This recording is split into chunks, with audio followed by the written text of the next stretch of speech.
Chapter 1. Stepping Stone. Qingyun Sect. In the chamber of the young master, Yi Qingchen. Brother Qingchen, do you find me beautiful? The slender girl in a flowing red dress held a wine cup in one hand, while the other delicately brushed her forehead, appearing tipsy and disoriented. Unintentionally, her garment slipped, revealing her alabaster shoulders, smooth as jade. A rosy hue blossomed on her fair cheeks, her soulful eyes gazing tenderly at the stunned young man across from her. The air was thick with seduction. Noticing Yi Qingchen's unwavering gaze, a fleeting flicker of disdain crossed the depths of her eyes, and a triumphant smirk graced her stunningly beautiful face. Tang Xueqing. As Yi Qingchen beheld the breathtaking beauty before him, tumultuous waves surged within his heart. I have been reborn as the strongest war emperor of a century. After acquiring the fabled ancient artifact, the Devouring Heaven Cauldron, Yi Qingchen fell victim to the machinations of the Dark Yin Empress, Tang Xueqing. Tang Xueqing sought to seize the Devouring Heaven Cauldron, surpassing Yi Qingchen to claim supremacy, leading to a fierce battle that raged for 7 days and nights. That confrontation nearly shattered the heavens and earth, causing the continent to fracture. Ultimately, utilizing his most powerful secret technique, Yi Qingchen managed to defeat Tang Xueqing, yet she self-destructed her primordial spirit to activate another artifact, the World Annihilation Banner, resulting in their mutual demise amidst the cataclysmic explosion of energy. Yi Qingchen had initially believed his life to be at an end, only to discover, in his dying moments, that the Devouring Heaven Cauldron had enveloped him, granting him a second chance at life, transforming into a symbol upon his palm. Before him stood Tang Xueqing, the Dark Yin Empress in her unformed state.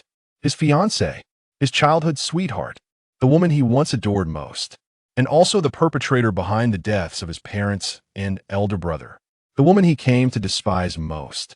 Yi Qingchen turned his gaze around the room, finally resting upon the wine cup on the table, his pupils narrowing in alarm. The wine is poisoned. It was on this very night that he had been schemed against by Tang Xueqing, who siphoned away his 9-star heavenly dragon martial soul, cultivated over a decade, turning him from a genius into a waste.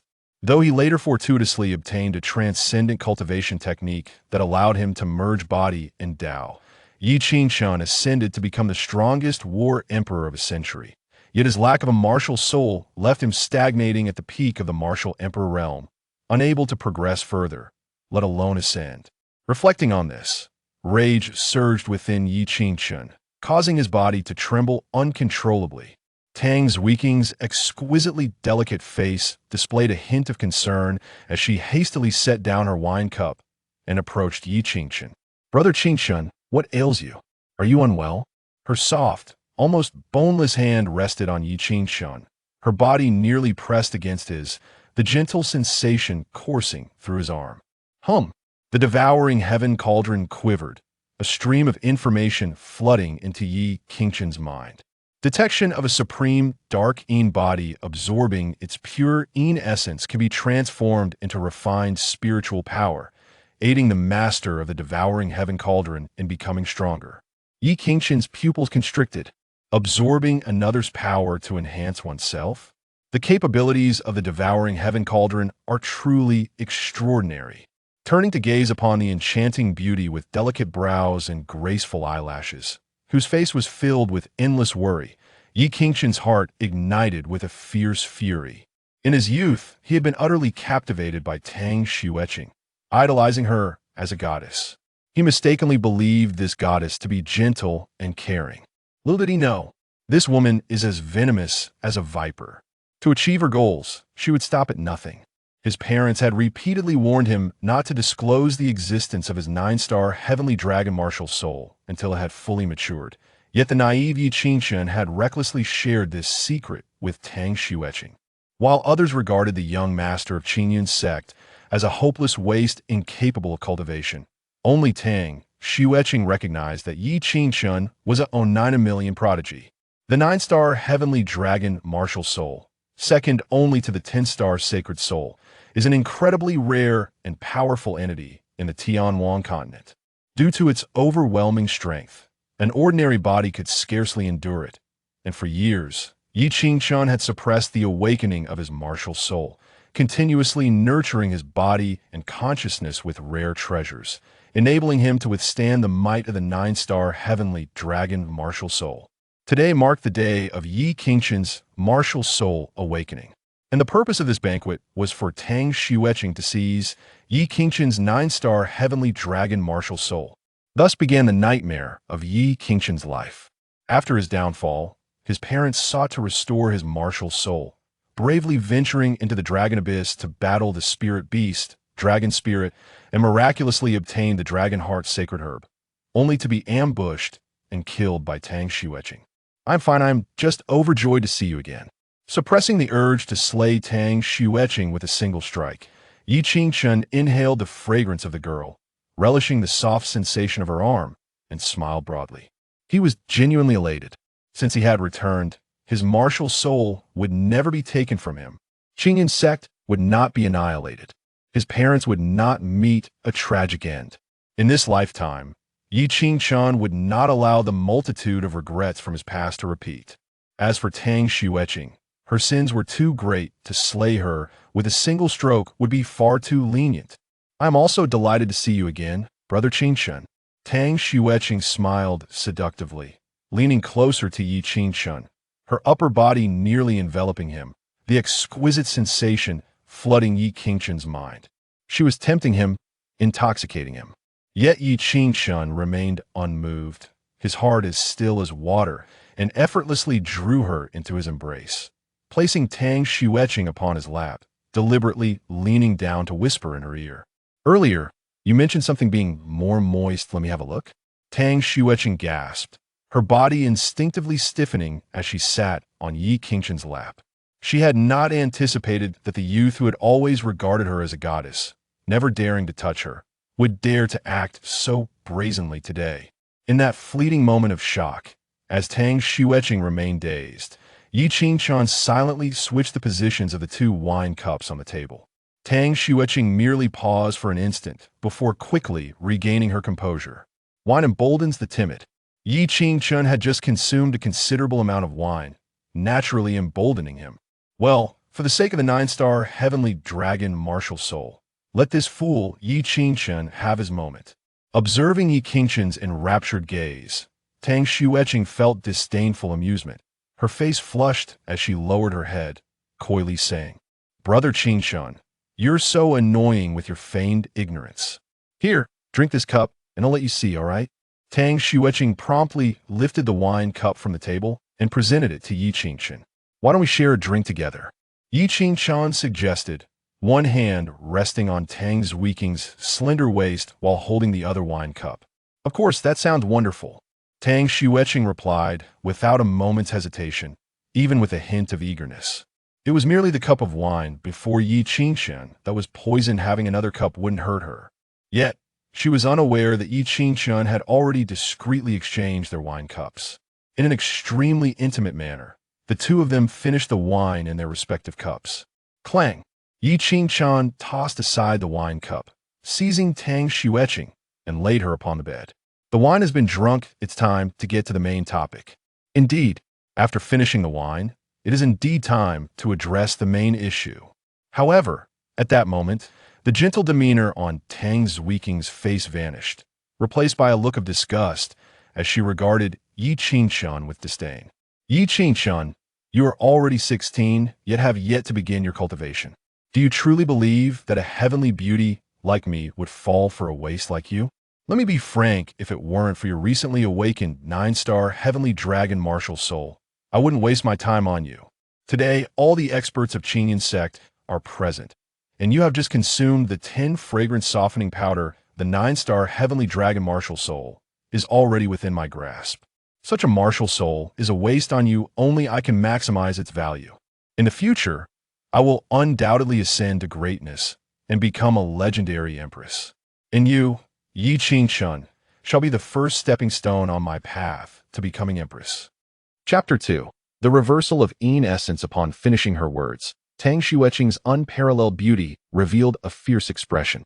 She swiftly drew a dagger and lunged towards Yi Qingchun with a ferocious stab. The cold gleam flashed within the room, Clang. However, the dagger barely extended halfway before Yi Qingqian effortlessly knocked it to the ground. A feeble sensation radiated from her arm, leaving Tang Xueqing momentarily stunned. Only to be overtaken by realization, her exquisite face clouded with boundless astonishment. You? When did you switch the wine? Yi Qingqian replied with a cold smile, her countenance filled with disdain. So, how does the 10 fragrance soft muscle powder feel? You worthless fool. How could you have discovered my intentions in advance? It's impossible. You love me so dearly. How could you doubt me? Tang Xueqing's heart trembled violently. She had concealed her motives so well. How on earth did Yi Qingqian uncover her intentions? My previous declarations of love were born from naivety. I never expected my sincere affection to be squandered. Let me tell you, it won't happen again. With that, Yi Qingqian removed her shoes and advanced towards Tang Xueqing on the bed. What are you doing? Don't come any closer. Tang Xueqing's delicate face changed dramatically, instinctively attempting to retreat. Yet her arms felt weak and powerless, rendering her unable to escape. Truly, it was no wonder she could become the empress. Her physical prowess surpassed that of ordinary women. I will thoroughly examine this today. Yi Qingqian displayed no semblance of mercy, tearing open Tang Xueqing's garment with a swift motion. Yi Qingqian, you wretched being, if you dare lay a finger on me, I will kill you. Oh, so only you can covet my martial soul, while I am forbidden from touching you? Yi Qingqian's gaze shamelessly roamed over her body. No, stop. Tang Xueqing, still a maiden untouched by the world, was caught off guard by Yi Qingqian's unabashed stare. Her face paled, panic setting in as she squirmed, desperately trying to evade Yi Qingqian while her voice trembled, pleading, besides my body, what else do you desire? I can give you anything. The purine body can greatly enhance cultivation. Your body? Humph, I find it repulsive to even touch a woman as venomous as you. Yi Qingqian scoffed disdainfully. Tang Xueqing was momentarily taken aback, her face flushing with indignation. To be stripped bare yet deemed unworthy of his touch was a blatant humiliation, even more intolerable than a dual cultivation. Just as she was about to erupt in fury, Yi Qingqian summoned an overwhelming force from her palm, swiftly draining the Yin essence from her body, connected to the bloodline of the devouring heaven divine cauldron. Yi Qingqian sensed the Yin essence flowing into it, rapidly transforming into a pure spiritual power that surged into her body, propelling her from a novice to the third realm of martial disciple in a single leap. And this was not her limit. The devouring heaven divine cauldron continued to convert Tang Xueqing's Yin essence, accumulating pure spiritual power in preparation for the next cleansing of her body, the Yin body. Truly living up to its reputation, the power of Yin essence is astonishingly formidable. In high spirits, Yi Qingqian cast a glance at the disheveled Tang Xueqing on the bed. This moment, Tang Xueqing clutched the blanket, her face a mixture of shame and fury. Yi Qingqian, you have actually seized my Yin essence. I shall kill you. Yi Qingqian had taken her Yin essence without a hint of dual cultivation, a method far more maddening than direct violence. Hate me. That's just perfect. The more you despise me, the more satisfaction I derive. Yi Qingqian's lips curled into a smirk, her face breaking into an unabashed laugh. The tides have turned. In a past life, she held an intense loathing for the heavenly Yin Empress, and now, Tang Xueqing finally experienced the very hatred she once felt.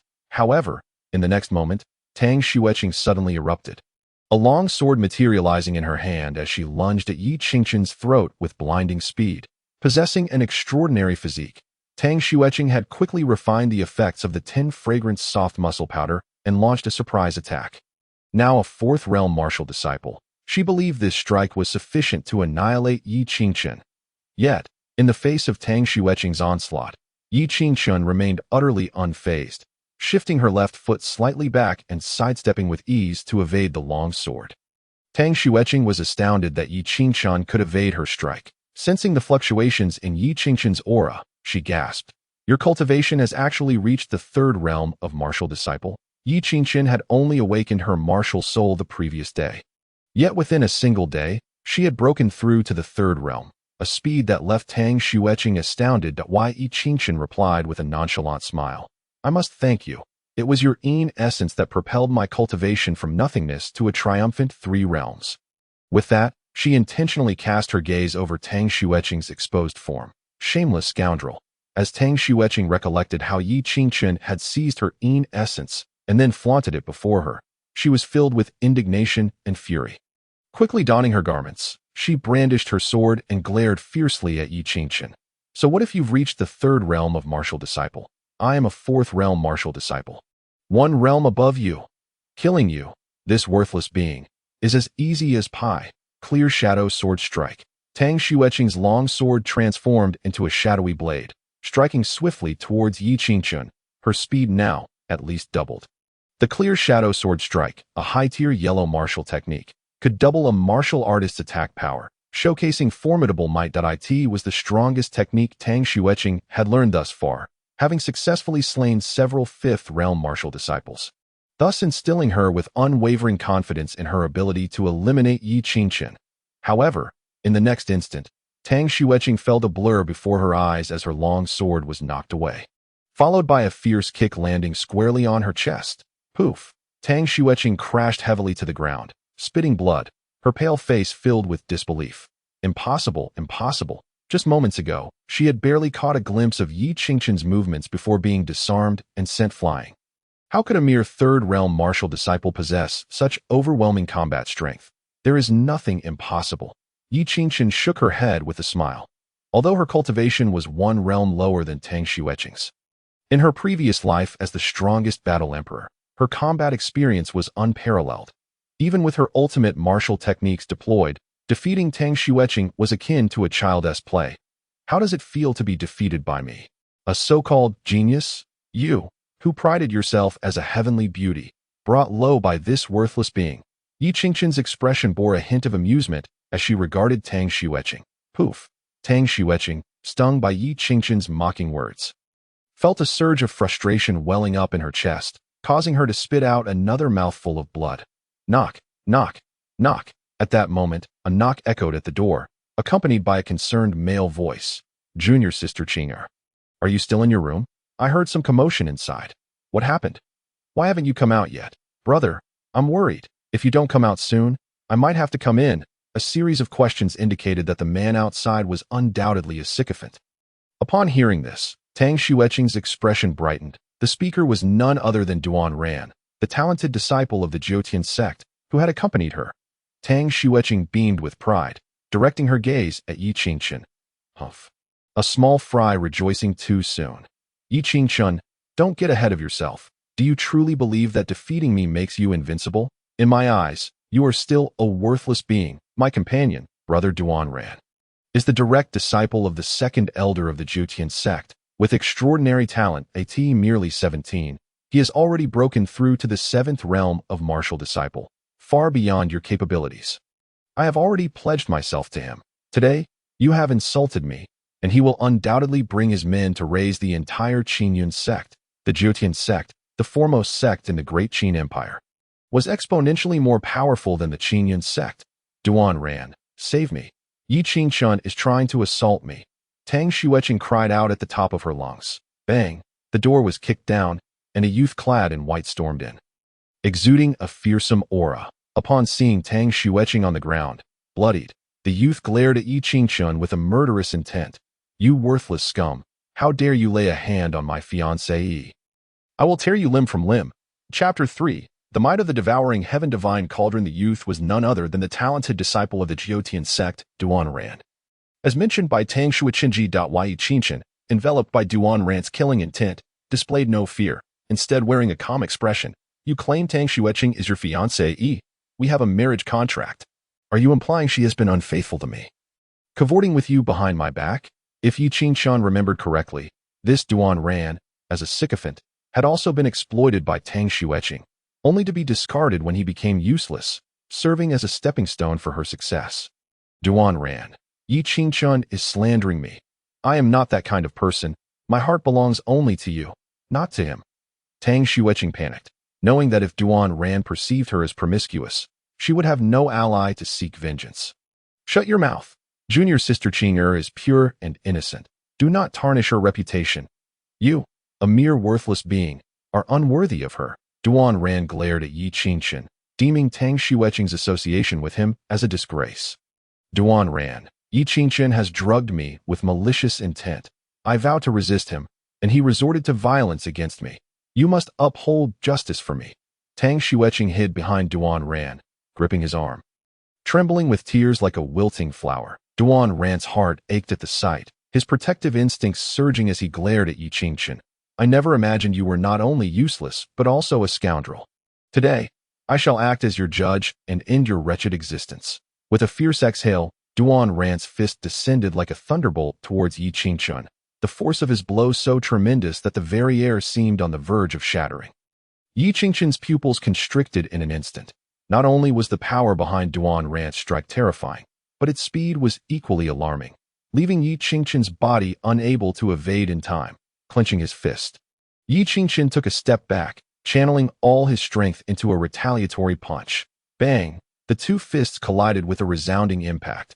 Duan Ran stood firm, unyielding, while Yi Qingchen was forced to retreat 10 steps before finally regaining his balance. Useless, Duan Ran proclaimed triumphantly, having effortlessly repelled Yi Qingchen before Tang Xueqing, his demeanor brimming with arrogance and disdain. Brother Duan Ran, you are so impressive. I feel so safe by your side. Tang Xueqing gazed at Duan Ran with adoration, which only served to inflate his already soaring ego. His protective instincts ignited. A useless person is just that. How can someone who can't withstand a single punch even consider himself worthy of being Qing'er's fiancé? Duan Ran smirked derisively at Yi Qingchen, reveling in the contrast between his own might and Yi Qingchen's pathetic display, which only served to enhance his appeal in Tang Xueqing's eyes. Without a moment's hesitation, Duan Ran unleashed another punch, leaving Yi Qingchen with no option but to brace himself for another blow. Bang! This time, the remaining elders surrounded Yi Qingchen, their gazes towards him rife with hostility. In the face of the elders' reprimand, Yi Qingchen remained unperturbed and calmly declared, Great Elder, Duan Ran intruded upon my chamber with the intent to humiliate my fiancé, Tang Xueqing. Do not speak of merely incapacitating him. Even if I were to kill him, what of it? The foremost among them was Wu De, the grand elder of the Qingyun sect, who, like Yi Qingchen's parents, possessed martial spirit cultivation. This man had long coveted the position of sect leader, frequently associating with the esteemed Jutian sect in hopes of usurping control of the Qingyun sect. In the previous life, Tang Xueqing remained unscathed after obtaining his 9-star heavenly dragon martial soul, thanks to the covert protection offered by Wu De and the second elder of Jutian sect. Even the demise of his parents in the last life was intricately linked to Wu De. Wu De's expression morphed into a tempest of emotions, shifting from dark to light, as he momentarily set aside the mystery of how Yi Qingchen had vanquished the talented Duan Ran. He hastily turned to Tang Xueqing, his voice laced with menace. Tang Xueqing, is what Yi Qingchen said true? In an instant, every gaze in the room converged upon Tang Xueqing. Duan Ran from Jutian sect had long harbored desires for Tang Xueqing's beauty, a fact well known throughout Qingyun sect. His presence in Qingyun sect was solely for Tang Xueqing, rendering his actions unsurprising to many elders. Ultimately, however, it hinged upon Tang Xueqing's response, and thus all eyes were fixed upon her. Tang Xueqing stood naked, with only tattered scraps of cloth draped over her vital areas. In that moment, she appeared inexplicably pitiful, and many elders found themselves inclined to believe Yi Qingchen's account. Yi Qingchen gazed at Tang Xueqing and gently urged, Tang Xueqing, please, share with the elders what transpired. Tang Xueqing met Yi Qingchen's eyes, her gaze simmering with hatred. The plan to seize the 9-star heavenly dragon martial soul had been thwarted by Yi Qingchen, and her precious Yin Yuan had been taken from her. At this moment, her feelings towards Yi Qingchen had morphed from mere disdain to profound hatred. Yet, must she reveal the truth to all? To confess that she had attempted to seize the 9-star heavenly dragon martial soul only to have her Yin Yuan snatched away, was that not akin to self-sabotage? As for slandering Yi Qingchen to bring him low, she possessed no evidence. After all, her current status was that of Yi Qingchen's fiancé. To speak in Duan Ran's defense would only deepen her own predicament. Tang Xueqing dismissed that thought and cast a glance at the gravely injured and incapacitated Duan Ran before quickly making a decision. Clenching her teeth, she reluctantly approached Yi Qingchen and stated, Yi Qingchen speaks the truth. Duan Ran indeed sought to dishonor me. Upon hearing this, Wu De's eyes flashed with murderous intent. Should this be the case, he could not pursue trouble with Yi Qingchen. nor would he have any explanation to offer the second elder of Jutian sect. Thus, he fixed his gaze upon Tang Xueqing and said, Tang Xueqing, you must consider your words carefully. Who truly sought to humiliate you, Duan Ran or the young master Yi Qingshan? Tang Xueqing dared not meet Wu Da's gaze, yet she remained resolute in her previous statement. It was Duan Ran who sought to dishonor me. Had it not been for Yi Qingshan's timely intervention, I fear. Her voice faltered, and tears began to flow, as if she had genuinely suffered an injustice that moment. Yi Qingshan interjected, Great Elder, do you truly believe I would humiliate my fiancé Yi? He drew Tang Xueqing into his embrace and laughed heartily. Tang Xueqing is my fiancé Yi. I shall consummate our union whenever I desire. How could I engage in such base acts as Duan Ran? In his previous life, Tang Xueqing had been his lifelong adversary, and Yi Qingshan understood her all too well. This woman was not only exceptionally gifted, but also exceedingly malicious and self-serving. She could shift her allegiance in an instant, never repaying kindness while holding grudges eternally. Those deemed useless were cast aside without hesitation. With Duan Ran now incapacitated and unable to assist her, Tang Xueqing recognized this reality and thus would no longer stand by Duan Ran's side. Although Yi Qingshan had once been labeled a waste, he now possessed cultivation, had awakened his martial soul, and was the young master of Qingyun sect. In terms of talent and status, few could contend with him. Tang Xueqing was acutely aware of this. She understood that even if she slandered Yi Qingshan, it would be futile, as the sect leader would protect him at all costs. Furthermore, if Jutian sect were to take Yi Qingshan away because of this incident, she would lose her chance to seize the 9-star heavenly dragon martial soul altogether. This martial soul had long been regarded by Tang Xueqing as her own, and even if she failed this time, there would be future opportunities. Thus, even though she harbored deep-seated disdain and hatred for Yi Qingshan, she found herself compelled to cooperate with him, allowing his hands to roam over her. Wu Da's face darkened at this scene, torn between emotion and reason. However, he needed to provide an explanation to the second elder of Jutian sect, so he promptly declared, The truth of the matter is not for you to decide. I shall take you both to Jutian sect and let the second elder determine your fates. With that, Wu Da reached out, intending to seize Yi Qingshan and Tang Xueqing by force. Yet, at that moment, a figure suddenly flew in from a distance, positioning itself between Wu Da and Yi Qingshan, sternly admonishing, Great Elder, regardless of what transgressions Yi Qingshan may have committed, it is not for you to meddle. Boom! A surge of energy radiated outward, causing Wu Da to stagger back a step. Unable to withstand its force, the energy dissipated. All the elders recognized the newcomer and gasped in unison, We pay our respects to the sect leader. The figure was none other than Yi Tao, the sect leader of Qingyun sect. Clad in a blue robe, he stood tall, his features strikingly handsome, with a hint of weariness etched upon his brow. Yi Qingshan's eyes widened as he beheld the imposing silhouette shielding him. A wave of fervor surged within his chest, and tears welled in his eyes. In his previous life, he had disregarded his parents' counsel and divulged the secret of the 9-star heavenly dragon martial soul to Tang Xueqing, leading to tragedy, his parents' death and his own tumultuous existence, with no opportunity to see them again before his demise alongside Tang Xueqing. Time had passed, and now, upon this reunion, if not for the hardened resolve forged through a millennium of cultivation, he might have succumbed to the impulse to rush forward. Wu Da steadied himself, and, upon witnessing Yi Tao's arrival, could only utter, We pay our respects to the sect leader Yi Tao, however, ignored Wu Da, turning instead to Yi Qingshan and inquired, Qingshan, tell me what transpired. With his father as a bulwark, Yi Qingshan felt emboldened and replied directly, Duan Ran from Jutian sect intruded upon my chamber with the intent to humiliate my fiancée. Tang Xueqing in protecting her, I incapacitated him. This. Yi Tao raised an eyebrow, his expression one of astonishment as he regarded Yi Qingshan. He wished to ask you. You incapacitated Duan Ran. How is that possible? Surely this is a jest.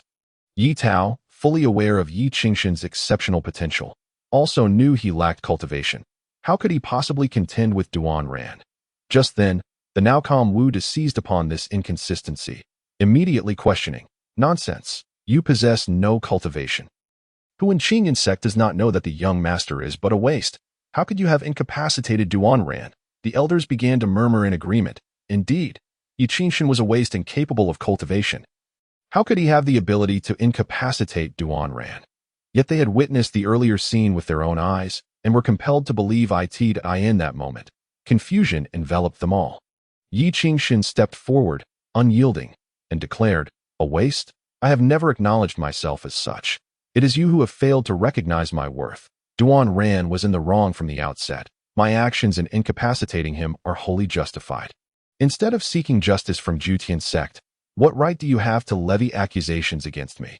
Yi Tao regarded Yi Qingshan with a mixture of intrigue and admiration, recognizing a transformation in him that had not been present before. Wu De, however, appeared grim, grinding his teeth as he declared, "The truth will reveal itself in time.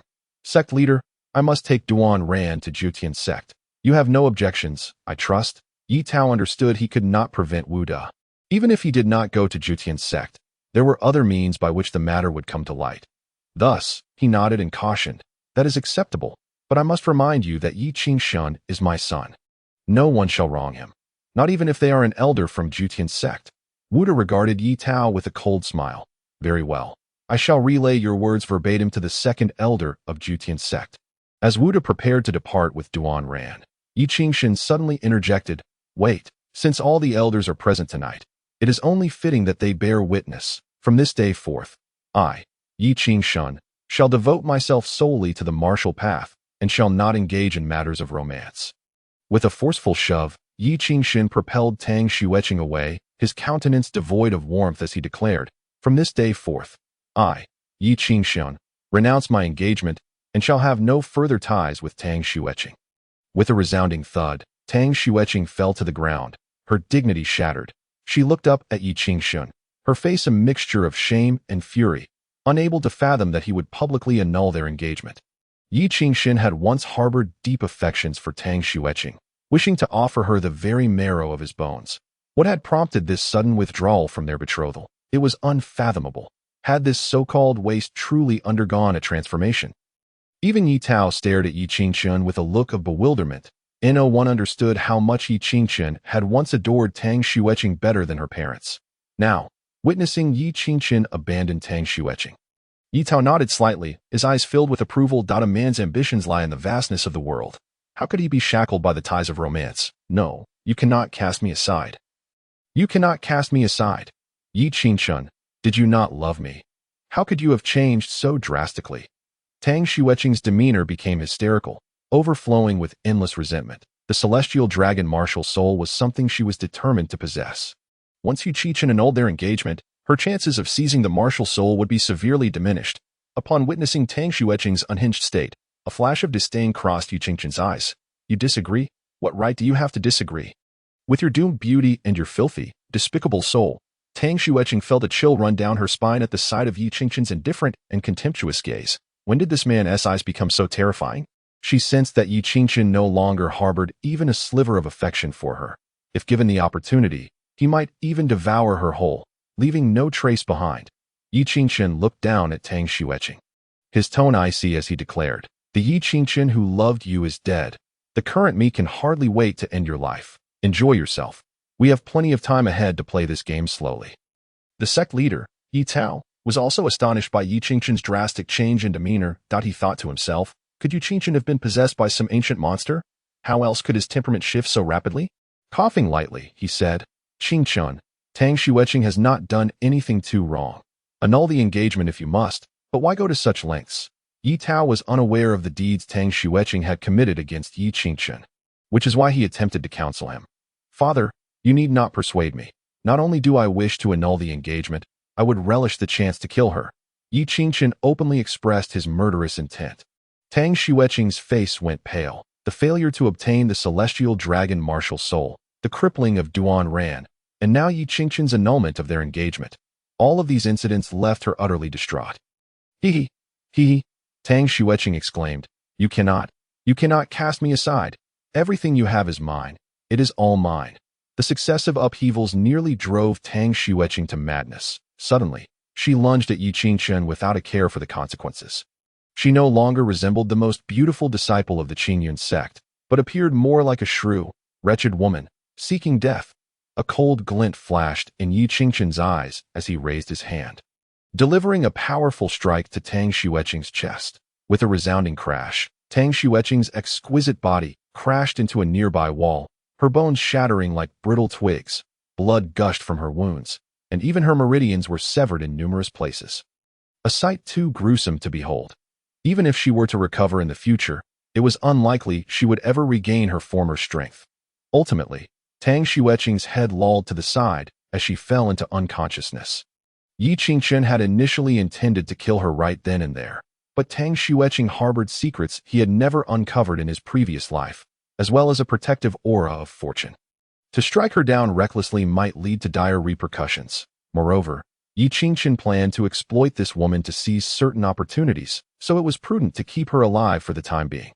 Several elders watching this scene could not help but twitch at the corners of their mouths. Why Yi Qingchen displayed a shocking lack of compassion, mercilessly beating Tang Xueqing to such a state. Were it not for the sect's regulations, it was likely that Yi Qingchen would have killed her. As for why Yi Qingchen, once deemed a waste, had suddenly become so formidable, the elders had their suspicions. After all, Yi Qingchen was the sect leader's son and must have possessed some means of self-defense that a treasure left behind by a martial spirit expert would make it easy to deal with one or two martial apprentices. In light of Tang Xueqing's momentary lapse and her attack on the young sect leader, it was decided that since she was already grievously injured, this would be her last warning. Why Yi Tao issued the command. Tang Xueqing was a prodigy of the sect, and her master held considerable influence within the sect as well. That if she were to be killed, it would undoubtedly bring trouble to Yi Qingchen. The sect leader did not reign supreme alone. There were many factions within the Qingyun sect, and even a martial spirit must tread carefully here. Hence, Yi Tao wished to resolve this matter as swiftly as possible, even preparing for any potential backlash that might arise. With Devouring crippled, the elder had gone to the Jiutian sect, Yi Qingchen had shattered the engagement, and Tang Xueqing lay injured and unconscious. Each event felt like a surreal dream to the elders of the Qingyun sect. Everything that transpired that night was simply too extraordinary. Eventually, the elders departed, and Tang Xueqing was taken away to recuperate. No one noticed that as she was being escorted away, a strange force began to surge from her body, initiating the healing of her injuries. Meanwhile, Yi Tao fixed his gaze on Yi Qingchen, remaining silent for a long time before finally asking, "Tell me, what on earth happened? Why did you annul the engagement? What of Devouring and your newfound strength? Speak plainly." Yi Tao's tone was laced with authority, even hinting at a trace of murderous intent. The drastic transformation in Yi Qingchen's demeanor raised suspicions in Yi Tao's mind. He could not help but wonder if his son had been possessed by some ancient entity. In truth, Yi Tao's suspicions were not entirely unfounded. Yi Qingchen had indeed been possessed, but by his future self. Faced with Yi Tao's pressure, Yi Qingchen's expression remained unperturbed. "Father, I have achieved a profound understanding. I entrusted my heart to Tang Xueqing, only to discover yesterday that the wretch was not only secretly engaging with Devouring, but also scheming to poison me and steal my 9-star celestial dragon martial soul. I had placed my utmost trust in her, revealing my greatest secret, only for her to conspire against me. This incident has enlightened me. All notions of romantic affection are mere illusions, and only strength is real." Yi Tao clenched his fists upon hearing this. He had not anticipated that Tang Xueqing could be so treacherous, attempting to seize Yi Qingchen's martial soul. He also began to comprehend the reasons behind Yi Qingchen's drastic personality shift. "Tang Xueqing deserves death. If only you had informed me sooner, she would not have been allowed to leave just now. But your strength, the 9-star celestial martial soul, is far too powerful. An ordinary body simply cannot withstand it." Thus, Yi Qingchen had been utilizing various substances to strengthen his body, making little progress in his cultivation. Yet now, Yi Qingchen not only awakened his martial soul, but also became strong enough to defeat Devouring, which is utterly unfathomable. In a fit of rage, I raced to the Qingyun mountain range, where the celestial dragon martial soul awakened uncontrollably. That I should have perished, but fate intervened, and I unexpectedly stumbled upon a spiritual fruit that not only stabilized my martial soul, but also allowed me to undergo a profound transformation. Breaking through to a new realm. Chapter 7. The Supreme Sovereign Yi Tao finally understood. Gazing at Yi Qingchen's familiar eyes, he realized that the person before him was still his son. That my son possesses the 9-star celestial dragon martial soul. The most terrifying talent in the entire Qin kingdom, destined for greatness. How could he easily fall? Good, good, good, Yi Tao exclaimed with laughter. For years, Yi Qingqian had been branded as a waste, although he was aware of the truth. The constant taunts had left him feeling humiliated. Now that Yi Qingqian had finally mastered the celestial dragon martial soul, all the pent-up frustration within Yi Tao dissipated, leaving him eager to proclaim to the world that his son was no waste, but rather the greatest genius in the Qin kingdom. As Yi Tao laughed heartily, Yi Qingqian joined in his previous life. Due to the theft of the celestial dragon martial soul, he had never seen his parents smile again. Now, having been granted a second chance, he could finally become their pride. Father, the awakening of my martial soul is the perfect time for cultivation. I require abundant resources for my training. Many resources. Yi Qingqian's gaze turned resolute.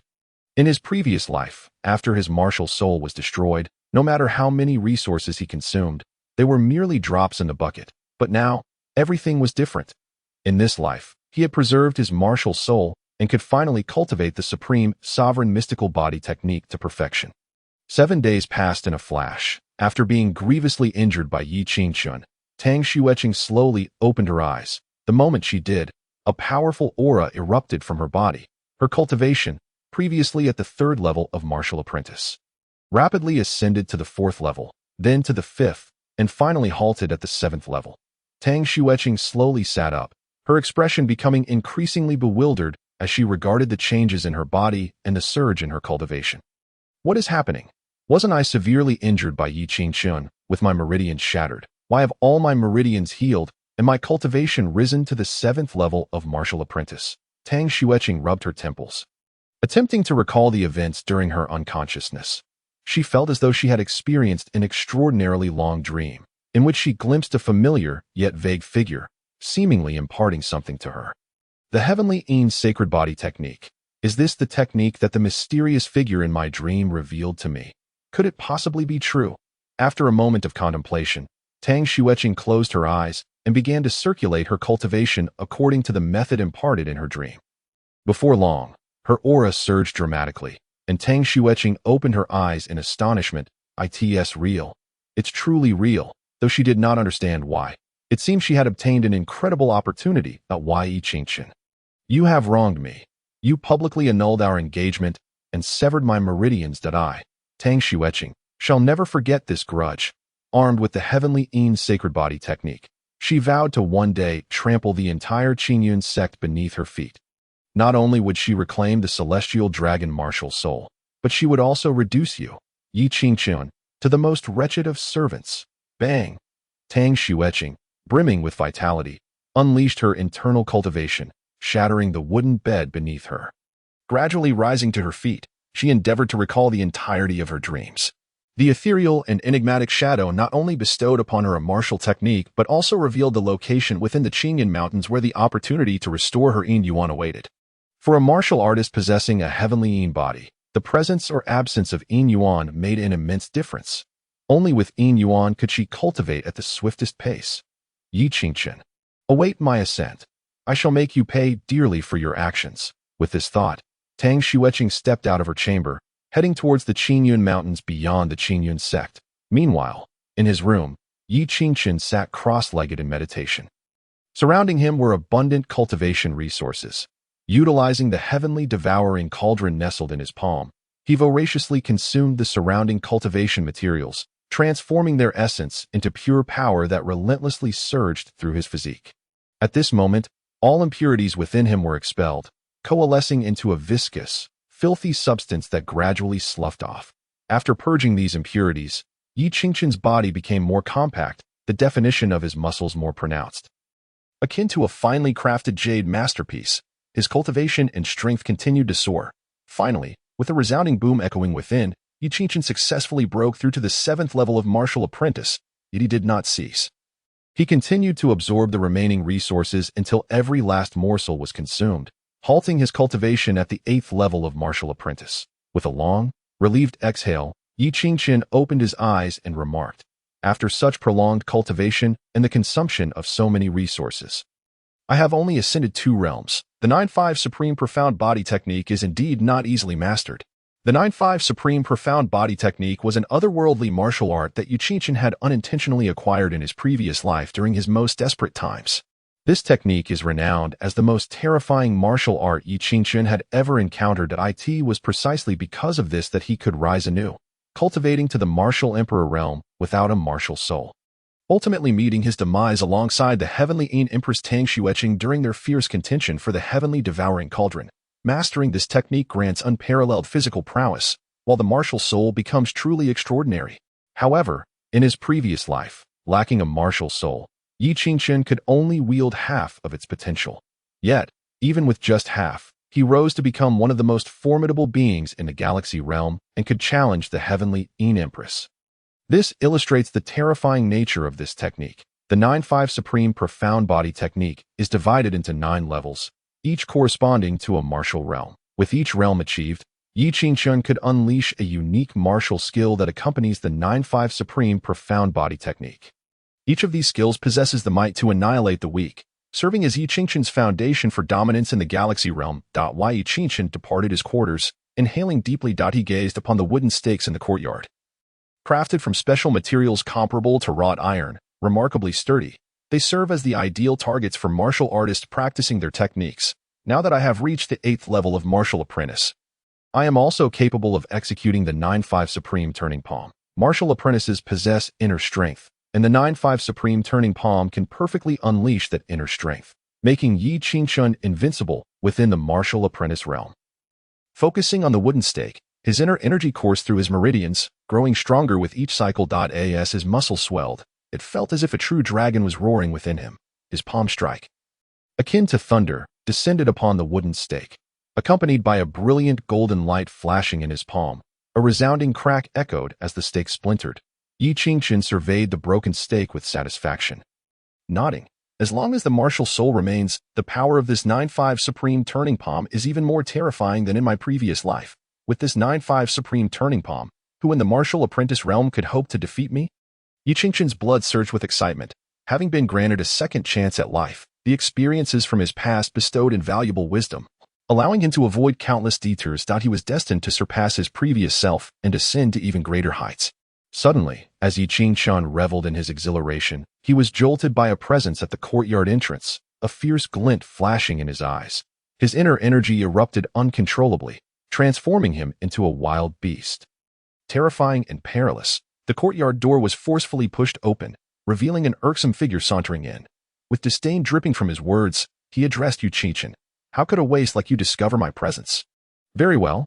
I, Wu Miao, have come to exact revenge for my junior sister, Tang Xueqing. Chapter 8. The Life and Death Arena. You, worthless one, may have had the sense to cancel your engagement with junior sister Xueqing, but you have crossed the line by humiliating her. The intruder was a tall and robust youth, his demeanor rugged, eyes ablaze with fury as he stormed in with a dozen companions, eager to devour Yu Qingchen alive. Yu Qingchen, upon recognizing the newcomer, clenched his fists tightly, a deep-seated hatred flickering in his gaze.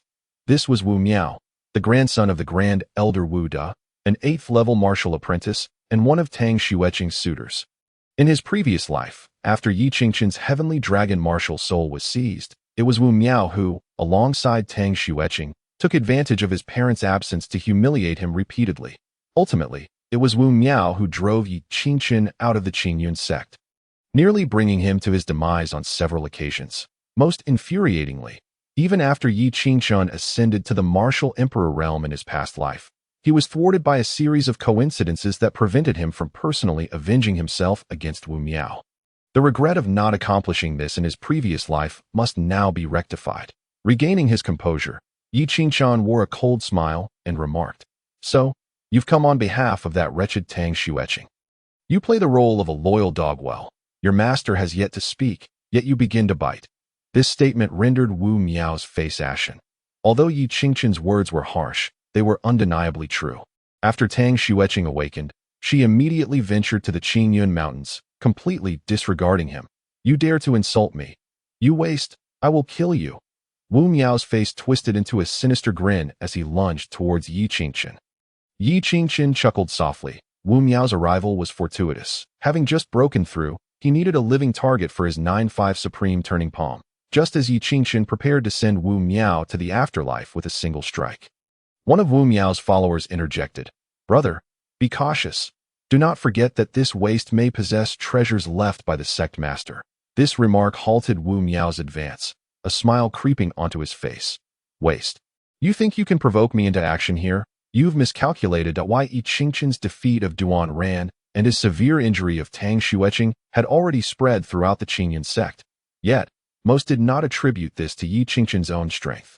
After all, in his decade-long tenure at the Qingyun sect, his image as a waste had long been ingrained, not easily washed away by a few battles, coupled with his identity as the sect master's son. Envy was inevitable. Thus, everyone believed that Yi Qingqian's defeat of Duan Ran was not due to his own prowess, but rather the result of treasures left by sect master Yi Tao. In this context, Wu Miao, wary of potential treasures, refrained from attacking, instead pointing a finger at Yi Qingqian. "Yi Qingqian, if you have the guts, come to the martial arena and let us settle this once and for all." "If you lack the guts," Wu Miao sneered, spreading his legs and gesturing beneath, "then crawl under my pants, for a waste like you is only fit to crawl through them." Should Yi Qingqian indeed crawl under his trousers, he would never be able to hold his head high in the Qingyun sect again. The martial arena forbids the use of external forces, and Wu Miao was confident he could easily defeat Yi Qingqian, who had no support. Yi Qingqian, however, merely shook his head in disdain at the scene. "Brother, look, Yi Qingqian is shaking his head. He dares not enter the martial arena. If he doesn't dare, then he should crawl under Brother Wu Miao's legs." A son of the sect master crawling under trousers? Let us see how he can hold his head high in the Qingyun sect thereafter. Wu Miao's followers chimed in, egging him on. Wu Miao, hands on his hips, lowered his trousers, saying, "Come on then, what are you waiting for?" Yi Qingqian regarded Wu Miao, his tone icy. "I merely find the martial arena somewhat tedious. Why not skip to the point and ascend the life and death arena together?" At this proclamation, even Wu Miao's eyes widened in surprise that he had not anticipated that Yi Qingqian would propose such a significant challenge, daring to ascend the life and death arena. Once a martial artist steps onto the life and death arena, it is a matter of life and death, and even the sect master and elders cannot intervene.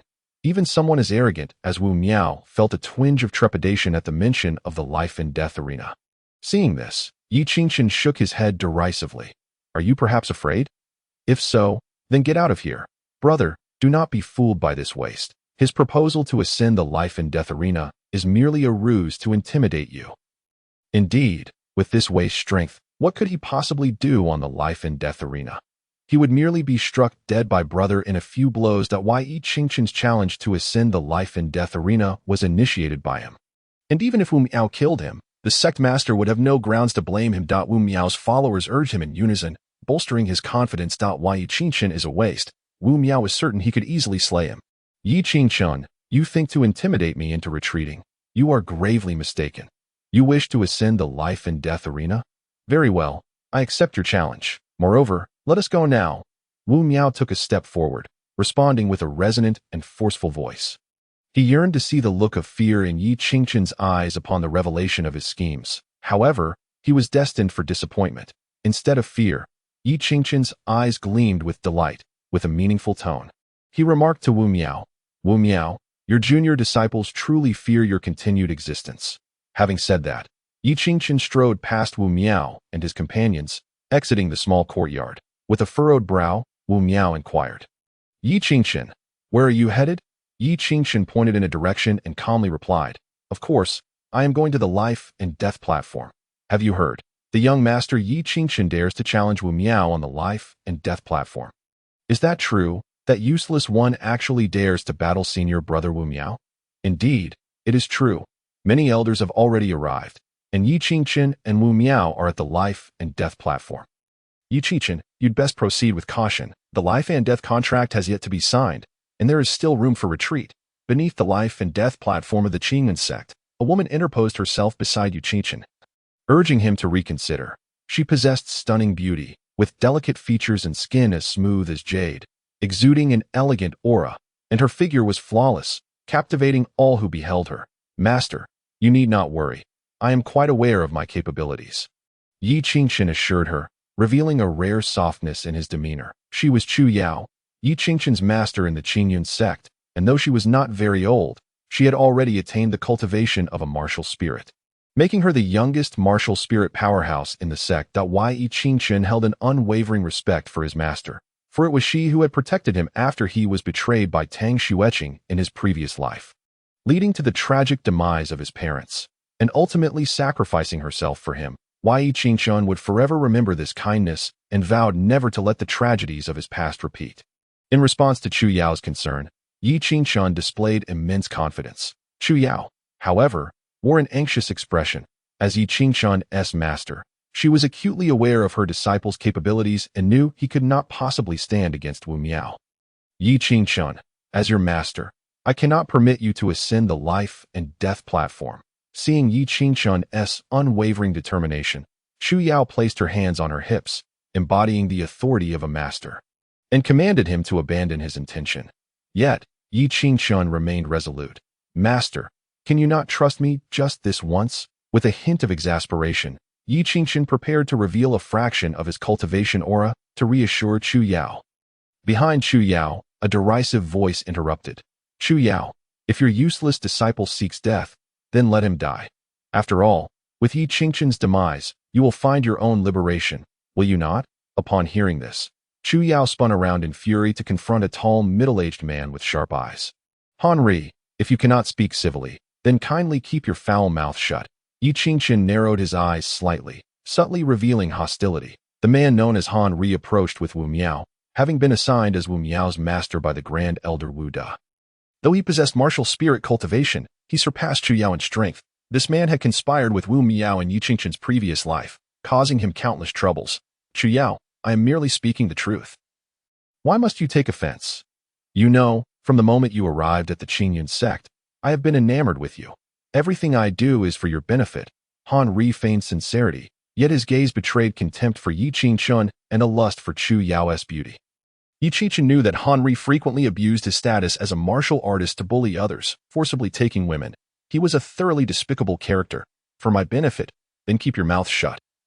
I, Yi Qingchen, will not engage with your disciple. As Chu Yao began to protest, Yi Qingchen pulled her aside. In response to Chu Yao's bewildered expression, Yi Qingchen briefly emanated the aura of an 8th-level martial disciple. Yi Qingchen, you? Chu Yao's eyes widened in astonishment, realizing Yi Qingchen had concealed his true strength. No wonder he dared to challenge Wu Miao. Master, can you now agree to my ascension to the life and death platform? Yi Qingchen inquired. A smile crept onto Chu Yao's lips. Although she harbored doubts, she recognized that this was not the time for questions.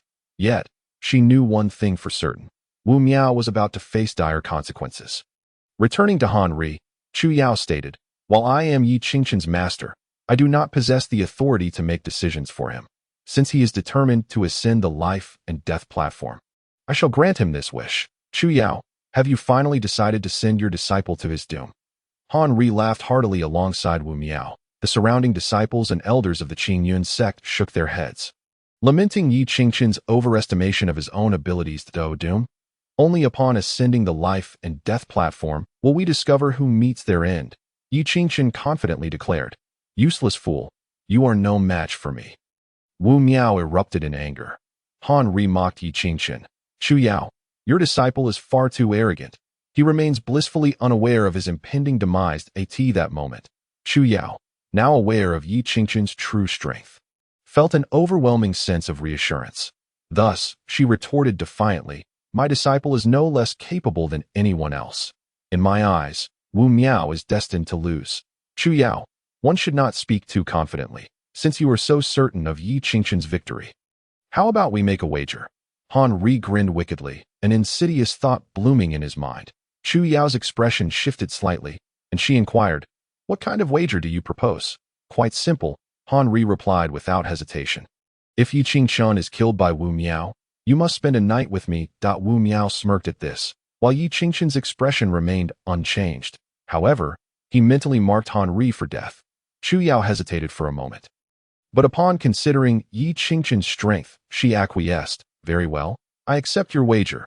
Henri rejoiced. He had not anticipated such ease in securing Chu Yao's agreement, deeming it a fortuitous day. The thought of having the beautiful woman beneath him filled him with excitement. Yet, Yi Qingchen furrowed his brow and stepped forward, stating, If Wu Miao is killed by me, what then? Han Ri's expression stiffened. This was something he had not considered. The reality was evident. Wu Miao could not possibly lose. But without giving Han Ri a moment to think, Yi Qingchen firmly declared, if Wu Miao falls to me, then you shall lose your unsavory appendage. For a man like Han Ri, the prospect of being rendered impotent would be a fate worse than death. At this proclamation, silence fell over the area surrounding the life and death platform. Yi Qingchen, you are audacious, Wu Miao bellowed, ready to retaliate against Yi Qingchen. Han Ri's body involuntarily tensed. He had not anticipated such ruthlessness from Yi Qingchen. However, he interposed himself between Wu Miao and Yi Qingchen, responding, very well, little fool. I accept your terms. Victory was all but guaranteed for Wu Miao. What difference would it make? Yi Qingchen, having secured Han Ri's agreement, turned to Chu Yao and said, Master, I shall ascend the life and death platform now. Chu Yao nodded in assent. Wu Miao, do not disappoint me. If you cannot defeat Yi Qingchen with a single blow, do not dare to return to me, Han Ri ordered Wu Miao. A cruel smile spread across Wu Miao's face as he ascended the platform. The two signed the life and death contract and stood opposed. Yi Qingchen, you have insulted my Jew. In the fleeting moment of their clash, the formidable force of the 10,000 beasts' fist crumbled instantaneously. Wu Miao was left bewildered, unable to comprehend the situation before he was struck in the chest by Yi Qingchen's palm strike. With a thunderous sound, Wu Miao, spitting blood, resembled a deflated balloon as he was sent hurtling backward, crashing heavily against the edge of the arena. Observing Wu Miao's ghastly state, everyone present was left agape. Was it possible the so-called waste, Yi Qingchen, had actually managed to make the grandson of the Grand Elder, Wu Miao, cough up blood with a single blow? How could a mere incompetent, one who had yet to awaken a martial spirit, achieve such a feat? This was inconceivable. It had to be cheating. Han Ri roared in disbelief, unable to accept the shocking scene before him. The events that had just transpired were simply too horrifying. The useless Yi Qingchen had sent the 7th-level martial artist Wu Miao flying with a single strike. Impossible. It had to be a deception. Chu Yao's mouth fell slightly agape, her face a canvas of astonishment. How could there be such a staggering disparity between Wu Miao and Yi Qingchen, both of whom were 8th-level martial artists? It was utterly unfathomable why Yi Qingchen relied solely on his own strength. There was no cheating involved. Wu Miao was not dead, and the deathmatch continued. On the deathmatch stage, the supervising elder spoke coldly. To him, as long as life and death were determined on the stage, and neither party resorted to cheating, he would concern himself with nothing else. However, the supervising elder was still somewhat taken aback. Could it be that Yi Qingchen possessed innate divine strength? Otherwise, how could he have struck Wu Miao to the point of spitting blood with a single hit? Wu Miao, if you are not dead, then rise. Do not say, I did not give you a chance. On the deathmatch stage, I permit you to use your martial spirit first. Yi Qingchen spoke with cold arrogance, entirely dismissing Wu Miao, who was also an 8th-level martial artist. Cough. Wu Miao coughed heavily, wiping the blood from the corner of his mouth. Yi Qingchen's previous strike had shattered 4 of his ribs, leaving him in excruciating pain. With a face twisted in fury, he declared, Yi Qingchen, that was merely my oversight. Your failure to take my life in that moment will be your gravest mistake. Allow me to show you the might of my 6-star water python martial spirit.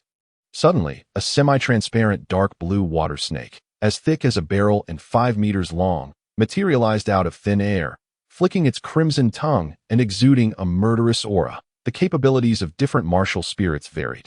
Duan Ran's Earth Bear could enhance a martial artist's strength and shake the earth, while Wu Miao's water python martial spirit not only bolstered his overall prowess, but also rendered his strikes more elusive. Concealing himself, he planned to launch a deadly assault. With a decisive step, Wu Miao smiled confidently as the stone slab beneath him shattered. He chose not to ambush Yi Qingchen, for an ambush was the tactic of the weak.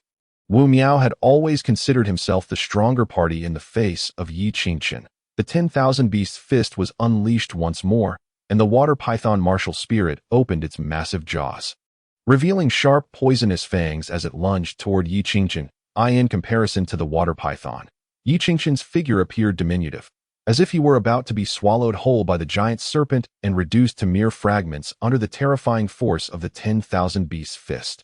A waste is a waste. You are already paralyzed with fear upon witnessing my martial spirit. Wu Miao laughed maniacally as he launched a fatal strike at Yi Qingchen. Yi Qingchen, witnessing this scene, shook his head in disappointment. You have squandered the potential of your 6-star water python martial spirit. What a waste. No sooner had the words left his lips than a shocking spectacle unfolded before the eyes of all present. With a resounding boom, the earth trembled as a dragon's roar erupted from within Yi Qingchen's body. A phantom silver dragon coalesced above Yi Qingchen, enveloping him. A martial spirit. No, one of the most prestigious martial spirits. The dragon-type martial spirit. It was no wonder he had suddenly become so formidable. He had awakened his martial spirit.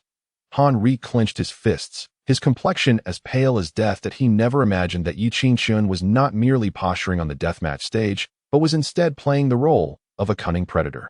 Chu Yao covered her mouth, striving to suppress her tears of joy. Yi Qingchen's master. She understood all too well how deeply he yearned to become powerful and how strong his will was. Yet, fate had played a cruel joke on him, preventing him from awakening his martial spirit and embarking on the path of cultivation. However, from this moment forth, everything would change. Yi Qingchen was not a waste. He was the true prodigy of Qingyun's sect. On the deathmatch stage, the once ferocious water python martial spirit trembled in fear upon seeing the dragon shadow enveloping Yi Qingchen, its aura diminishing drastically. Even Wu Miao was struck with dread, his heart pounding in terror. What grade of dragon-type martial spirit could this be? Could it possibly be 7-star? Yet Wu Miao was unaware that Yi Qingchen had not fully unleashed the aura of his complete 9-star heavenly dragon martial spirit. Had the aura of his 9-star martial spirit been released, Wu Miao would likely have been terrified to the point of losing control. However, even the mere aura of a 7-star martial spirit instilled boundless fear in Wu Miao, making him wish to withdraw. Yet, it was too late. The Imperial Supreme Palm. Yi Qingchen struck out with a palm, causing Wu Miao to spit blood. His bones shattered. Wu Miao screamed in agony as his body was sent flying. Yi Qingchen's eyes gleamed with murderous intent as he pursued him in an instant. The roar of the dragon sent the water python martial spirit quaking in fear, and Wu Miao begged for mercy. Yi Qingchen, young master, spare my life. Yi Qingchen coldly laughed. When have you ever seen the deathmatch stage that does not distinguish between life and death? In his previous life, this Wu Miao had brought untold troubles to Yi Qingchen. Even when he had become a martial emperor and perished alongside the heavenly Yin Empress, he had never slain this scoundrel. Now, reborn, Yi Qingchen's heart was filled with a torrent of unavenged hatred. The resolution of all his grievances would begin with Wu Miao. The second palm fell with a resounding crash. Wu Miao could not withstand it. His organs ruptured, and his martial spirit concealed. That Wu Miao collapsed helplessly to the ground. His final words of threat. Yi Qingchen, my grandfather is the Grand Elder.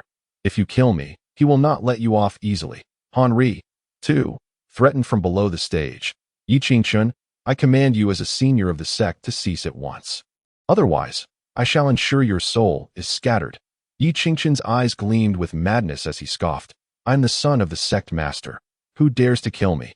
As the words left his lips, he brought his third palm down mercilessly upon Wu Miao's head. With a resounding crack, Wu Miao's skull shattered like a watermelon, blood and brains splattering everywhere, eliciting disgust from onlookers. In that moment, all present were left in stun. Han Ri let out a cold snort, flicked his sleeve, and was about to depart.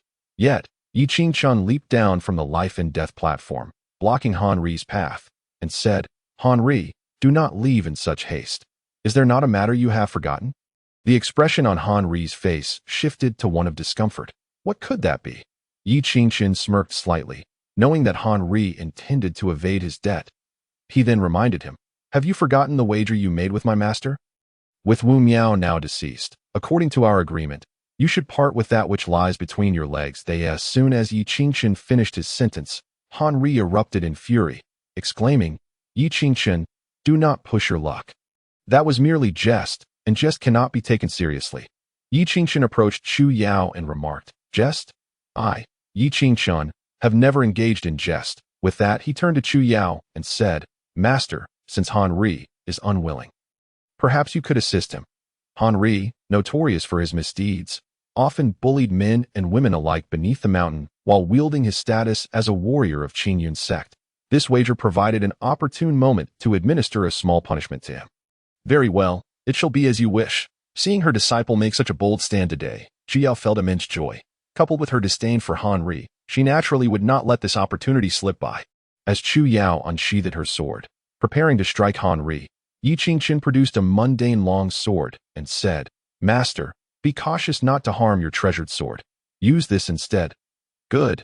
Chu Yao accepted the sword handed to her by Yi Qingchen and advanced to confront Han Ri. Han Ri, witnessing this, roared, "You two, master and disciple, are truly insufferable. Chu Yao, today I shall teach you both a lesson." Moments later, Han Ri cried out in agony, clutching between his legs and rolling on the ground in desperation. As a martial spirit, he surprisingly did not faint despite the excruciating pain.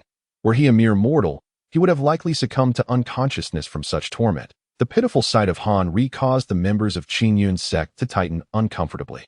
Those who harbored similar intentions as Han Ri, wishing to pursue Chu Yao, extinguished their hopes, for they certainly did not wish to end up like him, rendered incapable of being men. Han Ri, with this, "We owe nothing to one another," Yi Qingchen chuckled softly. Although Chu Yao appeared to be an ordinary martial spirit, Yi Qingchen knew her true power and background were far from simple. Dealing with a mere Han Ri was well within her capabilities. In his previous life, Yi Qingchen's rise was not solely due to his 9-5 supreme profound body technique, but was significantly supported by Chu Yao's silent backing. Without her protection, he feared he would have perished countless times. Regrettably, Chu Yao never witnessed Yi Qingchen ascend to the rank of martial emperor.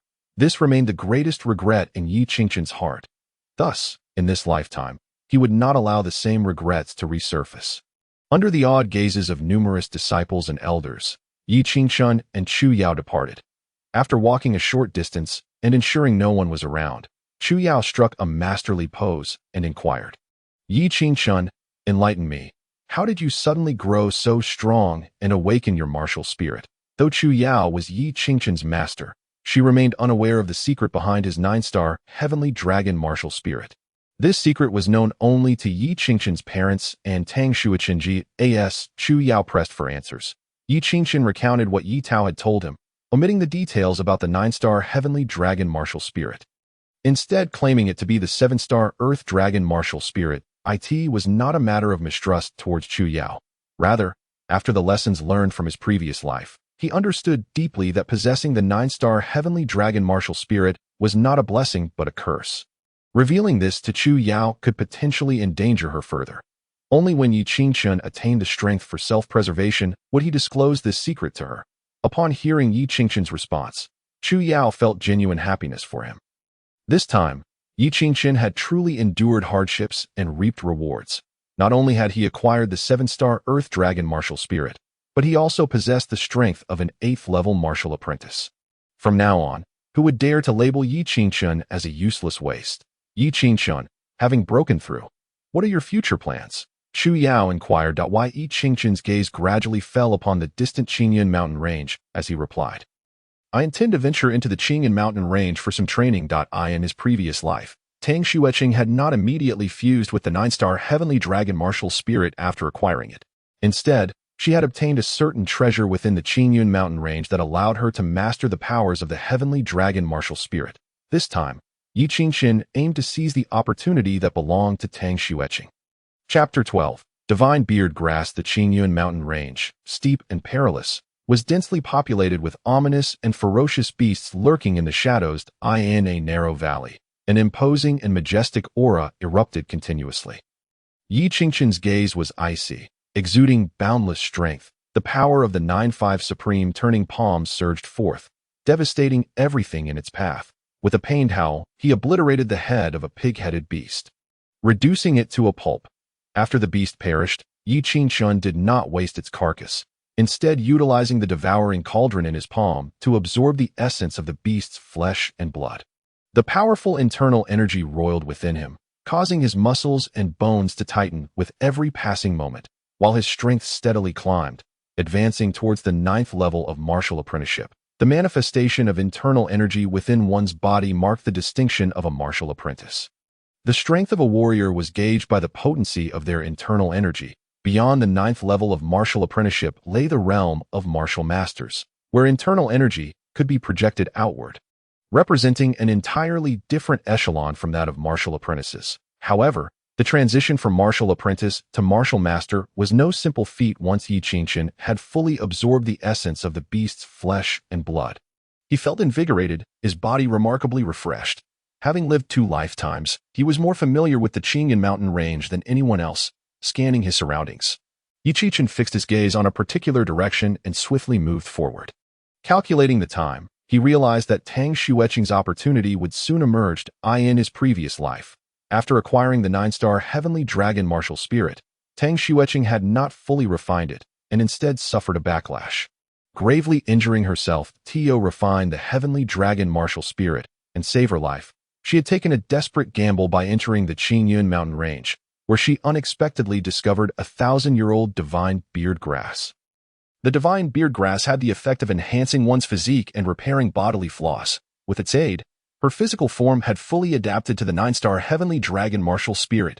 Subsequently, she had latched onto the Jiotian sect, forcing him into a corner, rendering him unable to voice his grievances. Yi Qingchen learned all of this from Tang Xueqing, for in her spirited eyes, he was a complete waste, devoid of any martial spirit, and thus posed no threat.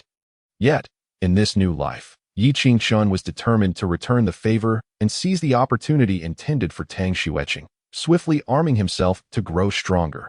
Although he had awakened the Heavenly Dragon martial spirit, he could only barely control its power. Tio truly unleashed the unique capabilities of the 9-star Heavenly Dragon martial spirit. Yi Qingchen needed a stronger and more compatible physique, with the divine beard grass in hand. He could begin to tap into the potential of the Heavenly Dragon martial spirit. Navigating the mountain range with ease, Yi Qingchen steadily approached the location where Tang Xueqing had encountered her opportunity in his previous life.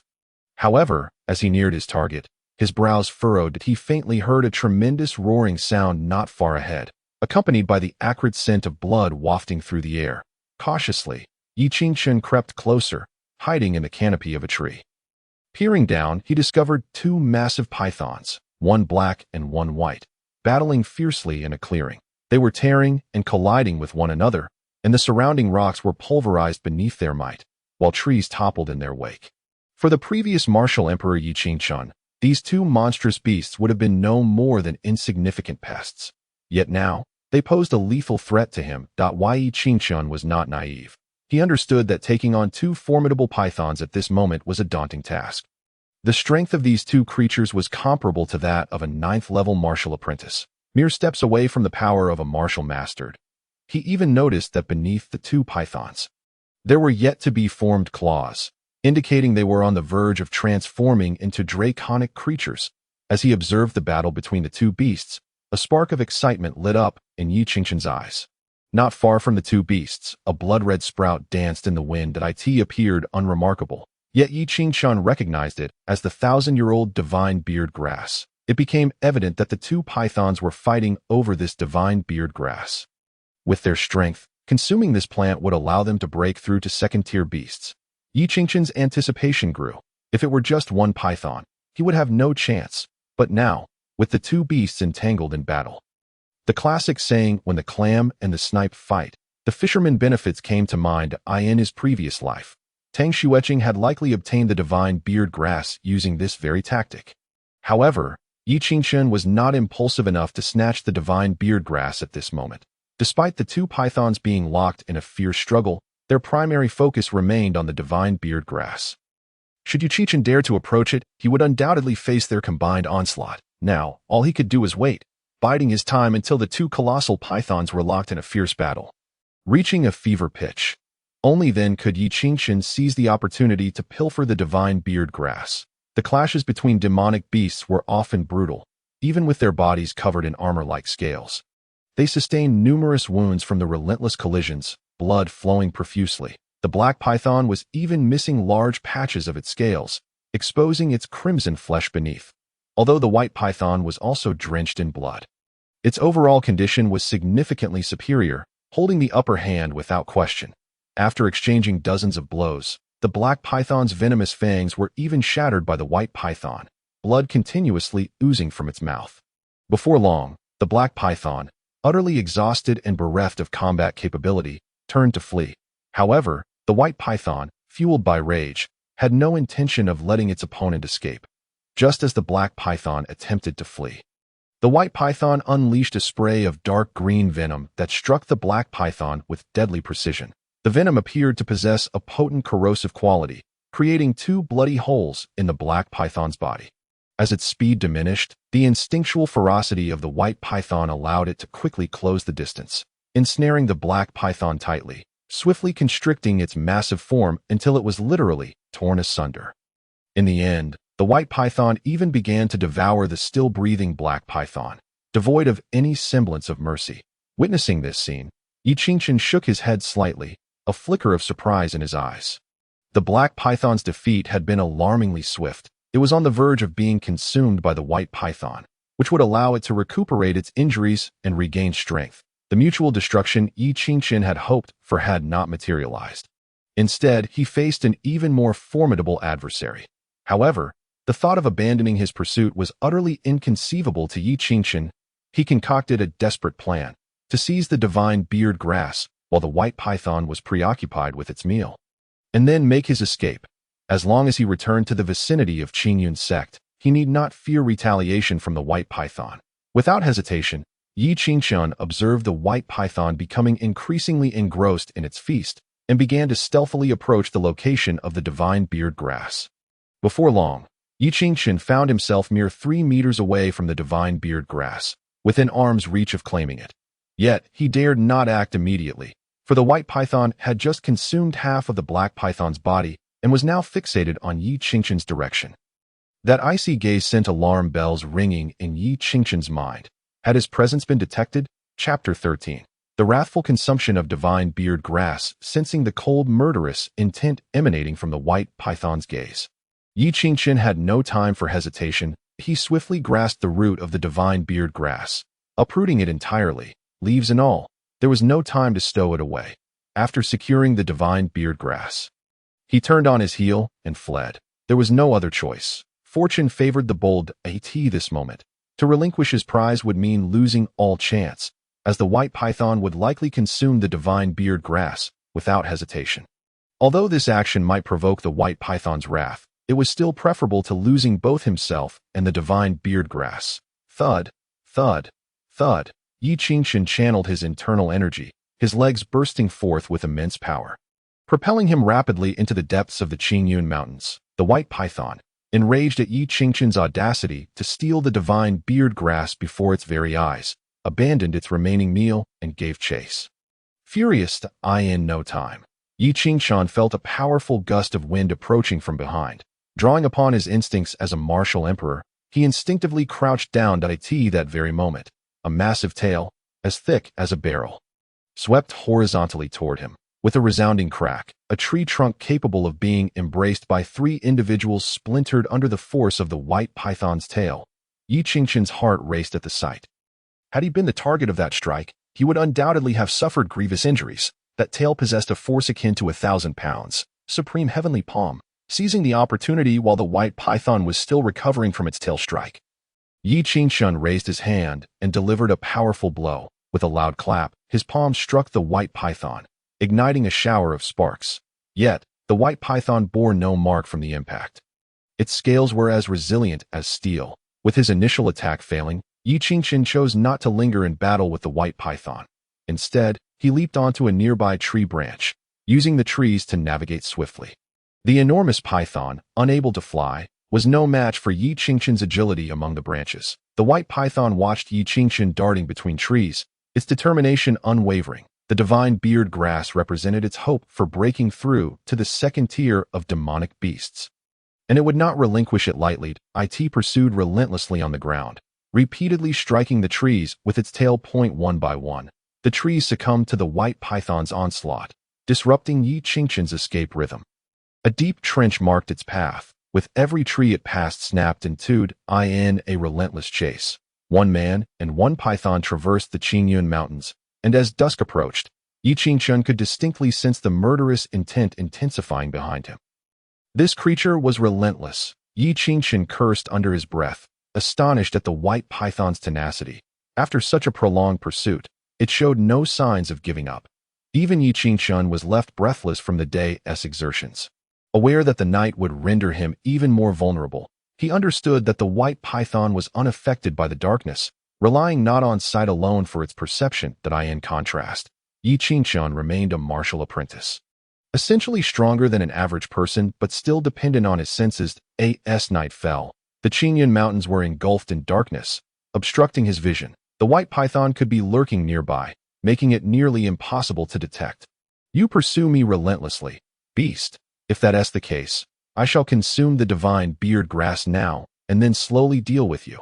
Initially intending to retreat to a safe area to prepare before consuming the divine beard grass.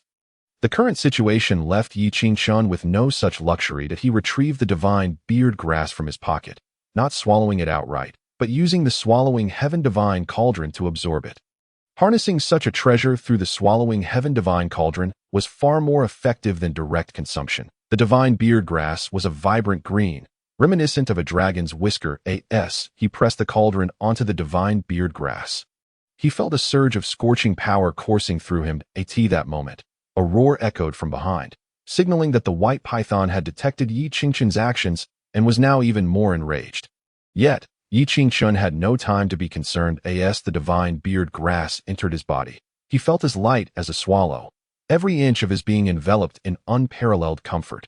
This sensation rivaled even that of absorbing Tang Xueqing's essence.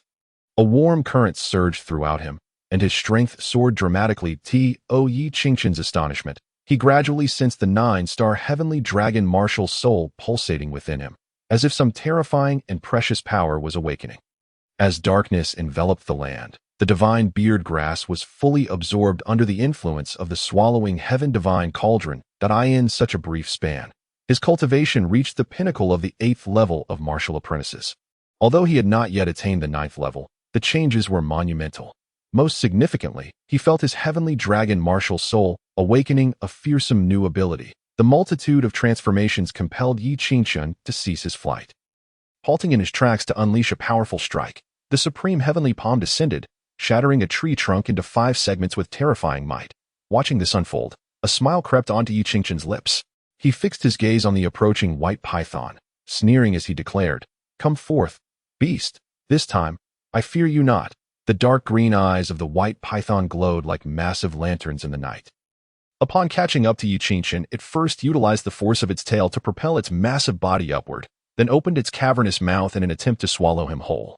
Realizing that the divine beard grass had been consumed, the white python resolved to devour Yi Qingquan instead, deeming it a suitable alternative.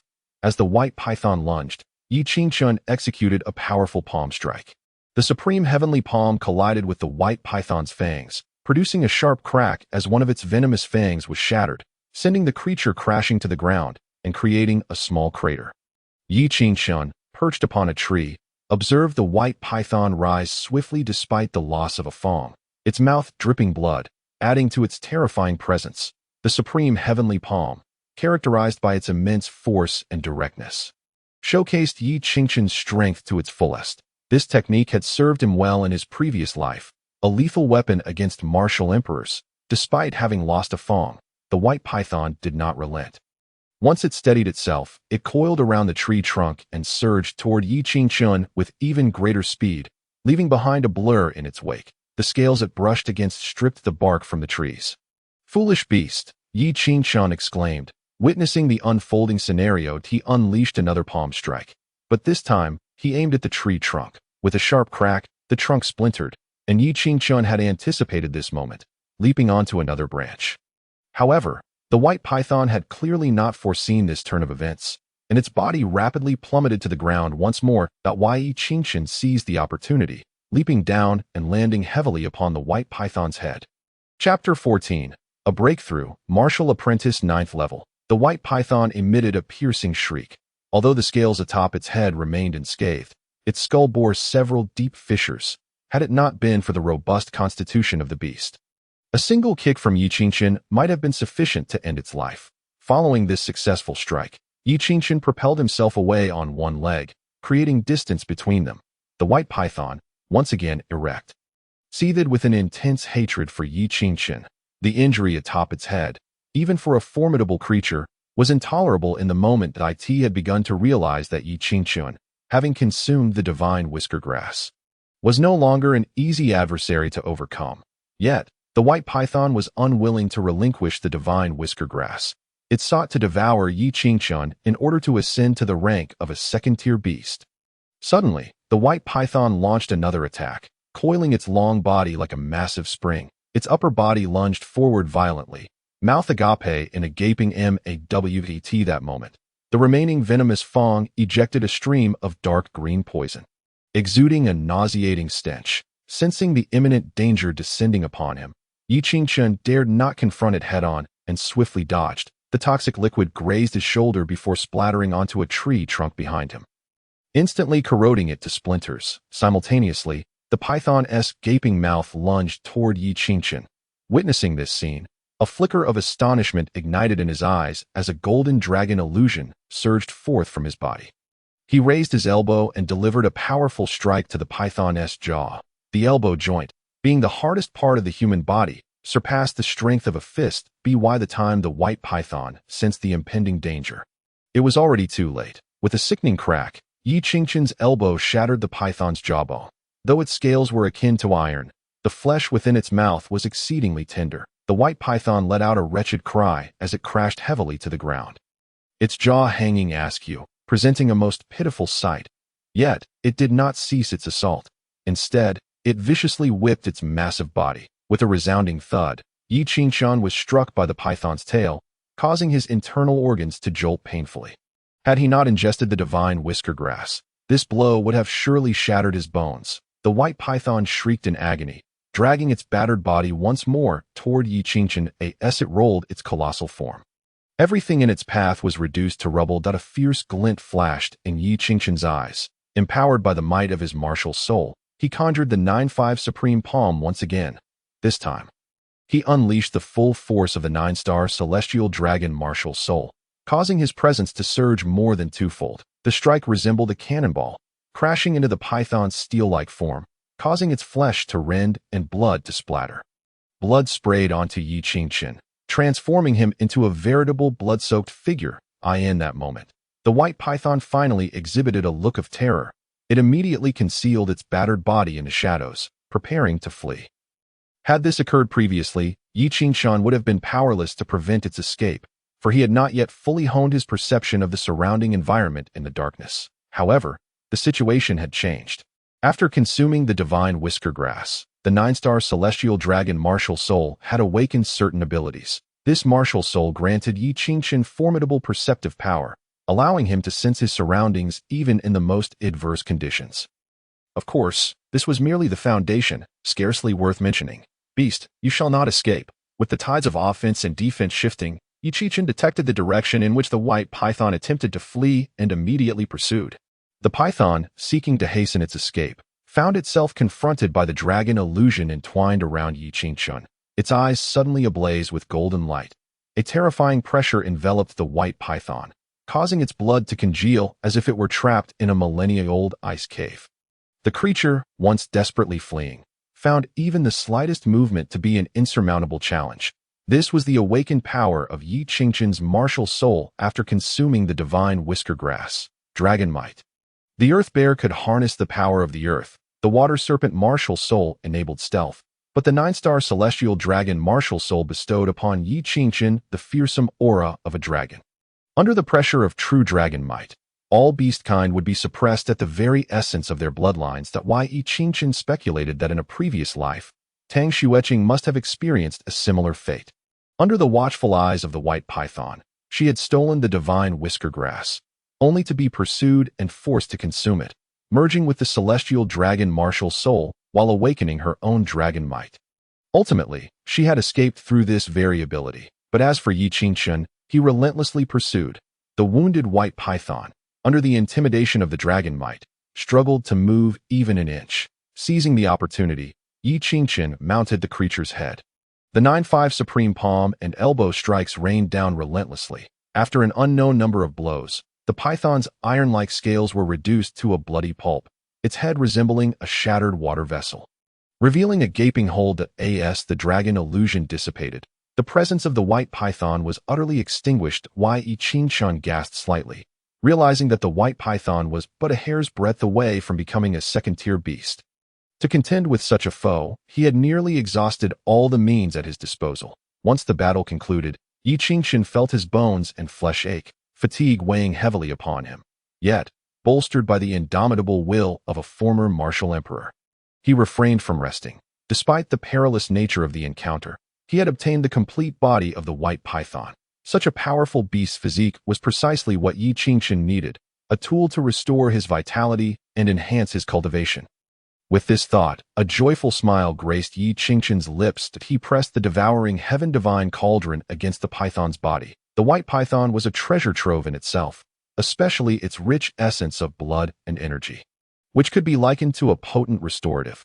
This very restorative was what Yi Qingqian sought. Instantly, the powerful essence surged through his palm, transforming into a wave of warmth that filled his entire being. The fatigue that had enveloped him vanished, replaced by an expression of immense comfort. His internal energy surged like a tumultuous tide. The 9-5 Supreme Mystic Body possessed formidable power, but it also demanded a greater abundance of resources for cultivation. Only when the white python's body had withered, every drop of its blood essence absorbed, did Yi Qingqian's body emit a resonant roar. His entire being trembled as his aura surged by a notable increment. With a triumphant roar, he tore through the already drained body of the white python beneath him. The iron-like scales of the python were shredded into fragments under Yi Qingqian's might, fluttering down like snowflakes. At long last, he achieved another breakthrough, ascending to the initial stage of the 9th layer of martial disciple. This minor advancement allowed Yi Qingqian to reclaim a semblance of his former strength. Elated, he reflected on the fruitful expedition to the Qingyun Mountains. Not only had he seized the opportunity that rightfully belonged to Tang Xueqing, but he had also advanced from the 8th layer of martial disciple to the 9th. It was worth noting that just days prior, he had been utterly devoid of cultivation, a well-known waste. Such a terrifying rate of growth was an extraordinary rarity, even within the entirety of the Qin kingdom. After his breakthrough, Yi Qingqian did not hastily depart from the Qingyun Mountains. Instead, he sat cross-legged to consolidate his newfound strength. He intended to continue his training for a few more days before returning. Calculating the time, Tang Xueqing should be nearing this location soon. He was eager to witness the anguish and fury on her face upon discovering the disappearance of the divine whisker grass. Chapter 15. First Come, First Served. Just as Yi Qingqian was locked in a fierce struggle with the white python, successfully devouring it, and breaking through to the 9th layer of martial disciple, two figures arrived at the site where he had pilfered the divine whisker grass. Upon seeing the shattered body of the black python on the ground, alongside the small pit that had once cradled the divine whisker grass, now devoid of any trace, Tang Xueqing's beautiful visage turned ashen. The divine whisker grass had been snatched away by someone else. Tang Xueqing bit her scarlet lip, disbelief etched across her face, guided by the shadowy figure in her dreams. She had learned of a treasure capable of restoring her damaged Yin essence. Thus, she had rushed to the Qingyun Mountains, only to discover the divine whisker grass. However, at that moment, two powerful pythons had been engaged in combat, leaving Tang Xueqing with no opportunity to seize the grass, not to mention the imminent danger of being discovered and killed by the pythons. She had opted to retreat temporarily, planning to wait for the pythons to finish their battle before seeking her chance. Yet, Tang Xueqing could never have anticipated that shortly after her departure, upon sensing the cessation of the tumultuous battle, she would return to find the divine whisker grass had vanished. Could it be that the pythons devoured it once their fight concluded? The thought was unbearable for Tang Xueqing. Just days ago, her plans to acquire the 9-star celestial dragon martial soul had been thwarted, and now, even the divine whisker grass had slipped through her fingers. The series of setbacks left her feeling suffocated, nearly unable to breathe. Sister Xueqing, it appears that someone seized the divine whisker grass while the pythons were engaged in battle. If you truly wish to reclaim it, allow your elder brother to assist you, a gentle voice interjected, accompanied by a large hand resting on Tang Xueqing's shoulder. Tang Xueqing's eyes flickered with an almost imperceptible disdain, but she quickly masked it with a warm demeanor, replying, "How could I trouble my elder brother?" The man before her, though also an inner sect disciple like Tang Xueqing, possessed the strength of a martial master and was a formidable figure. He had fortuitously encountered her while returning in search of the divine whisker grass and had since pursued her. Jiang Tao concealed the desire in his eyes, patting his chest as he declared, "It would be a mere trifle, but but I would like to see which fool dares to snatch my sister's treasure. This inner sect disciple suppressed the fiery passion within him, striving to present himself favorably in front of Tang Xueqing. He had long admired her beauty and sought an opportunity to draw closer. To his surprise, the chance had finally arrived. Tang Xueqing, well aware of how to wield her beauty, gently grasped Jiang Tao's hand and said, "Then I shall rely on my elder brother from here on out."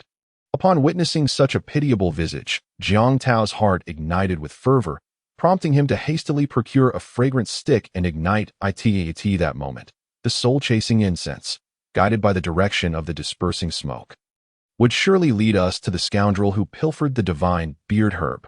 Jiang Tao spoke with confidence, and shortly thereafter, the two pursued the trail of smoke towards the location of Yi Qingchen.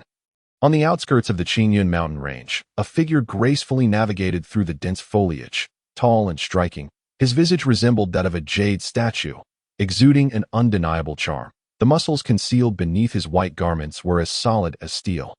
It was none other than Yi Qingchen, his gaze fixed upon a colossal, ferocious tiger demon lurking beneath the thicket, his fist plummeting like a meteor. Bang! With a thunderous impact, the punch landed without any flamboyant maneuver.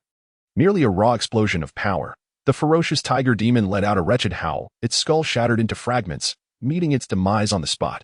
Yi Qingchen's eyes were devoid of compassion. After vanquishing the tiger demon, he exhibited no remorse. He immediately employed the heavenly devouring cauldron to absorb the essence of the demon, augmenting his cultivation. For other martial artists, such reckless consumption of external forces to enhance their prowess would be akin to descending into demonic cultivation. The consequences could range from unstable foundations, hindering future achievements, to the risk of losing oneself entirely and becoming a mere husk. Yet Yi Qingchen, having been reborn as a martial emperor, possessed a wealth of experience forged through trials and tribulations. His cultivation of the supreme 9-5 profound body technique, coupled with the effects of the heavenly devouring cauldron, alleviated any concerns regarding instability in his foundation. Thus, he was able to voraciously devour and enhance his cultivation without trepidation. Logically, given his voracious consumption of power, he should have long since broken through to the martial master realm. However, the supreme 9-5 profound body technique, while immensely powerful, required an energy input that vastly exceeded that of ordinary techniques, causing Yi Qingchen to remain at the 9th layer of martial disciple for an extended period. Yet he was not anxious. Cultivation was not a rapid endeavor, and his current pace was already remarkably swift. After consuming the tiger demon's vitality, Yi Qingchen settled into a meditative posture to consolidate his newfound strength. Suddenly, he opened his eyes wide, stood, and muttered, "There is a killing intent approaching me," accompanied by the rustling of leaves.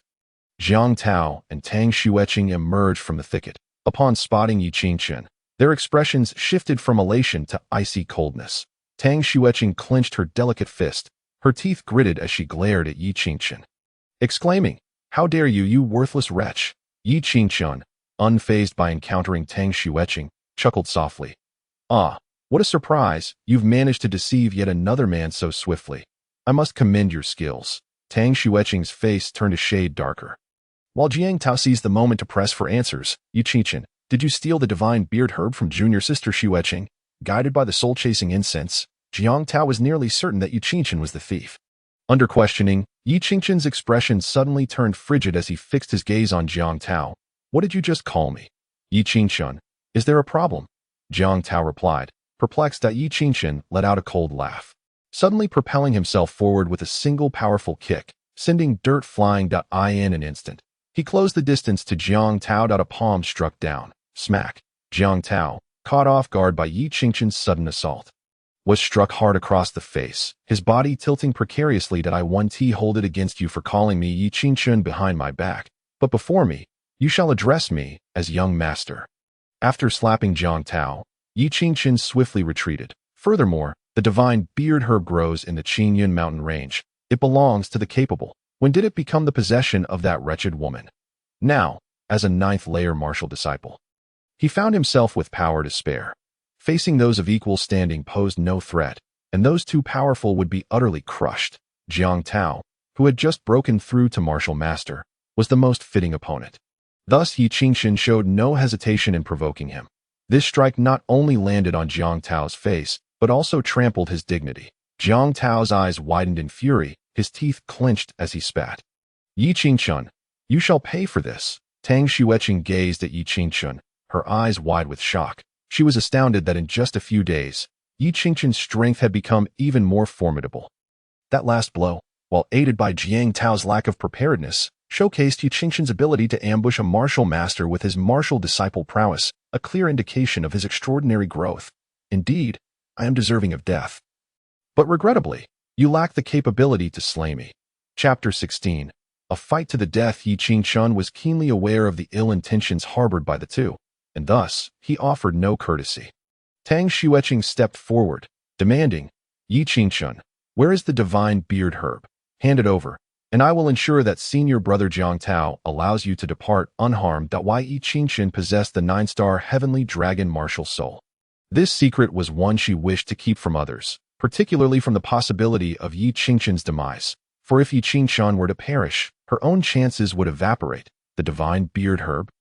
It rests upon my person. If you desire it, come and seize it, Yi Qingchun retorted, his tone dripping with mockery. The sensation of having one's opportunity snatched away was surely unpleasant.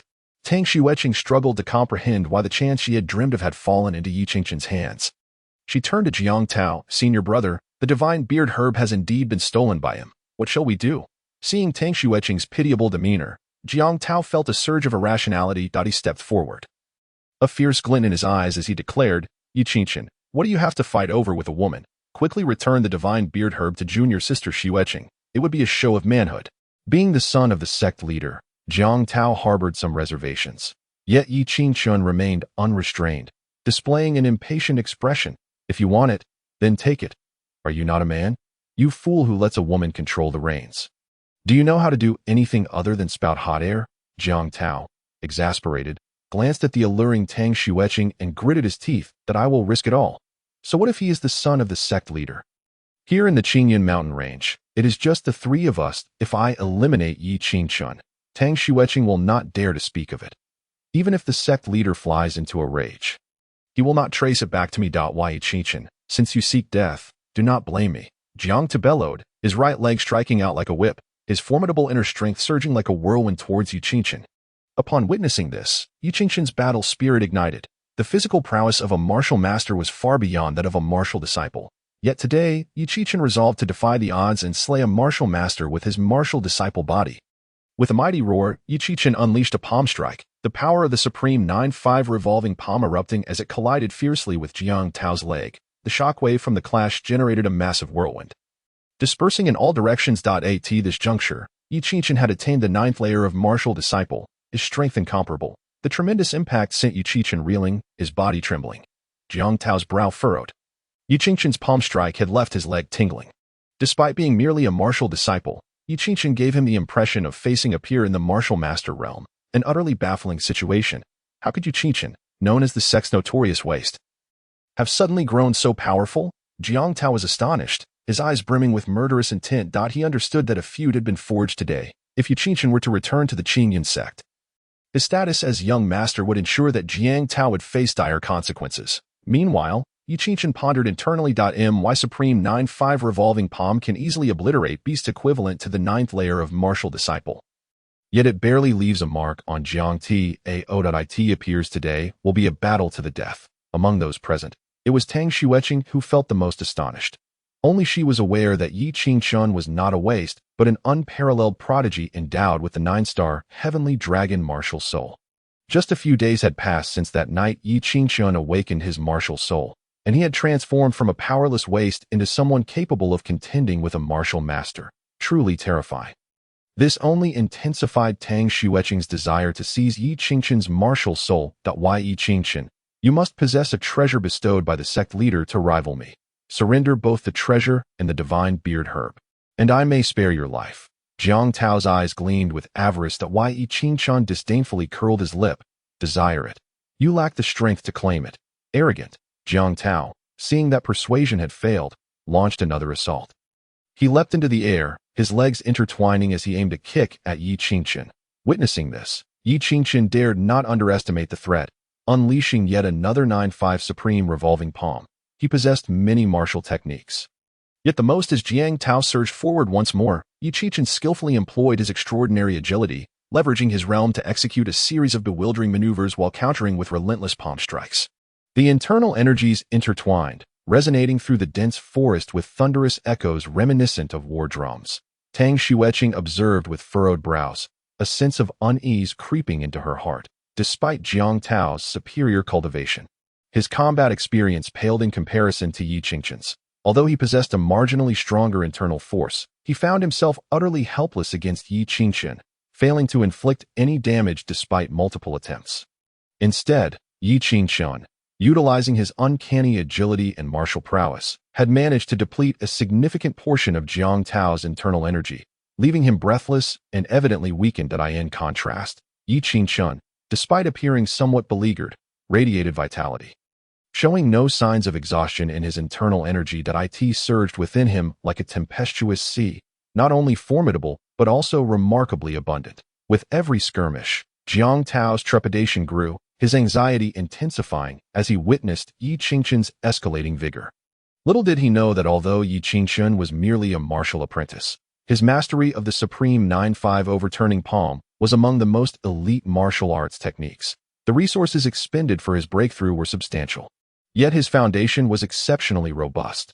Both the resilience of his physique and the profundity of his internal energy were incomparable to that of ordinary martial artists. Furthermore, Yi Qingchen had devoured the Yin Yuan and divine beard grass from Tang Xueqing's celestial body using the celestial devouring cauldron, rendering his internal energy deeper than that of many martial masters, far beyond Jiang Tao's capabilities. Most crucially, Yi Qingchen was a reborn martial emperor, possessing unparalleled combat experience, beyond the supreme 9-5 overturning palm. He had an arsenal of supplementary martial techniques at his disposal. The technique he was currently employing was a mid-tier yellow-grade technique known as Ghost Dance Soul Shudder, renowned for its unpredictability in battle, making it exceedingly difficult for opponents to discern his position. As the incense burned for 2 sticks, Jiang Tao's anxiety mounted with each exchange. Observing Yi Qingchen's increasing vitality, he feared that if this continued, he might very well be drained of life. I can no longer afford to hold back. I must strike Yi Qingchen down with a single blow. Resolute in this thought, Jiang Tao unleashed a thunderous roar, summoning a massive bird-like phantom that enveloped his entire being, the 4-star martial soul, wind-treading bird. In his bid to annihilate Yi Qingchen, Jiang Tao directly harnessed the power of his martial soul. The wind-treading bird, towering and majestic, exuded an aura of might, though it lacked wings for flight. Its 2 immensely powerful talons augmented Jiang Tao's leg strength by a staggering 70% with each step. He left deep impressions in the ground. Yi Qingchen, prepare to meet your demise, he declared, releasing his internal energy outward, his leg power transforming into a sharp blade aimed at Yi Qingchen. Chapter 17. Jiang Tao. And employing a low-tier yellow-grade martial technique, the sweeping wind leg, Jiang Tao's leg strength surged, further amplified by the martial soul's power, propelling his strength to its zenith at that moment.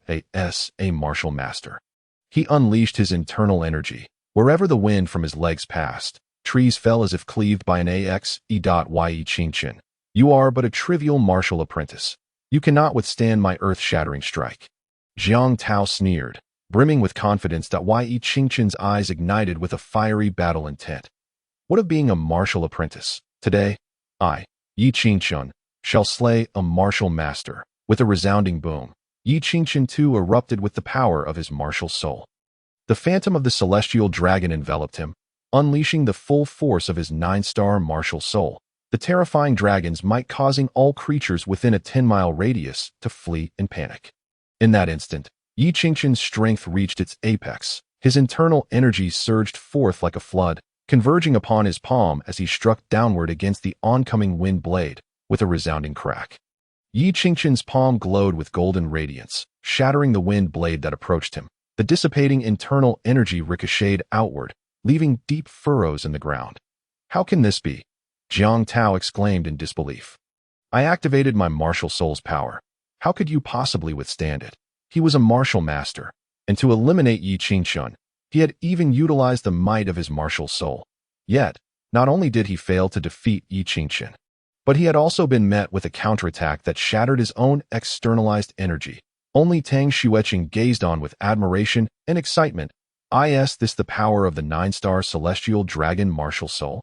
When the martial soul manifests, even a martial master's internal energy crumbles. Truly, the nine-star martial soul is deserving of its reputation. A fervent desire ignited within Tang Xueqing, having witnessed the might of the celestial dragon martial soul. Her resolve to seize this martial soul intensified. With the celestial dragon enveloping him, Yi Qingquan resembled a divine warrior descending from the heavens. With each step he took, he bore down upon Jiang Tao with the weight of a mountain. Your feeble martial soul is not worthy of comparison to mine. Yi Qingquan laughed heartily, launching himself at Jiang Tao with unrelenting ferocity. Empowered by the celestial dragon martial soul, his strength had effectively doubled. Furthermore, the presence of the dragons might diminish the power of Jiang Tao's wind-treading bird martial soul, turning the tables on Jiang Tao, who had once held the advantage in close combat. Yi Qingquan, as a martial apprentice, managed to leave Jiang Tao in a state of disarray after a mere dozen exchanges, forcing him to retreat repeatedly. The supreme 9-5 overturning palm unleashed its formidable might, causing the wind-treading bird martial soul to wail in agony, its form growing increasingly ethereal. Finally, with a sweeping kick, a resounding crack echoed as Jiang Tao's once proud legs were shattered. Spare me, young master. I was wrong. I was wrong. Jiang Tao fell to the ground, weeping profusely, forsaking all dignity in a desperate plea for mercy. His motivations for this confrontation were solely tied to Tang Xueqing, as there was no deep-seated enmity between him and Yi Qingquan. Moments prior, he had arrogantly underestimated Yi Qingquan, but now he resembled a drenched stray dog, utterly humiliated. Unmoved, Yi Qingquan placed his foot upon Jiang Tao's chest, resulting in the fracturing of his ribs. The excruciating pain contorted Jiang Tao's face. Yet he dared not show any anger, continuing to plead, "Young master, if you spare me, I will offer all my spirit stones." Spirit stones were a crucial resource for martial practitioners, distributed among disciples, elders, and the sect master of the Qingyun sect through the sect's martial management hall.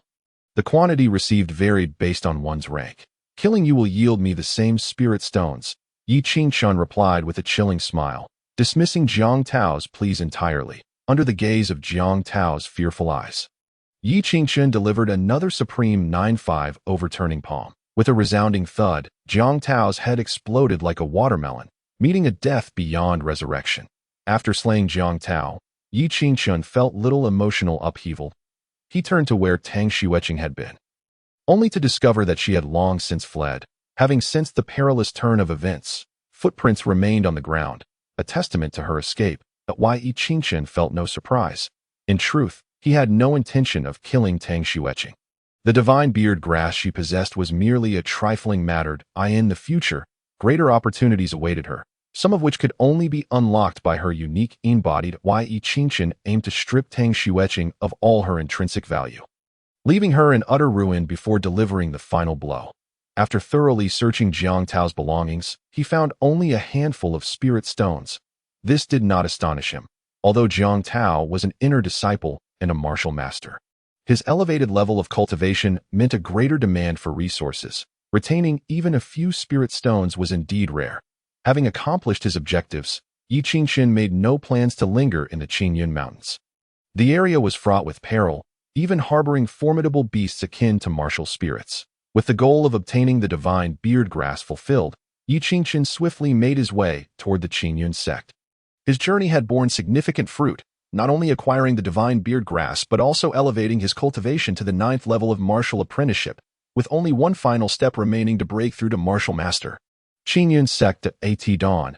As the sun began to rise, a line of young men and women from across the Qin kingdom stood outside the gates of the Qingyun sect. Inner and outer disciples maintained order amidst the bustling atmosphere. Although Qingyun sect was not the pinnacle of sects within the Qin kingdom, it ranked among the largest. Each year, it recruited disciples from across the realm. Today marked the day of the entrance examination, where all candidates would undergo assessments of their aptitude and bone age. Those who passed would earn the opportunity to join the Qingyun sect as auxiliary disciples. Your aptitude is low. You do not qualify for entry into the Qingyun sect. Leave at once. The inner disciple responsible for the assessment spoke coldly, Disregarding the young man's desperate pleas as he was escorted away by several outer disciples, the wave of trepidation washed over the remaining youths at the back of the line. If those with low aptitude were deemed unworthy of joining the Qingyun sect, what hope did they have? The qualifications of martial artists are categorized into 3 grades: upper, middle, and lower. Those who have the potential to become disciples of the Qingyun sect generally fall within the upper middle to middle-lower standards. A higher qualification indicates a greater quality of the awakened martial soul. However, this is not an absolute rule, as many martial artists with less favorable qualifications have been known to awaken exceptionally powerful martial souls. Upon awakening their martial soul, one truly embarks on the path of a martial artist. It is rare to find anyone who can cultivate without having awakened their martial soul. Yi Qingchun, being the son of the sect master, was personally assessed by Yi Tao for his qualifications. The result was an exceptional talent. Yet this remained a secret within the sect. It was precisely due to this outstanding qualification that he was able to awaken the 9-star celestial dragon martial soul. As a multitude of youths awaited with anxiety and anticipation, Yi Qingchun, having just returned from the Qingyun Mountains, strolled toward the gates of the Qingyun sect from the opposite side of the staircase. The lining youths and maidens cast envious glances at him, deducing from his white attire that he was indeed a disciple of the Qingyun sect, an existence they all aspired to emulate. Having grown up in the Qingyun sect and enriched by his past life experiences, Yi Qingchun was quite accustomed to the scene before him and felt no stirrings in his heart. Just as he intended to step through the gates and return to his residence, the inner sect disciple responsible for the assessment suddenly spoke. "Fongling, your qualifications are of the middle-lower grade, which meets the entry requirements. However, your bone age is nearing 16, so you must descend the mountain." Chapter 18. The Phoenix Martial Saint Fongling. Just as Yi Qingchun prepared to enter the gates of the Qingyun sect, he abruptly halted. Turning towards the source of the voice, he beheld a strikingly beautiful young woman standing there, seemingly at a loss for what to do. This girl possessed exquisite features that exuded a gentle aura. Her figure was slender and graceful, though still somewhat immature. Yet, any discerning eye could easily recognize her as a budding beauty. Particularly, her pale yellow dress accentuated the purity of her youth. Upon seeing the woman referred to as Fongling, Yi Qingchun's mind involuntarily drifted into memories in his previous life, when he unexpectedly acquired the legendary 9-5 Supreme Xiantian skill and began to rise to prominence in the Qin kingdom. The name Fongling had also surged forth, suddenly gaining fame. Although Yi Qingchun had never met Fongling, he had heard of her awakening the 8-star fiery phoenix martial soul, slaying several martial emperors, and bravely battling against martial sovereigns without succumbing. Years later, when Yi Qingchun emerged from the Qin kingdom as a martial sovereign, he learned that Fongling had ascended to the level of martial saint, merely a step away from the martial emperor realm. She was a true prodigy, revered by many powerful figures in the Star River realm as the Phoenix Martial Saint.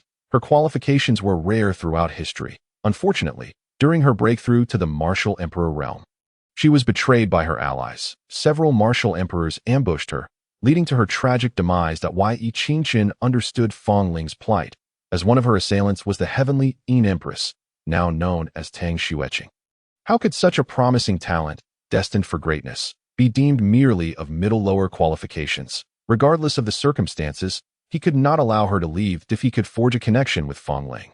She would undoubtedly be a formidable ally on the road to his own rise. In an instant, Yi Qingchun made his decision that I am merely 15 years old, just a month shy of 16.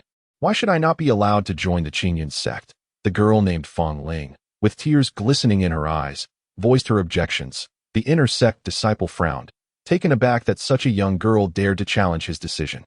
He replied, "Once bone age exceeds 15, Qingyun sect will no longer consider you. Although you have not yet reached 15, you are merely a month away. Given your middle-lower qualifications, even if you joined the Qingyun sect, it would be a waste of cultivation resources." Fongling could not accept this outcome. Nearly in tears, she implored, "I walked 3,000 miles to join the Qingyun sect. How can you simply send me away?" The inner sect disciple smirked disdainfully and retorted, "What does your 3,000-mile journey have to do with me? A refusal is a refusal. Do not waste everyone's time with your futile pleas." With that, he signaled to the outer sect disciples beside him to dispose of Fongling. 2 outer sect disciples seized Fongling on either side, disregarding her struggles as they prepared to throw her down the mountain. Despair etched across her face. Fong Ling thought, if I cannot join the Qingyun sect, where will I go? How will I avenge my family's grievances? Just as she was about to be cast down from the sect's gates, a voice suddenly called out, "Wait!" A white-clad youth stepped forward, blocking the path of the outer sect disciples. It was Yi Qingchen. His gaze was sharp, and his cultivation surged forth invisibly, immobilizing the two outer sect disciples who had seized Fong Ling. Seeing this unfold, Fong Ling's eyes lit up with hope as she gazed at Yi Qingchen.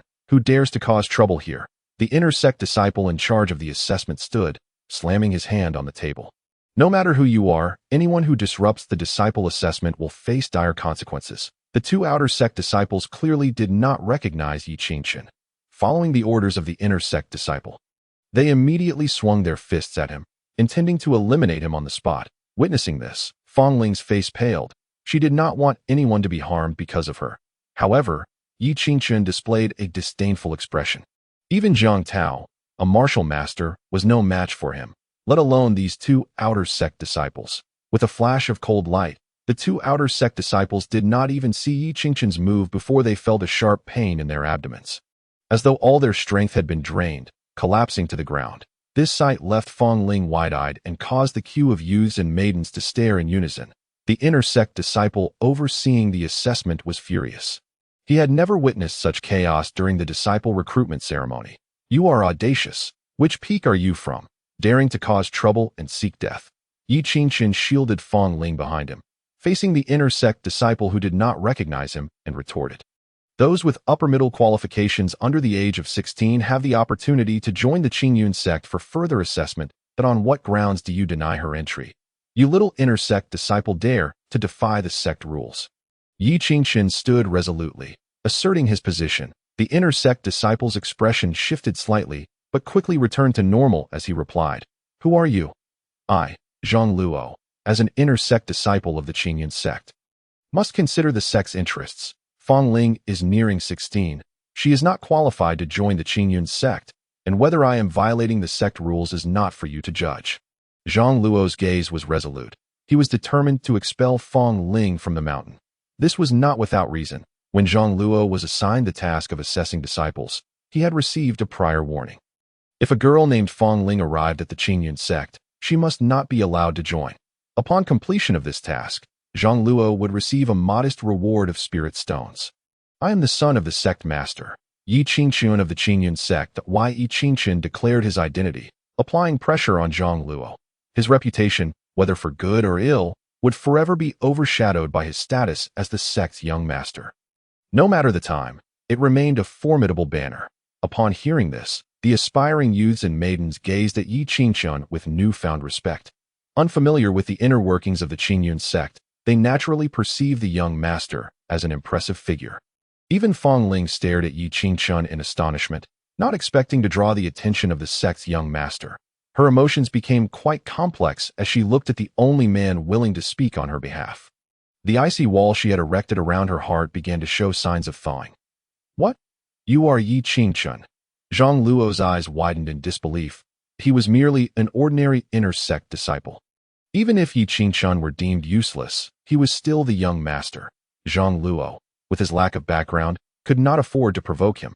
Yet, thinking of the spirit stones he would receive and the instructions given by that esteemed figure, Zhang Luo suddenly felt emboldened. "What of the young master? Although I heard you defeated the elder's grandson, Wu Miao, yesterday, you are ultimately just a martial apprentice that I, however, am already a martial master and have no fear in a confrontation." Moreover, Zhang Luo was currently acting on behalf of that senior brother. Chapter 19. Tensions rise. What of the young master? Today, I am responsible for recruiting disciples. If I say Fong Ling is unqualified, then she is unqualified, Zhang Luo asserted firmly, his gaze filled with provocation. As an inner sect disciple, he had already stepped into the realm of martial masters. A mere martial apprentice posed no threat to him. "Yi Qingchen, though you are the young master, if you continue to obstruct the disciple recruitment ceremony, do not blame me for calling the law enforcement hall to hold you accountable," Zhang Luo threatened, invoking the law enforcement hall to intimidate Yi Qingchen. Yet, Yi Qingchen remained unfazed, stepping closer to Zhang Luo and challenging. Then I shall see for myself. What if I insist on bringing Fong Ling into the Qingyun sect? Fong Ling watched the standoff between Yi Qingchen and Zhang Luo, her mouth slightly agape. Even now, she could not comprehend why Yi Qingchen would stand up for her. Then do not blame me for crossing the young master. Zhang Luo signaled to the outer sect disciples responsible for maintaining order, who quickly surrounded Yi Qingchen and Fong Ling, facing the pressure from several martial apprentices. Fong Ling tugged at Yi Qingchen's sleeve and said, "Young master, you need not go to such lengths for me. I do not wish for anyone to be harmed because of me. I am willing to descend the mountain willingly." Before Yi Qingchen could utter a word, Zhang Luo chuckled and said, "Did you hear that? Fong Ling has not shown you any gratitude at all. She is about to descend the mountain on her own, yet you still cling to what?" Yi Qingchen turned around and saw the mist hanging on Fong Ling's lashes. He understood that this young lady did not genuinely wish to depart, but was simply reluctant to involve innocent people. Slowly grasping Fong Ling's hand, Yi Qingchen smiled and declared, "I cannot allow Qingyun sect to lose a prodigy like you. Rest assured, I, Yi Qingchen, am the young master of Qingyun sect. Zhang Luo cannot do anything to me." The outer disciples responsible for maintaining order felt helpless, realizing that Yi Qingchen was determined to stand his ground. Why Yi Qingchen? If you weren't the sect master's son, you would have been expelled from Qingyun sect long ago for being an incapable cultivator. To dare obstruct my recruitment of disciples in front of so many witnesses today is simply unforgivable. Zhang Luo's eyes glinted with malice as he fixed his gaze on Yi Qingchen. The young men and women preparing for the assessment furrowed their brows, harboring dissatisfaction. What young master? Turns out he is just an incapable waste. Don't waste our time here. Fong Ling is nearly 16 and utterly unqualified to join Qingyun sect. I suppose that Fong Ling's beauty has caught the eye of this wasteful young master. Whispers of ridicule echoed around them. Who says Fong Ling lacks talent? Compared to her, you are the true waste. Yi Qingchen retorted defiantly, launching into a scathing mockery of the crowd that if you don't believe it, shall we test again? In that instant, the air around them thickened as everyone stared at Yi Qingchen in disbelief. What nonsense! A girl nearing 16, who only displayed mid to low-tier aptitude, was suddenly deemed more gifted than all of them. Even if one were to jest, a modicum of sense should be applied.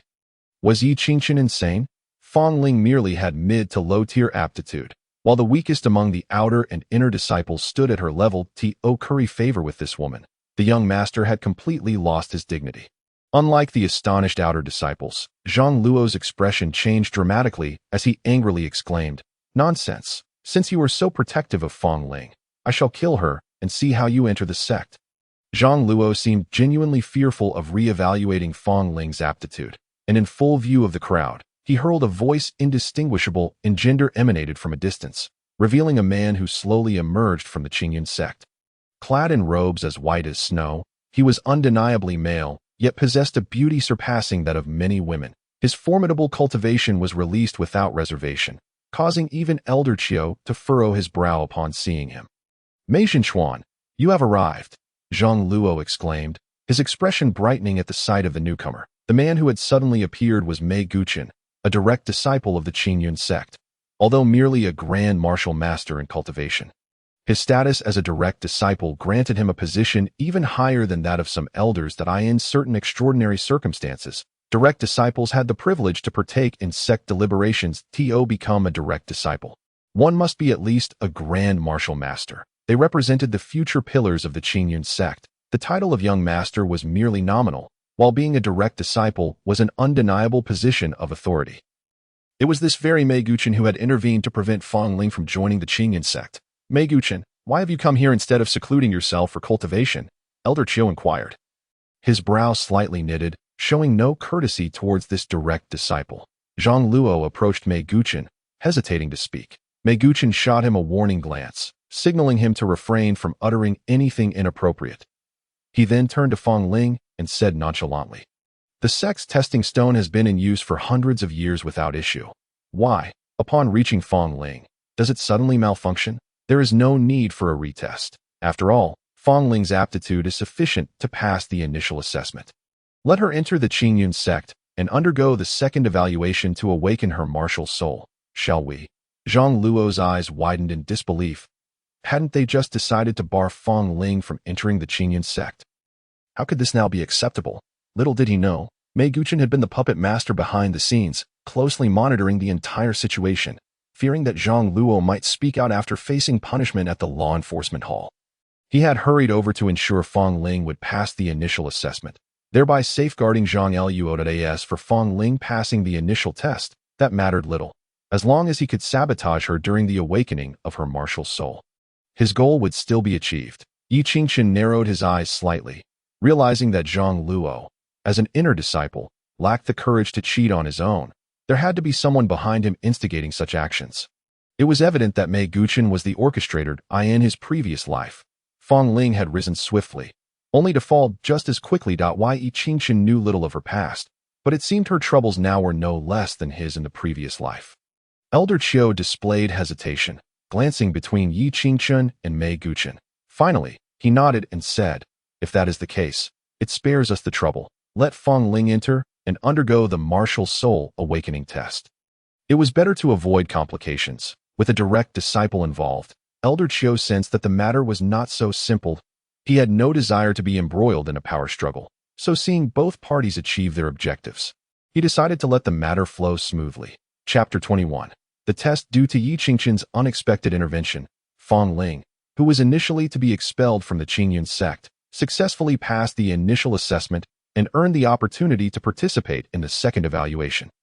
The first round of testing assessed basic aptitude and bone age, determining one's eligibility to become a martial artist and whether they exceeded the optimal cultivation age, however, to become a disciple of the Qingyun sect. The second round, awakening the martial soul, was crucial. Bone and root talent served only as a foundation. A martial artist's future potential was determined by their martial soul. The Qingyun sect would awaken the martial souls of these individuals free of charge. Those who failed the awakening, or whose martial souls were rated below 3 stars, would not be accepted by the sect. Were it not for being the sole son of Yi Tao, Yi Qingqian would have had to reveal his 9-star heavenly dragon martial soul to remain in the Qingyun sect. After resolving matters at the mountain gate, Yi Qingqian, wary of unforeseen complications should Fong Ling join the sect, chose to personally escort her to the martial soul awakening site. Elder Qiu had no reason to linger.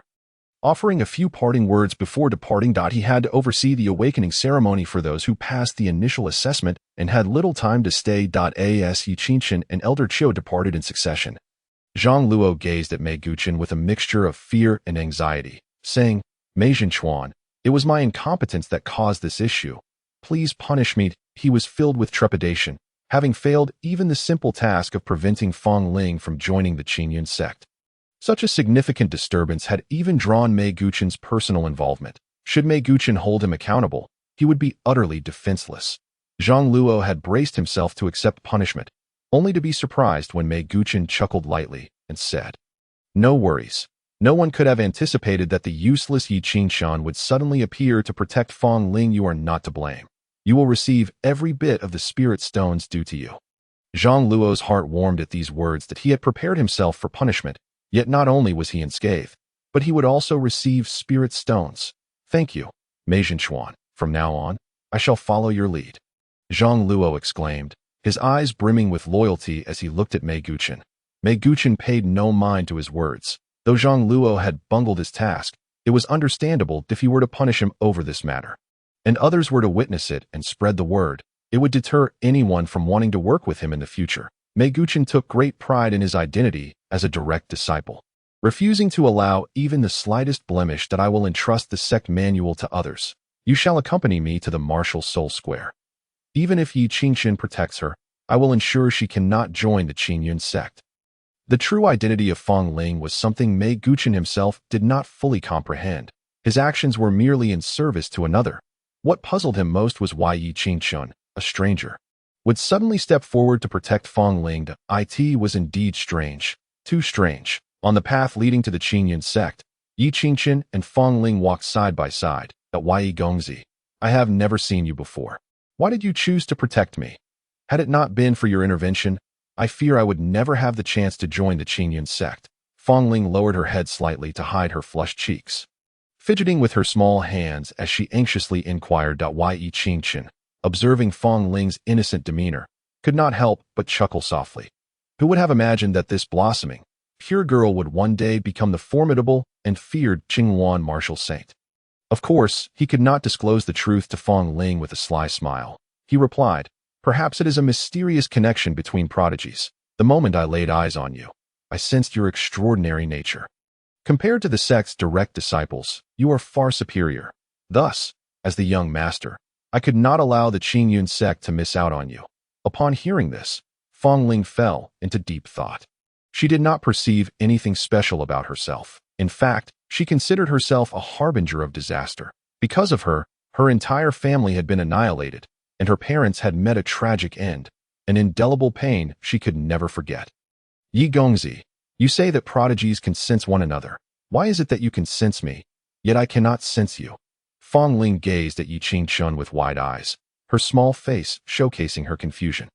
Her retort momentarily left Yi Qingchun speechless, but it did not stump him. With a mischievous smile, he confidently patted his chest and declared, "Of course, it is because I am more talented than you.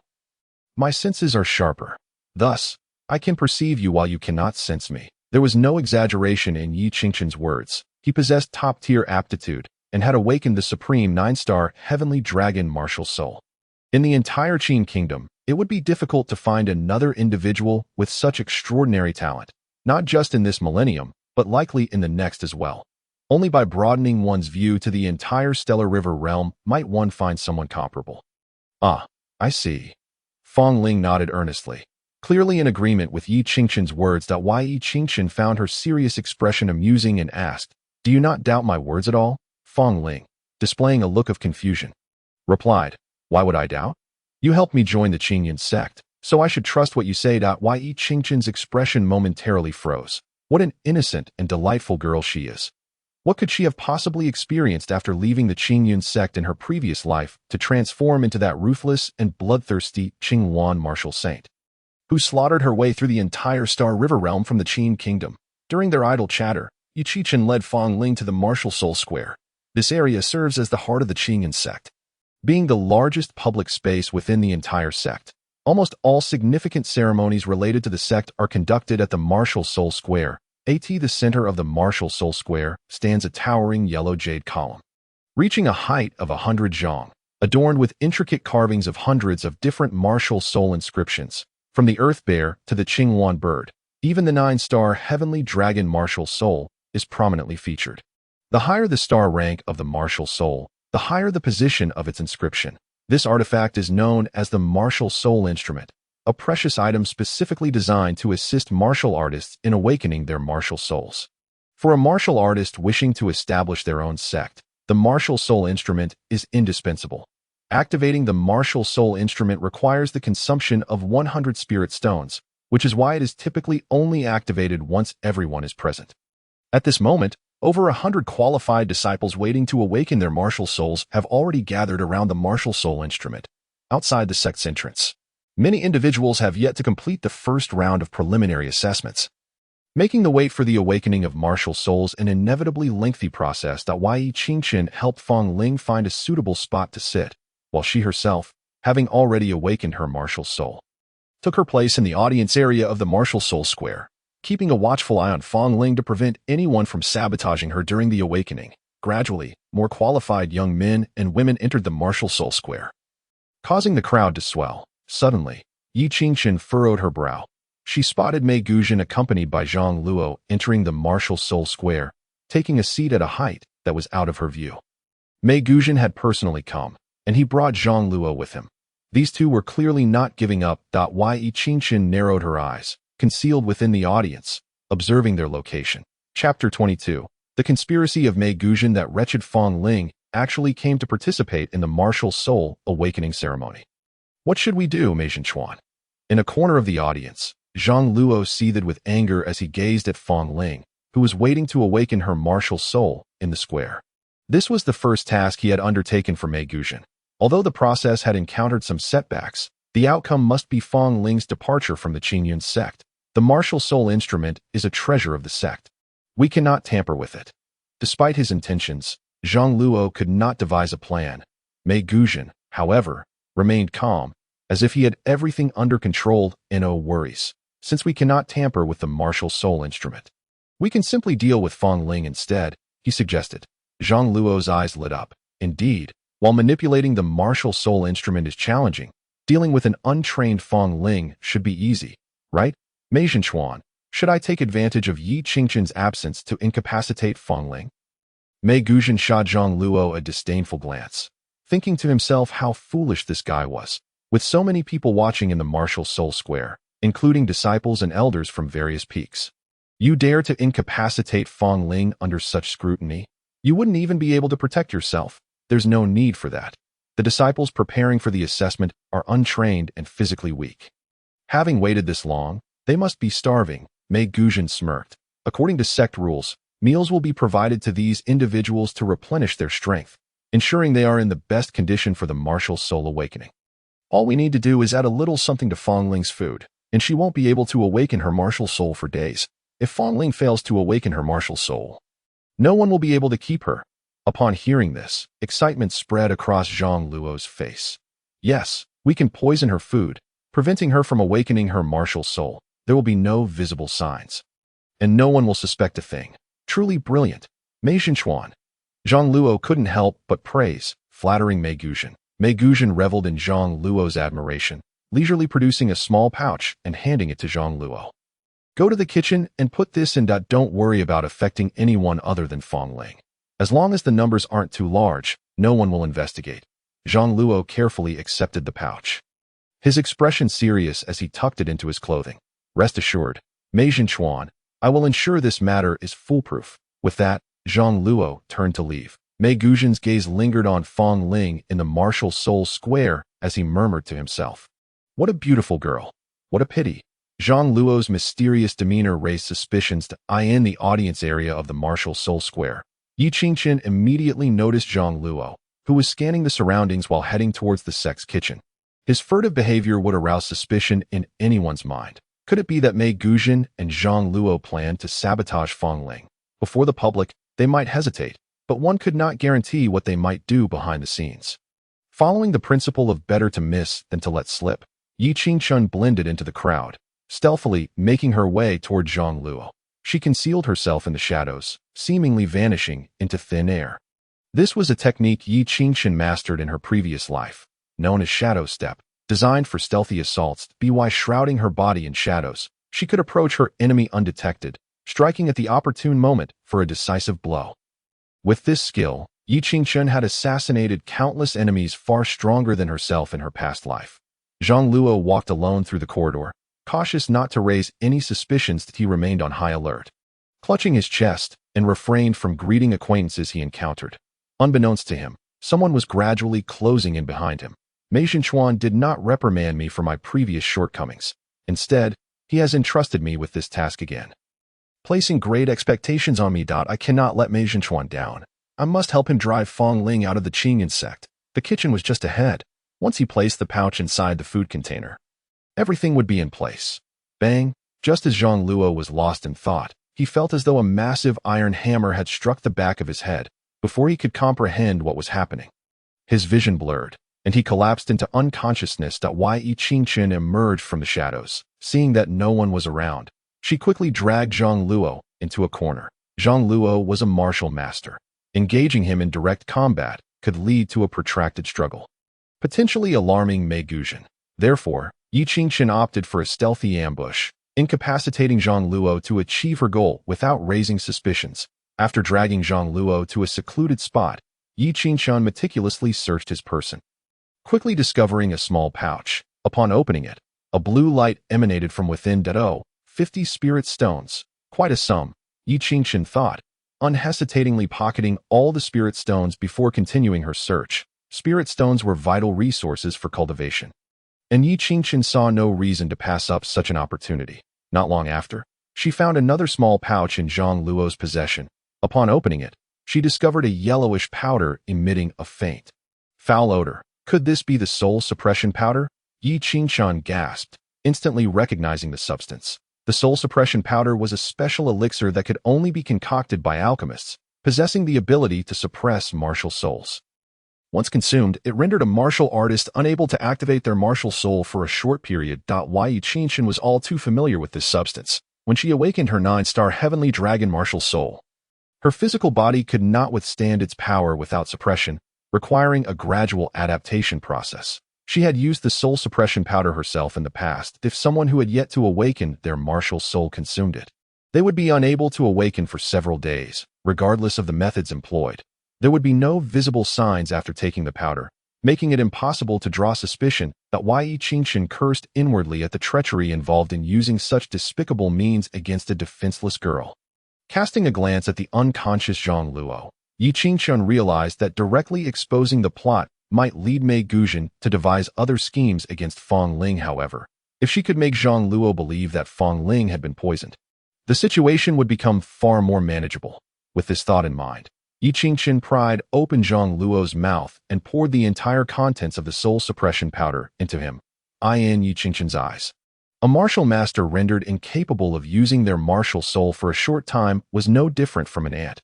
After consuming the soul suppression powder, Zhang Luo's eyes began to flutter, and he slowly regained consciousness. Zhang Luo, you finally awakened. How was that little nap? He saw Yi Qingchen leaning against a pillar, a cold smile plastered across her face, fixated on him. Chapter 23. The suppression powder. Yi Qingchen. Was it you who knocked me out?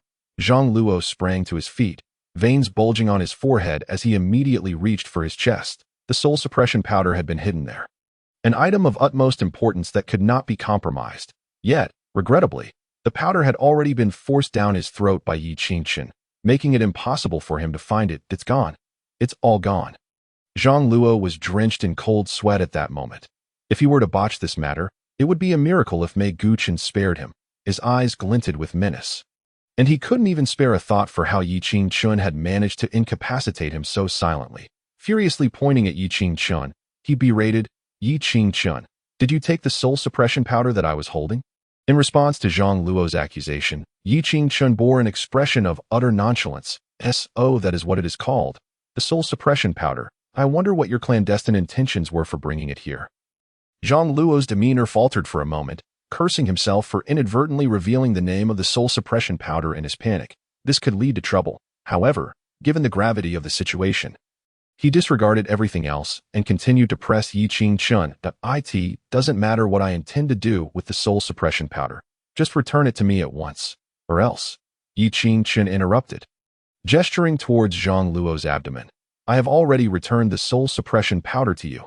Not a trace remains. Zhang Luo's brows furrowed, and hostility intensified in his gaze. There was no soul suppression powder in his possession. Yi Qingchen was clearly fabricating lies. Yi Qingchen, cease your nonsense. If you do not return the soul suppression powder, do not blame me for being impolite. Seeing Zhang Luo prepare to strike, Yi Qingchen stepped closer, gradually manifesting an ethereal dragon figure around him. With a cold, disdainful gaze, he looked down at Zhang Luo and said, Oh, I am quite eager to witness the manner in which you choose to be impolite. Upon sensing that Yi Qingchen's aura was merely that of a martial apprentice, Zhang Luo's eyes filled with scorn. How dare a mere apprentice target him? A martial master. I never imagined you. A worthless fool would actually possess a martial spirit. Very well. Today I shall demonstrate the true terror of my martial spirit's power. With a slight smirk, Zhang Luo focused his thoughts to unleash his martial spirit, puffing out his chest in anticipation of the moment he would overpower Yi Qingchen. However, as 3 breaths passed, the smirk on Zhang Luo's lips froze. He was horrified to find that his martial spirit seemed to be locked away, impervious to his commands. How is this possible? Why can't I release my martial spirit? Observing the panicked Zhang Luo, Yi Qingchen simultaneously harnessed his internal energy and the power of his martial spirit, stating, Did I not inform you? The soul suppression powder has been completely returned to you. Since your martial spirit cannot be unleashed, allow me to show you mine. As his words fell, Yi Qingchen unleashed a full-force palm strike, delivering the 9-5 supreme overturning palm. This strike, in Yi Qingchen's hands, rivaled the full might of a martial master. Even a true martial master would find it difficult to withstand this moment. With Zhang Luo unable to release his martial spirit, his strength was halved. How could he hope to contend with Yi Qingchen? As the palm struck his chest, Zhang Luo felt as though he had been rammed by an unparalleled beast. Without the protection of his martial spirit, it felt as though his bones might shatter. His body crashed heavily against a pillar, and he coughed up blood. His organs jostled within him. Bang! Immediately following, Yi Ching-chun planted a foot on Zhang Luo's chest, causing him excruciating pain and eliciting cries of agony. Why, Yi Ching-chun, you worthless fool! You dare to poison me and take advantage of my vulnerability? Once the effects of the soul suppression powder wear off, we shall fight again. Zhang Luo's heart brimmed with resentment. If he could only invoke his martial spirit, how could he possibly be outmatched by Yi Ching-chun in such a dire moment? He still dared to be obstinate. It seemed he had yet to learn his lesson. Yi Ching-chun applied pressure with his foot, causing Zhang Luo's bones to crack ominously, as if they might splinter apart. Zhang Luo continued to scream in pain, yet he stubbornly hurled curses at Yi Ching-chun. I shall allow you to curse. Observing this, Yi Ching-chun was swift to act, producing a pill from seemingly nowhere and forcing it into Zhang Luo's mouth, compelling him to swallow. Zhang Luo's eyes widened. The taste of the pill was revolting. Even after swallowing it, he felt a wave of nausea rising within him. What was that worthless thing you just made me consume? A sly smile crept across Yi Ching-chun's lips as he replied, Is it not fair for you to poison Fong Ling while forbidding me from doing the same? What I just made you ingest was the 10-day soul-severing pill. Without an antidote, you shall rot and decompose, your soul scattered to the winds. From this moment on, you would do well to watch your words and refer to me as young sect master. Fear gripped Zhang Luo's heart as he seethed with hatred towards Yi Ching-chun. Initially, he had assisted Mei Gu-chun, wielding significant influence within the Qingyun sect, yet with each encounter with Yi Ching-chun, his fortunes had worsened.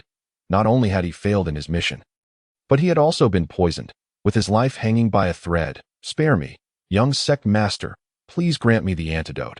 I swear I shall never dare again. Faced with life and death, Zhang Luo had no choice but to cast aside his pride and plead for mercy from Yi Ching-chun. Yi Ching-chun crossed his arms, a cruel smile gracing his features. Humph, you wish for the antidote. I shall relish watching you decay and perish. In truth, there was no 10-day soul-severing pill. It was simply a lump of foul mud Yi Ching-chun had gathered from the sect's pond. The real 10-day soul-severing pill was a 5th-tier elixir capable of killing a martial emperor. To give it to Zhang Luo would be a waste, as Zhang Luo contemplated his impending doom in 10 days. He was so frightened that his soul threatened to flee. He incessantly begged for mercy, trembling with anxiety. While it was crucial to cling to Mei Gu-chen's favor, preserving his life was paramount. Young sect master, if you spare my life, I am willing to do anything for you. Please, grant me mercy. Seeing that Zhang Luo was genuinely terrified, Yi Ching-chun replied, I might consider sparing you, but it will depend on your performance. Hope flickered in Zhang Luo's eyes as he inquired, Young sect master, whatever your command, I shall comply. Yi Ching-chun feigned deep contemplation before instructing, I want you to return to Mei Gu-chun's side immediately. When he inquires about the outcome of your task, you must assure him that it has been accomplished. Ensure that he firmly believes in the existence of the soul suppression powder. You understand. As long as Mei Gu-chun is convinced that Fong Ling has ingested the soul suppression powder, she will successfully await the awakening ceremony of her martial spirit. Once Fong Ling reveals her 8-star martial spirit, even Mei Gu-chun, as a direct disciple, will lack the authority to expel her from the mountain. Upon hearing Yi Ching-chun's instruction to deceive Mei Gu-chun, Zhang Luo was utterly terrified. However, realizing that his life was in Yi Ching-chun's hands, he ultimately had no choice but to acquiesce. Young sect master, I shall comply. Yi Ching-chun lifted his foot from Zhang Luo's body and smiled. Remember, I will be watching you from the martial spirit square. If Fong Ling fails to awaken her martial spirit and join the sect, you shall never dream of obtaining the antidote. Chapter 24. Challenge. Zhang Luo gazed at Yi Ching-chun. His face flushed with anger, yet he could do nothing but turn away in silence, compelled to carry out Yi Ching-chun's orders to the martial spirit square as soon as Zhang Luo returned. He was met with Mei Gu-chen's inquiry. Zhang Luo, how did the task fare? Zhang Luo's expression shifted slightly, instinctively leaning towards revealing the truth. Yet, recalling the deadly poison coursing through his veins, he immediately wilted. So he straightened his demeanor and confidently declared to Mei Gu-chun, Rest assured, esteemed Mei. This time, it is absolutely foolproof. I have personally placed the soul suppression powder in the food box. as long as Fong Ling consumes it. She will be unable to escape. Upon hearing this, a faint smile appeared on Mei Guchen's face. He looked at Zhang Luo with approval, stating, "Once the awakening ceremony concludes, I shall bestow upon you a mid-tier yellow-grade martial technique as compensation for your efforts." To Mei Guchen, a mere mid-tier yellow-grade martial technique was insignificant. That it was a small price to pay to secure a loyal subordinate. Hearing this, Zhang Luo's heart leaped with joy, and he excitedly exclaimed, "Thank you, esteemed Mei." However, as soon as he spoke, the reality that Fong Ling would not actually consume the soul suppression powder struck him. If the truth were to surface, not only would he lose the mid-tier yellow-grade martial technique, but his very life might also be at stake at Mei Guchen's hands. With this thought, a bitter expression washed over Zhang Luo's face. Mei Guchen noticed the change in Zhang Luo's demeanor, his brow furrowing in displeasure.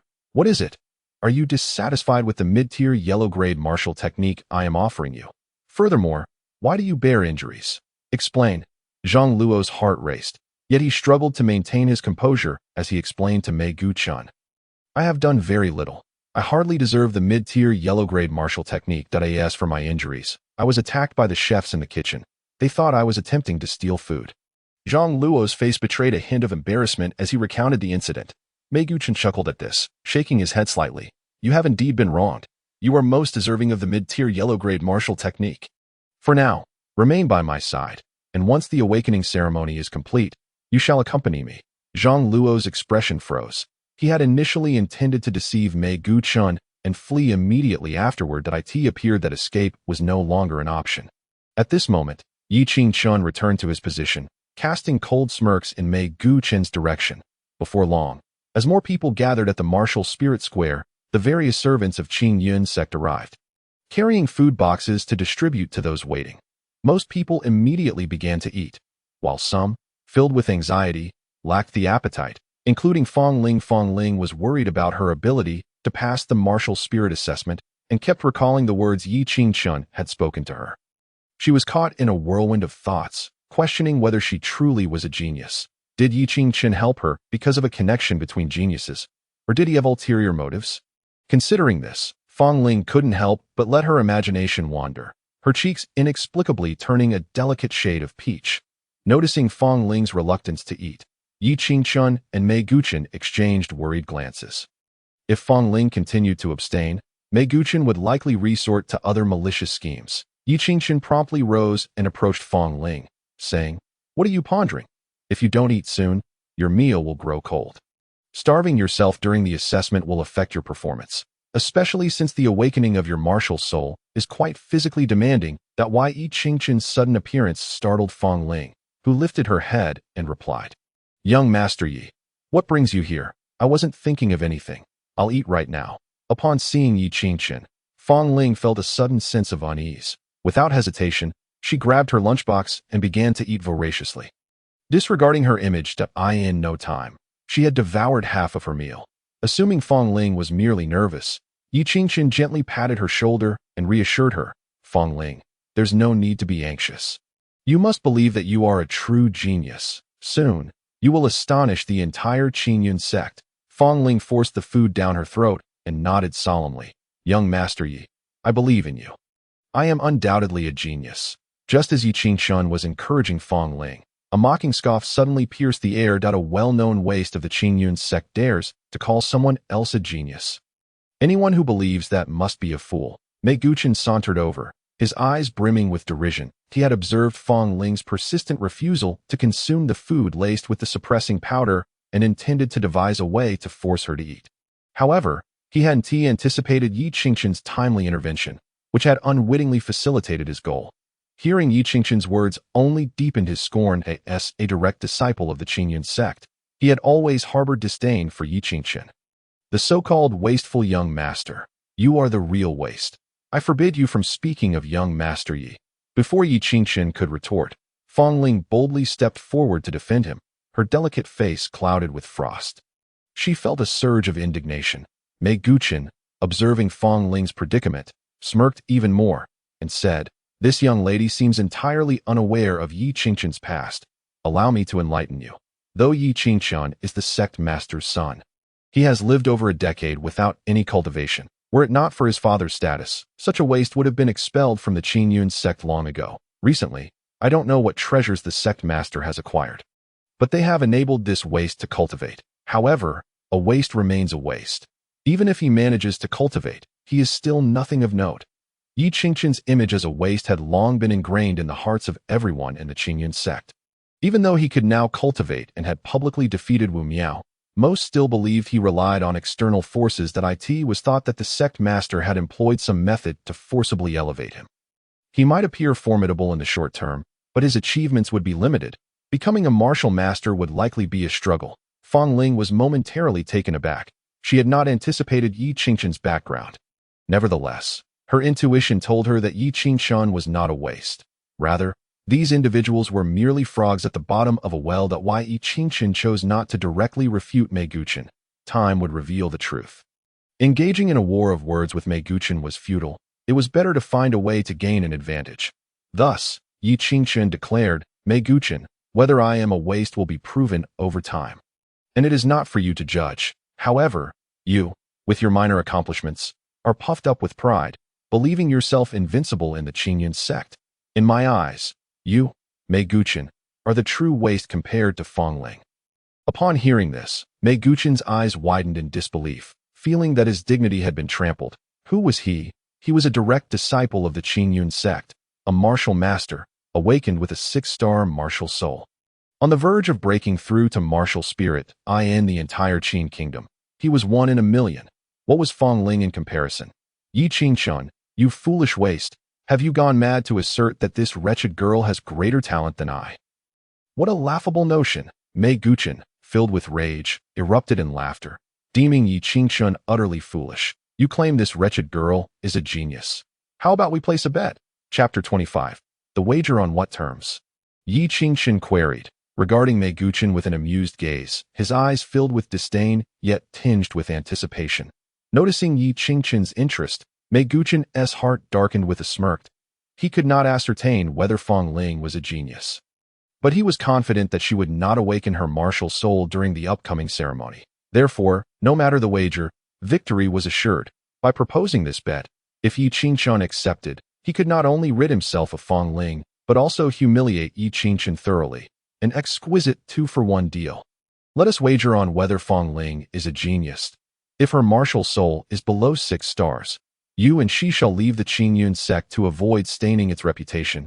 If you are too cowardly to bet, perhaps you should crawl beneath my legs instead? Mei Guqian pointed at Zhang Luo beside him, sneering. Zhang Luo stiffened at the mention of his name, feeling the topic had inexplicably turned to him. He felt a wave of bitterness, wanting to tell Mei Guqian that they could not wager, that it was unwise. Fang Ling was not poisoned. She could still awaken her martial soul. Although Zhang Luo could not guarantee the specifics of Fang Ling's martial soul, the possibility of an unexpected outcome loomed. What if? Yi Qingqian glanced at Zhang Luo, and then at Mei Guqian. Fang Ling possessed the 8-star blazing phoenix martial soul, a rarity even throughout the Starry River realm. In this wager, Yi Qingqian was certain he would emerge victorious. He could not afford to dismiss such an opportunity presented by Mei Guqian. Thus, without hesitation, Yi Qingqian agreed. Very well, I accept your wager if Fang Ling's martial soul is below 6 stars.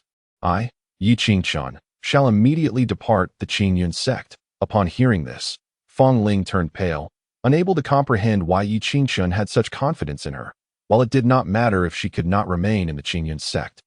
The repercussions for Yi Qingqian would be dire.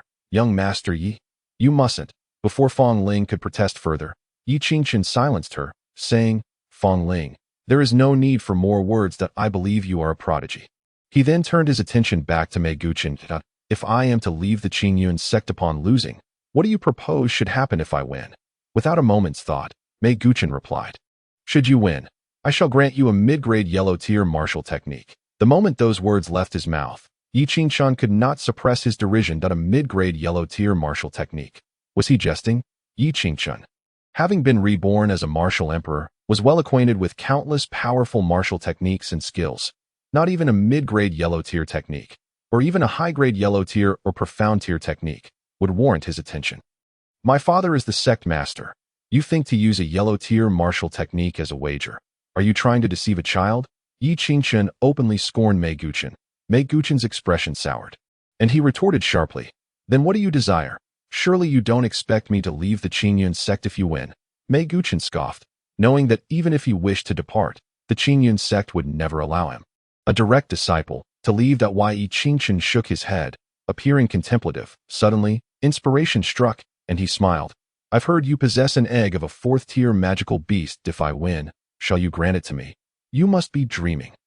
Mei Guqian's eyes widened in disbelief, unprepared for Yi Qingchen's audacious demand. The fourth-tier magical beast egg had been a reward from his master when he ascended to the status of martial master.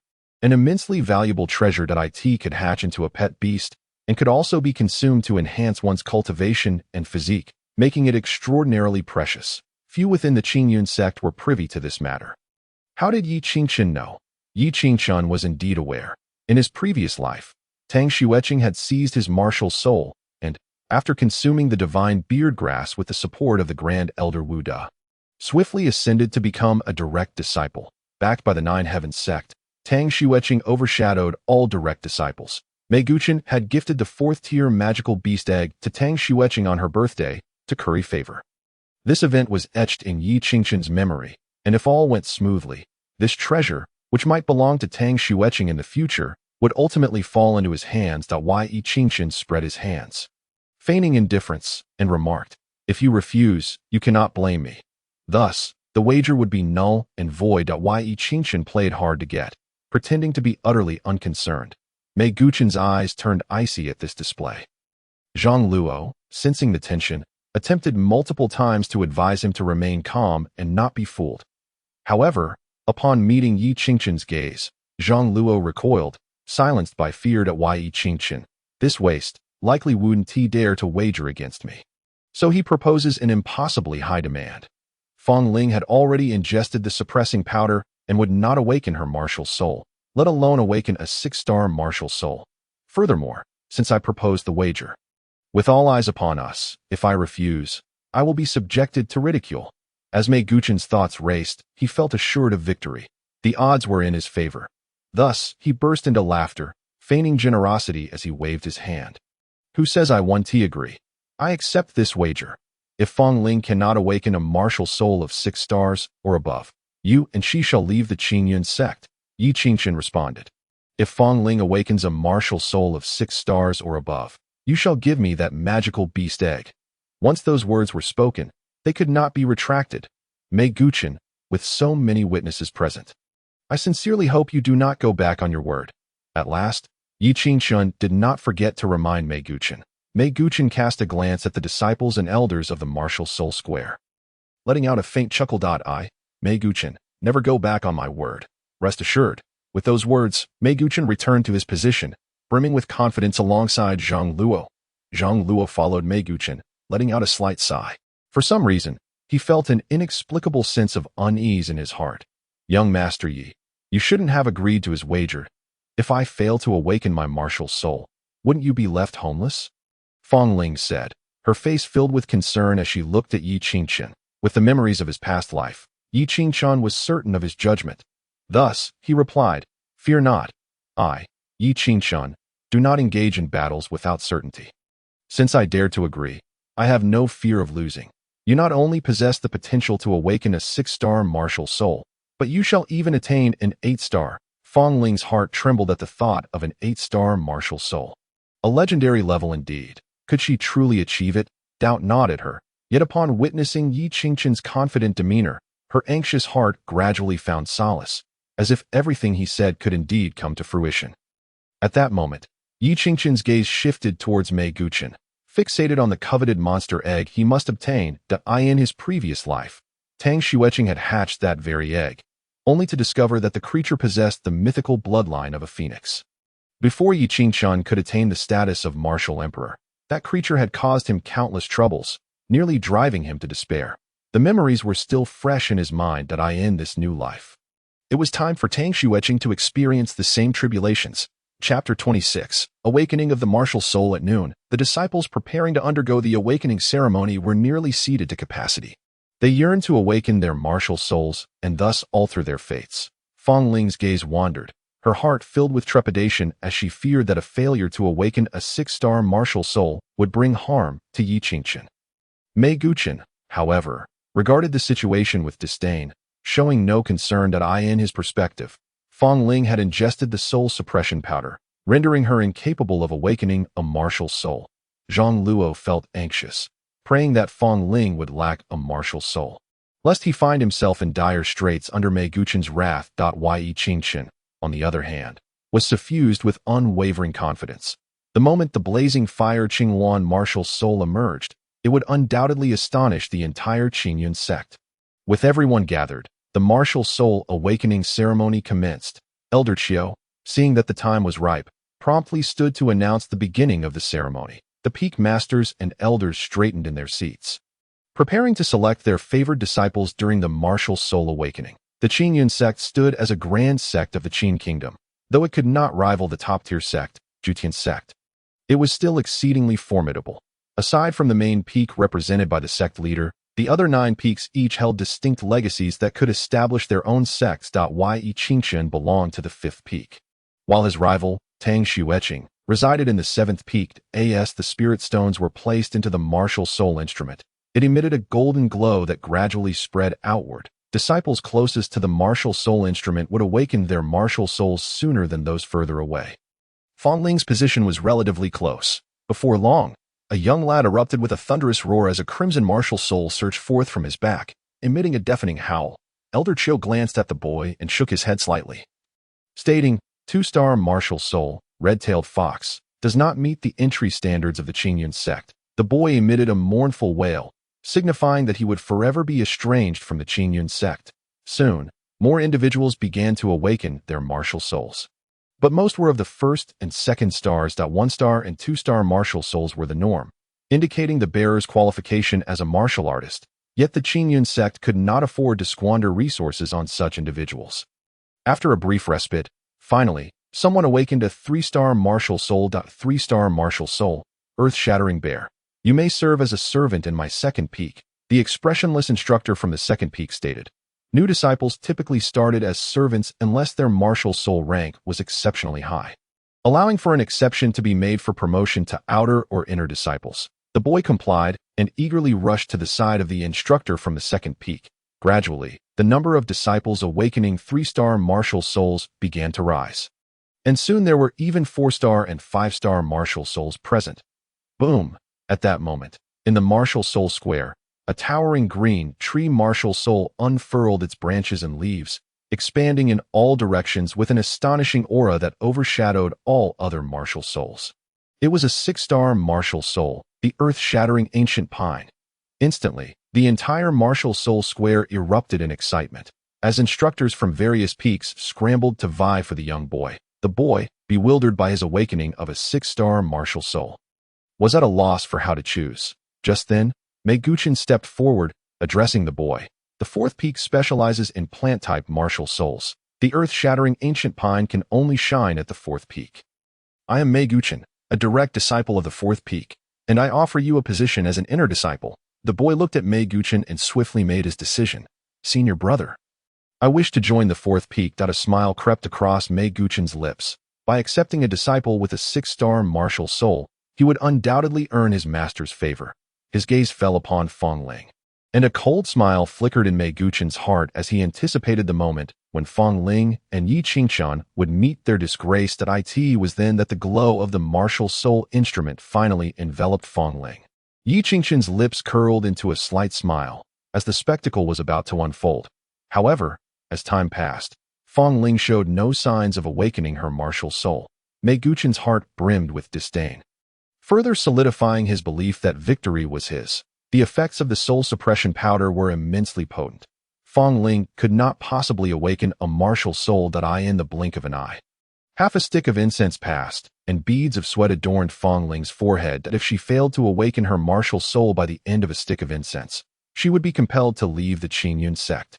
Yi Qingchen furrowed his brow, sensing that his wager with Mei Guqin placed excessive pressure on Fong Ling. This state of mind could very well hinder her martial soul awakening.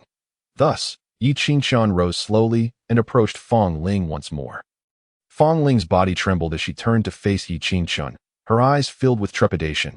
Young Master Yi, I cannot sense my martial soul. What should I do? Will I truly be expelled from the Qingyun sect because of me? To reassure Fong Ling, Yi Qingshan boldly lied. Do not forget, my father is the sect leader. Even if you cannot awaken your martial soul, I can still remain in the Qingyun sect. Worry not. Upon hearing this, Fong Ling's heart indeed began to calm in her understanding. The sect leader's word was absolute. How could Yi Qingshan's father expel her from the Qingyun sect over a mere wager? Fong Ling gradually relaxed. And just then, she faintly sensed something within her, as if it were about to burst forth. Yi Qingshan's heart jolted. With his 9-star heavenly dragon martial soul, he knew that Fong Ling was on the verge of awakening. At this moment, no one paid attention to Fong Ling's transformation. Only Mei Guchen furrowed his brow, feeling an inexplicable surge of intense unease. Could it be? Boom! At that moment, beneath Fong Ling, a dazzling and terrifying rainbow shot up from the ground. The overwhelming aura it exuded caused the heavens and earth to change color, compelling everyone to gaze in her direction. They beheld a magnificent Qingluan, adorned in splendid blue feathers and engulfed in azure flames. Soaring above the Qingyun sect, its enormous wings unfurling, the 8-star martial soul emanated a pressure that even the martial spirits found daunting. The symbols on the martial soul instrument, representing the blazing fire Qingluan martial soul, glowed in resonance with Fong Ling compared to the 8-star martial soul. All other martial souls paled in comparison. In that instant, everyone was left speechless, as if witnessing a legend unfold. The 8-star martial soul. My heavens, it is indeed the 8-star blazing fire Qingluan. Which family does she belong to? Incredibly, a practitioner with an 8-star martial soul has emerged in the Qingyun sect. Elder Qiu, who had previously encountered Fong Ling, privately rejoiced at nearly missing the chance to witness a prodigy with an 8-star martial soul. Damn Zhang Luo, you nearly ruined everything. Elder Qiu cursed inwardly, while also wondering which peak would claim Fong Ling as its own. In the audience, Mei Guchen collapsed onto the ground, drenched in cold sweat. He could hardly fathom that not only had Fong Ling awakened her martial soul, but it was also an 8-star. In comparison, his own 6-star martial soul was nothing but a mere scrap, utterly worthless. Zhang Luo, what on earth is happening? Mei Guchen angrily turned to confront Zhang Luo, demanding to know why the soul suppression powder had failed to work. However, to his surprise, Zhang Luo had quietly slipped away, leaving no trace of his presence. That scoundrel Zhang Luo ran off. Could it be that he had been deceiving me from the very start? Colluding with Yi Qingshan all along? Chapter 27. Qingluan martial soul, forget it. I have no time to concern myself with him, that I must contemplate my own course of action. Mei Guchen felt a twinge of fear. This was a prodigy with an 8-star martial soul, destined to become a martial emperor in the future. If Fong Ling rose to power within the Qingyun sect and sought revenge, would there be any refuge left for him? Contemplating this, Mei Guchen gritted his teeth. He had to take a gamble at this juncture. Young Master Yi, you were absolutely right. I have truly awakened an 8-star martial soul, Fong Ling exclaimed, nearly jumping with excitement. Initially, she believed Yi Qingshan was merely flattering her, yet she never imagined it would all turn out to be true. She was indeed a prodigy, without a doubt. Who could dare argue that a practitioner with an 8-star martial soul was not a prodigy? They would be condemned. Yi Qingshan, already confident in his foresight, simply smiled and said, Congratulations on joining the Qingyun sect. From this day forth, you shall be my junior sister. Fong Ling's delicate face flushed slightly. Although their time together had been brief, a series of events had fostered an extraordinary trust in Yi Qingshan. Fong Ling, would you be willing to join my first peak? I can act on behalf of the peak master to accept you as a disciple, granting you a position as an inner disciple, with the potential for future marriage. Come to my second peak, where resources for cultivation will be abundant, ensuring you become a martial spirit within 10 years. Nonsense. A prodigy possessing an 8-star martial soul does not require your assistance. She could achieve martial spirit status within 10 years on her own. Join my 6th peak and receive the most powerful cultivation techniques. Choose me, choose me. Representatives from the 9 peaks vied for Fong Ling's favor, each extending an olive branch. Undoubtedly, as long as Fong Ling did not falter, her innate talent would undoubtedly elevate her to the status of the strongest in the Qingyun sect. She might even lead the sect to new heights, rivaling the Jiutian sect, Whichever peak secured Fong Ling could potentially replace the current main peak, becoming the true core of the Qingyun sect's future. This was a monumental transformation and opportunity, and no one wished to miss out. Miss Fong, the fourth peak is willing to grant you the status of an inner disciple, allowing you to enjoy the privileges of a direct disciple upon joining. At this moment, Mei Guqian approached swiftly, wearing a gentle smile. His expression betrayed none of the disdain he had previously shown towards Fong Ling, wishing for her not to join the Qingyun sect. Forced by the fear of her overwhelming martial soul, he dared not employ any underhanded tactics against her. Concerned about potential retaliation from Fong Ling, he could only extend an olive branch, hoping to bind them together with various promises of benefit.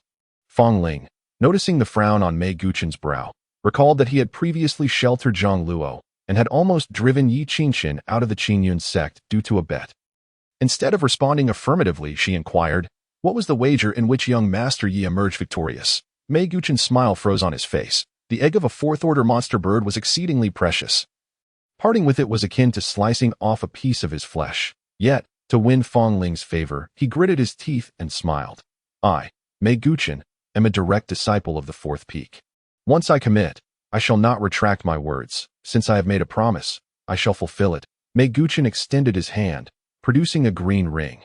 This was a storage ring, capable of holding items, with varying spaces depending on its grade. One of the most convenient possessions for martial artists. With a flash, a bird egg, the size of a human head, appeared in his palm, clenching his fist with one hand. He offered it to Yi Qingqian, saying, "Young master, please take good care of this treasure and ensure it does not break." But as he spoke, Mei Guqian's teeth nearly ground together in anxiety. Yi Qingqian accepted the bird egg with a smile, replying, "Thank you, Mei. Rest assured, I will treat it well." That he then placed the egg in a storage ring identical to Mei Guqian's. Watching the egg vanish, Mei Guqian forced himself to abandon any lingering hopes. Turning to Fong Ling, "Miss Fong, I have fulfilled my promise. May you now join the fourth peak?" Representatives from other peaks, witnessing this scene, silently cursed Mei Guqian for his cunning to secure Fong Ling. He had made such a significant sacrifice. They did not possess the same lavish privilege of direct discipleship. After all, while the martial spirits present may have reached their level, it did not mean they had all been direct disciples. Most had gradually ascended from the inner disciples. Seeing Mei Guqian's eager expression, Fong Ling widened her eyes in confusion and asked, "When did I agree to join your fourth peak?" Mei Guqian's mouth fell open, struggling to suppress his anger as he maintained his composure. "Just now, you asked me to fulfill the wager." Fong Ling nodded slightly. Then, with a mischievous glint, replied, "I merely asked you to fulfill the wager. I never promised you anything. Even if I were to choose, I would only consider the peak where young Master Yi resides." That as she spoke, Fong Ling grasped Yi Qingqian's sleeve, unwilling to let go. A smile crept upon Yi Qingqian's lips. This was entirely within his expectations and desires. With Fong Ling's exceptional talent and his assistance, she would quickly ascend to the rank of martial master. Possibly even a grand martial master. She would undoubtedly become a significant asset in his future endeavors across the Star River realm. Witnessing this, representatives from various peaks could not contain their laughter. Mocking Mei Guqian, "What good is offering a monster bird egg if it ultimately yields nothing?" Mei Guqian felt a chill in his heart, yet he remained unwilling to concede, stating, "Miss Fong, I advise you not to act impulsively. Consider your future carefully. The fourth peak is one of the strongest peaks in the Qingyun sect, teeming with martial artists. The fifth peak, however, is in decline, and Yi Qingqian himself is a waste. Following him would be akin to casting a pearl before swine, squandering your 8-star martial soul talent." This sentiment garnered agreement from many. The fifth peak, once second only to the main peak, had suffered catastrophic losses in a calamity over a decade ago, leading to the near annihilation of its martial spirits and prodigies. With many lineages severed, the fifth peak had now become the weakest in the Qingyun sect. With the least resources for cultivation, it would indeed be a grave waste for a prodigy with an 8-star martial soul to remain there. However, as soon as Mei Guqian finished speaking, Fong Ling retorted, "Wherever Yi Qingqian is, I shall be. Only he recognizes my talent. He is not a waste." Mei Guqian nearly burst into laughter at her words. Yi Qingqian is not a waste. The mere fact that he recognized Fong Ling's genius was merely a stroke of luck. How could someone who had not cultivated for over a decade, Relying solely on his father's position as sect master to remain in the Qingyun sect be anything but a waste. Not only Mei Guqin, but others also engaged in murmurs of dissent. Although Yi Qingchun was the son of the sect master, he indeed lagged in cultivation. Choosing anyone but the fifth peak would be wise. A dignified 8-star martial soul entering the fifth peak would only become a subject of ridicule. Young master, you should persuade Miss Fong not to act out of selfishness and jeopardize the future of the sect. Chapter 28. This is just the beginning. The voices around her were sharp and jarring, leaving Fong Ling feeling quite uncomfortable. Her disdain for Mei Guqin reached a peak, as his rapid change in demeanor was utterly revolting. Initially, he had shown her nothing but disdain, but now that she had awakened an 8-star martial soul, he feigned concern for her well-being. It was utterly nauseating. Before Fong Ling could articulate a retort on behalf of Yi Qingchen, he stepped forward, his tone questioning. Mei Guqin, on what grounds do you label me a waste? What is your basis? Upon hearing Yi Qingchen's rebuttal, Mei Guqin nearly laughed out loud. He did not conceal his contempt for Yi Qingchen, stating, who in the Qingyun sect does not know that you, Yi Qingchen, are a waste who cannot even awaken a martial soul? If not for the sect master's assistance, you likely wouldn't even have the cultivation of a martial apprentice. Mei Guqin aimed to belittle Yi Qingchen, hoping to make Fong Ling realize who she should truly follow. After all, fleeting emotions could never compare to the future of a martial artist. Fong Ling clenched her fists, preparing to argue, but Yi Qingchen once again stepped in to stop her, then asked Mei Guqin, then tell me, what constitutes a genius? Mei Guqin glanced at Fong Ling before responding. Compared to Miss Fong, it would be unfair to you that if you could awaken a 5-star martial soul, I would consider you a prodigy. In response to Mei Guqin's attitude, Yi Qingchen replied decisively, very well. Then I shall awaken a 5-star martial soul for you to see. Mei Guqin was about to chuckle, but the moment froze as he watched in disbelief. Suddenly, a dragon-shaped martial soul's ethereal figure manifested around Yi Qingchen, exuding the aura of a 5-star martial soul. What sort of martial soul is this? Mei Guqin gasped, astonished that Yi Qingchen had actually awakened his martial soul. Seeing Mei Guqin's incredulous expression, Yi Qingchen continued, what? Is a 5-star martial soul insufficient to be considered a genius? Then allow me to show you a 6-star one. With a thunderous roar, Yi Qingchen's martial soul aura shifted once more, directly ascending to 6-star as the reincarnated martial emperor. Yi Qingchen possessed the ability to freely control his martial soul's aura, a technique that no one in the Qingyun sect could discern.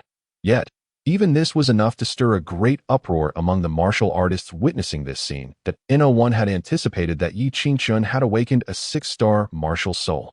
When had this occurred? Why had there been no sign of it for so many years? No, it couldn't be. Mei Guqin took a step back. The sight before him was more terrifying than witnessing Fong Ling awaken her 8-star martial soul. If 6-star isn't enough, let me show you even more. Yi Qingchen took a step forward, and an even more terrifying spectacle unfolded. His 6-star martial soul unexpectedly transcended to become an 8-star martial soul. As fearsome as Fong Ling's, the golden dragon soul roared incessantly at the sky, seemingly venting years of pent-up rage and despair. The entire martial soul plaza fell into a profound silence, save for the echoing roars of the golden dragon. Truly, it was a case of silence preceding a stunning revelation. Who could have anticipated that the once deemed worthless Yi Qingchen had been concealing an 8-star martial soul all along? In comparison to the 8-star martial soul, their own martial souls appeared as mere refuse. Although Mei Guqin was a grand martial master, he was nonetheless taken aback by the scene before him, with two adversaries possessing 8-star martial souls. The bleakness of his future was beyond his imagination. Yi Qingchen, he actually possessed an 8-star martial soul. After all these years of remaining inconspicuous, he had indeed concealed his true prowess deeply. From this moment forth, who would dare to label Yi Qingchen as worthless? My greatest concern now is whether Yi Qingchen, upon rising to prominence, would seek retribution against us. Various murmurs erupted, and when Yi Qingchen revealed his 8-star martial soul, the commotion it generated surpassed even that of Fong Ling. After all, the reputation of Yi Qingchen as a worthless individual incapable of cultivation or awakening a martial soul had become deeply ingrained in the hearts of many. To suddenly unveil that all of this was a falsehood was akin to revealing that the beggar who had been at the village entrance for years was, in fact, immensely wealthy, a revelation that was utterly shocking.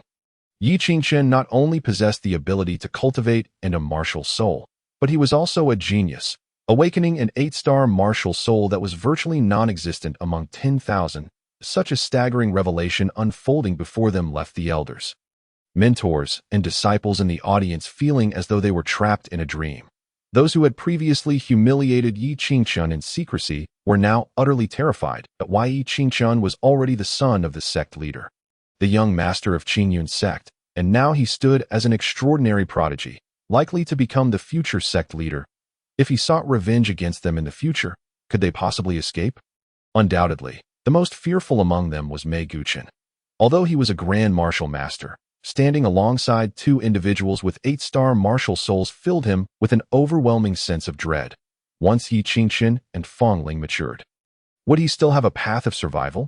His mouth agape, he found himself at a loss for words, fervently wishing that everything unfolding before him was but an illusion, entirely false.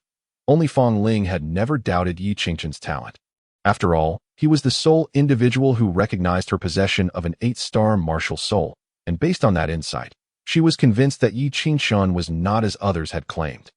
Moreover, was the 8-star martial soul truly the limit of Yi Qingchen's potential? Curiosity filled Fang Ling's eyes, as it seemed as though a veil of mystery enveloped Yi Qingchen at that moment. Mei Qingchuan, I wonder if it suffices now?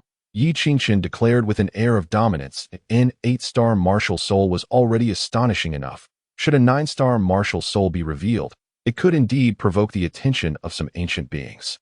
After all, even Tang Xueqing had methods to seize martial souls, let alone those who were martial spirits or martial emperors. Mei Guqin took a step back, although Yi Qingchen referred to him as Mei Qingchuan. There was not a hint of respect in his tone, but rather a touch of disdain. However, Yi Qingchen, with his 8-star martial soul revealed, was indeed entitled to regard Mei Guqin with scorn. Enough is enough. Mei Guqin's face turned ashen, and he could only depart with a sense of unease, saying, "It seems that Miss Fang and I are fated to be apart.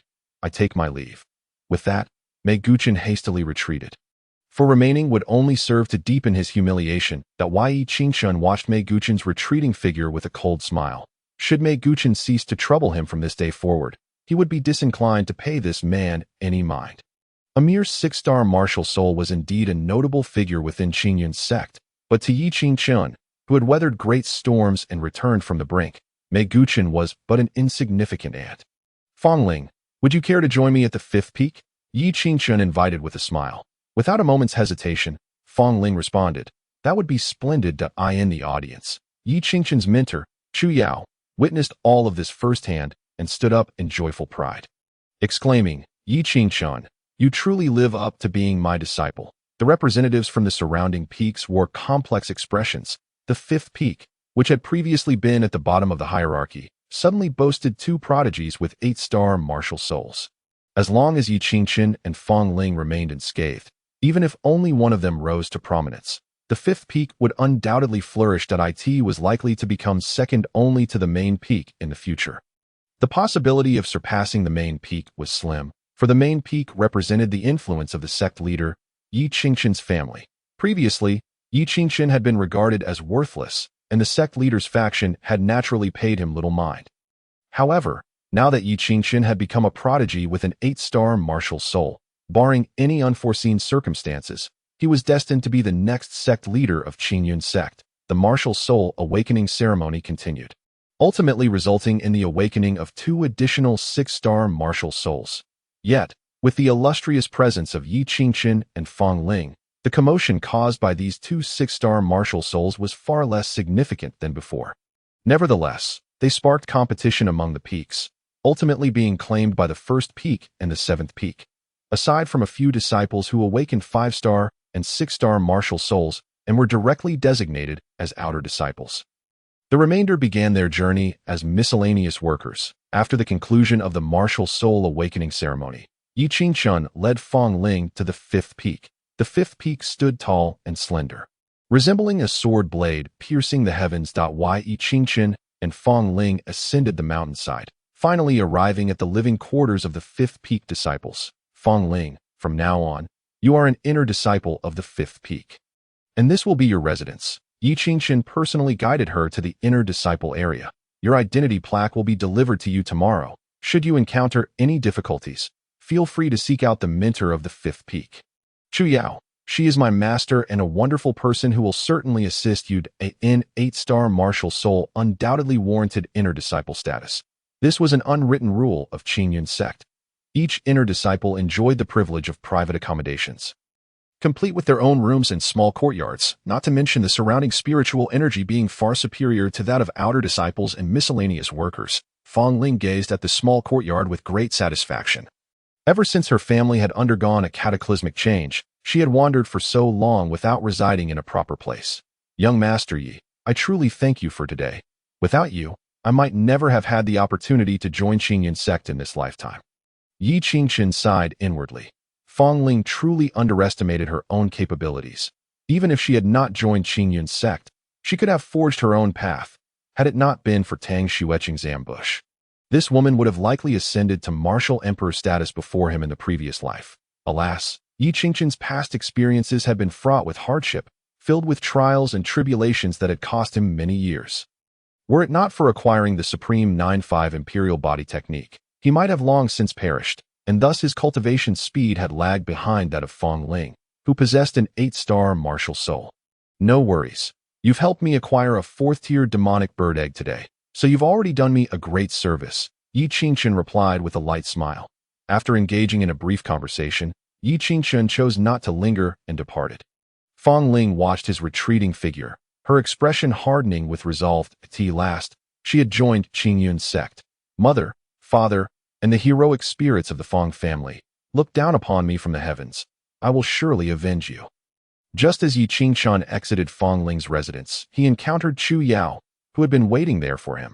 Upon seeing her, a smile graced Yi Qingchen's lips. In his previous life, she had been one of the few individuals who treated him kindly, and he felt genuine gratitude towards her. Your disciples' accomplishments reflect well upon you, Master, Yi Qingchen responded. Chu Yao swiftly approached him, grasping his ear and chiding. An 8-star martial soul, such a significant matter, and you failed to inform me. You've concealed things far too well. Now, tell me, what else have you yet to disclose? Be thorough. Yi Qingchen winced at the pain in his ear, neither resisting nor planning to divulge everything.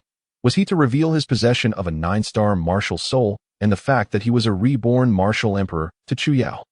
He could not guarantee she would believe him, but it would undoubtedly attract considerable trouble. Master, please, it hurts. I'm not trying to hide. I merely wish to avoid being schemed against. Chu Yao released her grip. Understanding that Yi Qingchen's actions were indeed for his own protection, she felt genuine happiness for him regarding his ability to cultivate and his 8-star martial soul. That in the future, please do not keep anything from me, Chu Yao said, placing her hands on her hips, displaying an expression of irritation. Yi Qingchen nodded repeatedly, assuring her that he would never withhold information. Aside from his parents, Chu Yao was the person who cared for him the most. He then added, while I'm away, I hope you can look after Fong Ling. After all, she possesses an 8-star martial soul, and her future is boundless. The smile tugged at the corners of Chu Yao's mouth as she remarked, You've just shaken off Tang Xueqing and already have your sights set on Fong Ling, she continued. To be fair, Fong Ling is indeed far superior to Tang Xueqing. Her martial soul, character, and talent all surpass Tang Xueqing significantly. Your discernment is commendable. Yi Qingchen's expression darkened. His assistance to Fong Ling was solely motivated by the desire to have a reliable ally in the future and did not stem from the intentions Chu Yao implied. At that moment, his sole focus was on cultivation, striving to grow stronger and transcend the realm of martial emperor. Master, you've misunderstood. I simply do not wish for Qingyun sect to lose such a prodigy as Fong Ling. Chu Yao refrained from pursuing the topic further and nodded, saying, Rest assured, I will assist Fong Ling to the best of my abilities. In truth, I would have liked to accept this disciple, but it seems I am not destined for that honor. Chu Yao is merely a mentor of the 5th peak, not even considered an elder of the Qingyun sect. It is evident that Fong Ling, a prodigy possessing an 8-star martial soul, is beyond the reach of Chu Yao as a potential disciple. She will undoubtedly be taken under the wing of the peak master or some esteemed elder. Master, you already have me as your prodigy. There is no need to feel disheartened, Yi Qingshun remarked. Chu Yao snorted disdainfully and shot Yi Qingshun a glare before retorting, "Stop with your flattery. Let me remind you. In 1 month, the annual martial arts competition will commence. Initially, I did not wish for you to participate. However, not only must you take part, but you must also secure a ranking.isa spot in the top 10. Too much to ask?" It was at this moment that Yi Qingshun recalled that every year, the Qingyun sect holds a martial arts competition a month after recruiting disciples. The purpose is to ignite the competitive spirit among the sect's disciples and allow the newly admitted to witness the overall strength of the sect, thereby enhancing cohesion. Each competition offers substantial rewards. Filled with determination, Yi Qingshun nodded in agreement. "Rest assured, Master, I shall not disappoint you." Subsequently, they parted ways, and Yi Qingshun returned to his residence at the main peak. Although he was a disciple of the 5th peak, he was also the young master of the Qingyun sect, and thus resided at the main peak rather than the 5th peak. Upon his return, Yi Qingshun retrieved the demon bird egg he had obtained from Mei Guchen. This item is of immense value, containing a wealth of essence. Should he consume it, Yi Qingshun is confident he could easily break through to the martial master realm.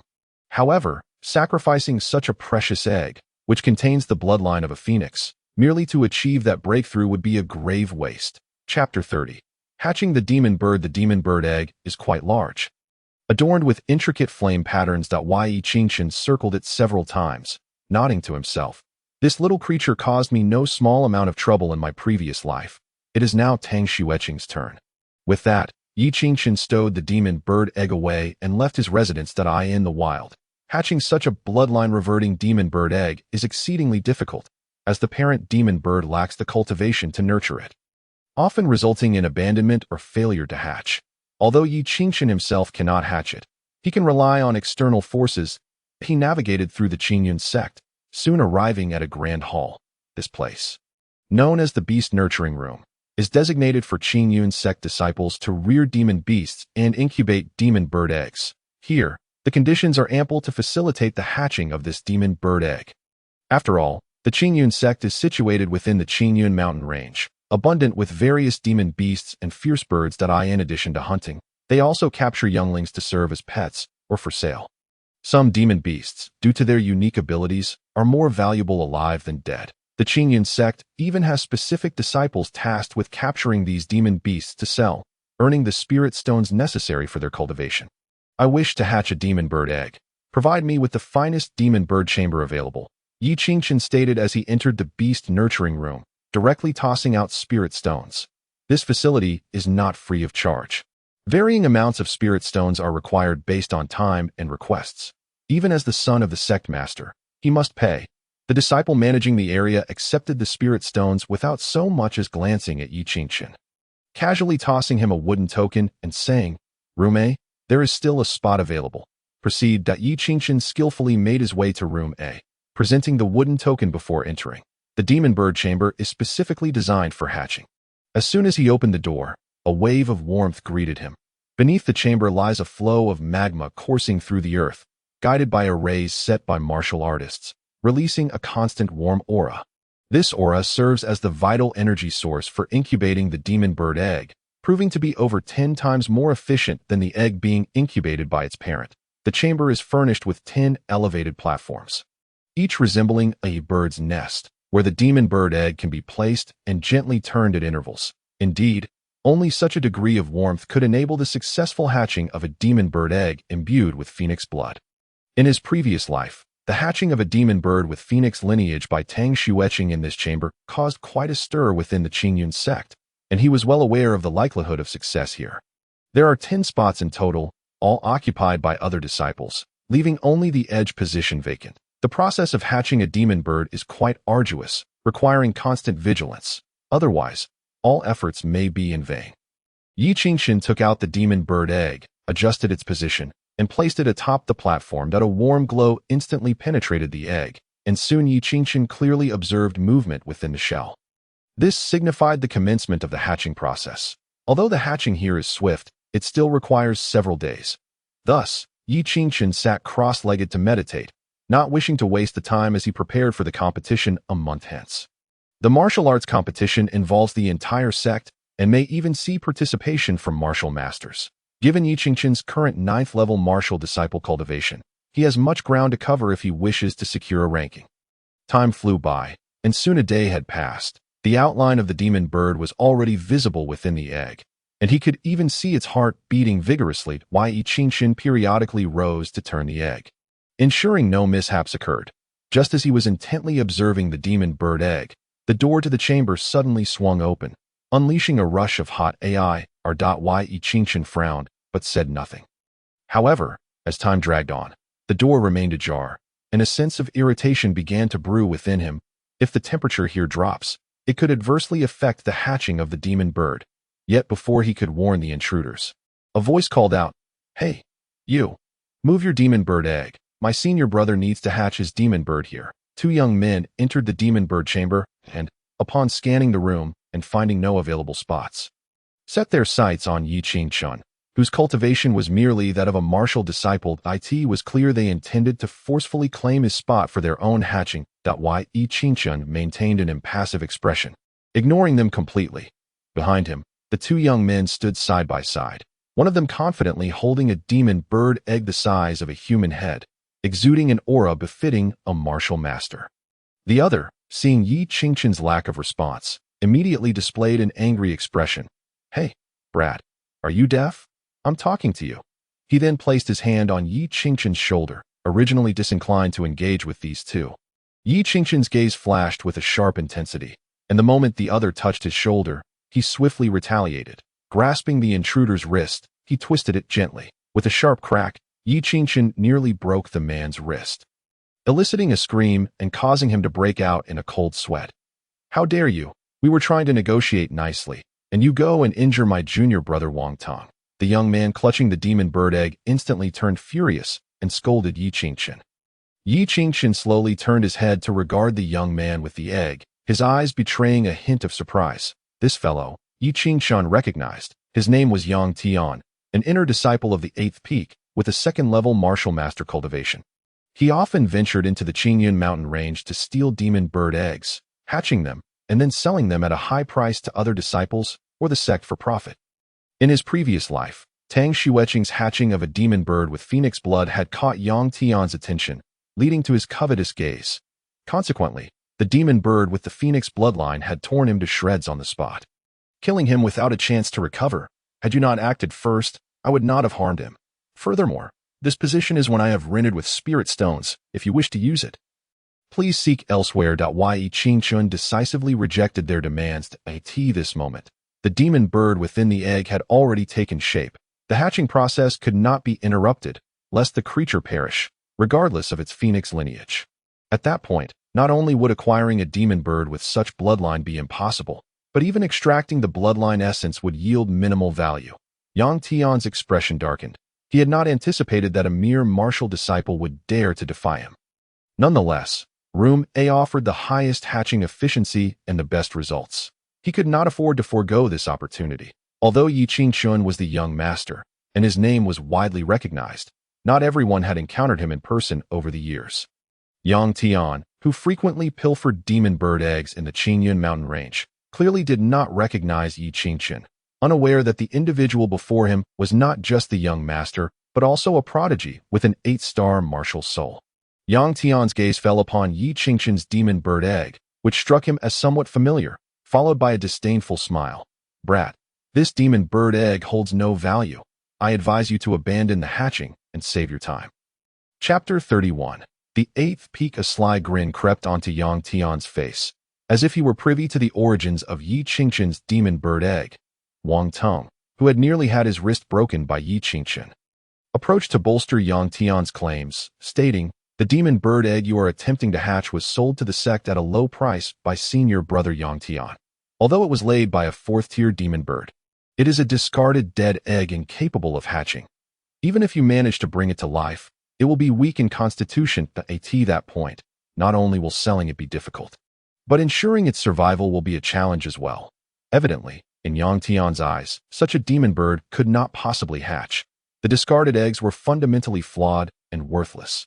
Otherwise, he would not have hastily sold them to the sect without even attempting to hatch them. Only those lacking discernment would believe they might possess any value.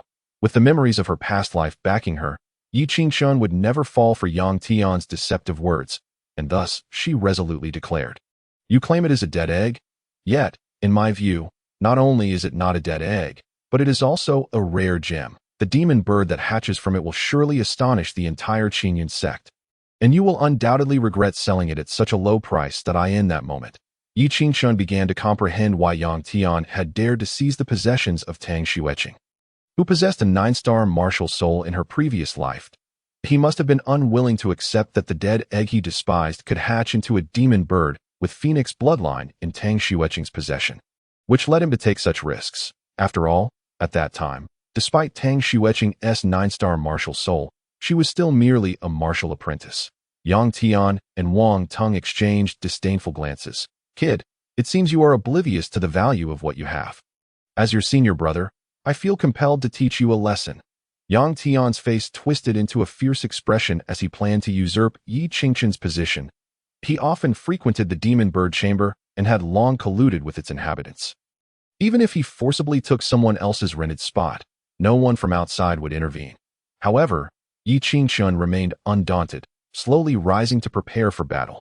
Although she was merely a martial apprentice, her experience as a martial emperor allowed her to hold her own against Yang Tian, who was at the second level of martial master. Wang Tung sneered, clutching his wrist, eagerly awaiting the moment when Yi Qingshun would be beaten by Yang Tian and beg for mercy. Just as tensions escalated, a cold snort suddenly emanated from a corner. "If you wish to fight, take it outside. If you harm our demon bird eggs, none of you three will escape unscathed." Upon this declaration, the man exuded the aura of a 5th-level martial master. Yang Tian's eyes flickered with apprehension, just as someone who had failed to hatch an egg departed from the chamber. "Humph, consider yourself fortunate that a spot has opened up, otherwise, you would have faced my wrath." Yang Tian sneered and immediately occupied the newly vacant position to commence hatching. Wang Ting shot Yi Qingshun a fierce glare before standing beside Yang Tian to serve him. Unfazed, Yi Qingshun focused on the paramount task of hatching a demon bird with phoenix bloodline. Days passed, and through the warm radiance, Yi Qingshun could see clearly that the demon bird within the egg had fully formed. It writhed slowly within the shell, its sharp beak opening and closing eagerly. Yearning to break free, gazing at the little creature that had caused her much suffering in her previous life, Yi Qingshun gently caressed the eggshell, saying, "Do not rush, do not rush.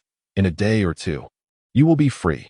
Nearby, Wang Tung, overhearing her words, instantly retorted with sarcasm, "Even if your egg hatches a demon bird, it won't survive more than 3 days. Senior brother Yang Tian's egg, though from a 3rd-tier demon, will directly hatch a 1st-tier demon. Your little treasure is only fit to be food for senior brother Yang Tian's demon." Yang Tian secretly nodded in agreement, clearly endorsing Wang Tung's remarks. With his extensive hatching experience and the quicker hatching time of 3rd-tier demon eggs, he had already detected signs of impending hatching. There is no need for a weak demon bird to survive. If it turns out to be useless, I would rather let it be consumed by other demon birds," Yang Tian declared, casting a sidelong glance at Yi Qingshun, evidently targeting her. Yi Qingshun smirked slightly and replied, "So, if the demon bird you hatch is weaker than mine, it deserves to be eaten?" Hearing her words, Yang Tian could not help but scoff, then replied, "Of course, but such a scenario is impossible. That egg was personally retrieved by me from the Qingyun Mountains. No one understands its worth better than I do." Yi Qingshun merely shook her head in silence, a faint smile playing on her lips as she thought, "It seems Yang Tian is about to suffer a loss with the demon bird he hatches." A day later, the surfaces of both Yi Qingshun's and Yang Tian's demon bird eggs began to crack. The demon birds inside pecked vigorously at their shells with their sharp beaks, eager to enter the world.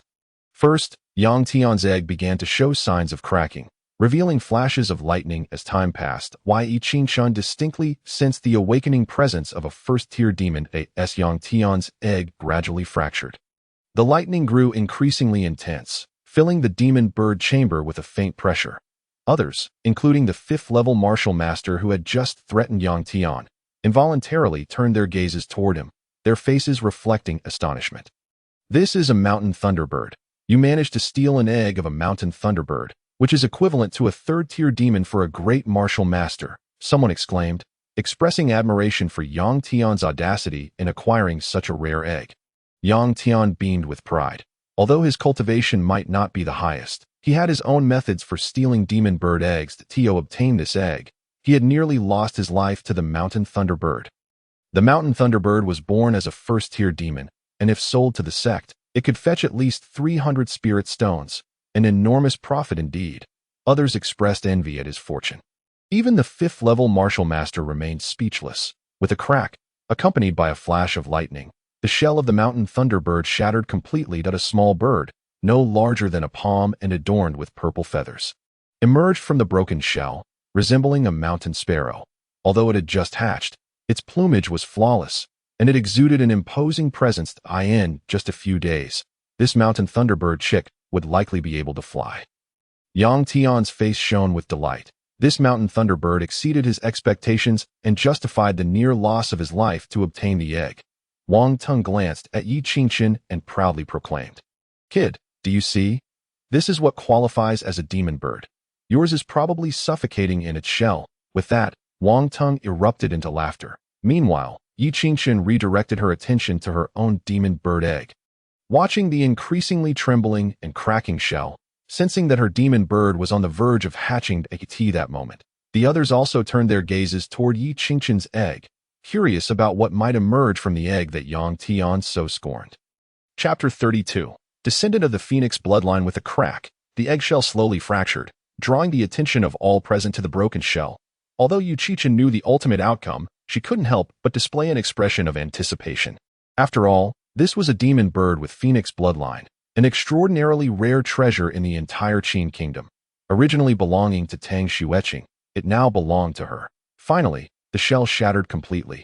Yet, upon seeing the chick emerge, everyone could hardly suppress their laughter. Wang Teng laughed out loud, saying, "Such a little chick, and it dares to be called a demon bird. Kid, the effort you put into hatching that egg seems to have resulted in nothing more than a colossal joke." Yi Qingqian remained silent, her gaze fixed on the newly hatched demon bird.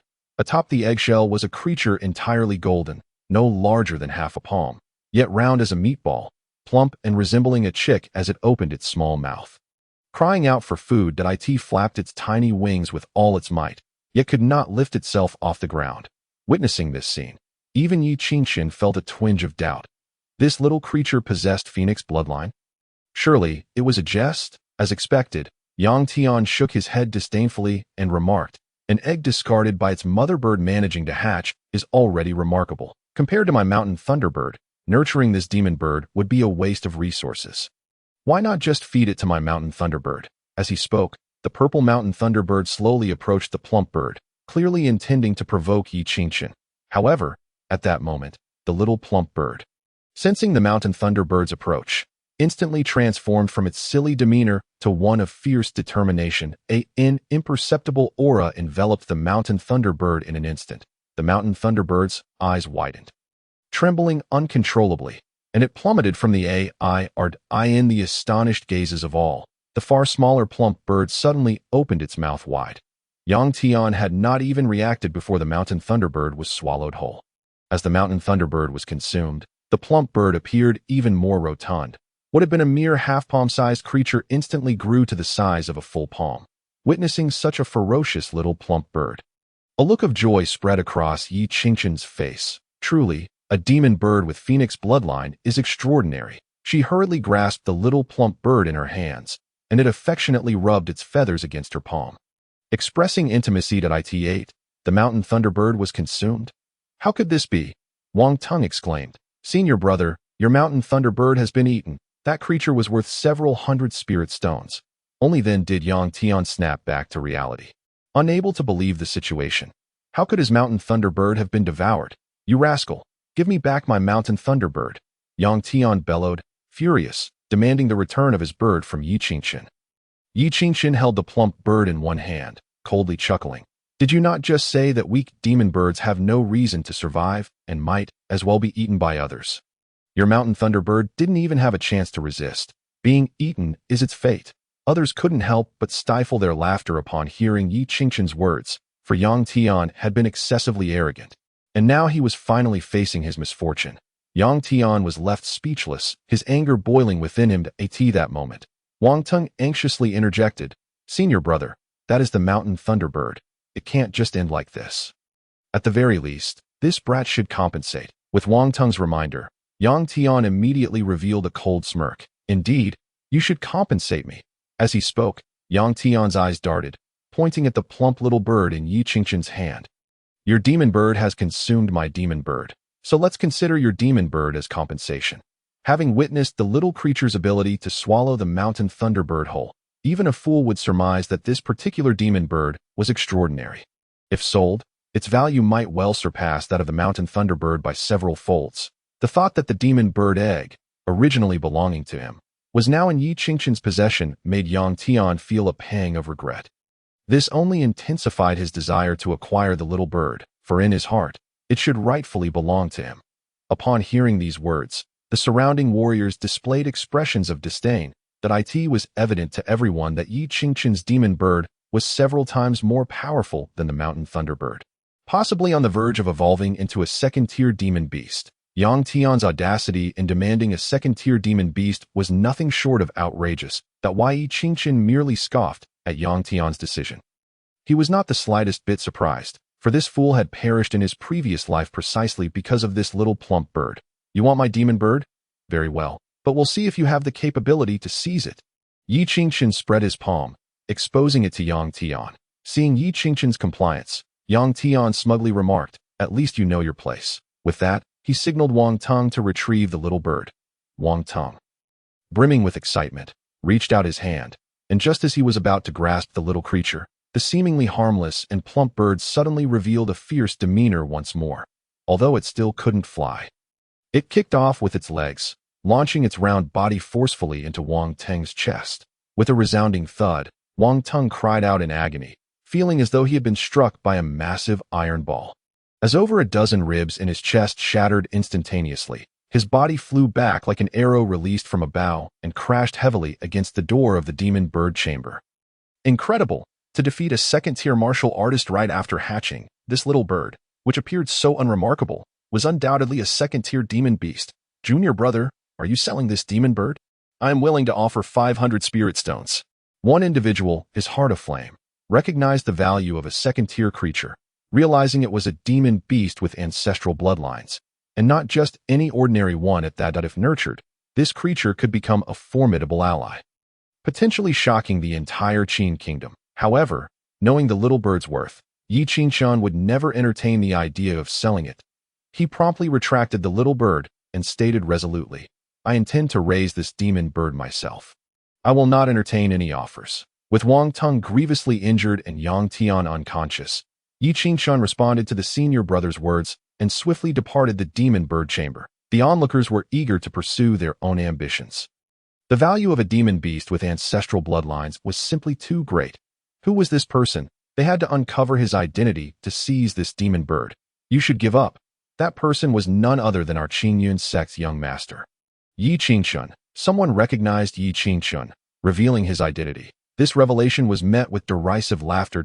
"Oh, what if he's Yi Qingqian? Although he is the son of the sect leader, he is a waste if the elders of the sect exert pressure. He will have no choice but to sell the ancestral demon beast to me." Indeed, a demon beast with ancestral bloodlines is not something a waste should possess. These individuals had been incubating demon birds in the chamber, completely oblivious to the events unfolding outside. Their comments soon drew ridicule. Yi Qingqian is a waste. Who now dares to utter such words? It would be an insult to even expel him from the Qingyun sect. What do you mean by that? Just days ago, during the martial soul awakening ceremony, Yi Qingqian manifested an 8-star earth dragon martial soul, making him one of the 2 prodigies in our sect. If he survives, he is destined to become a martial emperor. If that is deemed a waste, then what are we? The entire demon bird chamber fell silent, disbelief etched on the faces of all present. "No, wait, if you don't believe me, go outside and inquire. You will be compelled to believe it, whether you want to or not." This proclamation extinguished the fantasies lingering in everyone's minds that if Yi Qingqian were merely the young master, it would be one thing. They could still rely on the elders for pressure. However, he was now not only the young master but also a peerless prodigy with an 8-star martial soul. Opposing him was tantamount to courting death. While the individuals in the demon bird chamber were reeling from Yi Qingqian's identity and talent, he had already returned to his residence on the main peak.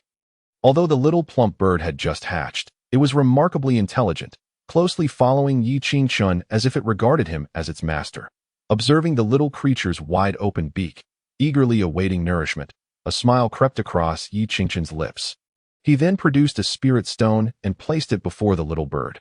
However, the little creature disregarded the spirit stone infused with spiritual energy, continuing to open its mouth. Clearly, the little bird had no intention of consuming spirit stones at all. This left Yi Qingqian rather helpless. It seemed the little bird, despite its seemingly simple demeanor, was likely to require a diet of meat. Consequently, Yi Qingqian purchased several hundred pounds of blood food from the sect, intending to provide it for the little bird to enjoy at leisure. Yet, to Yi Qingqian's astonishment, this little bird, no bigger than a palm, devoured far more than he had anticipated in less than an hour. It had consumed all the hundreds of pounds of blood food. The once palm-sized creature had now grown to the size of a human head, its wings becoming sturdier, enabling it to briefly fly around the room.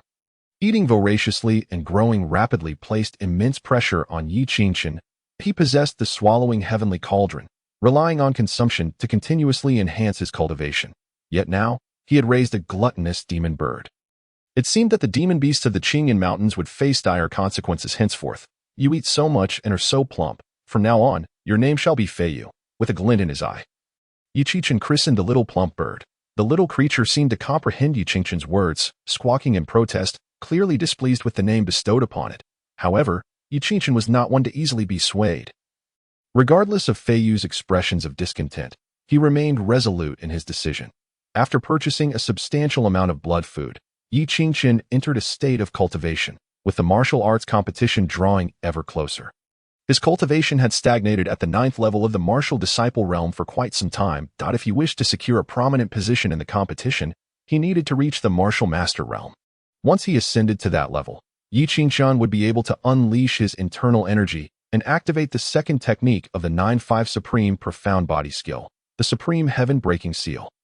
The Supreme Breaking Heaven Seal, capable of both offense and defense, manifests as a colossal handprint that emerges from the practitioner's inner strength, effortlessly capable of annihilating warriors of the same realm. It is indeed an exceedingly formidable killing move. However, transcending to the rank of a martial master is not as simple as merely achieving a breakthrough. Even though Yi Qingqian had been a martial emperor in his previous life, he approached the monumental leap in realms with the utmost caution. Each advancement to a higher realm is a test of one's very essence and a refinement of one's foundation. Rashly breaking through could destabilize that foundation, becoming a latent threat that could hinder a warrior's future. In the ensuing days, Yi Qingqian refrained from absorbing external powers to enhance his cultivation, instead focusing on meticulously honing his physical form. Within a mere few days, he felt an extraordinary abundance of inner strength, akin to a filled water jug poised to burst forth at any moment. At this juncture, Yi Qingqian realized that his breakthrough to the martial master realm might only require a slight opportunity. The inky darkness of night enveloped the entirety of Qingyun's sect. Two shadowy figures stealthily ascended the main peak, hastening toward Yi Qingqian's quarters. Although Yi Qingqian was the son of the sect leader, his reputation as a waste lingered, leading him to reside at the foot of the main peak, making his location easily discoverable. Despite now being a prodigy, he had grown accustomed to this dwelling and had no immediate plans to relocate. The two figures bore menacing expressions, approaching Yi Qingqian's abode with utmost stealth, cautious not to alert him within. "Brother, perhaps we should reconsider," one whispered as they scaled the wall. "If that monstrous bird discovers us, we might not escape." "Humph, what is there to fear? The last time we suffered was purely due to our underestimation of that beast's power. This time, I have brought a mist specifically designed to counter that creature, ensuring that Yi Qingqian will have no reliance whatsoever." These two were none other than Yang Tian and Wang Tong, who had previously clashed with Yi Qingqian over the plump feather. Chapter 34. Breakthrough to Martial Master. Though they later learned of Yi Qingqian's true identity, Yang Tian returned home increasingly resentful. The bloodline-reverted beast should have belonged to him, and watching it be claimed by another gnawed at his very core. Without obtaining that bloodline-reverted beast, Yang Tian found no peace in sleep. As he spoke, Yang Tian ignited an incense stick, the odorless smoke rapidly filling the entire estate. He chuckled coldly to himself. This incense was of considerable value and would serve as his greatest ally in stealing the beast's egg. Any beast that inhaled it would be affected. Seeing that the moment was ripe, Yang Tian led Wang Tong toward Yi Qingqian's residence, quickly locating the window where the plump feather had been enshrouded in the thickening smoke. Found it! Yang Tian rejoiced inwardly, reaching out toward the feather. His plan was to seize it and depart immediately, selling it for a substantial fortune in spirit stones as long as he acted undetected. Even if Yi Qingqian knew of his involvement, he would have no means to prove it. Just as Yang Tian was about to grasp the feather, a hand suddenly shot out from the darkness. Gripping his wrist with an iron grip, "Yang Tian, you dare intrude upon my dwelling without cause and attempt to steal my spirit companion. Shouldn't you provide an explanation?" With that, Yi Qingqian waved his hand, sending Yang Tian staggering back over 10 steps. Upon seeing Yi Qingqian appear, Wang Tong was instantly drenched in cold sweat. That why Yi Qingqian was, after all, the young sect master and had now become a celebrated genius within the sect. If word of tonight's events were to spread, neither he nor Yang Tian would find a foothold within Qingyun's sect. "Brother, we've been discovered. We must flee," Wang Tong exclaimed in a panic. Yang Tian, however, disregarded his concern. Fixating on Yi Qingqian emerging from the shadows, a cruel smile curling at the corners of his mouth. "What is there to fear? Without the bloodline-reverted beast, he is merely a martial apprentice. Yet I, your brother, am a second-tier martial master. Dealing with a mere martial apprentice will be a walk in the park." Yang Tian had no intention of escaping. He believed there was nowhere to flee. Rather than retreat, he would gamble everything, perhaps finding an opportunity if he could silently eliminate Yi Qingqian. Not only would he secure the beast, but he would also eliminate future threats.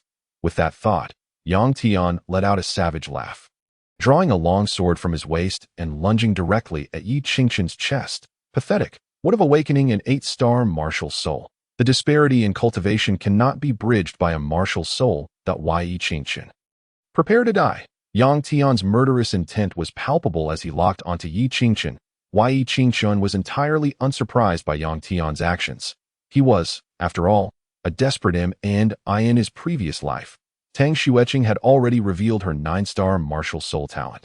Yet this fool dared to act against her, showcasing his audacity. Now, facing Yi Qingqian, who possessed only an 8-star martial soul, Yang Tian felt no trepidation. With a surge of formidable inner strength, he unleashed a torrent of terrifying sword energy. Yi Qingqian retreated repeatedly, evading the onslaught. Yang Tian, brimming with arrogance, laughed. "A waste is forever a waste. What does it matter if you are the young sect master or an 8-star martial soul prodigy? Without that bloodline-reverted beast, you shall meet your demise at my hands." With that, Yang Tian sought to end things swiftly. As his martial soul's phantom materialized behind him, a sharp sword emerged, its blade glistening ominously. Yang Tian's martial soul was quite unique. A 4-star sword martial soul, as it manifested. His aura surged dramatically, and the sword intent became overwhelmingly formidable, with several sword shadows slicing through the air as swiftly as lightning.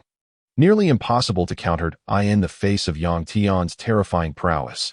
Yi Qingqian, who had been retreating, suddenly advanced. The abundant inner strength within him surged vehemently. He recognized that this was his opportunity to break through. Boom! The phantom of a golden dragon appeared in an instant, and Yi Qingqian raised his hand to unleash the 9-5 Supreme Breaking Heaven Palm. This grand and forceful palm strike shattered Yang Tian's sword light into countless shards, scattering like snowflakes. "What?" Yang Tian's face contorted in horror. Yi Qingqian's strength astonished and terrified him. Why Yi Qingqian laughed heartily. "Yang Tian, if you do not exert your utmost effort now, you and your companion shall perish here today." Without time to ponder further, Yang Tian's aura surged once more, and he unleashed a relentless strike toward Yi Qingqian. Countless sword shadows coalesced into a singularity, a massive wave of sword energy sweeping everything aside as it charged toward Yi Qingqian with brutal ferocity. A powerful sense of crisis surged through Yi Qingqian, yet he laughed. Yes, precisely like that. Amidst his laughter, he also thrust forth a palm with all his might, the 9-5 Supreme Breaking Heaven Palm, facing Yang Tian's massive sword energy. began to show signs of faltering. Yi Qingqian's body was pushed back under the immense pressure, yet his expression grew increasingly exhilarated. Yi Qingqian, perish. Yang Tian believed victory was assured, suddenly erupting with laughter. Just then, a crack resonated from within Yi Qingqian. It was as if something had shattered at that moment, and his aura erupted like a volcano, surging violently. In an instant, Yi Qingqian's cultivation transformed from a martial apprentice to the realm of a martial master. Fully familiarizing himself with this newfound power, he raised his hand once more, striking toward Yang Tian. With a resounding crack, the massive sword energy shattered, the ensuing gust of wind forcing Yang Tian back several dozen steps. How is this possible? Yang Tian's eyes widened in disbelief. How did a martial apprentice suddenly become a martial master? But Yi Qingqian would not grant Yang Tian the time to ponder, having successfully broken through under the pressure of being a martial master. Yang Tian was no longer a threat. With hands forming seals, Yi Qingqian's inner strength surged forth, manifesting as a black handprint. Destruction, devastation, and a ferocious aura instantly enveloped the area. Cloaked in black light, Yi Qingqian thrust his palm forward.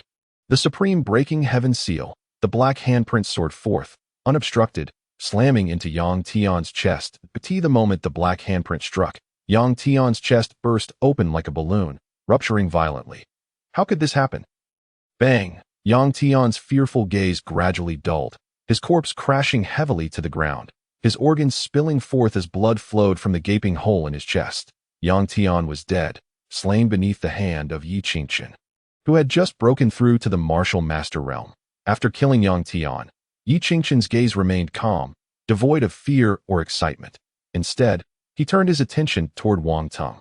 Wang Teng, witnessing Yang Tian's demise, regarded Yi Qingqian as a deity of death. Fear radiated from his eyes as he knelt before Yi Qingqian, pleading, "Young sect master, spare my life.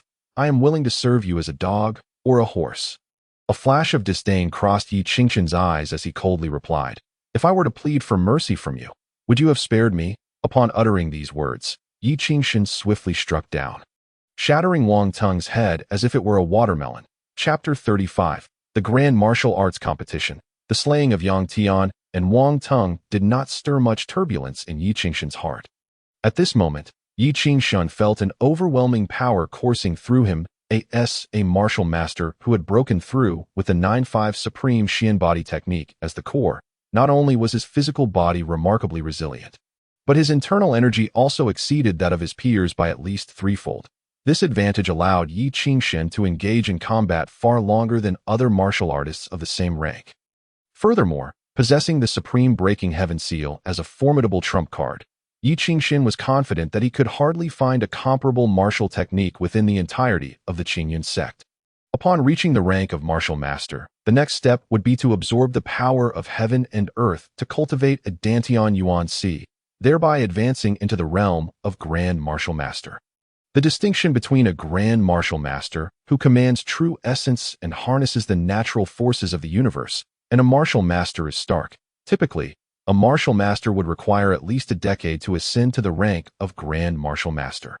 Even for prodigies, 3 to 5 years would be necessary. However, for Yi Qingqian, endowed with the 9-star Heavenly Dragon Martial Soul and the Devouring Heaven Divine Cauldron, there was no need for such lengthy periods. Mere months would suffice. As time passed, half a month had swiftly elapsed, and the weather had grown warmer than before. Although Yang Tian and Wang Teng had been slain by Yi Qingqian, they did not stir any significant trouble. These two individuals lacked connections within the Qingyun sect, and their nefarious actions of intruding upon the residence of the young sect master during the night had become glaringly evident. Moreover, with Yi Tao intentionally providing protection, the disciples remained oblivious to Yi Qingqian's newfound ability to slay martial masters. That on this day, the Qingyun sect was abuzz with excitement. The Martial Soul Plaza had been adorned with dozens of spacious arenas, and not a single seat in the audience was vacant. Almost all the disciples from the outer and inner sects, as well as the miscellaneous workers, had gathered here. The Grand Martial Arts Competition was about to commence. Any disciple, whether from the outer or inner sect or a miscellaneous worker, could register to compete, vying for ranks and rewards from the sect. The competition would proceed through a drawing system.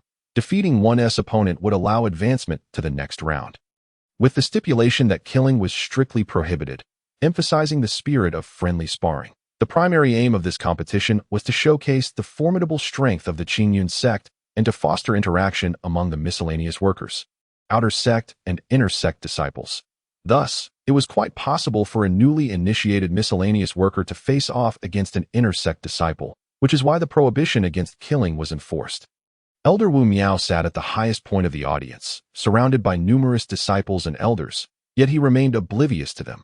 Over a month ago, Yi Qingshun had incapacitated Duan Ran, the beloved disciple of the second elder of the Jutian sect. Wu Miao had initially planned to leverage Duan Ran's influence to curry favor with the second elder of the Jutian sect and scheme for Yi Tao's position as sect master.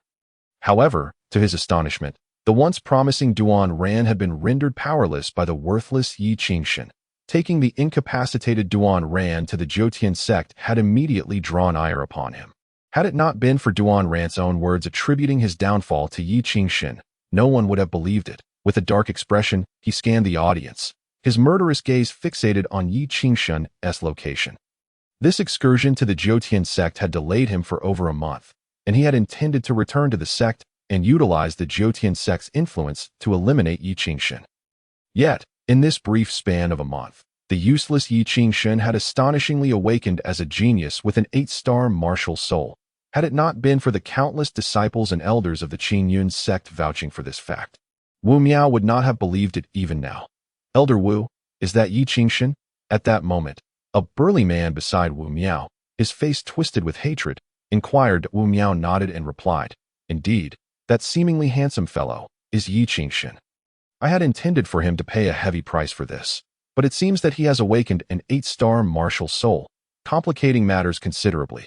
Hearing Wu Miao's bitter tone, the burly man scoffed dismissively. "They say Yi Qingshun has awakened an 8-star martial soul, but I remain unconvinced that my Jutian sect has only one 8-star martial soul, and how could that useless Yi Qingshun, after so many years of mediocrity, suddenly transform into a prodigy? In my view, this must be a scheme concocted by your sect master Yi Tao and Yi Qingshun to deceive you." Wu Miao fell into contemplation at these words. The burly man was not a disciple of the Qingyun sect, but rather Duan Ran's senior brother, here to avenge his junior. However, I would prefer it if he truly possessed an 8-star martial soul. Only to revert back to being a useless waste, I can already envision the splendid expression on Yi Qingshun's face at that moment. The burly man mused, a glimmer of excitement dancing at the corners of his mouth. Wu Miao nodded inwardly. Should Yi Qingshun be utterly incapacitated, it would deal a significant blow to Yi Tao, facilitating his own ascent to the position of sect master at that Qinsong. Has he also come to the Qingyun sect? In the audience, waiting for the grand martial arts competition to commence, Yi Qingshun noticed Wu Miao, who had been absent for so long, alongside the burly Manas, a reincarnated martial emperor. Yi Qingshun was quite familiar with the burly man, Qinsong, the disciple of the second elder of the Jutian sect and Duan Ran's senior brother. This individual possessed a mid-tier talent, wielding the 7-star martial soul, the cracking earth spider, and had been one of Tang Xueqing's key subordinates in his previous life. He had fought valiantly in the Star River realm for Tang Xueqing before being slain by Yi Qingshun during his breakthrough to martial saint. Under normal circumstances, Qinsong would not have appeared in the Qingyun sect at this juncture. But due to Yi Qingshun's incapacitation of Duan Ran, the course of events had shifted. Qinsong had unexpectedly arrived at the Qingyun sect ahead of time. Considering the timeline, Qinsong should currently be at the 6th level of martial master, presumably here to exact vengeance for Duan Ran. Dealing with a 5th-level martial apprentice would not be particularly daunting. That why Yi Qingshun fell into contemplation but felt no fear. In his past life, the adversities he faced were exponentially more terrifying than those he encountered now. He had endured those trials, so how could he falter in the present? As Yi Qingshun was lost in thought, Elder Qiu, responsible for the grand martial arts competition, appeared at the center of the arena. He briefly elucidated the rules of the competition and then proclaimed, "Any participant who can triumph in 3 rounds, regardless of whether they are a miscellaneous worker or from the inner sect, will earn the qualification to participate in the inner competition of the grand martial arts competition and enter the secret realm for cultivation." These words stirred quite a commotion among the crowd. However, Yi Qingshun was already well aware of all this, remaining unperturbed within. The Grand Martial Arts competition was not merely a singular event. He had another round in the inner competition to contend with. Furthermore, the inner competition would take place within an ancient martial artist's secret realm, and regardless of whether one could secure a rank, entering the secret realm was an extraordinary opportunity. Disciples who had achieved the 6th level of martial master or above could directly enter the inner competition. Those below the 6th level would need to compete in the ongoing Grand Martial Arts competition to vie for the qualification to enter the inner competition if an outer sect disciple were fortunate enough to draw 3 miscellaneous workers. Even a martial apprentice would qualify for entry into the secret realm. Let the drawing of lots commence. The Grand Martial Arts competition officially begins. With Elder Chio's command, everyone began to draw lots in an orderly manner. Chapter 36. Instant Kill of Zhang Luo. After the hundreds of participants completed the drawing, Yi Qingshan's first opponent was a first-level martial master from the 4th peak. A familiar face, Zhang Luo, the inner sect disciple who had previously targeted Fong Ling at the Qingyun sect's gate. Although hundreds were participating in the Grand Martial Arts competition, the majority were martial apprentices, with only a handful being martial masters. Drawing a martial apprentice for his first match led Yi Qingshan to suspect some foul play. On the other side of the audience, Zhang Luo clenched his fists nervously. His complexion paled. He had no desire to participate in the Grand Martial Arts competition, but having been captured by the direct disciple Mei Guqin, he had no choice but to comply. After botching the assassination plan against Fong Ling, Zhang Luo had intended to flee the Qingyun sect, but was caught by Mei Guqin, who had initially planned to execute him.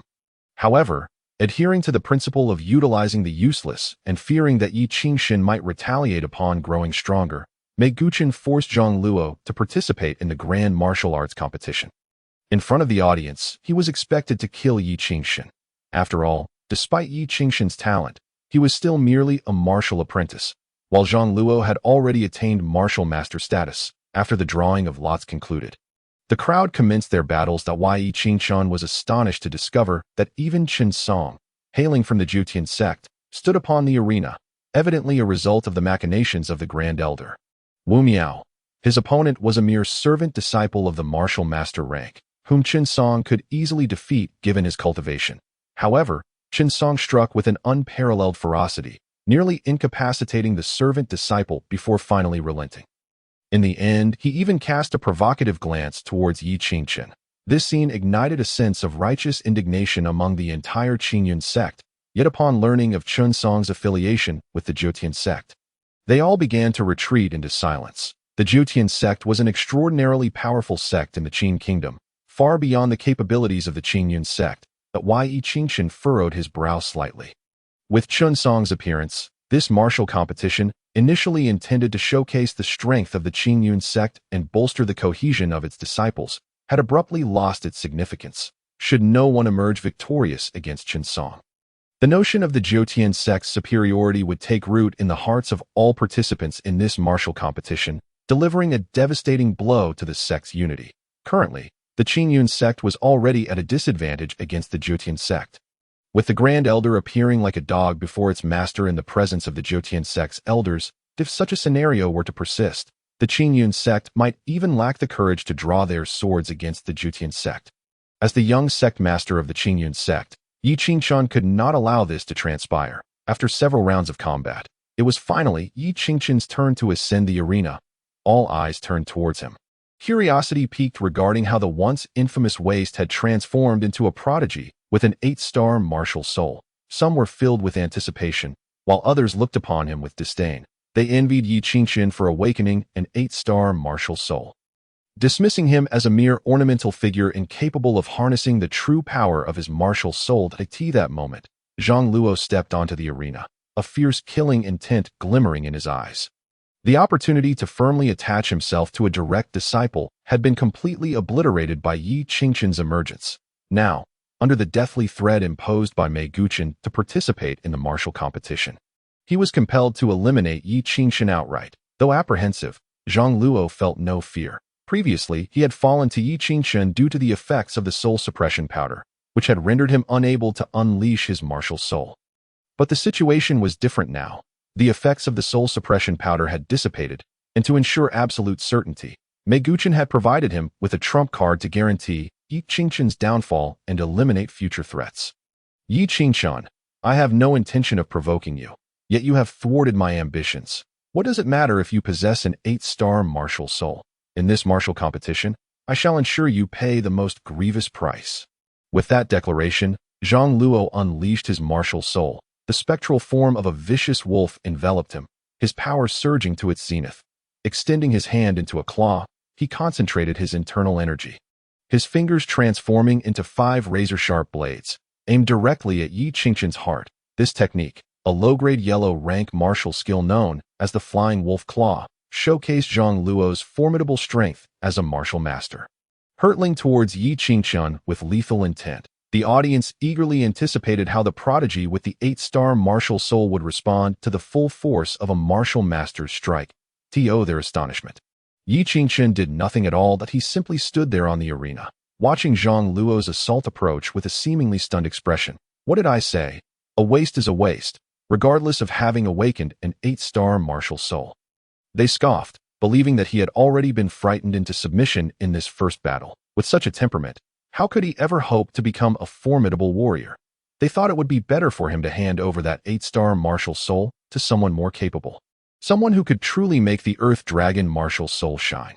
Just as the crowd was consumed by jealousy and derision towards Yi Qingquan, he finally made his move, without employing his martial soul. And even without utilizing any martial techniques, Yi Qingquan enveloped his right hand in internal energy and suddenly grasped forward in response to Zhang Luo's full-force strike. To everyone's astonishment, he countered the power of the Flying Wolf Claw.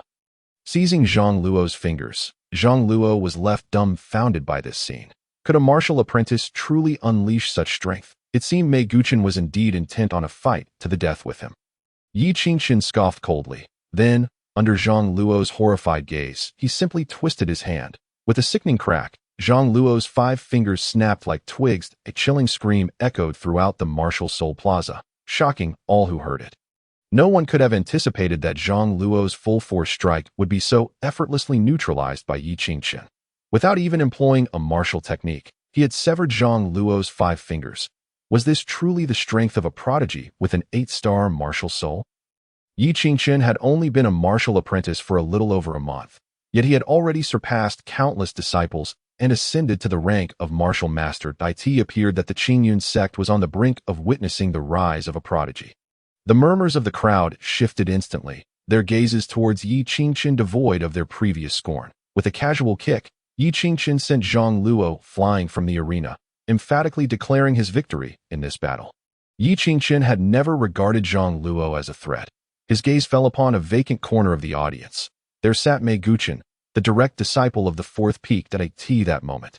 Mei Guqian, who had been secretly observing the martial competition, had already departed from the Martial Soul Plaza.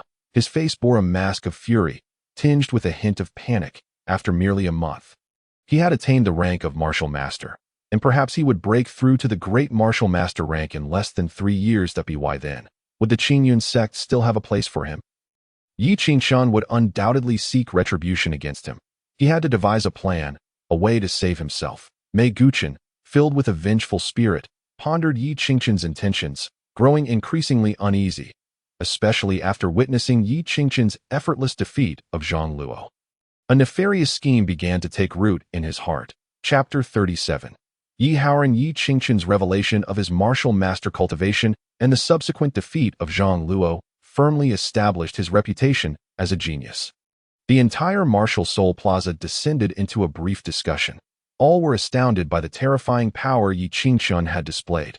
After all, the label of waste had long been entrenched in the minds of the Qingyun sect. This abrupt transformation from waste to genius was a reality that no one could readily accept.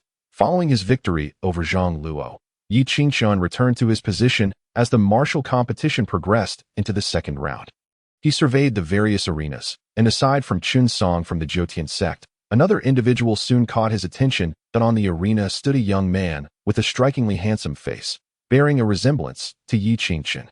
Showcasing formidable cultivation at the martial apprentice 4th level, that he effortlessly triumphed over an opponent who was also from the inner sect and held the rank of martial master. The arena erupted with cheers as the crowd succumbed to his power.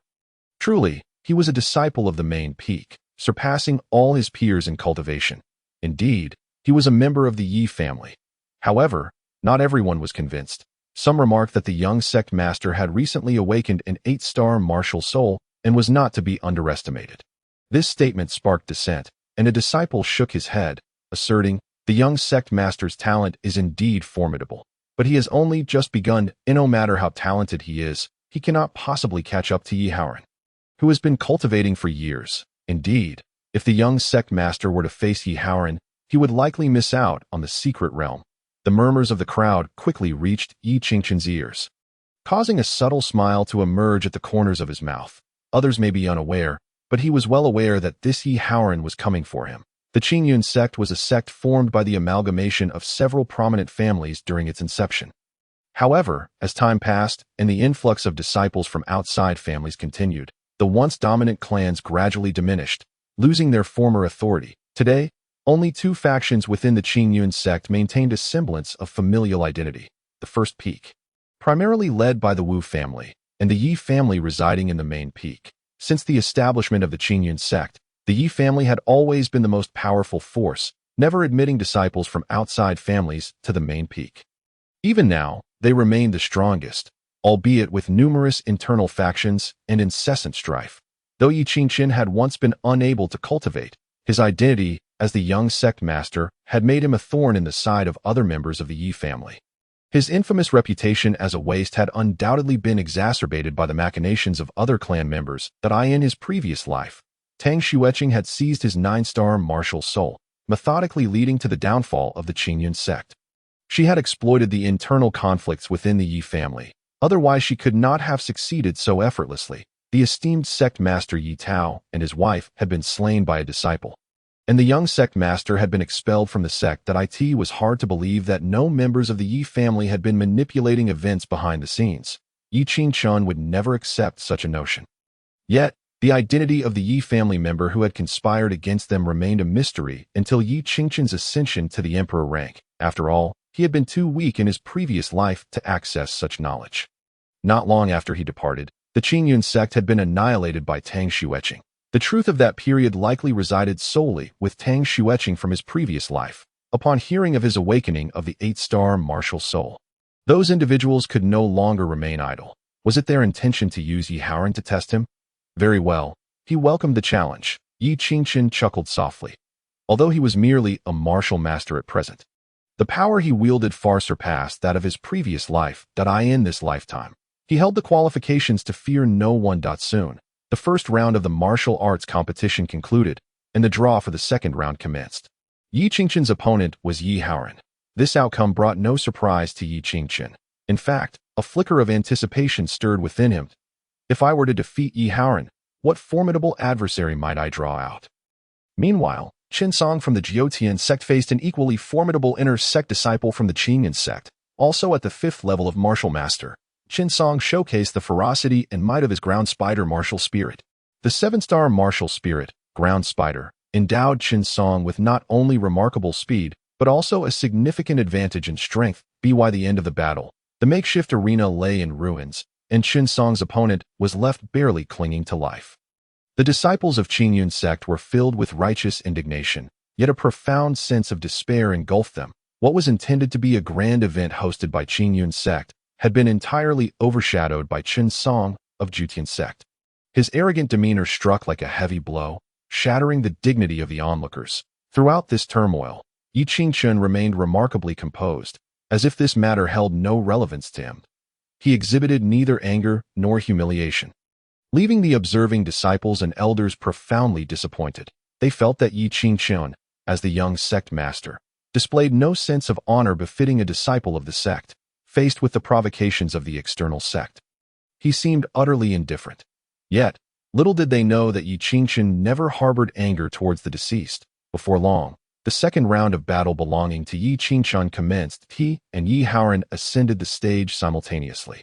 Yi Haoran, possessing a youthful visage that perhaps made him appear even younger than Yi Qingquan, smirked slightly and remarked, "Yi Qingquan, I truly wonder what stroke of luck allowed you to awaken an 8-star martial spirit. Was it a natural gift, or the handiwork of the sect master?" Yi Haoran's gaze brimmed with skepticism. The Star River realm is a world dominated by martial spirits, where various means exist to usurp the martial spirits of others for one's own gain. Some powerful martial artists can even devour the martial spirits of others to elevate their own levels. However, such methods are often associated with demonic paths and are not accepted by society.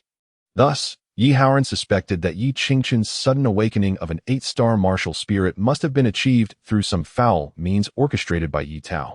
Otherwise, how could Yi Qingqian have borne the label of a waste for so many years? Whether it is true or false, you shall know once we engage in battle, Yi Qingqian replied, his expression devoid of emotion. Yi Haoran sneered. Humph. Just because you awakened an 8-star martial spirit, do you truly believe you are a genius? A waste will forever remain a waste. Possessing an 8-star martial spirit does not transform you into a genius. With that, Yi Haoran propelled himself forward like an arrow released from a bow, his body striking towards Yi Qingqian in an instant that he followed up with a sweeping kick, unleashing a formidable internal force that cut through the air like a sharp axe, aimed directly at Yi Qingqian's waist. A fierce glint flickered in Yi Qingqian's eyes as he coldly laughed. Let us see who the true waste is.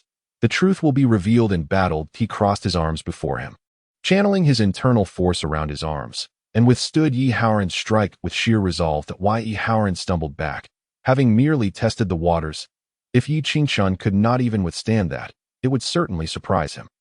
He then turned to the audience, a cold smile creeping onto his face as he declared, Yi Qingqian, I know your 8-star martial spirit is a fabrication, forcibly taken from some disciple. Today, in front of all our fellow brothers, I shall shatter your pretenses completely. The declaration sent shockwaves throughout the martial spirit plaza that if such words had been spoken by anyone else, the disciples would have scoffed.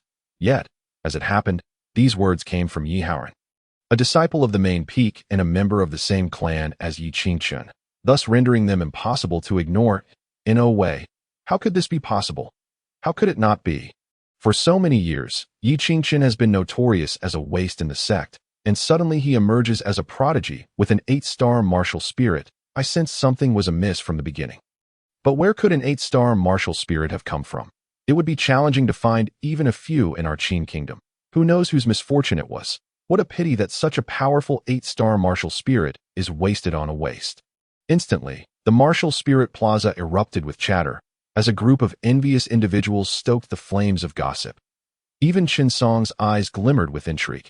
If this were indeed the case, it could become quite entertaining. Yi Qingqian had not anticipated that Chen Song would resort to such tactics. One could not deny the cleverness of the approach, as Yi Qingqian was left unable to explain the sudden emergence of his 8-star martial spirit. He could not simply claim to possess a 9-star martial spirit, stating he had refrained from cultivation out of fear that his body could not withstand it, for that would undoubtedly place him in a precarious position. However, the unfortunate truth remained.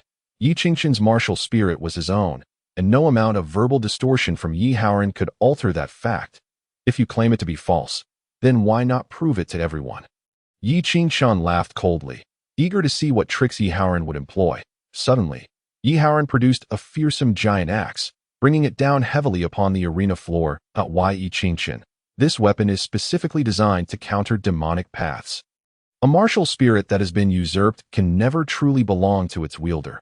It cannot achieve perfect integration. Under the might of my soul-cutting axe, the martial spirit you have unlawfully taken will gradually be stripped from your body. At that moment, I shall see what face you have left to continue in the Qingyun sect. As his words fell, the soul-cutting axe emitted powerful waves, instantly enveloping the entire arena. Yi Qingqian furrowed his brow. He indeed felt his martial spirit quivering. However, this was a normal occurrence. As long as the martial spirit was his own, Yi Haoran would not be able to extract it. Soon, the two continued their fierce battle atop the stage. The clash of their internal forces reverberated through the air, causing the soul-cutting axe to tremble repeatedly, leaving the watching disciples stunned in silence. Could it be that Yi Qingqian was actually able to contend evenly with Yi Haoran? What level of cultivation did he possess? Humph, regardless of his cultivation, he will surely fail, for his 8-star martial spirit was taken from another. Not necessarily. It remains to be seen what the final outcome will be. Others interjected that a powerful palm strike sent Yi Haoran reeling back, stumbling more than 10 steps before regaining his footing. Yi Haoran's expression soured as he swung his axe, causing a fissure to appear in the arena floor. Yi Qingshun deftly evaded the blade of the soul-cutting axe, countering with a devastating strike of the supreme breaking sky seal. The aura of destruction rippled outward, causing the soul-cutting axe to vibrate violently. Leaving Yi Haoran's wrist numb, that he stared in shock at Yi Qingshun, unable to fathom the scene unfolding before him. What level of cultivation did Yi Qingshun possess, even with a weapon in hand? He was still being suppressed. Moreover, the most perplexing aspect was why the soul-cutting axe had no effect on Yi Qingshun whatsoever. Had his deductions been erroneous? Reluctantly, Yi Haoran's eyes glinted with malice once more. He resolved to unleash his martial spirit, thereby amplifying his strength and compelling Yi Qingshun to reveal his own Earth Dragon martial spirit. The impact of the soul-cutting axe directly upon the Earth Dragon martial spirit would surely be more effective than striking from a distance. Once the martial spirit detached from Yi Qingshun's body, regardless of the outcome of the battle, he would be finished. With a thunderous roar, Yi Haoran decisively summoned his martial spirit, it manifested as a colossal blue bull. Exuding an oppressive weight that bore down on all present, its release unleashed an unrelenting and fearsome power that a 6-star martial spirit, the Earth Overlord Bull. As the martial spirit erupted forth, Yi Haoran's strength surged. And as he swung the soul-cutting axe, it conjured ferocious gales that rushed toward Yi Qingshun. You wish to compel me to reveal my martial spirit? Yi Qingshun, a former martial emperor with unparalleled battle experience, quickly discerned Yi Haoran's intentions. Yet, rather than retreat, he welcomed the tempest with a resounding laugh. Since you wish to witness my martial spirit, allow me to grant you that privilege. In an instant, the ethereal image of a golden dragon was unleashed, its terrifying might enveloping the entire arena. The draconic aura of the heavenly dragon martial spirit locked onto the Earth Overlord Bull, causing it to tremble uncontrollably, as if it were about to kneel in submission. This not only represented a suppression of martial spirit levels, but also showcased a fraction of the heavenly dragon martial spirit's capabilities. Yi Haoran felt the pressure mount like a mountain. Yet he grit his teeth and swung his massive axe at Yi Qingshun. The arena quaked as the soul-cutting axe descended upon the golden dragon. The onlookers widened their eyes in disbelief. Witnessing the towering golden dragon, capable of altering the heavens and earth, extend its sharp claws to grasp the soul-cutting axe, they were astounded. Could martial spirits really seize physical entities? However, as the glow of the martial spirit dimmed, they soon realized it was not the dragon's claws that held the axe, but rather Yi Qingshun's hand. Yi Haoran, tell me, is my martial spirit truly not my own? Yi Qingshun's words pierced deep, his internal force surging like an ocean, bolstered by the heavenly dragon martial spirit. With a forceful push, Yi Haoran felt as though an unparalleled beast was charging at him. He could scarcely comprehend the unfolding events as his body was uncontrollably sent reeling backward. How could this be? My soul-cutting axe has struck at Yi Qingshun's martial spirit.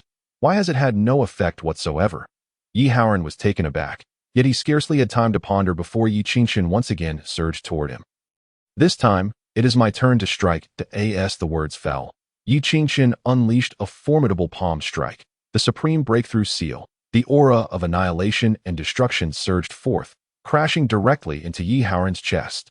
With a crack, Yi Haoran felt as if his ribs had shattered, leaving him in excruciating agony. His eyes were bloodshot, unwilling to accept defeat, particularly at the hands of this seemingly insignificant waste before him. The intense humiliation rendered Yi Haoran's eyes crimson, as he furiously swung his soul-cutting axe, determined to make a last-ditch effort. However, Yi Qingshun afforded him no opportunity. Before Yi Haoran could unleash his martial technique, Yi Qingshun struck him squarely on the forehead. Bang! Yi Haoran felt as though his head had exploded, the searing pain eliciting a piercing scream from him. His eyes rolled back, and his body crashed heavily onto the arena. Unconscious that a profound silence enveloped the entire venue. Chapter 39. The fortunate menial. The martial soul plaza was eerily quiet, as no one had anticipated Yi Qingshun's overwhelming triumph over Yi Haoran. Although Yi Haoran had not been vanquished instantly, he had been thoroughly suppressed. Originally intending to expose Yi Qingshun's true nature, he found himself on the receiving end of an unexpected revelation. That it was only after Yi Qingshun retracted his martial soul and descended from the arena that whispers began to circulate. Who would dare claim that the young master's martial soul was not his own? After all these years, it seemed the young master had been deliberately concealing his prowess. Did no one notice that Yi Haoran's targeted methods against the demonic path were utterly ineffective against him? Nevertheless, one must consider that the young master was the son of the sect master and might possess even more formidable secret techniques. Hey, if you're going to say that, then you're being unreasonable. Do you have any evidence to support the claim that the young master's martial soul was seized from someone else? Various opinions emerged, and although a minority expressed skepticism, the doubts began to dwindle in the face of Yi Qingqian's terrifying strength. On the platform, the Grand Elder Wu Miao wore a grim expression. Even he was unable to discern the extent of Yi Qingqian's cultivation, prompting him to inquire of Chen Song, "What do you think? Do you have confidence?" Chen Song smirked coldly, replying, "You should be asking whether I hope for Yi Qingqian to live or die. His strength is indeed impressive, but he is still too inexperienced to face me. An 8-star martial soul, if I can cripple his meridians and devour his martial soul, my earth-rending spider martial soul may even ascend to the 8-star level." Chen Song's face revealed anticipation. He had come here on a mission of vengeance for the Qingyun sect. Yet it appeared he had stumbled upon an opportunity, depriving Yi Qingqian of his meridians and seizing his martial soul while he was defenseless, though the righteous sects like the Zhoutian sect had long been suppressing the demonic path's practice of soul devouring. The techniques for devouring and plundering martial souls were not lacking in comparison. In fact, many long-lost demonic techniques were preserved within the Zhoutian sect. Wu Miao nodded. His sole concern was whether he could eliminate Yi Qingqian. After all, if Yi Qingqian perished, it would be a significant blow to Yi Tao, providing him with an opportunity to seize the position of sect master. For years, the Yi family had dominated the Qingyun sect, firmly holding the position of sect master. Now, with the internal strife within the Yi family growing fierce, it was time for a change atop the main peak. The martial competition continued. Not long after Yi Qingqian concluded his battle, the commencement of the third round was announced. By this time, it was already afternoon. Once the third round concluded, the day would draw to a close. The victorious disciples proceeded to draw lots. Everything transpired as Yi Qingqian had anticipated. His final opponent was Chen Song from the Zhoutian sect, and this match was designated as the grand finale of the third round, clearly intended to be the highlight. Chen Song stood atop the platform, gazing down at Yi Qingqian, hoping to discern anxiety or unease on his face. His dismay, Yi Qingqian maintained a stoic expression, fixated on the arena, as if it were wholly unrelated to him. Showing not a hint of confusion or fear, Chen Song felt disappointed, muttering under his breath, "What a pretentious display." As he surveyed the arena, he noticed someone, and his expression shifted to one of surprise. This individual possesses a certain intrigue.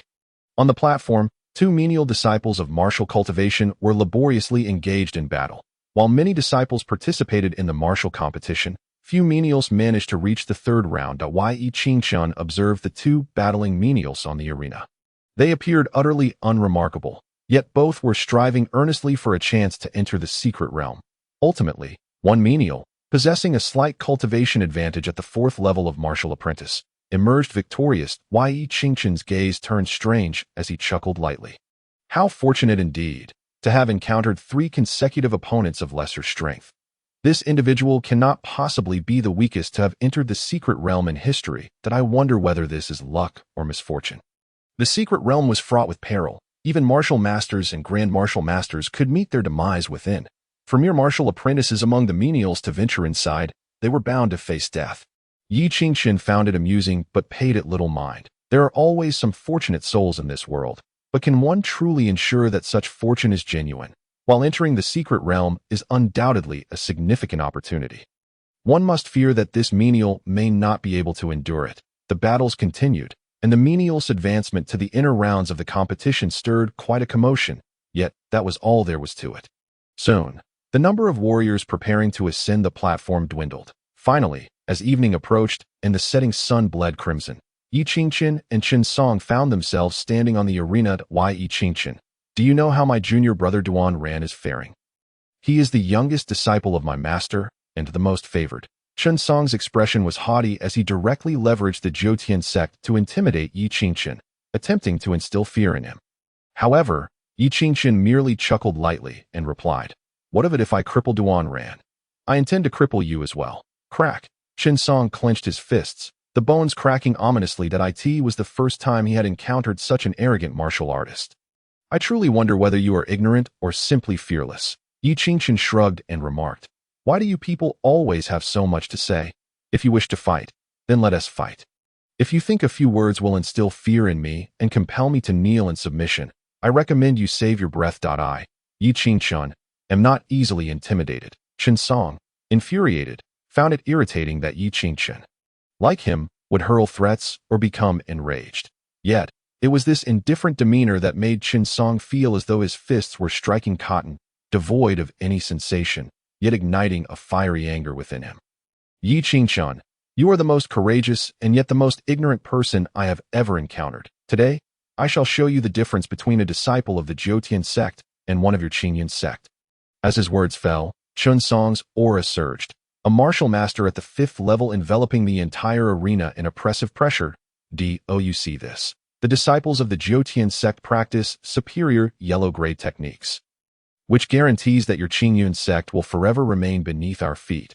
Upon finishing his proclamation, Chen Song charged forth, his fists creating afterimages as if 6 additional arms sprouted from his back, making him appear spider-like. The dazzling display of punches rendered it nearly impossible to discern where Chen Song's attacks would land. Yet, in the face of this terrifying assault, Yi Qingchen remained unfazed. At all. I can do that too.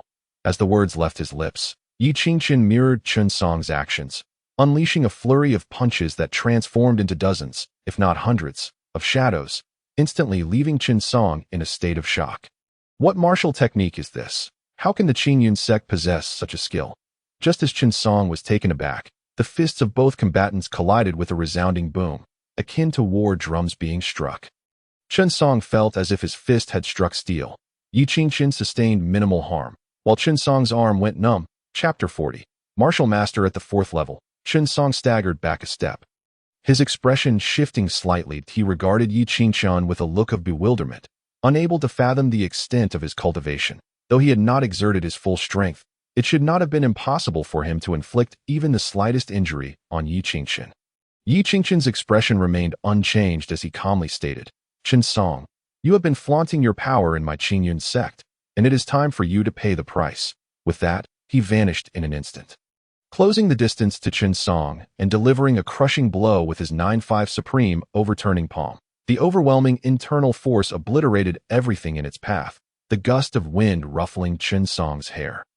Chen Song sneered, Yi Qingchen, you are indeed a prodigy with an awakened 8-star martial soul.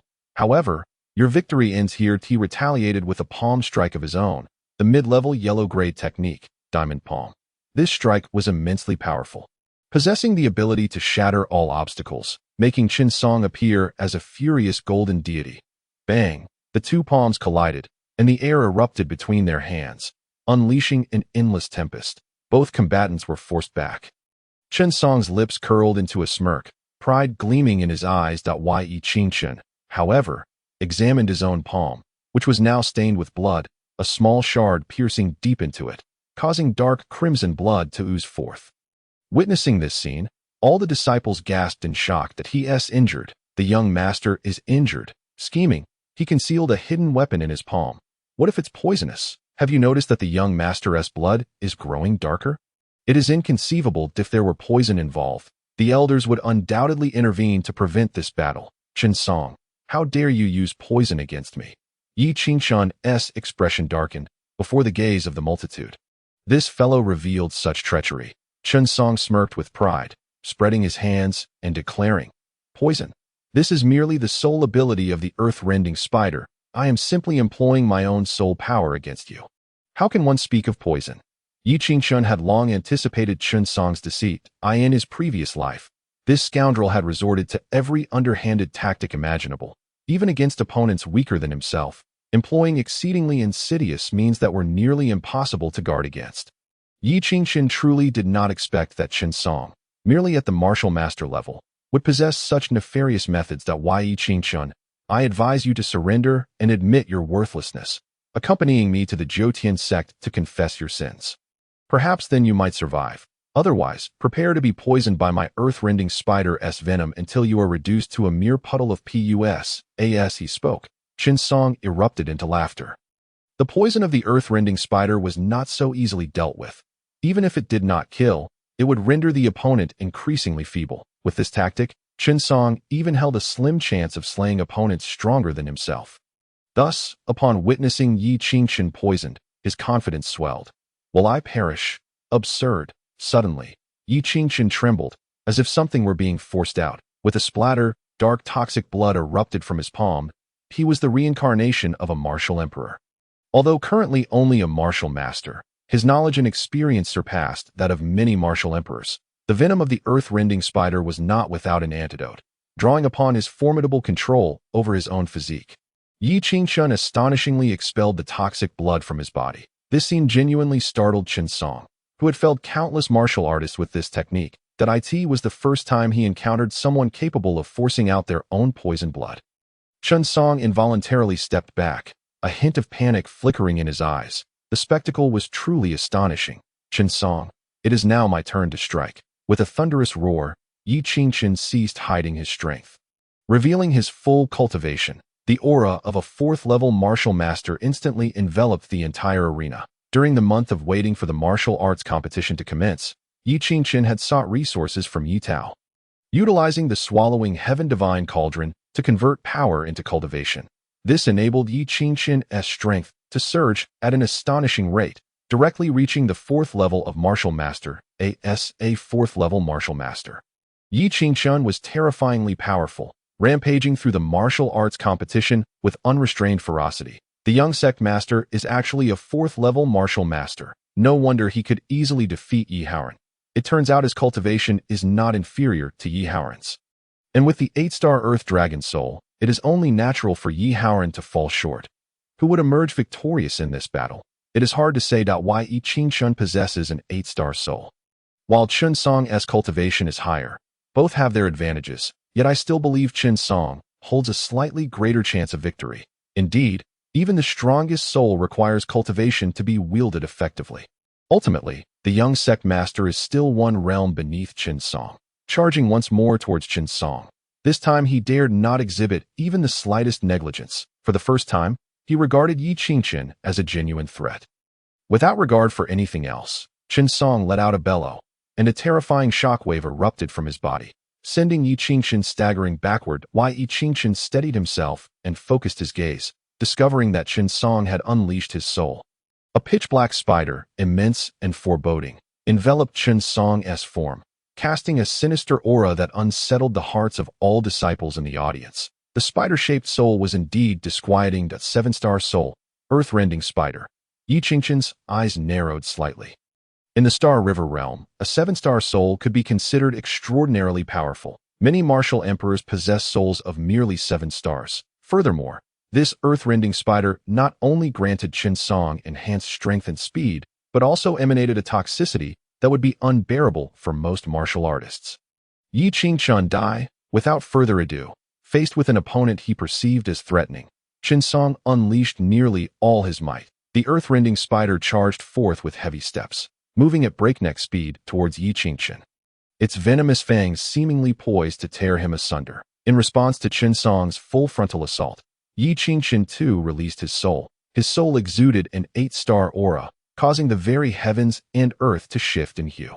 The dragon of heaven roared, its presence imposing, rivaling even the aura of a 5th-level martial master like Chen Song. Supreme breaking heaven seal, a palm strike thundered forth, and with the augmentation of his soul's power, the handprint that seemed capable of annihilating all coiled around a golden dragon's phantom. Bang! The handprint collided with the earth-rending spider, causing it to topple, forcing Chen Song to retreat in shock. In this clash of strength, Chen Song was surprisingly outmatched by Yi Qingchen. What kind of martial technique is this? Chen Song's expression shifted dramatically. Though he had heard of various legacies from the Qingyun sect, he had never witnessed the martial techniques employed by Yi Qingchen. These abilities seemed to appear from thin air, leaving one in disbelief. It appears that Yi Tao, the leader of the Qingyun sect, has bestowed considerable gifts upon Yi Qingchen. Clenching his fists, Chen Song, as the son of the sect master, indeed enjoyed numerous advantages. Yet if Yi Tao were present and aware of Chen Song's thoughts, he would certainly retort, I have no idea where Yi Qingchen's martial techniques come from. How could I possibly know? Chapter 41. A series of broken limbs. Although astonished by Yi Qingqian's prowess, Qinsong was no weakling. As Yi Qingqian surged forward once more, Qinsong's earth-rending spider roared, unleashing a massive web from its mouth. The web blotted out the sun, nearly encompassing half the arena. Even Yi Qingqian found himself within its grasp. Anyone witnessing this scene would instinctively think that being ensnared by this web would lead to an exceedingly dire fate. Yi Qingqian's countenance darkened at the sight of the web. The claws of the golden dragon phantom swung like sharp blades, as Yi Qingqian channeled all his internal energy, astonishingly tearing the web apart in full view of the crowd. Qinsong, if this is all you can muster, then I fear you will not be leaving the arena today. Yi Qingqian proclaimed, his confidence swelling as he grew increasingly formidable. Qinsong merely responded with a cold smirk, saying, Yi Qingqian, do not rejoice too soon. What you have just witnessed was merely an appetizer. No sooner had he spoken than Qinsong waved his hand, and the web from the earth-rending spider transformed into numerous sharp spears. Hurtling toward Yi Qingqian like arrows released from a bow, the situation became perilously dire, as these spears could easily pierce the arena's bluestone, let alone the frail flesh of a martial artist. Yet Yi Qingqian remained unperturbed, enveloped in a golden radiance. Under the illumination of his dragon of heaven soul, he appeared as a golden-bodied deity, majestic and fearsome. His fists swung like mighty hammers, shattering the spears formed from the web with each blow. In mere moments, fragments of the web littered the entire arena. Qinsong's tactics posed no harm to Yi Qingqian whatsoever. However, Qinsong showed no signs of regret. Instead, he offered a cold smile, a look of scheming success etched on his face. Yi Qingqian, possessing an 8-star soul, indeed grants you remarkable combat prowess. Yet, you remain too young and inexperienced. With a single hand gesture, countless fragments of the web began to whirl into the air. The arena echoed with the sound of slicing through the air as the web fragments, under Qinsong's control, became razor-sharp and coalesced into several massive whirling blades. Yi Qingqian was caught off guard by this maneuver and found himself ensnared within the storm. In the audience, the disciples were left dumbfounded at the sight. Should Yi Qingqian be caught in this tempest, he would surely be torn to shreds. The earth-rending spider's soul was indeed formidable, capable of manipulating the web to attack its foes. Initially, it seemed that Yi Qingqian had a chance of victory, but it now appeared increasingly unlikely. Despite possessing an 8-star soul, Yi Qingqian's lack of experience led him to fall prey to such a crude trap. As the young sect master, should Yi Qingqian lose to an outsider, he would have to offer an explanation to us afterward. In the audience, Elder Wu stroked his beard, feeling quite pleased with himself. He mocked Lu Rinjia. Though he possesses an 8-star soul, he lacks the skill to wield it. I suggest he go to the Jiutian sect for some proper training. Other elders scoffed at Wu's behavior, clearly disapproving of his traitorous sentiments on the arena. Yi Qingqian continued to strike at the swirling web storm. Yet these storms were not only razor-sharp, they were also incredibly resilient. Each time, Yi Qingqian's fist struck the storm, instead of shattering it, his own hands were left bloodied. Observing this, Qinsong burst into triumphant laughter, declaring, It is futile, Yi Qingqian. With your current level of cultivation, it is impossible for you to break through my web storm. Your flesh is destined to be shredded into pieces under its might. Yi Qingqian remained silent, his fist still swinging resolutely. Despite his hands being drenched in blood, he did not flinch upon witnessing this scene. Qinsong erupted into laughter, convinced that Yi Qingqian had succumbed to despair and was thus self-destructing. With a cruel smile curling at the corners of his mouth, he declared, Yi Qingqian, I will not kill you. Instead, I shall cripple your cultivation, that I will cast you back into the abyss from which you so arduously emerged as a genius. The disciples in the audience were utterly disheartened, believing that Yi Qingqian had lost all hope of victory. Some could not bear to witness the impending spectacle and rose to leave. Qinsong's malice ignited their anger, yet seeing their own 8-star martial soul master on the brink of defeat, they directed their frustration solely at Yi Qingqian, completely forgetting that they themselves were no match for Qinsong. Just as Qinsong was convinced of his inevitable triumph, Yi Qingqian suddenly launched a counterattack. The web storm was indeed formidable, yet it remained merely a yellow rank martial technique. Yi Qingqian had long discerned its weaknesses, but his insufficient power had prevented him from breaking through in one fell swoop. Thus, he continued to throw punches, biding his time until the web storm reached its most vulnerable moment, ready to unleash a devastating strike to shatter it completely in an instant. A spark ignited in Yi Qingqian's eyes as he and the heavenly dragon martial soul unleashed a thunderous roar. A surge of internal energy erupted from him like a tidal wave. Empowered by the might of his martial soul, Yi Qingqian's supreme sky-splitting seal crashed upon the web storm with overwhelming force. The terrifying shockwave sent the disciples in the audience trembling uncontrollably. What was once an invulnerable web storm was instantly shattered beneath the might of Yi Qingqian's colossal strength. Even the arena, constructed of blue bricks, began to fracture, transforming into a desolate ruin. What? Chen Song's face paled in horror as he beheld his prized technique obliterated by Yi Qingqian's strike that moment, while he was attempting to channel his martial soul to unleash the web storm once more. Yi Qingqian had already lunged towards him with a swift step. With a raised hand, he delivered a 9-5 supreme overturning palm directly to Chen Song's chest. With a sickening crack, all of Chen Song's ribs shattered, and his body flew backward like a broken kite. "You bastard!" Chen Song's visage twisted in rage as he activated his earth-splitting spider martial soul in an attempt to retaliate against Yi Qingqian. However, Yi Qingqian's foot landed squarely on his chest, while the heavenly dragon martial soul brandished its sharp claws, firmly restraining the earth-splitting spider. Before the astonished eyes of all, the heavenly dragon martial soul roared while tearing apart the earth-splitting spider's body. The earth-splitting spider emitted a pained howl, struggling futilely against its fate. In the blink of an eye, the 7-star martial soul earth-splitting spider had all its legs wrenched off by the heavenly dragon martial soul. Chen Song's expression contorted in agony. He had never imagined Yi Qingqian would be so ruthless, directly ruining his martial soul. Even if the earth-splitting spider could recover afterward, it would likely regress to his 6-star martial soul. Finally, Yi Qingqian lifted his foot, poised to strike. Yet today's battle has left me feeling acutely aware of my limited means. Contemplating this, Yi Qingqian resolved to venture to Qingyun town in search of a suitable weapon. This would enable him to unleash a formidable swordsmanship technique he had cultivated in his previous life. After a night of rest, Yi Qingqian departed from Qingyun sect, making his way towards Qingyun town. The town lies not far from the Qingyun mountain range, easily reachable on horseback in under half a day. Numerous such towns exist within the Qin kingdom. Apart from the stationed soldiers, most choose to seek protection from a powerful sect.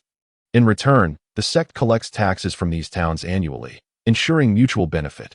This arrangement indeed contributes significantly to the safety of smaller towns. Some families within these towns even flourish, sending their offspring to the sect for training and experience.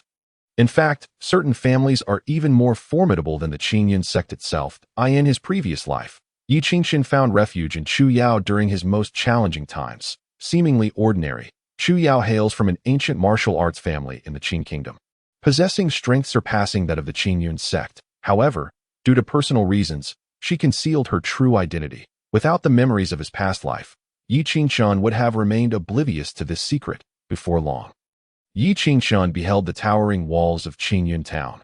Guards patrolled atop the walls, while a steady stream of merchants bustling below filled the streets. Entering the town alone, he made his way directly to the largest treasure pavilion in Qingyun town. The pavilion is a 7-story building, each level offering different treasures for sale. The atmosphere was vibrant and lively. Yi Qingqian proceeded to the 4th floor of the pavilion to select a suitable weapon. Weapons for martial artists are categorized into mundane, spiritual, and magical weapons. Mundane weapons are crafted from ordinary copper and iron, typically wielded by commoners or novice martial artists. Spiritual weapons are made from rare materials, each varying in quality. Infused with the power of heaven and earth, they significantly enhance a martial artist's combat prowess. For magical weapons, they are even more extraordinary. Each magical weapon contains the power of natural laws and comes with powerful combat techniques.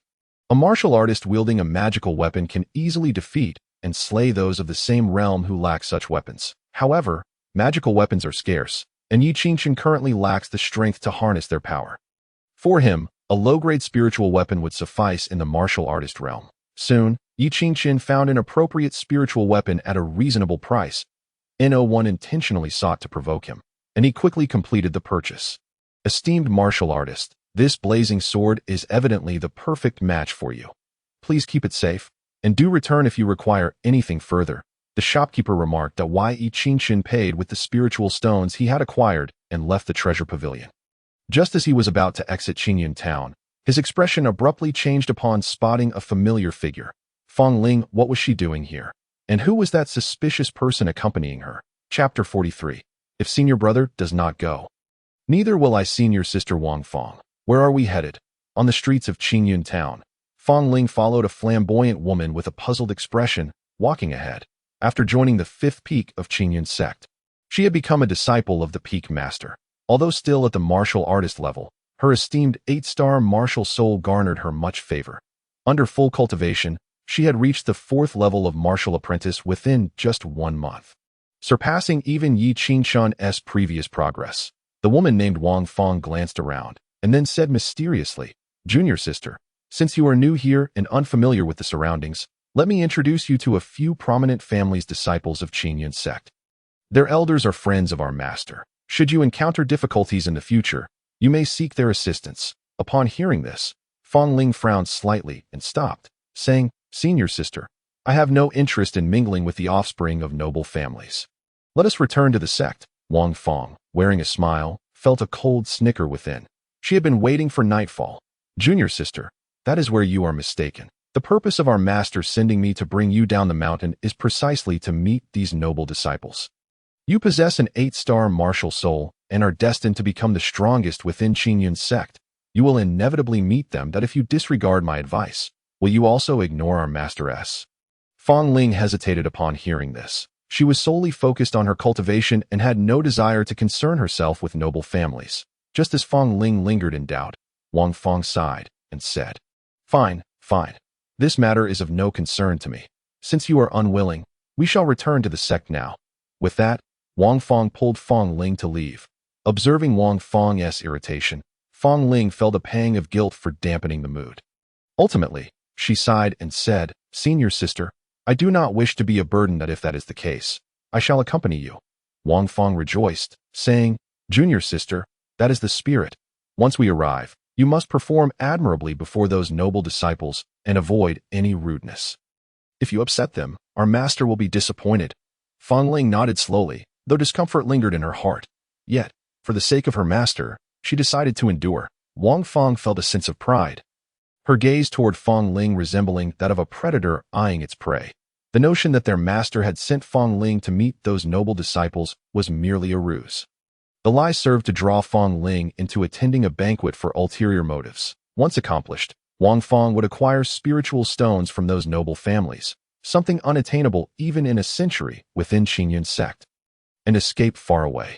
Even if Qingyun's sect sought retribution afterward, she would have long since fled beyond their reach. Soaring high above the clouds, if she could leave the Qin kingdom entirely, she would no longer face any risks. As for Fang Ling's fate, Wang Fang had her own suspicions, but what did it matter to her? She harbored a deep-seated jealousy toward this exceptionally gifted junior sister and dreamed of witnessing her downfall. Before long, the two arrived at the largest tavern in Qingyun town, Xian Kolai. Just as they were about to enter, a young man suddenly blocked their path, feigning surprise as he said, "Junior sister Fang Ling, what brings you here?" The young man was none other than Yi Qingxin, who had spotted Fang Ling after leaving the treasure pavilion. Drawing upon his experiences from 2 lifetimes, he immediately sensed something amiss with Wang Fang.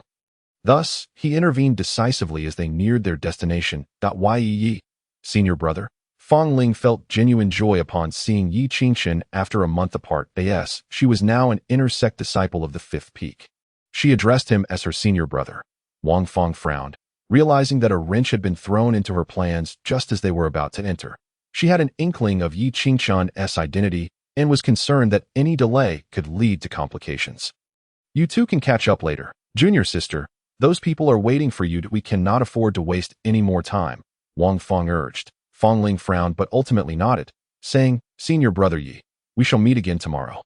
Yet Yi Qingxin had no intention of departing and insisted, "Where are you headed? May I accompany you?"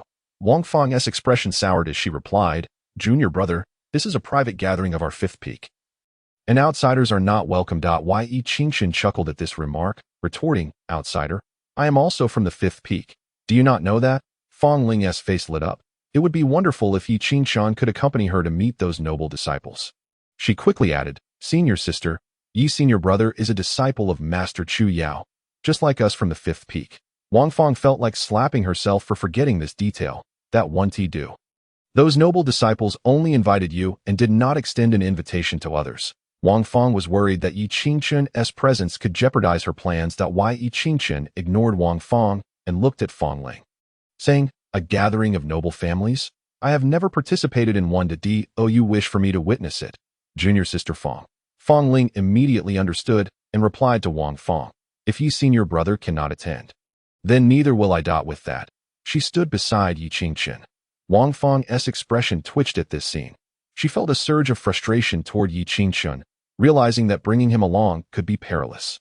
However, having already collected a portion of the spiritual stones from the noble families, failing to present Fong Ling would lead to repercussions.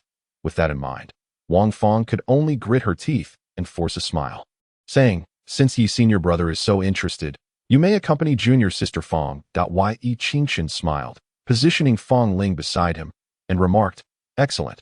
I shall have the opportunity to witness the noble families of Qingyun Town."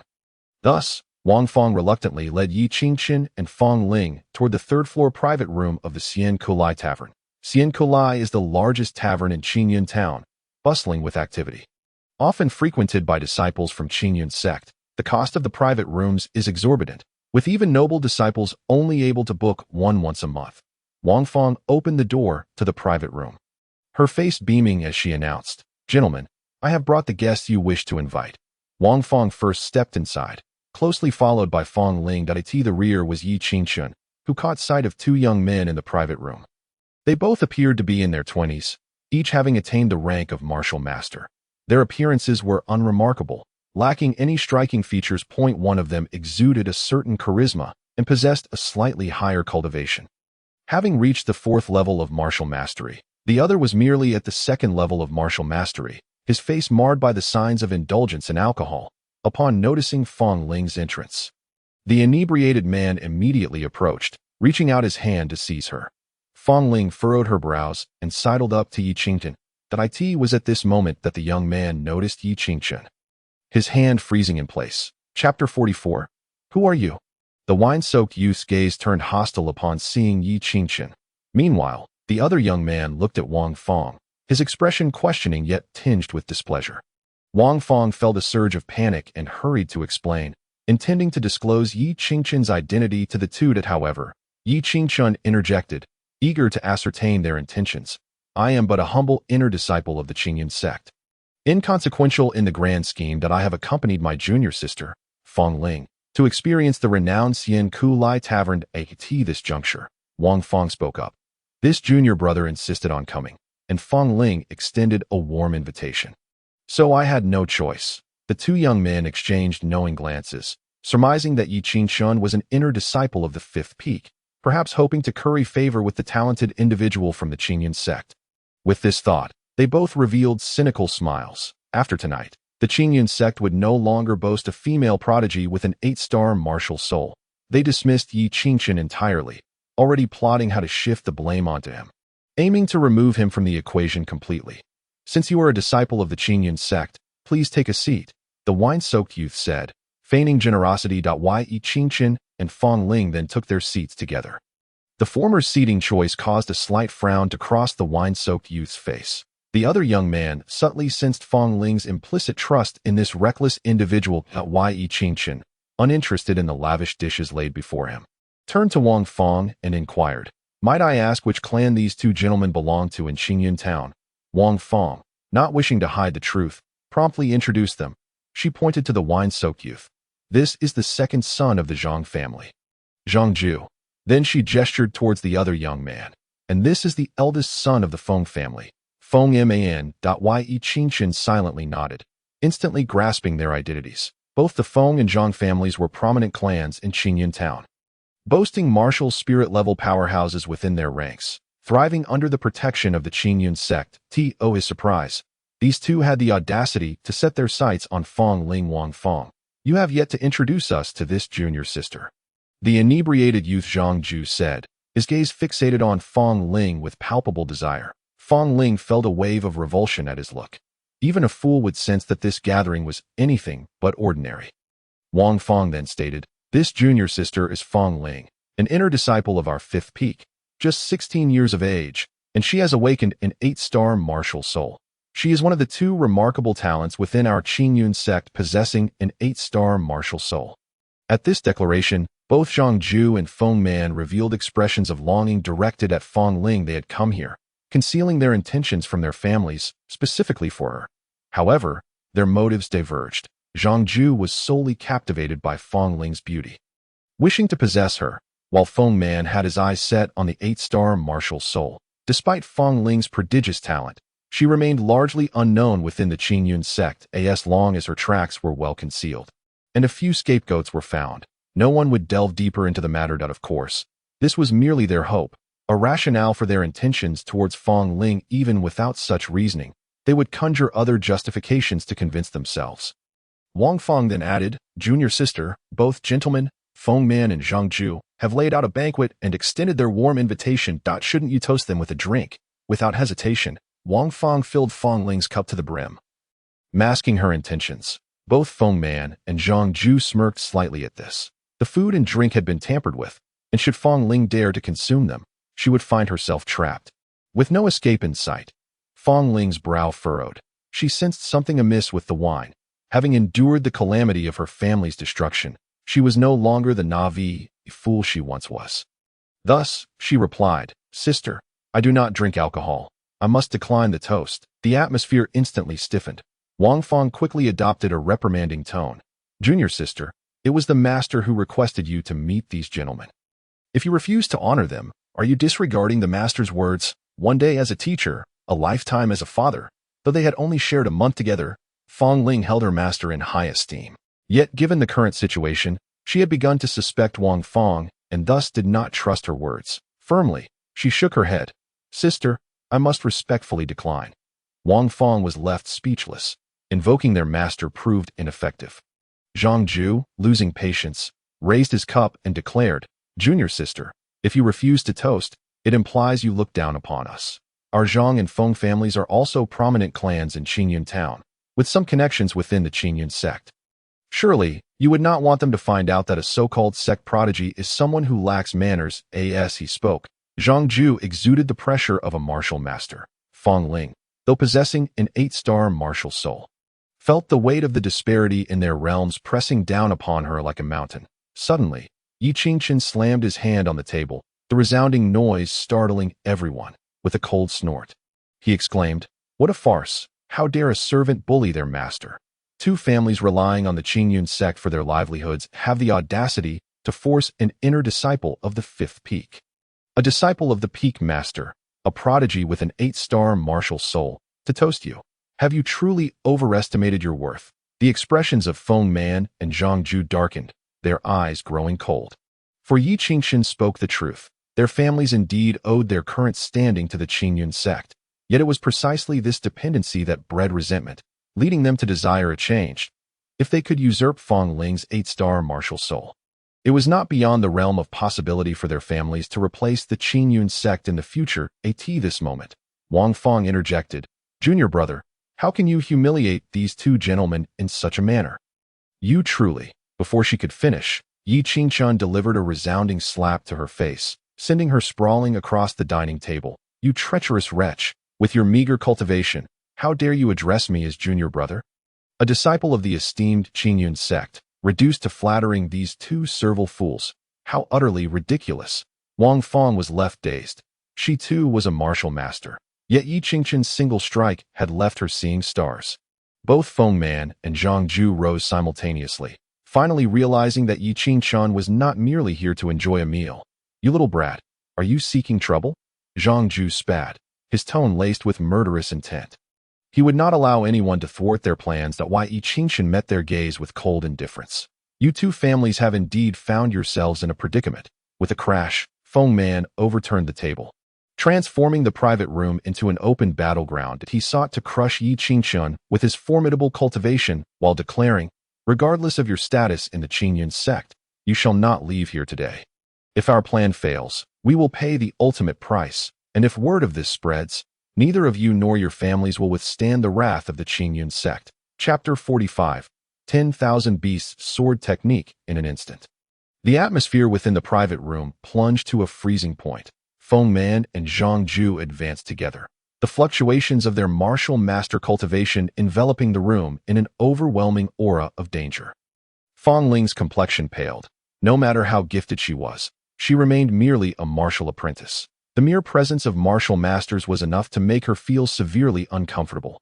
Wang Feng cowered in a corner, fearfully covering her face, too terrified to utter a word. "You little brat, prepare to die," Zhang Ju shouted, abandoning pretense and charging at Yi Qingqian with rage. Yi Qingqian shielded Feng Ling behind him, raising his hand to execute the supreme sky-breaking seal. With a resounding crash, the immense force struck Zhang Ju, instantly fracturing his bones and shattering his physique. The gap of two realms, compounded by Zhang Ju's already weakened state from excess drinking, rendered him utterly incapable of contending against Yi Qingqian. With a wretched cry, Zhang Ju crashed into the table, his eyes rolling back as he lost consciousness. Feng Man's pupils constricted at this sight. Yi Qingqian's strength was terrifying, effortlessly incapacitating Zhang Ju with a single technique. "Who on earth are you?" he inquired, concern etched on his face, for a disciple of the Qingyun sect with such power could not be an ordinary individual. Yi Qingqian merely chuckled coldly, dismissively replying, "Does it matter? I fear that if I reveal my identity, you won't even have the courage to draw your sword. Come now. Only by killing me can you secure your safety." Seeing Yi Qingqian's reluctance to disclose his identity, Feng Man had no choice but to draw a spirit weapon-long sword from his storage ring. "If that is the case, then I shall fight with all my might," he declared, as golden light flickered across his face. In an instant, he unleashed a sword strike from afar, accompanied by the roar of a ferocious beast, aimed directly at Yi Qingqian. It is the Feng family's 10,000 Beasts sword technique. Crouched in the corner, Wang Feng's eyes shimmered with anticipation. The 100 Beasts sword technique was a martial skill of the yellow tier, and Feng Man had mastered this sword to the realm of unity with the heavens. Coupled with his own cultivation at the 4th level of a martial artist, he indeed had a chance to slay Yi Qingqian. The 100 Beasts sword technique was powerful and ferocious. In their first exchange, Yi Qingqian felt a hint of pressure. Yet, that was all. Just the right moment to test my blazing flame sword. As Feng Man charged at him, Yi Qingqian similarly summoned a long sword with a crimson blade into his hand. He advanced to meet Feng Man. When their blades collided, a fierce shower of sparks erupted, accompanied by a clear and crisp ringing. Feng Man was forced to retreat repeatedly, while Yi Qingqian remained utterly unmoved. Shocked, Feng Man realized that despite the formidable power of his 100 Beasts sword technique, he had been thoroughly outmatched by Yi Qingqian in a contest of strength. A surge of intense humiliation and competitiveness drove Feng Man to exclaim angrily, "You little brat, I wasn't using my full strength just now. Next, I will be serious." 100 Beasts roar. As the words left his lips, Feng Man's sword emitted a shriek, as if hundreds of demonic beasts were roaring in unison. The overwhelming killing intent left Wang Feng beside him pale as a sheet, filled with dread. The long sword thrust forth, producing a thunderous sonic explosion. Upon witnessing this, Feng Ling's face also turned ashen. Yet, Yi Qingqian merely chuckled coldly. "What is the 100 Beasts sword technique? Allow me to show you the 1,000 Beasts, no, the 10,000 Beasts sword technique." The blazing flame sword once again let out a piercing cry, its roar eclipsing all else around. The momentum that Feng Man had just built up instantly diminished to that of a mere kitten. His face displayed sheer horror as he stared at Yi Qingqian. Incredulous, the earth-tier martial skill, 10,000 Beasts sword technique. How could you possess it? This is a sword technique of the royal family of the Qin kingdom. Yi Qingqian did not respond to Feng Man's query, but instead swept his sword horizontally, shattering Feng Man's sword momentum, causing his body to crash heavily against the wall, blood spewing from his mouth. A martial emperor who had ascended step by step from the bottom. His cultivation techniques were not limited to the innate martial skills that accompanied the 9-5 Supreme Profound Body. Throughout his journey to become a martial emperor, he had cultivated numerous earthly and even heavenly tier martial arts. The 10,000 Beasts sword technique was merely a trivial sword technique within his repertoire. The 100 Beasts sword technique was but a simplified version of the 1,000 Beasts sword technique, which in turn was a simplified version of the 10,000 Beasts sword technique. It was akin to a grandson meeting his grandfather. A connection to his roots. How could it possibly contend? Stand up. Don't say I didn't give you a chance. Yi Qingchen looked down coldly at Feng Man, his eyes filled with disdain and contempt. Wang Feng, beside them, was utterly stunned. Was this truly the same wasteful young master Yi Qingchen she knew? Die. Feng Man, maddened, stood up, unleashing the silhouette of a fierce tiger as his martial spirit, empowered by the strength of the king of beasts. His aura surged once more. Without hesitation, he charged forward again. Yet Yi Qingchen merely shook his head in disappointment. But a mere 5-star martial spirit dares to strike at me. He couldn't even be bothered to unleash his heavenly dragon martial spirit. Raising his hand for a single sword strike, 0.9 dragons and 8 desolates sword technique. The blade of the blazing flame sword erupted with a brilliant light, flames licking its surface as if 2 fire dragons entwined around the sword. The blade broke free, and the 2 fire dragons roared as they surged forward, piercing directly through Feng Man's chest. His blood evaporated before it even had a chance to flow, as the fierce tiger martial spirit dissipated. Feng Man unwillingly spat out a mouthful of blood, his body collapsing to the ground feebly. Even in death, he could not comprehend the true terror of this man. Yi Qingchen shook his head in disappointment. His cultivation was too weak. Releasing merely 2 fire dragons, the 9 dragons and 8 desolate sword technique was an exceptional earthly tier sword technique. The higher the cultivation, the more fire dragons could be unleashed, thus increasing its power. In his previous life, when Yi Qingchen was a martial saint, he had once used this move to reduce another martial saint to ashes. Although the 10,000 beast sword technique was of a lower tier than the 9 dragons and 8 desolates sword technique. If executed properly, it could unleash power comparable to heavenly tier martial arts. This was because the 10,000 beast sword technique allowed for the storage of demonic beast souls. The more souls stored, the greater the power. If one could gather the souls of 10,000 demonic beasts, it would be easy to slay a martial saint-level powerhouse. Senior brother Yi, what about him? Feng Ling inquired, gazing at Feng Man's lifeless body. Yi Qingchen replied nonchalantly, he is dead. Feng Ling responded, her tone devoid of fear. Having experienced the annihilation of her family, she had long since ceased to fear death. This scene was quite surprising to Yi Qingchen, for he knew little of Feng Ling's past. Go check on your esteemed senior sister. She orchestrated all of this against you. Yi Qingchen directed his gaze towards Wang Feng. Fear radiated from Wang Feng's eyes. If given another chance, she would never have entertained thoughts of harming Feng Ling's senior brother Yi. They forced me to do this. Spare me, please. With that, Wang Feng cast a pleading look at Feng Ling, saying, Junior sister, I've taken care of you plenty in the sect. Please say a word for your senior sister. Chapter 46. Self-inflicted misery. Unworthy of life. Faced with Wang Feng's plea, Yi Qingchen remained silent, wishing to see what choice Feng Ling would make. Feng Ling's eyes lowered slightly before she spoke. In this world, self-inflicted misery is unworthy of life. Upon hearing this, Wang Feng's eyes widened in shock.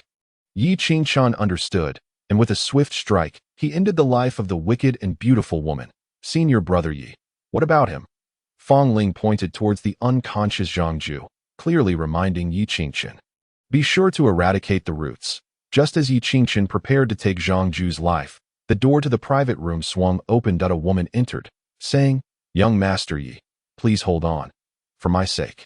Could you spare Zhang Ju's life? She mentioned having a past with his father, a chance to repay the favor. Yi Qingchen turned, observing a graceful and alluring woman. While Feng Ling was indeed beautiful, she was like a flower yet to bloom, lacking the full display of her charm, somewhat green. In contrast, this woman exuded an undeniable femininity. Her exquisite face was enchanting without being seductive, and her alluring figure was filled with temptation, perpetually enticing men to sin. Yet, in the presence of this woman, Yi Qingchen's gaze remained remarkably calm. No matter how beautiful a woman was, she was no different from a pig or a dog. They were all the same. He was not swayed by her beauty. Why should I help you repay a favor? Yi Qingchen retorted, though he paused his hand. It was not that he feared this woman, but rather he wanted to know what price she was willing to pay to spare Zhang Ju's life. Young Master Yi, I am Mu Chunwan, the proprietress of the Celestial Guest, and if you can let Zhang Ju go, I am willing to offer you 1,000 spirit stones and a special invitation to tomorrow's auction. Mu Chunwan smiled alluringly, fully displaying her charm. Yet Yi Qingshun remained unmoved in his previous life. He had heard whispers of this woman. With martial spirit cultivation, she had managed to establish the largest in Qingyun town, her background shrouded in mystery in his past life, when Tang Xueqing obliterated the Qingyun sect and slaughtered Qingyun town. Even the Zhang and Feng families had been eradicated. Yet in the imperial capital of the Qin kingdom, Yi Qingshun had heard that this woman was still alive. From this, he deduced that her identity was undoubtedly extraordinary. Therefore, Yi Qingshun raised 2 fingers and said, 2,000 spirit stones and 2 invitations to the auction, and Mu Chunwan gracefully bowed. Deal. She then instructed her subordinates to prepare the 2,000 spirit stones and invitations in a storage ring and present them to Yi Qingshun. After receiving the items, Yi Qingshun inquired, Madam, you are aware of my identity. Otherwise, if I were to kill here, you would likely find yourself at my mercy. That a martial spirit treating him with such courtesy was inherently suspicious. As expected, Mu Chunwan nodded. The young master of the Qingyun sect, awakened with an 8-star martial spirit. If I did not know this, I would not be worthy of operating an inn in Qingyun town. After saying this, Mu Chunwan turned her gaze to Fong Ling. Her eyes filled with admiration. And you, young lady, also have a bright future ahead. Feng Man and the others deserve their fate. I had long been aware of their schemes. Even without your presence, I would have intervened to stop it all. Yi Qingshun scoffed, for with Feng Man and Wang Feng already dead, it mattered little how she spun her narrative. If that is the case, then you may handle the bodies as you see fit. We shall take our leave. Yi Qingshun prepared to depart with Fong Ling. However, Mu Chunwan interjected, if young Master Yi intends to wait for tomorrow's auction, you will need to stay overnight in Qingyun town. I have prepared the finest private rooms for your rest. Yi Qingshun paused to contemplate. The celestial guest indeed offered the best accommodations in Qingyun town. He then turned to Fong Ling, asking, Junior Sister Fong, what do you think?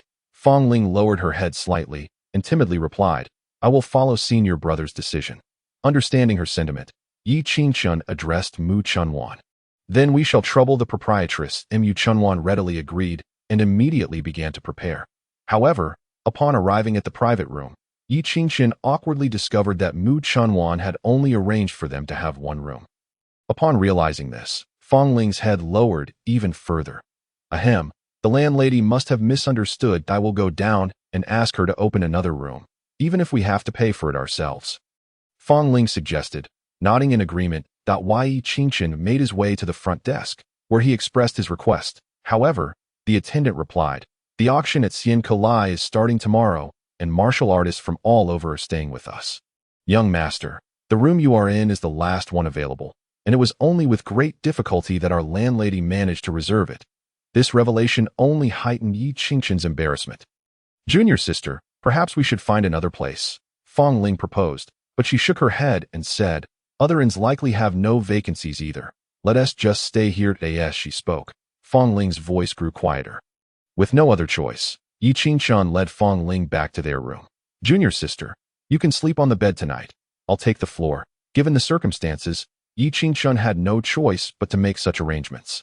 Fong Ling was taken aback and said, Yi Shixiao, how can this be? I cannot allow you to sleep on the ground. Yi Qingshun reassured her, it's fine. I hardly sleep at night anyway, mostly focusing on my cultivation. Whether on the bed or the floor, it makes no difference. Although Fong Ling wanted to argue, Yi Qingshun's stern expression silenced her. What? Are you refusing to listen to your senior brother?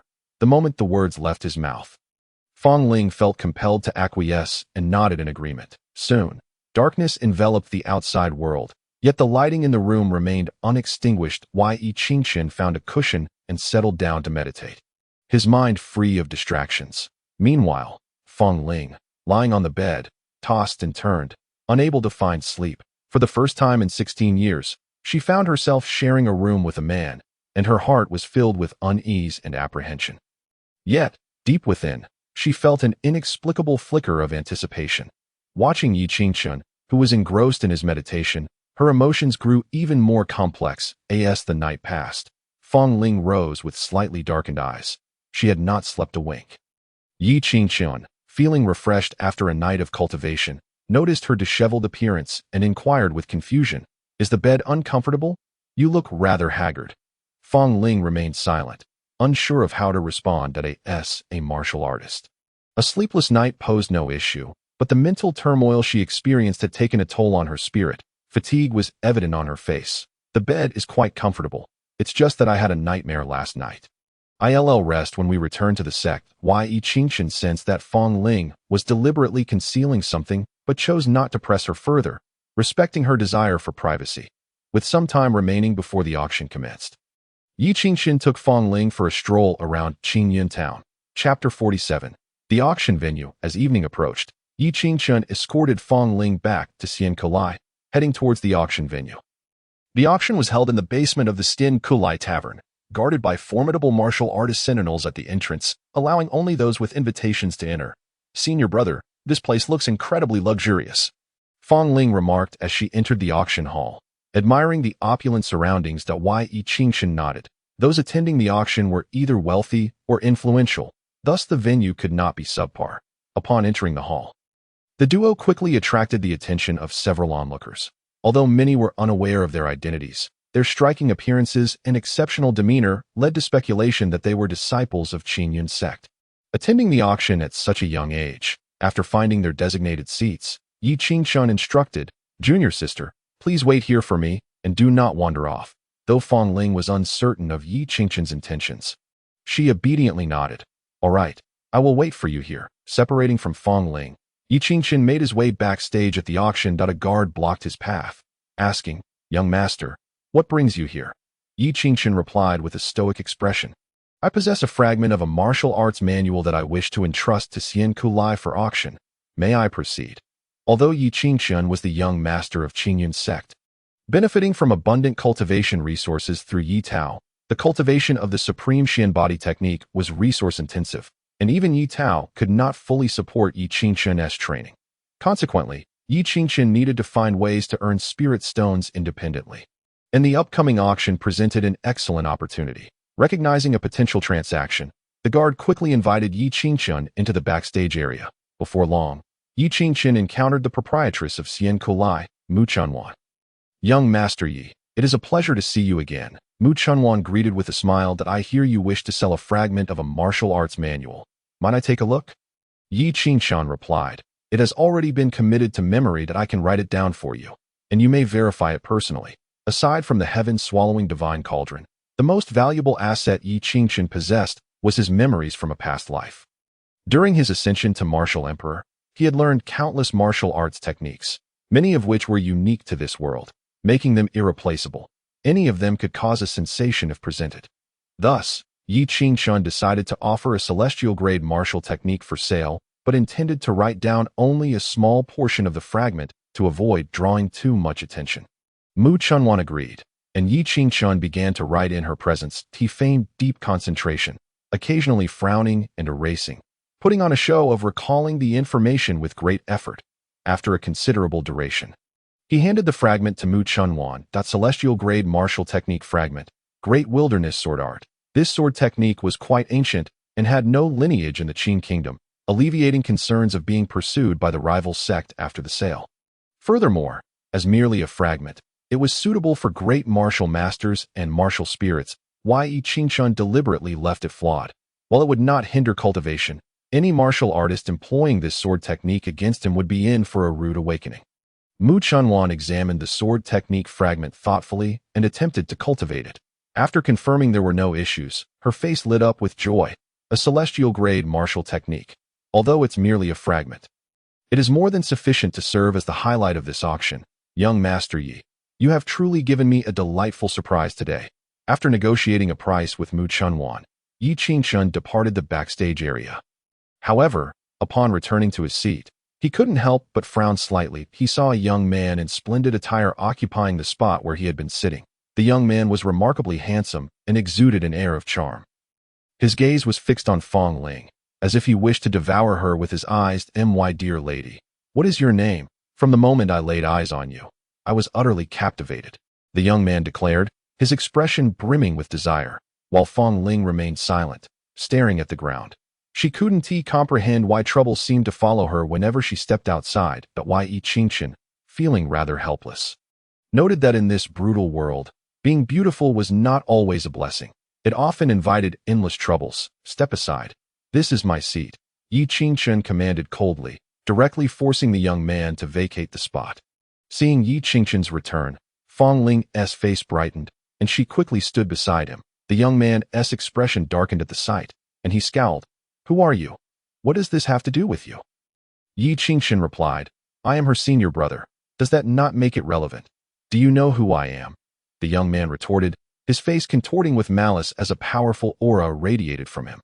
Yi Qingchen raised an eyebrow, realizing that this individual was a great martial master. It was surprising to encounter such a young great martial master in Qingyun town, suggesting he had an extraordinary background. However, Yi Qingchen showed no fear, adopting a nonchalant demeanor that "I don't care who you are. Bullying my junior sister is unacceptable." The young man, furious, revealed his identity. "I am Chu Liayuan, a disciple of the second elder of Jyotian sect. Forcing your junior sister to accompany me is a favor to you." Yi Qingchen nearly burst into laughter upon hearing this. It seemed there was no shortage of disciples from the Jyotian sect, as they had just dealt with Duan Ran and now faced Chen Song. And here came Chu Liayuan. One wondered what caliber of disciple the mysterious second elder of Jyotian sect would seek next if this one were to meet his demise. "This is Qingyun town, not your Jyotian sect, that if you're looking for women, you've come to the wrong place." Yi Qingchen firmly rejected him, showing no respect for the great martial master. Enraged, Chu Liayuan raised his hand to strike. "Chu Gongzi, this is Xian Kolai. If you wish to cause trouble, kindly step outside. We at Xian Kolai do not concern ourselves with your status." Mu Chunwan emerged from the backstage, and the formidable presence of Wu Ling immediately subdued Chu Liayuan's temper. In stark contrast to the earlier arrogance displayed by Chu Liayuan, the beautiful Mu Chunwan left him utterly without ire. With a final cold huff, he returned to his seat. Yi Qingchen glanced at Mu Chunwan, giving a slight nod in acknowledgement, before leading Fong Ling back to their positions. That moment, under the gaze of all present, Mu Chunwan ascended the auction stage, revealing a professional smile to the audience as she declared the commencement of the auction. "Ladies and gentlemen, behold our first item for bidding." Heavy footsteps echoed from backstage, and 4 burly men struggled to carry an object shrouded in a red cover onto the platform. With a resounding thud, the platform groaned under the weight as Mu Chunwan lifted the red veil amidst the eager anticipation of the crowd. Gasps of astonishment rippled through the auction hall. Chapter 48. The mysterious auction item as the red cloth was unveiled. The hidden object came into view, a massive black blade that appeared incredibly weighty. Even without being wielded, its overwhelming and terrifying strength was palpable. This was the black-toothed great blade, discovered within an ancient ruin. Classified as a medium-grade spiritual weapon, ideally suited for martial artists of formidable physique and unyielding strength.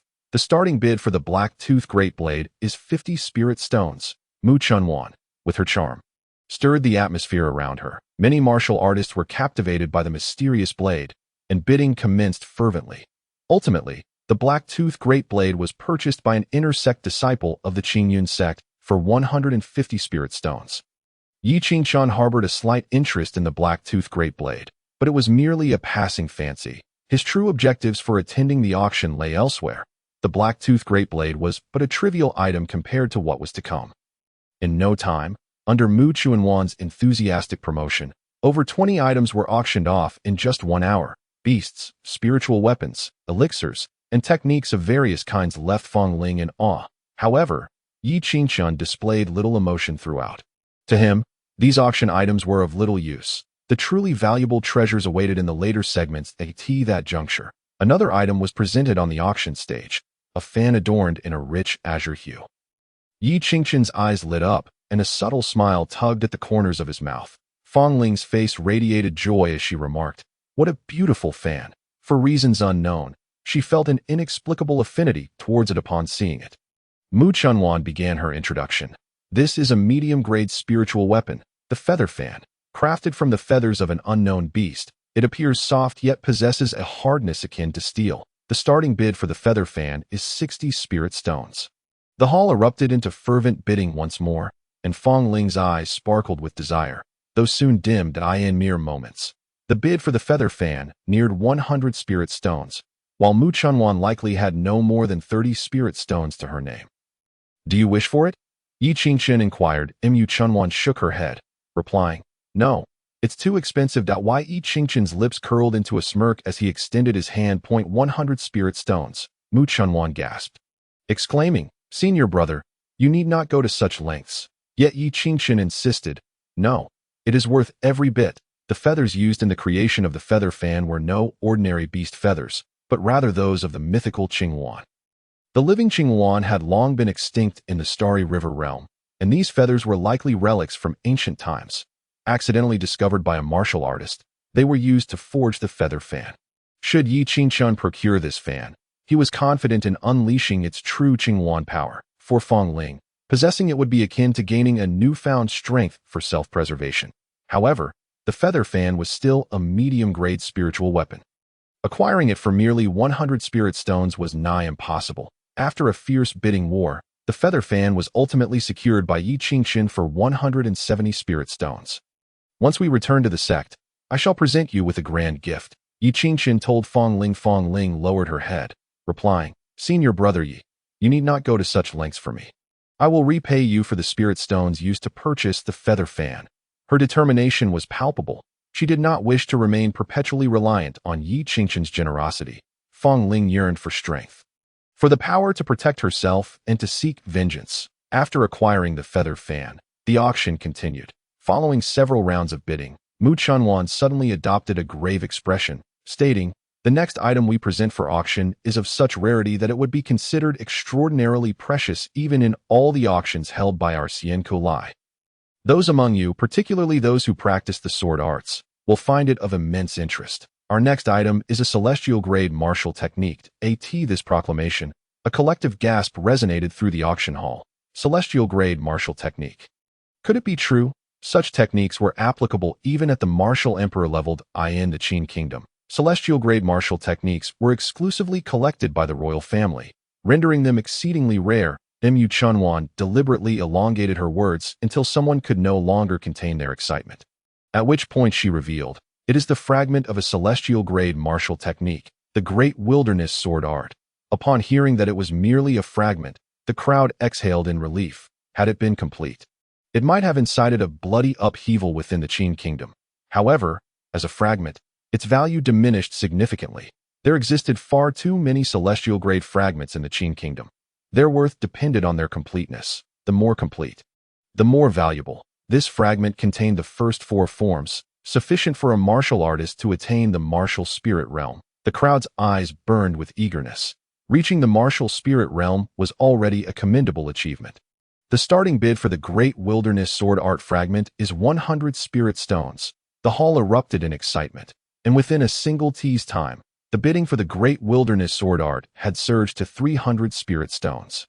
Fong Ling clenched her fists, feeling a pang of regret as she said, Yesterday, I observed your sword technique, and it was incredibly profound. If you were to acquire this Great Wilderness Sword Art, you would undoubtedly surpass all inner disciples of the sect. She remained unaware that it was indeed Yi Qingqian who had put the Great Wilderness Sword Art up for auction. Her frustration lingered, still harboring resentment towards him. After a fierce bidding war lasting an entire incense stick, the Great Wilderness Sword Art was ultimately claimed by Chu Liayuan, a disciple from the Jyotian sect, for 1,500 spirit stones. Yi Qingqian observed this scene with a sense of wonder. It seemed he was fated to have such a connection with the disciple of the second elder of the Jyotian sect upon his return from rebirth, with the ownership of the Great Wilderness Sword Art settled. Mu Chunwan presented yet another item for auction. This particular item was exceptionally peculiar, even somewhat bizarre. A colossal stone, dark and uneven in surface, was laboriously lifted onto the stage by a dozen strong men. The stone was riddled with cracks, from which dark red glimmers occasionally flickered, emanating an eerie aura. Madam, what is this object? Someone could not help but inquire. When did the auction of Xian Kulai ever feature a mere broken stone? In the face of the crowd's mockery, Mu Chunwan remained unfazed, stating, What this object is, I cannot say, nor can anyone in the entire Qin kingdom. Yet it was brought forth by a powerful martial king from the Return to Ruin's secret realm, escaping with his life. Furthermore, the martial king could not damage it. Merely on that account, one can deduce that this object is no ordinary item. That it remains to be seen who among you possesses the fate to unravel its secrets. Perhaps it holds the potential for an earth-shattering opportunity. Mu Chuanwan's tone was imbued with temptation, igniting a fervent interest among the attendees of the auction hall. Even Yi Qingqian straightened in his seat, a look of shock crossing his face, for he recognized this object. He had encountered it in his previous life, or rather, in the company of Tang Xueqing. Chapter 49. Competing for Tang Xueqing's opportunity, Yi Qingqian's sense of familiarity with the grotesque stone stemmed from its appearance alongside Tang Xueqing in his past life. Shortly after, the celestial dragon martial soul seized by Tang Xueqing exhibited even more terrifying powers, solidifying her position within the Qingyun sect to an unshakable degree. If he had not returned to his former life to thwart Tang Xueqing's acquisition of his martial soul, it was likely she would now be the one gracing the auction stage. With this thought in mind, Yi Qingqian resolved to claim the hideous stone, this mysterious boulder, which even a martial king could not damage and was brought forth from the return to Ruin's secret realm. Likely contained great opportunities, had a starting bid of 300 spirit stones, with each subsequent bid requiring a minimum increment of 10 spirit stones. Although Mu Chunwan was unaware of the true nature of this object, it did not deter her from calling out a high price. The crowd of warriors at the auction proclaimed the stone to be worthless, yet their determination to bid remained unwavering. After all, it was a treasure extracted from the most mysterious and powerful Guishu secret realm of the Qin kingdom, a relic that even the martial king could not destroy, setting aside other considerations. The sheer hardness of the stone warranted an attempt at bidding. Soon, the auction price soared until it reached 700 spirit stones, at which point the fervor subsided. Curiosity aside, the warriors were well aware that their spirit stones were hard-earned. If they were to squander them on an unknown and unsightly stone, it would be a grave miscalculation. When the bidding reached 830 spirit stones, no further bids were made. A slight smile graced Mu Chunwan's lips. Selling the stone for 830 spirit stones had exceeded her expectations. Just as she was about to bring down the gavel, a hearty voice rang out from the back of the seating area. 850 spirit stones. Mu Chunwan focused her gaze and was astonished to discover it was Yi Qingqian. The warrior who had previously bid 830 spirit stones wore an expression of delight. He had no intention of genuinely bidding. Merely caught up in the chaos of the crowd to his surprise. When the bidding reached him, no one else had called out, and he was already frantic with anxiety. The warrior cast a grateful glance toward Yi Qingqian. However, Yi Qingqian remained oblivious, his attention fixed on the unsightly stone on the auction stage. 850 spirit stones, or even 1,000, would be worth it in his eyes. Feng Ling, with wide eyes, was curious as to why Yi Qingqian would desire such an apparently useless item. Nevertheless, she refrained from asking further. If Yi Qingqian wished to purchase it, he surely had his reasons. Mu Chunwan felt a surge of joy. To think that this worthless stone could fetch 860 spirit stones. Just as she prepared to announce the stone's new owner, a voice from another direction interjected. I bid 860 spirit stones. Yi Qingqian's brow furrowed as he turned toward the source of the voice, discovering it belonged to Chu Liaoyuan from the Jiutian sect. Noticing Chu Liaoyuan's smug yet provocative demeanor, Yi Qingqian realized that this individual had not discerned any value in the stone. He simply wanted it for himself. Chu Liaoyuan stepped forward purely out of spite, harboring resentment for Yi Qingqian's earlier affront. Even if he could not gain anything for himself, he was determined to make Yi Qingqian pay. In response to Chu Liaoyuan's challenge, Yi Qingqian remained unfazed, a faint smile gracing his lips as he declared, 870 spirit stones. Let it be known, this is my final bid. Should anyone wish to pursue this stone further, I will not place another bid. With that, Yi Qingqian cast a glance at Chu Liaoyuan. While the stone might enhance the growth of the heavenly dragon martial soul, Yi Qingqian was not willing to bankrupt himself over it. Thus, he made his intentions clear. If Chu Liaoyuan continued to bid, Yi Qingqian would not follow suit. After all, the stone was likely related to the heavenly dragon martial soul, and Chu Liaoyuan, with the Jiutian sect, would never be able to unravel its secrets. He merely needed to wait until his own strength was sufficient to reclaim it. Hearing Yi Qingqian's words, Chu Liaoyuan's expression darkened. He could not discern whether Yi Qingqian was merely bluffing or had truly calculated his moves. The crux of the matter was that he had no genuine interest in the stone. His actions were solely motivated by a desire to vex Yi Qingqian. With Yi Qingqian having declared his intent not to bid further, Chu Liaoyuan did not dare to continue. After all, If Yi Qingshun was serious, what use would it be to spend nearly 1,000 spirit stones on a worthless stone? With this thought, Chu Lianyuan scoffed and withdrew from the bidding. Mu Chunwan felt a twinge of disappointment. Seeing no further bids, she promptly announced the outcome that Yi Qingshun successfully acquired the mysterious stone, marking this endeavor as a resounding success. The auction proceeded with several more rounds. Featuring precious treasures that fetched prices exceeding 1,000 spirit stones, the auction concluded.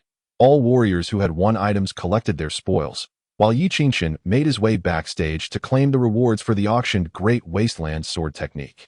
Young Master Yi, after deducting the handling fee from the immortal guest and accounting for the mysterious boulder and the spirit stones required for the Feiyu fan, you are left with 520 spirit stones. This is the storage ring containing the mysterious boulder and the Feiyu fan. Please accept it, Mu Chunwan said with a smile. Yi Qingshun accepted the spirit stones and the storage ring, producing the Feiyu fan to present it directly to Fong Ling. This is a gift for you.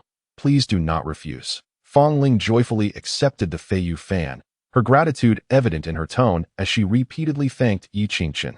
The Feiyu fan, crafted from the feathers of the Qingwan, would undoubtedly unleash tremendous power in Fong Ling's hands. Once Yi Qingshun's strength increased, he could assist Fong Ling in refining it further, thereby perfectly harnessing the power of the Qingwan feathers. Subsequently, Yi Qingshun and Fong Ling departed Qingyun town under the cover of night. With precious treasures and spirit stones in their possession, lingering any longer would only heighten the danger. It was best to leave promptly. However, less than 10 miles from Qingyun town, Yi Qingshun suddenly halted. Turning to shout behind him, "You have been following us for quite some time. Why not reveal yourself?" Yi Qingshun was entirely unperturbed by the notion of being tailed. If he did not leave Qingyun town immediately, it was likely that his residence would be invaded, leaving him with no opportunity to escape. After all, these individuals were desperate and would stop at nothing to seize their interests, regardless of his identity. Gradually, footsteps approached. From behind a large rock, a middle-aged man emerged, his cultivation evidently at the martial master level. Yi Qingshun furrowed his brow slightly. He had anticipated seeing Chu Lianyuan, yet instead, he was confronted with an unfamiliar face. This man was likely a low-level martial artist from Qingyun town, in his 40s or 50s, and had only reached the martial master rank, lacking even the qualifications to enter the auction. He had been lurking outside the immortal guest. Observing Yi Qingshun, a young man who had just emerged from the auction, and had thus set his sights on him, it was even possible that this man was not a martial artist from Qingyun town, but rather a fugitive who had committed murder elsewhere and fled here. "You little brat, you must have brought out quite a haul from the immortal guest. Hand over all your spirit stones and treasures, and I might spare your life," the middle-aged man sneered. A cruel smile plastered across his face, clearly dismissing Yi Qingshun, a disciple of the Qingyun sect. Fong Ling summoned her inner strength, preparing to fight alongside Yi Qingshun. This action immediately caught the middle-aged man's attention. He licked his lips and remarked, "Little girl, what do you gain by following this pretty boy? Come with me, and I will treat you to a life of luxury." With that, the middle-aged man's face twisted into a lascivious grin, causing Fong Ling to shudder with revulsion and instinctively shrink back. Yi Qingshun positioned himself protectively in front of Fong Ling. "If you want my belongings, you might want to reconsider your capabilities." With that, Yi Qingshun drew the Qiyin sword and stood his ground against the middle-aged man. The middle-aged man, witnessing Yi Qingshun's audacity to resist, erupted in fury. "You little brat. How dare you be so bold? A mere 4th-level martial master like you is courting death by challenging me." With that, the middle-aged man's aura surged, revealing his 6th-level martial master rank. Fong Ling's expression shifted with concern. Fearing Yi Qingshun might not be his match, she urged, "Senior brother, don't worry about me. Just run." Each level within the martial master realm represented a significant gap in power, and she was deeply worried. Yet, Yi Qingshun merely chuckled. "What of a 6th-level martial master? I could take on 10 of his kind single-handedly." "You little brat, how arrogant," the middle-aged martial master bellowed, leaping into action, brandishing a bloodied long knife as he charged at Yi Qingshun. The power of a 6th-level martial master surged forth, the blade carving through the air, creating countless afterimages with the intent to shred Yi Qingshun to pieces. Yi Qingshun remained silent, directly swinging the Qiyin sword to meet the middle-aged martial master. Despite the latter's 6th-level status, Yi Qingshun felt no trepidation. His strength was already sufficient to easily defeat a 5th-level martial master.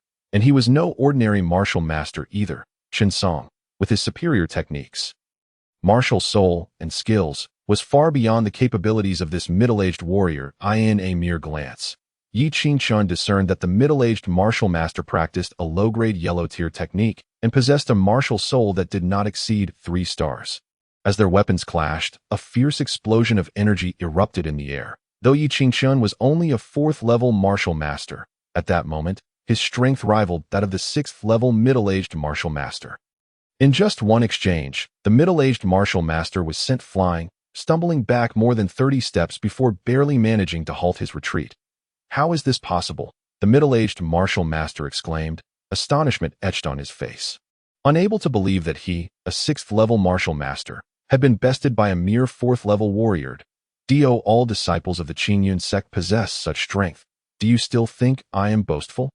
Yi Qingchun laughed heartily, then advanced toward the middle-aged martial master. The middle-aged martial master, unwilling to accept his defeat at the hands of Yi Qingchun, unleashed his martial soul that a colossal, bull-headed phantom enveloped him, amplifying his power significantly. A 2-star martial soul. "Today, I shall show you what a true martial soul looks like." As the words fell, Yi Qingchun unleashed a thunderous roar, instantly releasing the heavenly dragon martial soul. The brilliance emanating from the golden dragon rendered the middle-aged martial artist pale and trembling. Despite having lived for decades, he had never encountered such a terrifying martial soul. Could it possibly be a 6-star martial soul? The middle-aged martial artist found it hard to believe. Being at the lowest tier among martial artists, a 5-star martial soul was already exceedingly rare in his eyes, and he could hardly fathom that the martial soul before him was a 9-star heavenly dragon martial soul. Nonetheless, the fear it instilled in him was boundless, akin to a glimpse into hell, prompting him to flee in a frenzy. He had lost all courage to confront Yi Qingchun.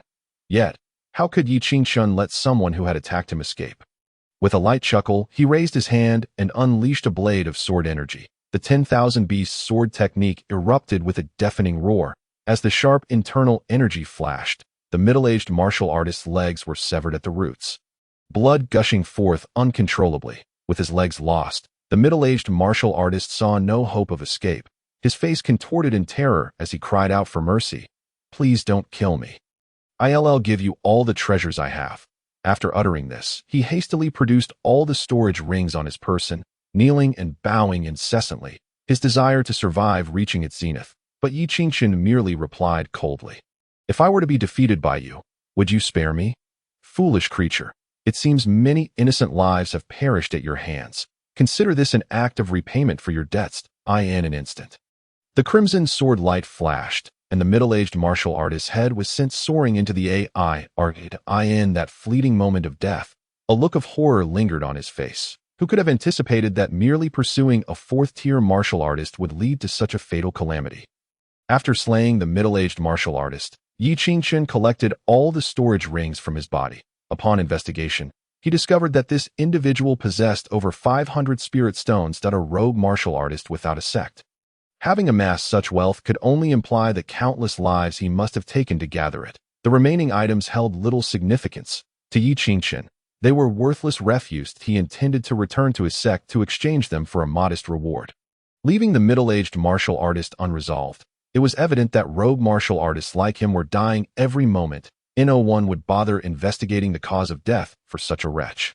Subsequently, Yi Qingchun continued on his way to the Qingyun sect with Fong Ling, arriving back at the sect only as the dawn light began to break the next day.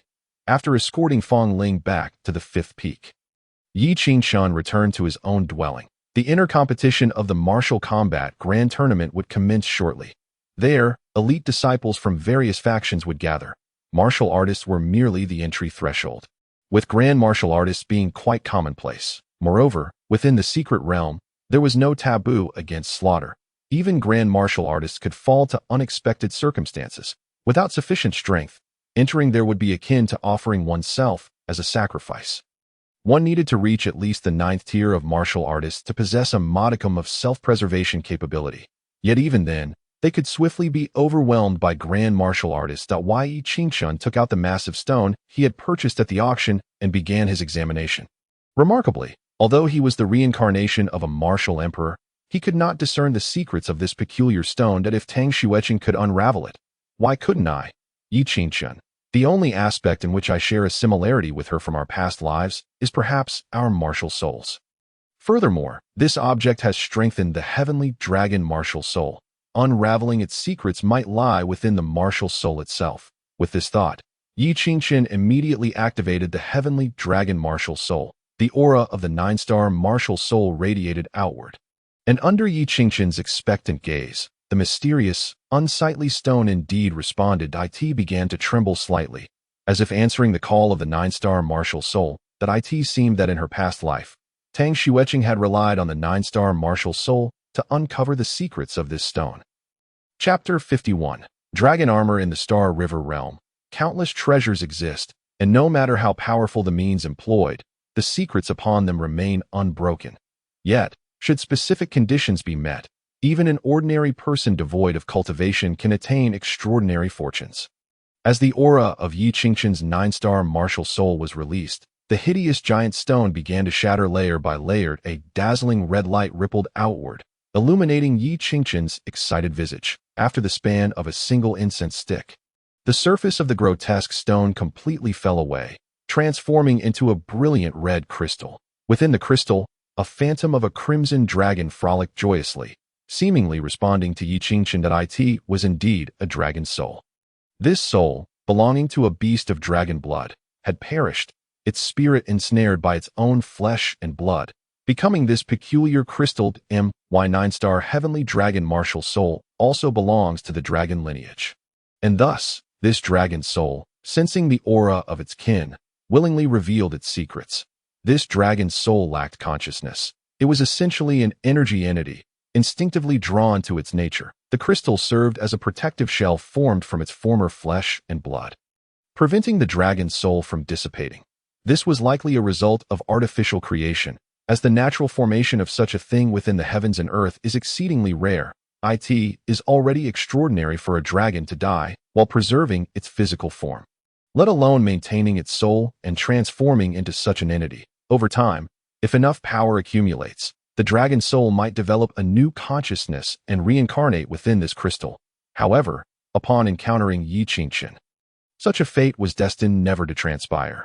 Extending the claws of the heavenly dragon martial soul into the crystal, the dragon soul instinctively drew closer, merging directly into Yi Qingchen's martial soul. The crystal shattered, as without the dragon soul, it held no value. The essence of its former flesh and blood had long since dissipated over time. Perhaps it would not even wait for resurrection, as the dragon soul would inevitably fade away. Yi Qingchen closed his eyes. As the dragon soul entered his martial soul, the overwhelming surge compelled him to enter seclusion for refinement, though the dragon soul offered no resistance. Its immense power was undoubtedly the most formidable assault for a martial artist like Yi Qingchen. He felt his martial soul convulsing violently, at times roaring skyward, at times languishing in weakness. At moments, it radiated brilliance, while at others, it dimmed into obscurity. Yi Qingchen sensed himself teetering on the precipice of life and death. Yet, he harbored no fear, having experienced such circumstances countless times in his previous life. He regarded it all as a gentle breeze, imposing no burden upon him. In fact, he felt a subtle excitement, pondering what transformations his martial soul would undergo after fully refining this dragon soul. 3 days and nights passed in the blink of an eye. When Yi Qingchen finally opened his eyes, he found himself completely unclothed. Throughout the process of refining the dragon soul, the explosive power of his martial soul had shattered all his garments. However, Yi Qingchen paid little mind to this. He felt invigorated, his mind clearer than ever. It was as if a thick fog had dissipated with the digestion of the dragon soul. Such a wondrous sensation. Yi Qingchen murmured to himself, beginning to invoke his heavenly dragon martial soul. Having absorbed the power of a dragon soul, while it may not elevate his martial soul, it would undoubtedly unlock entirely new abilities. Previously, Yi Qingchen had developed the dragon might, which could suppress the strength of demonic beasts and intimidate adversaries. This time, he was curious about what kind of formidable ability he would acquire as the heavenly dragon martial soul unleashed its energy. Yi Qingchen concentrated, and the phantom of the martial soul suddenly shrank to match his size. Immediately, he noticed a faint layer of golden scales emerging over his body, as if he had donned armor. Clenching his fists, he felt no increase in strength. Yet under the coverage of the scales, his hands transformed into talon-like claws that a gentle swipe effortlessly cleaved through a piece of iron. Testing the sharpness of his claws against his own body produced only a shower of sparks. Such sharp claws, such formidable defense. It was indeed the dragon armor that Tang Xueqing had wielded to dominate the Star River realm in her past life, shortly after seizing the heavenly dragon martial soul. Tang Xueqing had acquired the powers of this dragon armor. Under the might of the dragon armor, martial artists of the same realm found it nearly impossible to inflict damage. Her claws could easily rend her enemies apart. While the duration of the dragon armor's effect was initially limited to a mere few breaths, each time it could instill an unforgettable nightmare in her foes. Observing his newfound form, Yi Qingchun could not suppress a sinister smile. In the room, Fei Yu, who was gnawing on a chicken leg, was instantly startled by Yi Qingchun's appearance, yelping in fright. Its feathers stood on end, and it only began to calm down once Yi Qingchun returned to his original form. With his strength surging, and now possessing the dragon armor, coupled with the experience from his previous life, Yi Qingchun felt confident that he could contend even with a 6th-tier martial apprentice from a sect. Even against a 7th-tier martial apprentice, Yi Qingchun was assured of an effortless escape. Glancing at Fei Yu, Yi Qingchun patted its head and said, "Since you've hatched, you haven't ventured outside yet, have you?" Fei Yu, consuming dozens or even hundreds of pounds of meat daily, had grown rapidly that it had now reached half a person's height, though its rotund shape resembled a giant meatball, while it appeared clumsy. This little fellow should not be underestimated.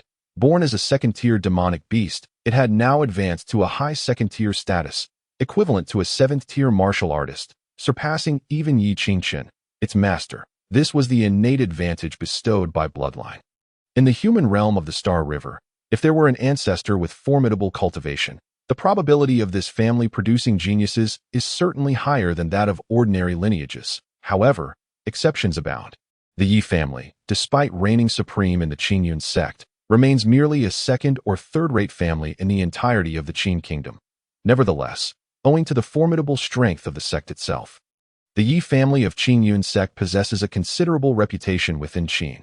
Fei Yu, who has been cooped up at home, must be feeling quite bored. Today, the master will take you for a stroll through the Qingyun mountain range, where there are stronger and fresher sources of vitality. Fei Yu chirped joyfully, and as Yi Qingchun changed into appropriate attire, he promptly set off with Fei Yu towards the Qingyun mountains. The pair, one person and one bird, weaved through the forest.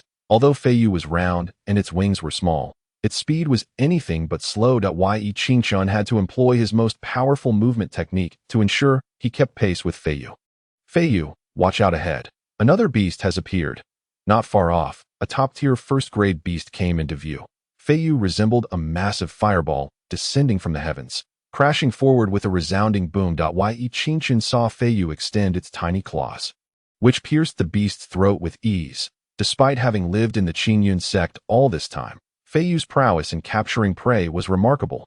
Yi Qingchun sensed that Fei Yu had developed a taste for hunting, gradually losing interest in the prepared meat. Chapter 52. No eating the bunny. 3 days swiftly passed, during which Yi Qingchun and Fei Yu traversed the Qingyun mountain range, evolving from a partnership in hunting to a friendly competition. To Yi Qingchun's embarrassment, he soon realized that Fei Yu, being a creature of phoenix blood, possessed an innate talent for hunting, and now Fei Yu had grown even stronger than him. In their hunting contests, Fei Yu often emerged victorious. At that moment, another beast appeared.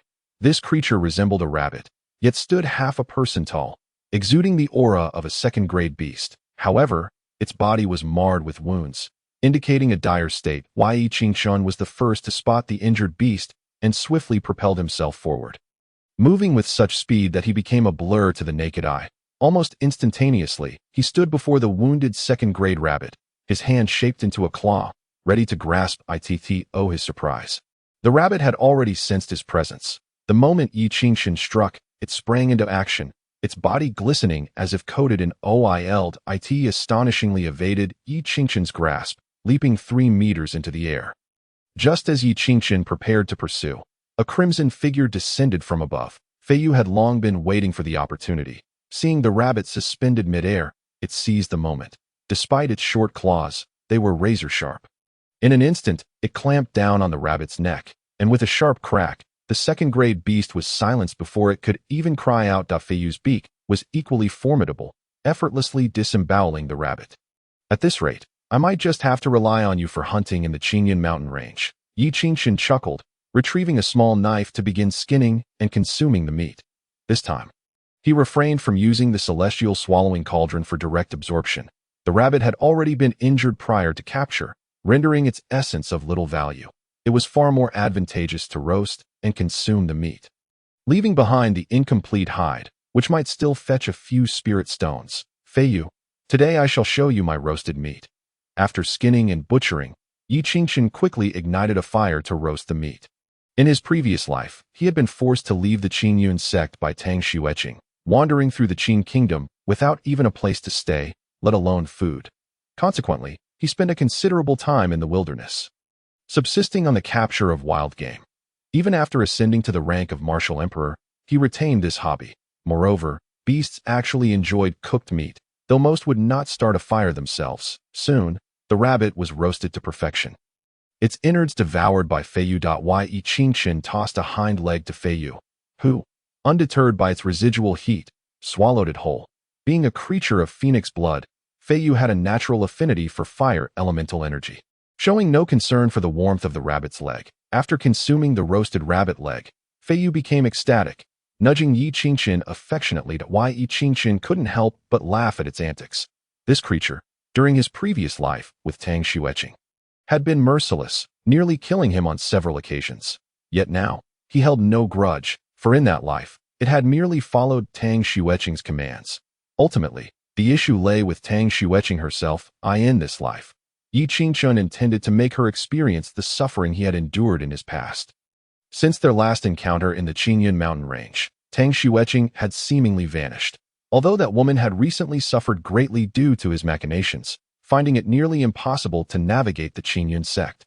She was still blessed with great fortune. Even if she had not seized his heavenly dragon martial soul, she would likely attain other opportunities. There were certain matters Yi Qingxin was aware of, yet many remained beyond his knowledge. In this regard, he felt powerless, left only to await Tang Xueqing's return.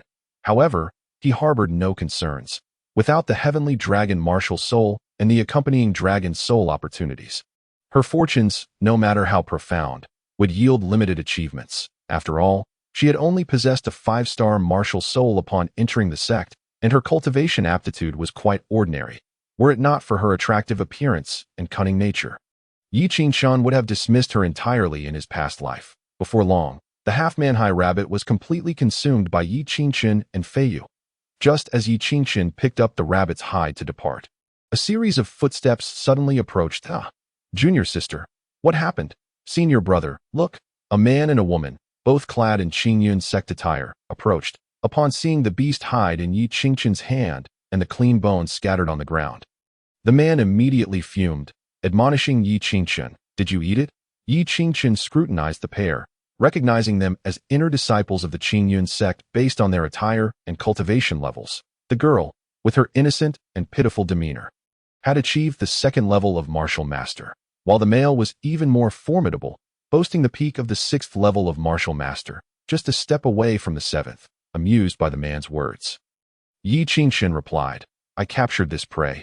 Is it not natural for me to eat it?" The pure-hearted girl, with tears welling in her eyes, lamented, "Senior brother Zhonglu, how could he eat the bunny? We went to such lengths to injure it." They had initially intended to capture it as a spirit pet, only to be thwarted. Zhonglu, seeing the girl's sorrowful expression, harbored even more resentment towards Yi Qingxin. He angrily accused, "You brat, how can you eat a rabbit? Don't you have any compassion?" Yi Qingxin found Zhonglu's indignation laughable and coldly retorted, "Compassion? If you seek compassion, do not become a martial artist." The pure-hearted girl, with a quivering voice, insisted, "The bunny was clearly injured by us. Even if it were to be eaten, it shouldn't be by you." Upon hearing this, Yi Qingxin found their claims even more ridiculous. He countered, "From the moment I captured this beast to the time I roasted and consumed it, nearly an hour has elapsed. You took an hour to track me down. Had it not been for me, that beast would have vanished long ago. You dare claim it belongs to you?" Yi Qingxin's words rendered the pure-hearted girl speechless. Although they had severely wounded the beast with traps, it had cunningly feigned death and escaped, leading them to lose track of it. Had they not caught a whiff of the roasting aroma, they would have never found this spot. Yet, despite the truth, the pure-hearted girl refused to relent, muttering, "Even so, you have no right to eat the bunny." As she spoke, her gaze furtively darted towards Fei Yu beside Yi Qingchen. Jiang Lu interjected, "You brat, I don't care who you are. You must apologize to my junior sister now and compensate her with that bird of yours." Chapter 53. Fei Yu overwhelms Jiang Lu. Jiang Lu's intentions became clear. From the very beginning, their concern was not the rabbit consumed by Yi Qingchen, but rather the formidable Fei Yu standing beside him. Years of hunting experience had taught them that Fei Yu's bloodline was incredibly powerful, vastly surpassing that of the previous rabbit beast. Their constant attempts to frame Yi Qingchen were merely a means to rationalize taking his beast companion from him. Upon hearing Jiang Lu's words, a look of disdain crossed Yi Qingchen's face. "So, they were after my spirit companion. If they desire it, let them come and take it. I wonder if they possess the capability to." Why Yi Qingchen observed that the opponent's intentions were laid bare, and thus chose to abandon any pretense of civility. Although Jiang Lu stood at the pinnacle of the 6th rank of martial masters, Yi Qingchen, having devoted considerable time to his training, found himself merely a step away from the 5th rank. Coupled with his array of profound martial techniques and the formidable power of his martial soul, he felt no trepidation even in the face of a 6th-rank warrior, and instead exhibited a glimmer of eager anticipation. The pure-hearted young girl directed her gaze towards Jiang Lu, her eyes brimming with longing as she implored, "Senior brother, I desire that plump bird." Jiang Lu then turned his attention to Yi Qingchen, coldly asserting, "You insolent brat, I care not for your identity, yet you must surely comprehend the adage that a common man is innocent, but possessing treasures incurs guilt. That creature of yours, with its potent bloodline, is not something your status or rank permits you to possess. By voluntarily presenting it today, as a disciple of the 6th peak, I shall ensure your future well-being." Jiang Lu's demeanor was one of arrogance, eagerly awaiting Yi Qingchen's subservience, satisfied that he would gain both substance and face from the encounter. Yet, his haughty attitude met only with Yi Qingchen's disdainful expression. What significance does the inner sect hold? Who was not aware of this? Upon witnessing Yi Qingchen's obstinacy, Jiang Lu's fury ignited, and he bellowed, "You seek death." With that exclamation, he launched an attack, not at Yi Qingchen, but reaching for the plump bird. His objective had always been the creature. In his estimation, capturing it would render Yi Qingchen easy prey. Why Yi Qingchen looked on with a hint of derision, recognizing Jiang Lu's actions as a path to his own demise. For the creature was now far more powerful than he. As Jiang Lu's grasp neared, the plump bird reacted instantly, its corpulent form surprisingly agile, leaving behind a crimson afterimage as it evaded Jiang Lu's assault. Jiang Lu was taken aback. The seemingly cumbersome creature exhibited astonishing speed. Nevertheless, he reassured himself that it would not stray far from its master. Indeed, after soaring upwards, the plump bird returned, its small wings spread wide as it dove downwards, exposing its sharp talons towards Jiang Lu. Seeing this, Jiang Lu could not suppress a sardonic laugh, declaring, "Little beast, you have come to me willingly." With that, he unleashed a martial technique, intending to capture the plump bird on the spot. The inner energy radiated outward, forming a massive seal resembling a fierce tiger, aimed directly at the creature. The plump bird, undaunted, charged forward as if drawn to the flame, colliding with Jiang Lu's technique. With a deafening roar, Jiang Lu's eyes widened in shock as his tiger seal shattered beneath the plump bird's talons, disintegrating like fragile porcelain. Countless sparks erupted outward, and the plump bird lunged towards Jiang Lu. A scream echoed as blood burst forth, and Jiang Lu staggered backward, clutching his face as blood streamed through his fingers. The pure-hearted young girl rushed over, aghast at the sight of 3 ghastly wounds marring Jiang Lu's once handsome visage. "Senior brother Jiang, are you all right?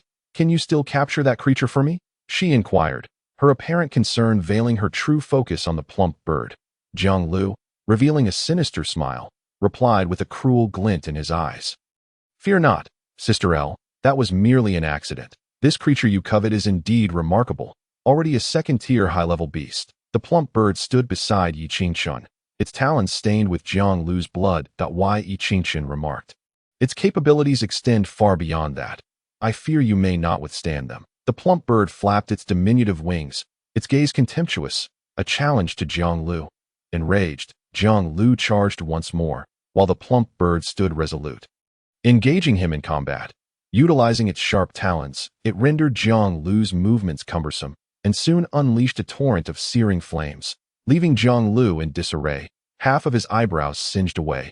Jiang Lu, seething with frustration, realized with mounting dread that he seemed unable to overpower the seemingly simple creature. How could something that appeared so clumsy possess such strength? El Cha, witnessing this turn of events, frowned deeply, having anticipated that Jiang Lu, a sixth-rank martial master, would easily subdue the creature. Yet, it appeared that without intervention, he risked becoming the prey himself. With determination etched across her brow, El Cha suddenly retrieved an iron net from her storage device. The net loomed like a massive maw, ensnaring the plump bird, which had no means of escape. El Cha felt a pang in her heart. This spiritual treasure was exceedingly rare and single-use. Yet capturing the plump bird made the sacrifice worthwhile. Yi Qingqian, observing the plump bird trapped within the iron net, expressed surprise. Though El Cha's cultivation was modest, she possessed truly remarkable artifacts. This net could even ensnare a second-tier beast at the 9th rank of martial mastery, an utterly terrifying prospect. Jiang Lu's expression shifted to one of elation as he turned to El Cha, expressing his gratitude. "Thank you, sister, for your assistance." Before Jiang Lu could finish his sentence, El Cha, with an air of vulnerability, urged, "Senior brother, swiftly eliminate that brat. If you do not kill him, I shall never claim this creature as my own." Jiang Lu understood the stakes and, with a cold smirk, brandished his fists toward Yi Qingqian, exclaiming, "In the absence of this creature, let us see how you can possibly contend with me." The tiger seal surged forth once more, Jiang Lu brimming with confidence, though it may not defeat the plump bird. He believed it sufficient to deal with Yi Qingqian. "Your end is nigh." Yi Qingqian's eyes blazed with intensity as he retorted, "The one destined to perish is you." With a resounding crash, his palm descended with overwhelming force. The tiger seal fragmented under the might of the 9-5 supreme overturning palm, crashing into Jiang Lu's chest, causing him to spew blood, a sight most gruesome.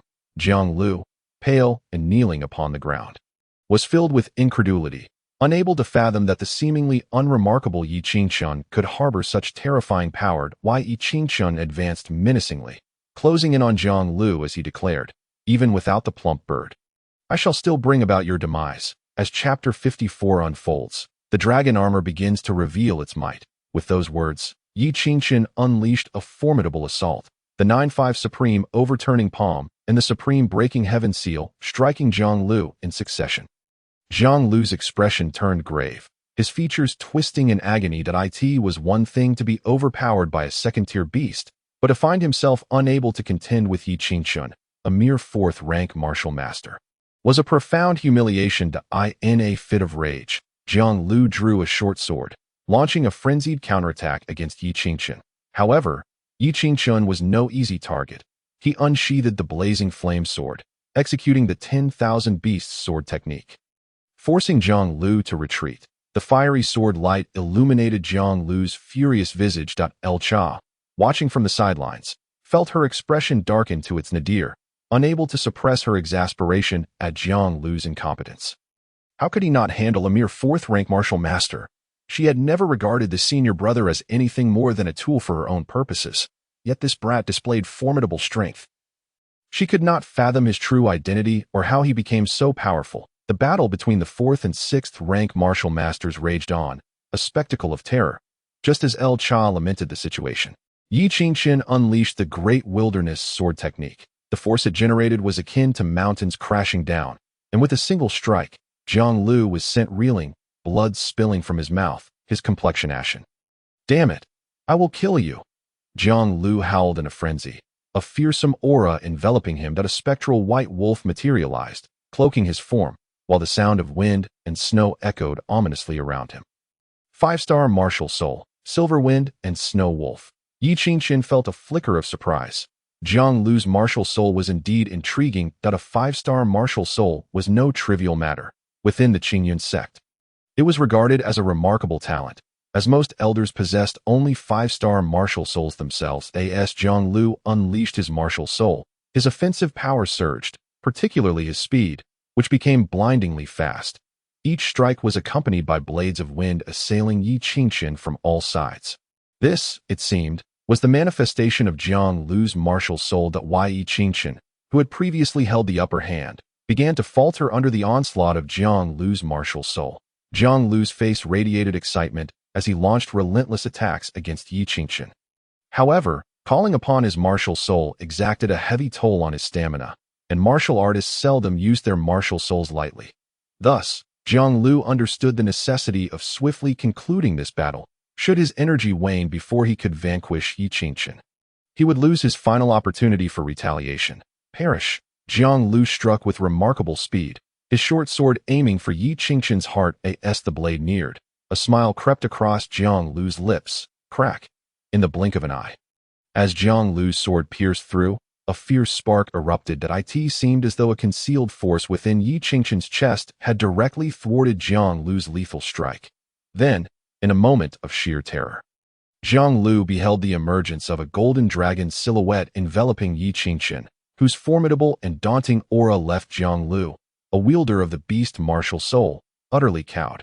More astonishingly, ethereal scales materialized upon Yi Qingchen's surface, rendering him even more formidable in appearance. The punch was unleashed, crashing into Jiang Lu's chest, causing his entire ribcage to cave in as blood spewed forth. Your martial soul, it cannot be, though he had never witnessed it firsthand.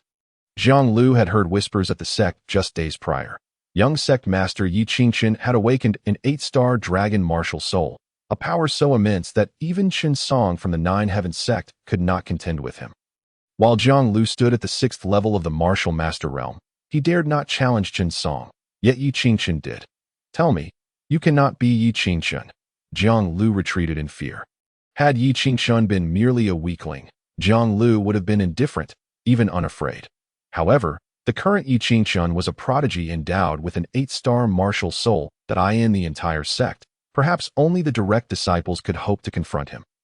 Witnessing the scene before him, Jiang Lu could not resist the urge to withdraw. Yet, Lu Cha noticed Jiang Lu's movement and hastily interjected, Jiang Lu, he is the young sect master, and no matter how far you run, where can you escape?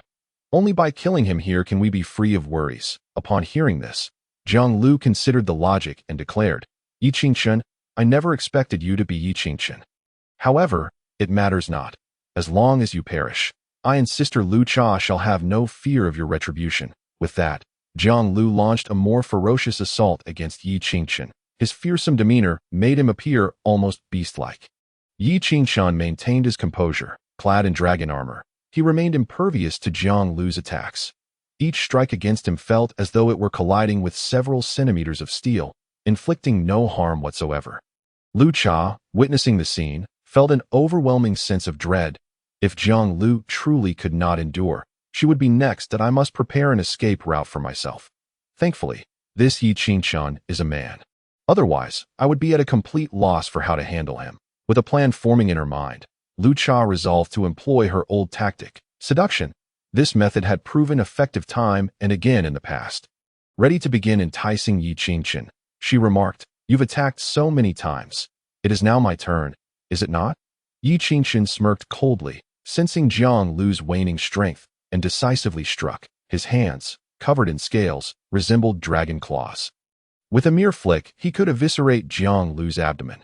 With a flash of light, Yi Qingchen's hand tore through Jiang Lu's chest, revealing shattered bones and a beating heart. Jiang Lu, if this is all you are capable of, today marks your end. Clutching his bleeding chest, Jiang Lu's face still bore a fierce expression. In a fit of madness, he disregarded his injuries and charged at Yi Qingchen once more. Clearly, he intended to fight to the death. But Yi Qingchen would not grant him that wish. Empowered by the might of the heavenly dragon martial soul, he delivered a punch that shattered Jiang Lu's entire skeletal structure. Another blow followed, piercing through Jiang Lu's chest and obliterating any hope of survival. The final punch struck Jiang Lu's head, and with a resounding crack, his skull exploded like a watermelon as Jiang Lu's martial soul dissipated. His headless corpse collapsed to the ground, devoid of any lingering presence. Jiang Lu is dead. Following Jiang Lu's demise, Yi Qingqian exhibited no semblance of joy. To him, this was a trivial matter. Finally, he turned his gaze toward Lu Cha. Slowly advancing toward her, fear gripped Lu Cha, prompting her to release the net binding Fei Yu. Chapter 55. The whereabouts of Tang Xueqing with Jiang Lu slain. Although Fei Yu's bindings were voluntarily loosened by Lu Cha, it remained seething with rage. It incessantly pecked at Lu Cha's face, causing her to scream in agony as blood soon covered her visage, rendering it a ghastly sight. Senior brother Yi, please spare me this time. I am the granddaughter of Elder Lu from the 6th peak.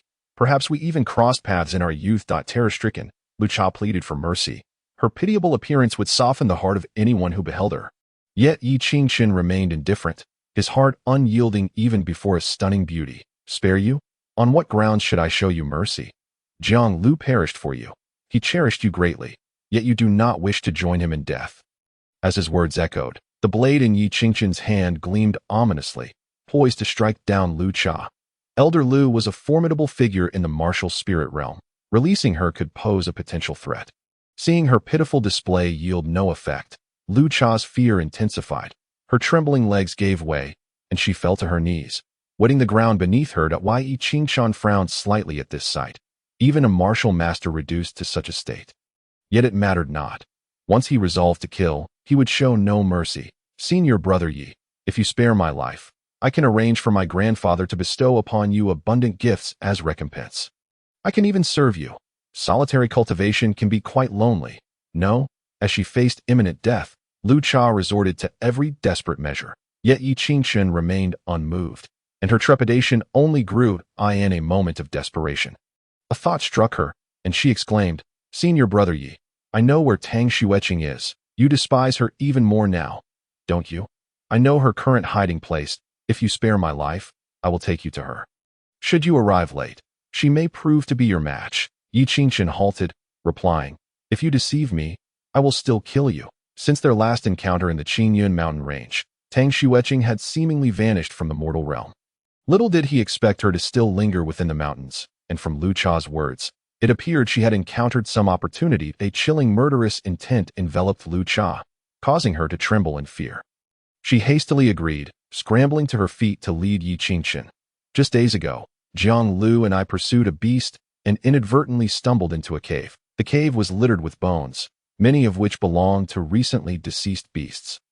Jiang Lu and I believed there was some hidden opportunity inside, and ventured to explore. We discovered a massive orange chrysanthemum, and within it lay Tang Xueqing, her martial soul surging with energy. The flower guarded its master and feasted upon the flesh and blood of others. Jiang Lu and I exerted considerable effort to escape. As Lu Cha recounted her tale, she led the way. Half an hour later, she brought Yi Qingqian to a dimly lit cave. The cave appeared unremarkable, yet a nauseating stench of blood assaulted their senses. Even from a distance, Yi Qingqian could not help but frown slightly. Are you certain Tang Xueqing is inside? Yi Qingqian questioned skeptically. Lu Cha, desperate for her life, assured him, If senior brother does not believe me, I can lead you inside myself. You lead the way, Yi Qingqian commanded. With that, the two of them and Fei Yu entered the cave. The interior of the cave was rather mundane, with no abundant spiritual energy. However, the ground was strewn with a multitude of beast bones, all bearing bloodstains and bite marks, indicating they had recently met their demise. Is this the work of that flower you mentioned? Yi Qingqian asked, skepticism lacing his tone.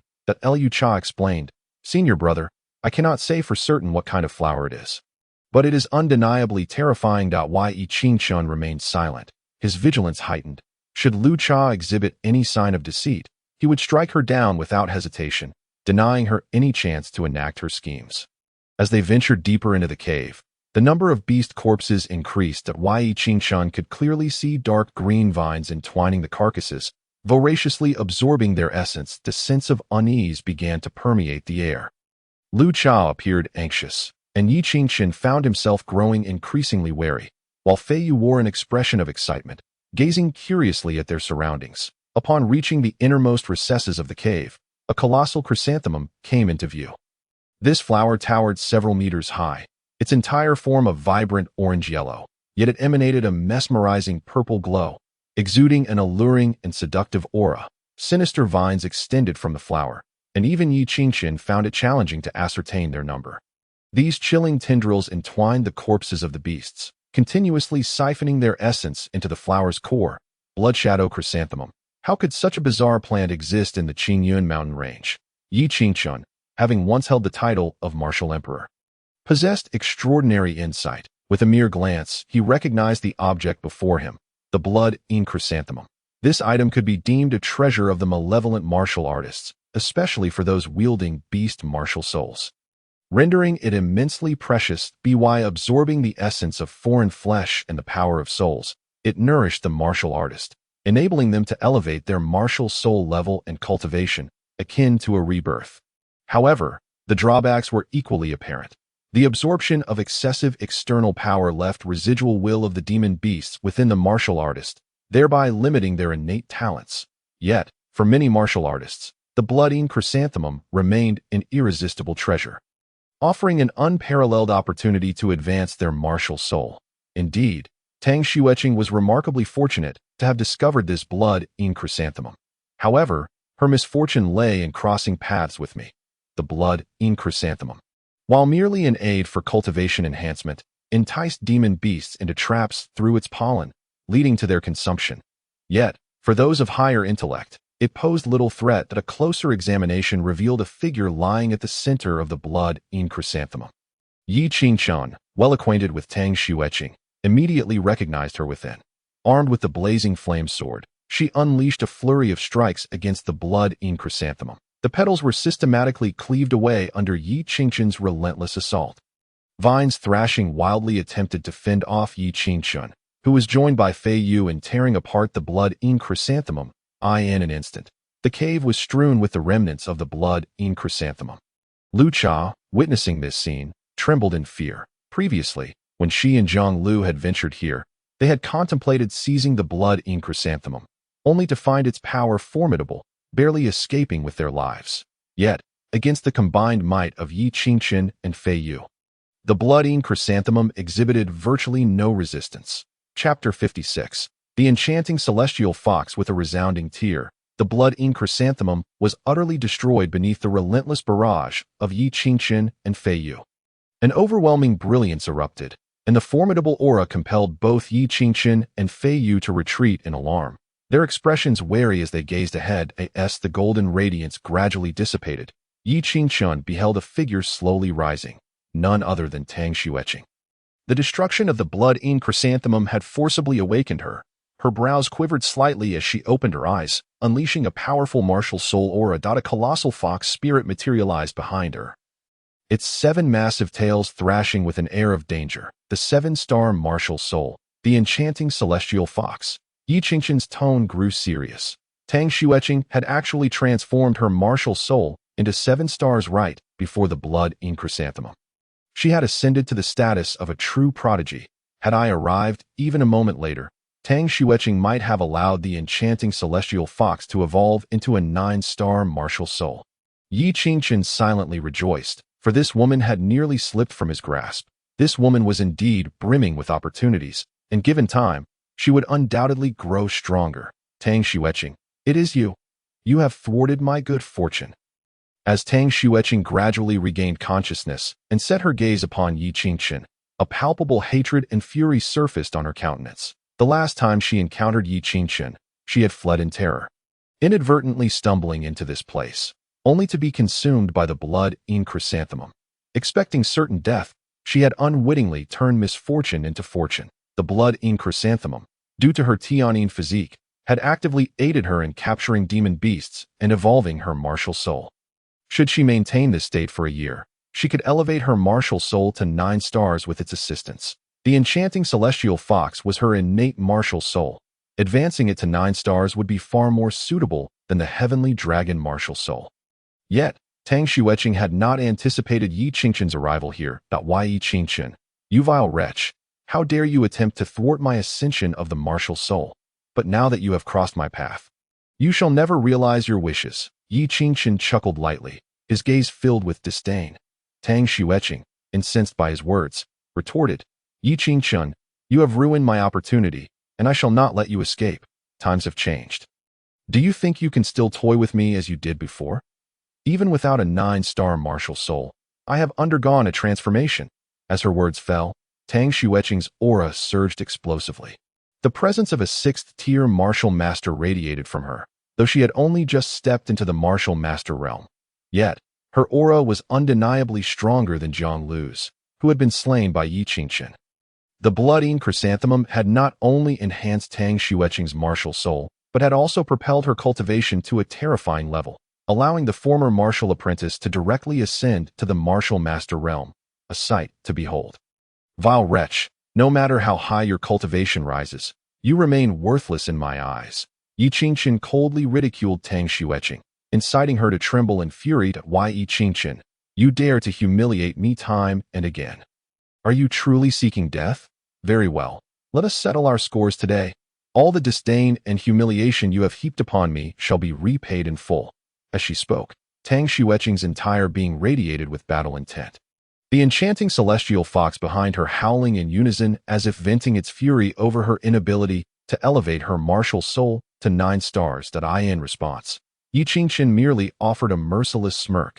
Tang Xueqing, you still fail to understand your position. Very well, I shall demonstrate the vast chasm that lies between us. With those words, Yi Qingchen issued a sharp command, and the blazing flame sword emitted a clear, resonant sound. An invisible force surged forth, revealing an insatiable killing intent. Fei Yu, resolute and undeterred, spread its wings, exhaling flames as it ruthlessly charged toward Tang Xueqing. In a previous life, it had followed Tang Xueqing in pursuit of Yi Qingchen. Now, in this lifetime, it would rend Tang Xueqing's flesh in service of Yi Qingchen. Today is fortuitous. I shall claim your demon bird and your martial soul. Tang Xueqing's eyes blazed with unyielding authority.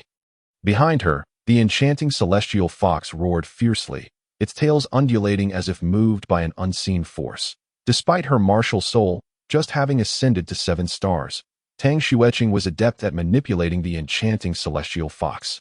As if she had rehearsed countless times before formally clashing with Yi Qingchen, the fox's eyes suddenly turned a shade of pink. Why, Yi Qingchen blinked in surprise, a flicker of affection for Tang Xueqing blossoming within him. In that instant, the adversary before him transformed into a beloved one, evoking an overwhelming sense of attachment. His previously unyielding sword intent faltered momentarily. Yet, in the blink of an eye, Yi Qingchen regained his clarity. Realizing that Tang Xueqing was commanding the 8 tails of the enchanting celestial fox to unleash a ferocious onslaught against him, should this strike land, it would surely inflict at least a moderate injury. Begone! Yi Qingchen roared, swinging the blazing flame sword and executing the Great Desolation sword technique. The overwhelming force shattered all in its path, culminating in a deafening crash as he finally overwhelmed Tang Xueqing. She felt her blood surge within her, for Yi Qingchen, merely a 4th-tier martial master, instilled in her the sensation of facing a 7th-tier martial master. Most astonishingly, Yi Qingchen had swiftly broken free from the enchantment of the enchanting celestial fox. An unfathomable feat though this was the first time she had unleashed this ability, Tang Xueqing understood that it was not a power that could be resisted by someone of her realm. Yet, such a terrifying force wielded by Yi Qingchen seemed to have little effect. She had anticipated that with her martial soul's elevation and her cultivation reaching the martial master realm, she would possess the strength to vanquish Yi Qingchen. However, upon engaging, she felt an insurmountable pressure. You vile wretch, you dare attempt to control me. Yi Qingchen seethed with rage. Tang Xueqing's treachery was insidious, her martial soul's capabilities utterly repulsive. In a previous life, he had nearly lost everything due to her machinations. He had intended to toy with her in this life before ultimately eliminating her. Yet, in that fleeting moment, Yi Qingchen made a resolute decision. He would slay Tang Xueqing here to avert future calamities.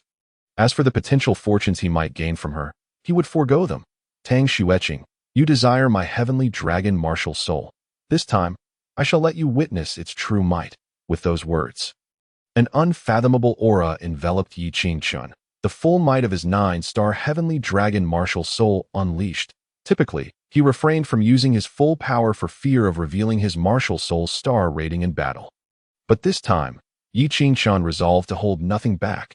Beside him, Lu Cha was rendered utterly horrified by the spectacle. The distinction between an 8-star and a 9-star martial soul was monumental. In that moment, she grasped the terrifying reality of Yi Qingchun, her mind blank. Tang Xueqing, prepare to meet your end. Chapter 57. The 9 Dragons of the Great Desolation with the Heavenly Dragon Martial Soul Manifesting. Yi Qingchun's body was adorned with scales, transforming him into a fearsome war god. Flames erupted from the blade of his sword, embodying the 9 dragons of the Great Desolation sword technique he had previously employed at the Inn of Immortals. 2 fire dragons roared forth, causing the cave's temperature to soar, akin to a colossal furnace. The searing heat incinerated all in its path, vowing to exact vengeance upon Tang Xueqing for her misdeeds. Tang Xueqing's expression contorted in rage, her eyes filled with hatred. Yi Qingchun, today, we shall see who meets their demise. A long sword materialized once more, an ethereal weapon she had stumbled upon within this cavern. Its power was astonishing. With a single strike, countless sword shadows surged forth, all aimed at Yi Qingchun. Among these shadows, some were real while others were mere illusions, creating a moment of utter confusion as to which was the true threat.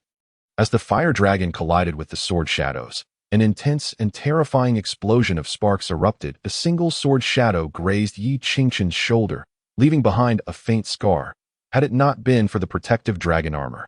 This blow would have surely left a gaping wound in its wake. On the other side, Tang Xueqing fared even worse. Although she had vanquished one fire dragon with her sword shadows, another shadow struck her directly, causing her clothing to nearly disintegrate and leaving a charred, bloody wound on her abdomen.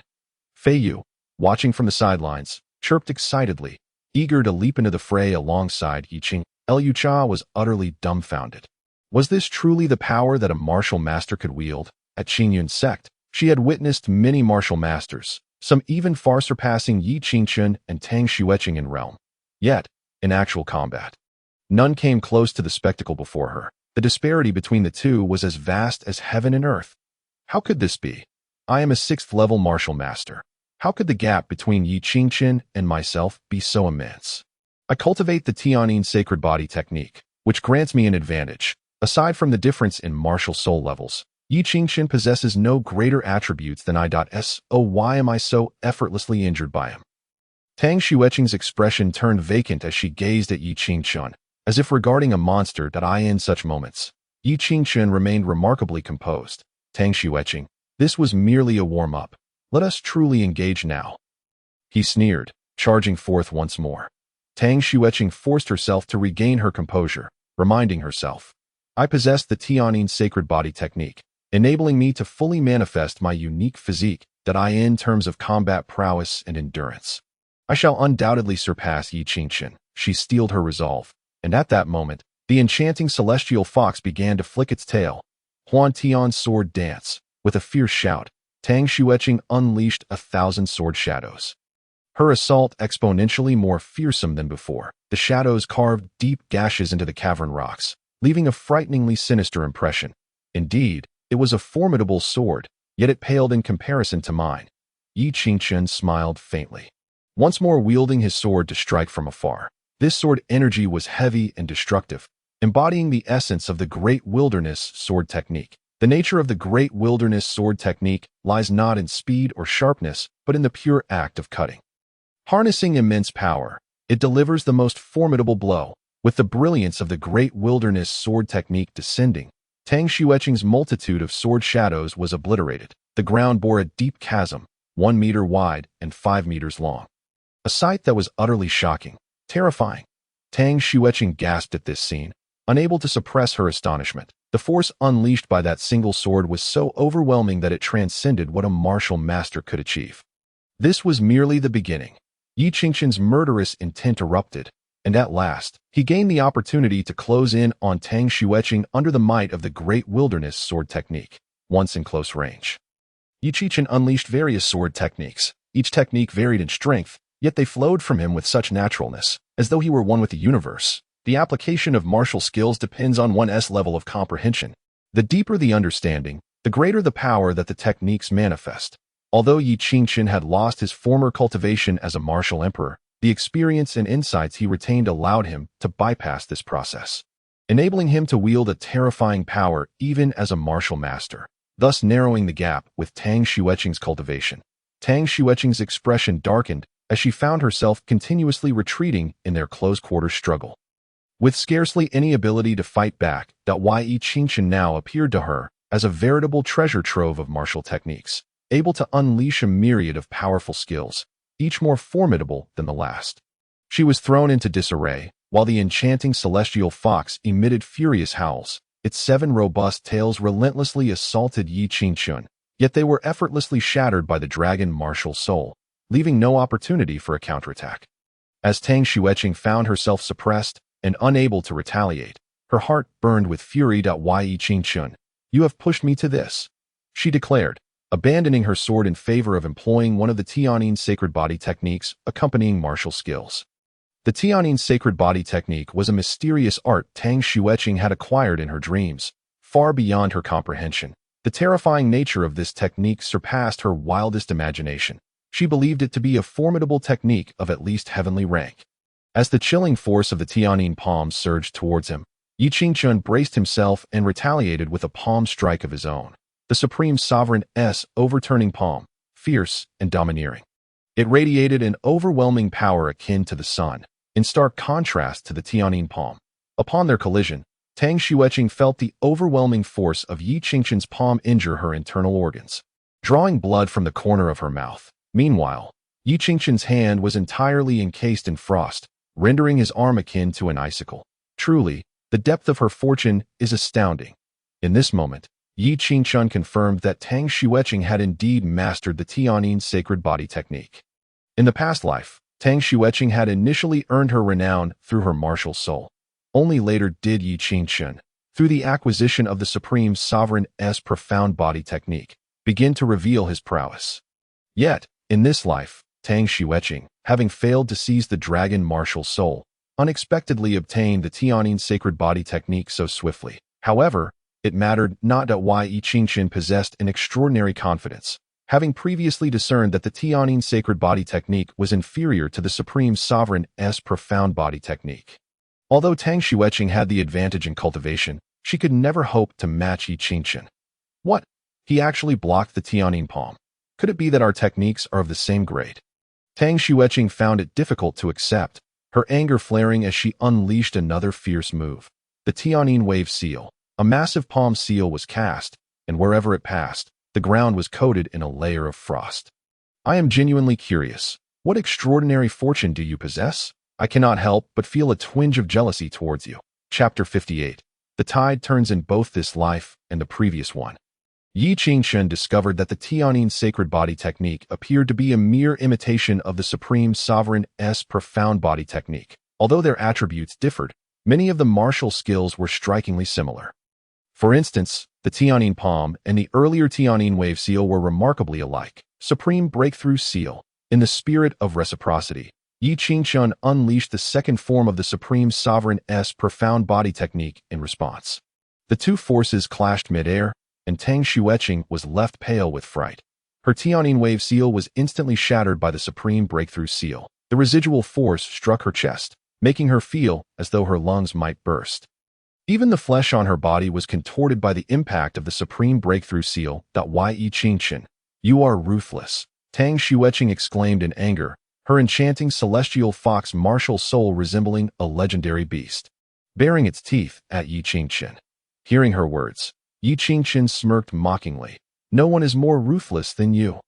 Tang Xueqing, have you forgotten how you deceived my trust and seized my martial soul? This is merely retribution, and this was just the beginning. With that, Yi Qingchen charged forth once more, and Tang Xueqing hurriedly commanded her martial soul to engage in battle. The two formidable martial souls clashed in the air as Yi Qingchen fiercely battled Tang Xueqing.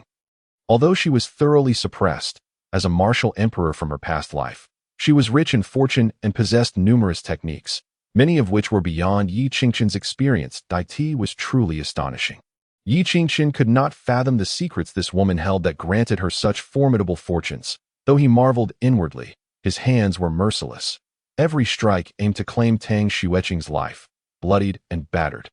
Tang Xueqing's once captivating beauty was now marred and unrecognizable. Yi Qingchen, driven to desperation, Tang Xueqing unleashed her strongest technique. The 7 tails of the enchanting celestial fox transformed into distinct divine weapons. In an instant, her aura surged to its peak, even hinting at a breakthrough beyond the 7th level of martial mastery. Though these 7 divine weapons were mere illusions, they exuded an incredibly terrifying presence. Each weapon represented a unique martial skill. This was a method Yi Qingxuan had never encountered, for in his past life, Tang Xueqing had wielded the dragon martial soul, though the enchanting celestial fox was merely a 7-star martial soul. Its potential at this moment reached the pinnacle of that rank. This woman had mastered her martial soul to an extraordinary degree in the previous life. Yi Qingxuan had thought it solely due to the dragon martial soul. Now, it was evident that she possessed a terrifying legacy regarding martial souls. Otherwise, with her aptitude, she could not possibly wield the enchanting celestial fox to such a horrifying extent. As these thoughts crossed her mind, Yi Qingxuan's conviction to eliminate Tang Xueqing grew ever stronger. Otherwise, this woman would undoubtedly pose endless future troubles. Yi Qingxuan, I had initially intended to seize your martial soul and then end your life.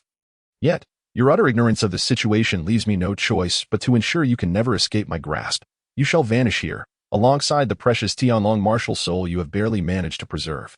No sooner had she spoken than 7 tails, transformed into divine weapons, surged towards Yi Qingxuan with relentless ferocity, regardless of speed or strength. Even Yi Qingxuan found it impossible to evade in that fleeting moment. Under the astonished gazes surrounding her, Yi Qingxuan's figure was utterly engulfed. The earth was obliterated into powder, with clouds of dust obscuring vision. Throughout the cavern, Yi Qingxuan had seemingly disappeared, as if reduced to mere flesh and blood by these 7 divine shadows. El Cha stood dumbfounded, her heart sinking deeper into anxiety. It was she who had lured Yi Qingxuan here. What would she do if Tang Xueqing killed him and then sought revenge on her? In a panic, El Cha scrambled to escape. Meanwhile, Fei Yu's fury ignited upon witnessing this scene. For Yi Qingxuan was not merely his master, but a fatherly figure. The thought of him being slain by Tang Xueqing was unbearable. Should Yi Qingxuan truly perish, Fei Yu resolved to fight to the death, regardless of the cost. Tang Xueqing, meanwhile, wore a triumphant expression, as she felt the sensation of her martial soul confirming that Yi Qingxuan had been struck. The power of these 7 divine shadows was immense. Even a 9-star martial soul would inevitably meet its demise here. Yi Qingxuan, you have finally met your end. I wonder if your martial soul can still be of use to me. A cold smile crept across Tang Xueqing's face as she approached Yi Qingxuan, eager to claim her spoils. Yet at that moment, El Cha's eyes widened. Fei Yu let out a joyous cry, and Tang Xueqing shouted in disbelief. Impossible! As the dust began to settle, a figure gradually came into focus, slowly rising to stand. It was none other than Yi Qingxuan. Tang Xueqing's expression shifted to one of horror as she summoned her enchanting celestial fox's divine weapon to strike at Yi Qingxuan once more. However, this time, Yi Qingxuan was prepared. Before Tang Xueqing's assault could land, he swiftly evaded his previous position. With a resounding crash, the ground was torn asunder, yet Tang Xueqing could not find joy in the chaos.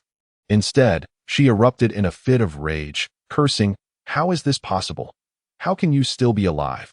Her disbelief mingled with a refusal to accept the reality. Hidden within the swirling smoke, Yi Qingxuan suddenly revealed himself again. Delivering a punch that tore through the air and struck Tang Xueqing squarely in the chest. With a loud thud, she was sent flying, blood spilling from her mouth. She felt as though her heart might shatter from the force of his blow. Tang Xueqing, your earlier attack was indeed formidable. Had I not acquired the astonishing defense of the dragon armor, I might have truly fallen to your hands this time. Yi Qingxuan's figure became fully visible. Due to the initial onslaught from the divine shadows, 2/3 of the scales on his body had failed to hold, and he sustained considerable damage. Yet standing firm against the next strike allowed him to discern the trajectory of Tang Xueqing's attacks. Though the power of the divine shadows was immense and their speed remarkable, they lacked the adaptability of a sentient soul. Their strikes were straightforward, making it easy to predict their direction. Yi Qingxuan seized upon this insight, ensuring that no matter how Tang Xueqing attacked, he would not be struck. Yi Qingxuan. Tang Xueqing roared with a ferocious glare, her former beauty utterly eclipsed by rage. In stark contrast, Yi Qingxuan remained impassive, calmly declaring, "Tang Xueqing, your life shall come to an end here." As his words fell, Yi Qingqian prepared to unleash his final assault to claim her life. Aware of her impending defeat, Tang Xueqing's eyes glinted with malice. Yi Qingqian, our vendetta will never be resolved. The next time we meet, I will personally take your life. Suddenly, an overwhelming aura erupted from the enchanting celestial fox. Chapter 59. Martial Master Level 5. The enchanting celestial fox let out a pained cry, causing Yi Qingqian to furrow his brow at the unforeseen display. Tang Xueqing's capabilities far exceeded his expectations. This woman was becoming increasingly terrifying with the passage of time. With this thought in mind, Yi Qingqian directed the supreme breaking heaven seal towards Tang Xueqing's head. Should her head be obliterated, no amount of fortune could save her. However, just as Yi Qingqian prepared to strike, one of the celestial fox's tails began to swell ominously. With a resounding explosion, the tail detonated, unleashing a wave of indescribable force that shattered the inner strength of the supreme breaking heaven seal. Yi Qingqian was forced to retreat, his expression darkening. Observing Tang Xueqing, he noted that as one of the celestial fox's tails self-destructed, her aura surged uncontrollably. Yet, the originally 7-star enchanting celestial fox had now been reduced to 6 stars. That Yi Qingqian's surprise was palpable. He had not anticipated such manipulation of martial souls. By sacrificing star levels, she temporarily gained tremendous power. Nonetheless, Tang Xueqing chose not to continue the battle with Yi Qingqian. Instead, she cast one last vengeful glance at him before hastily retreating, her form leaving behind countless afterimages, making it impossible for Yi Qingqian to pursue her in that instant. Seeing this, Yi Qingqian could only let out a resigned sigh. Tang Xueqing's luck was remarkable. As if some unseen force was protecting her. In his previous life, the Dark Empress had also faced multiple life and death crises. Yet each time she was on the brink of death, unexpected events would unfold to ensure her survival. Despite Yi Qingqian having deprived her of numerous opportunities, she still managed to grow to such an extent. As she escaped, Yi Qingqian's gaze settled on El Cha, who had been rendered utterly speechless, her pale face trembling uncontrollably. This woman's grandfather was an elder of the 6th peak, a person of significant standing. If she were allowed to return, it could undoubtedly invite trouble, given the distance from Qingyun's sect. Even if he were to kill her, it would likely go unnoticed for some time. Thus, under El Cha's terrified gaze, Yi Qingqian coldly waved his hand. Fei Yu understood the cue, and with a swift motion, El Cha's beautiful head was crushed beneath his claws. After this grim task, Yi Qingqian turned his attention to the blood-ink chrysanthemum. Though it was riddled with injuries and clearly unusable, it had consumed a wealth of the essence from countless demon beasts.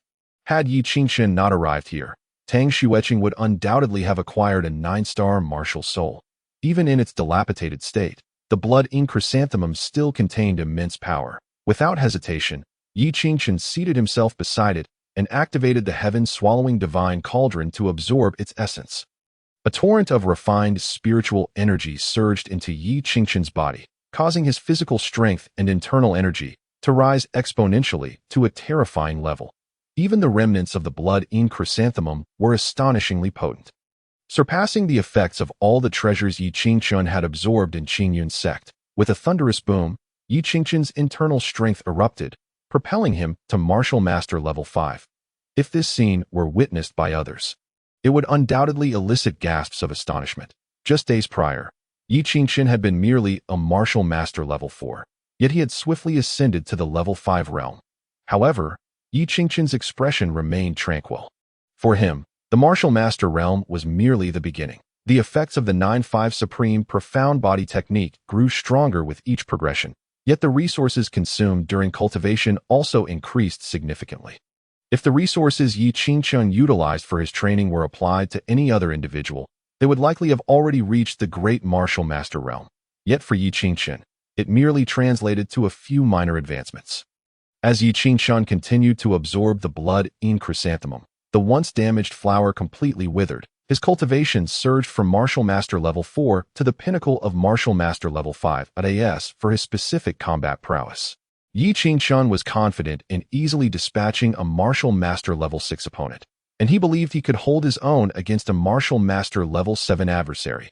Had it not been for Tang Xueqing devouring a significant portion of the blood-ink chrysanthemum's energy, Yi Qingqian might have attained the great Martial Master realm through its power alone.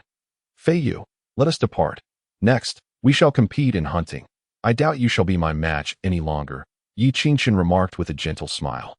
Fei Yu let out a series of excited cries, clearly unwilling to accept Yi Qingchen's words. Thus, Yi Qingchen and Fei Yu exited the cavern, continuing their hunt for demon beasts in the Qingyun Mountains. Meanwhile, having narrowly escaped Yi Qingchen's grasp, Tang Xueqing fell heavily to the ground in a corner of the Qingyun Mountains, blood spilling from her mouth. The martial soul she had so arduously elevated had been pushed back to 6 stars. Tang Xueqing's hatred for Yi Qingchen was profound. Though she had just self-detonated one of the enchanting celestial fox's tails with great fervor, Tang Xueqing was acutely aware that her current cultivation was insufficient to fully control the martial soul's self-detonation star-level power to slay her enemies. If she could not eliminate Yi Qingchen in one blow, the ultimate defeat would undoubtedly be hers. Thus, without hesitation, Tang Xueqing chose to flee, fearing that if she delayed too long, Yi Qingchen might uncover her weaknesses, which would spell trouble. Yi Qingchen, you have thwarted my plans time and again. This matter shall not end here. You possess fortuitous opportunities, yet I, Tang Xueqing, am not to be underestimated. What does it matter if I have not obtained the 9-star heavenly dragon martial soul? I shall elevate the enchanting celestial fox to the 9-star level myself. Clearly, the enchanting celestial fox, which is my companion, is far more suited to me than the heavenly dragon martial soul, Tang Xueqing murmured to herself. Dragging her heavily injured body and intending to take a detour back to the Qingyun sect, her footsteps suddenly halted, as an inexplicable sensation of stirring arose within her. Could it be that there are still opportunities to be found within the Qingyun Mountains? Upon contemplating this, Tang Xueqing's excitement gradually grew, and guided by an instinctive premonition, she ventured deeper into the Qingyun Mountains. That moment, the air around her inexplicably grew increasingly perilous, just as Tang Xueqing sensed her own fortune drawing near. Yi Qingchen had already set off towards the Qingyun sect with Fei Yu.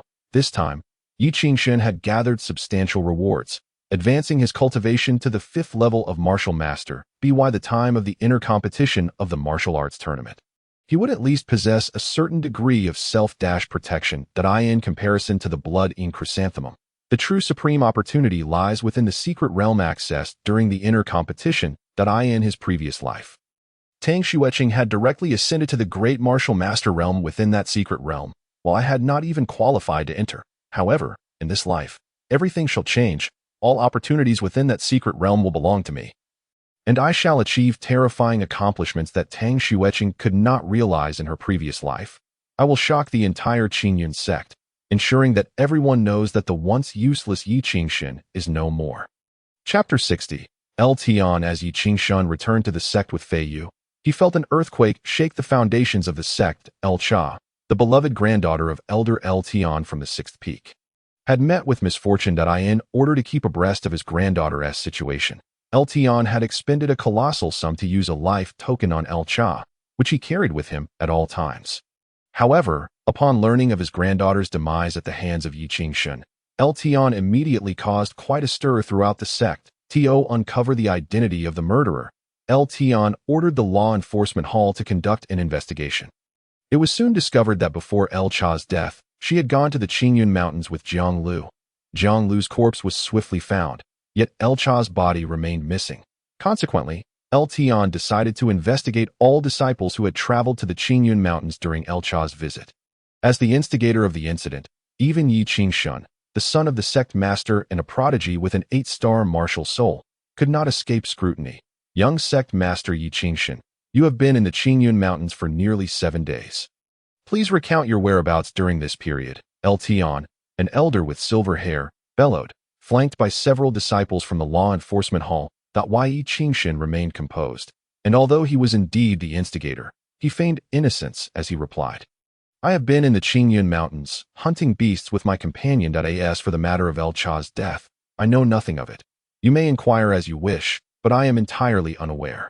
Yi Qingchen spread his hands, causing Tian's beard to tremble with rage. His granddaughter had perished, yet this fellow displayed such an attitude, even if Cha's death bore no relation to Yi Qingchen.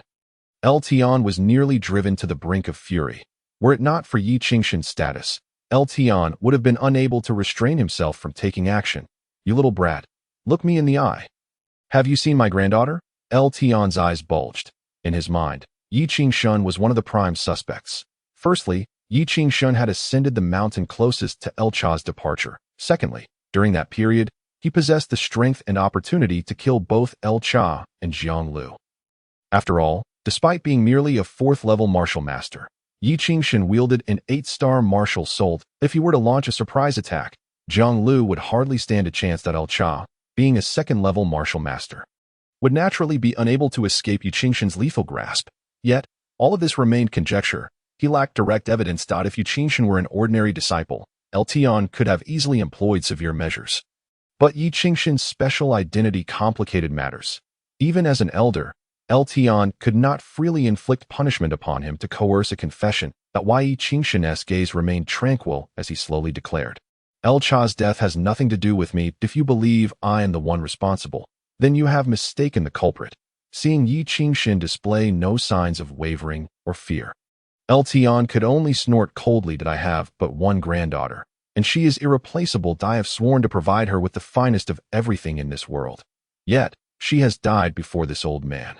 And regardless of who the perpetrator may be, I shall seek vengeance. Yi Qingshun then remarked, I hope that Elder El can swiftly find the true murderer and do not mistakenly accuse the wrong person.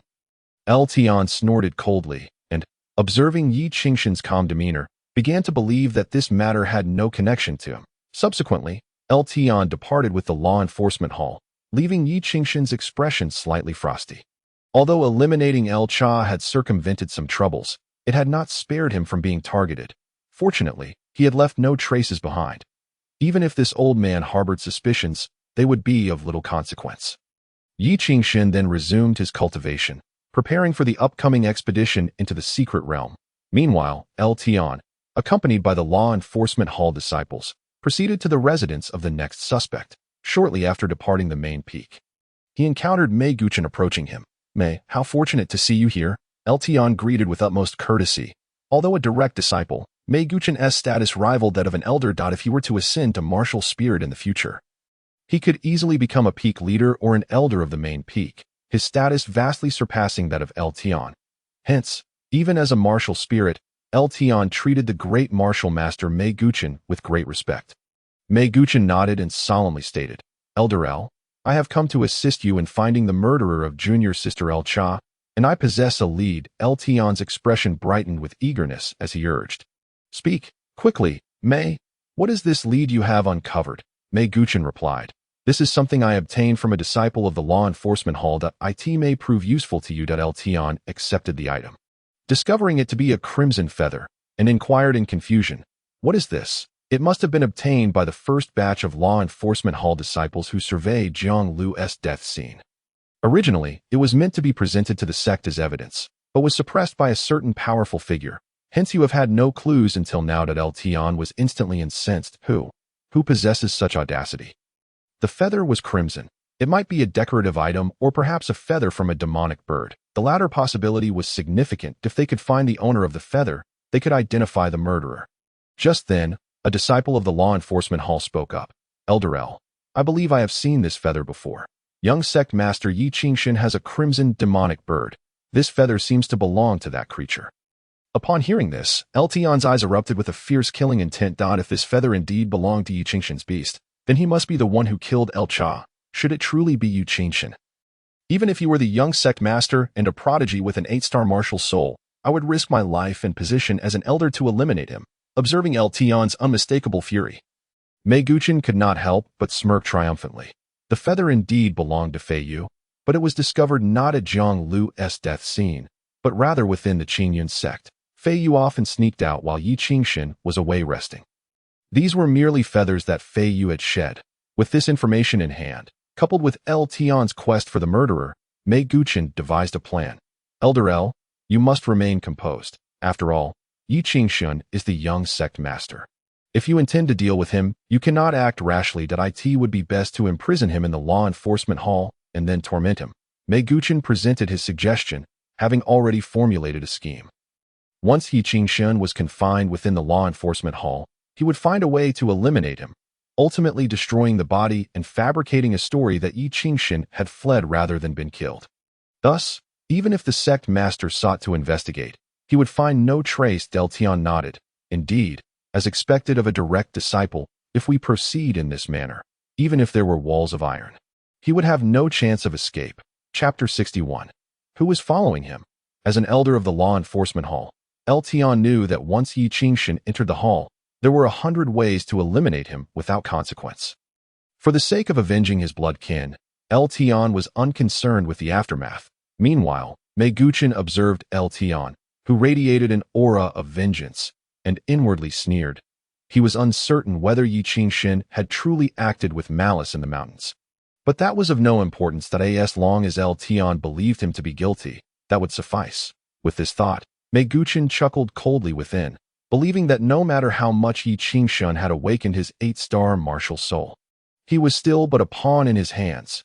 At this moment, Yi Qingshan remained blissfully unaware of the treacherous web Mei Guchen had woven to ensnare him. After returning from the mountains, he prepared for the forthcoming expedition into the secret realm. While he had indeed caused Tang Xueqing to suffer losses during this venture, based on past experiences, even if he had seized many of her opportunities, it was likely that he would encounter her again within the secret realm, necessitating the preparation of additional contingencies. Senior brother, you have arrived. The first line of defense for Yi Qingshan is naturally Fong Ling. In her previous life, she was renowned as the holy marshal of the Qing Yuan, and prior to her downfall, she could be considered only slightly inferior to herself and Tang Qingxue. Had she not fallen so early, they might have encountered each other at the pinnacle of their powers. This is a peerless prodigy, no less than what she and Tang Qingxue were in their last lives. Yi Qingshan nodded. Then, with a hint of astonishment, inquired, you have reached the 4th level of martial mastery? She herself had only just attained the 5th level, and she recalled Fong Ling's previous cultivation level. The Qing Yuan martial soul is indeed terrifying. She had seized some opportunities from Tang Qingxue. Truly, the prodigies of the era are never limited to just 1 or 2 individuals. Observing that Fong Ling's cultivation was merely a step behind her own, Yi Qingshan reflected that she must not underestimate the heroes of the world. Indeed, I was fortunate enough to break through. In response to Yi Qingshan's surprise, Fong Ling lifted her head proudly, resembling a majestic crane, her snow-white neck glistening, causing Yi Qingshan to momentarily lose her focus.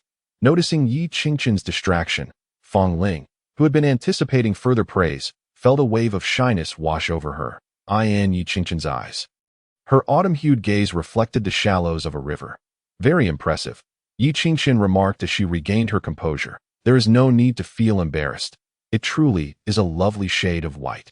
I was momentarily entranced, and there is no shame in that. However, in comparison, her senior brother still fell slightly short. As she spoke, her aura flickered, and when compared to Fong Ling, her energy was more robust. She was a 5th-level martial master. Senior brother, have you reached the 5th level?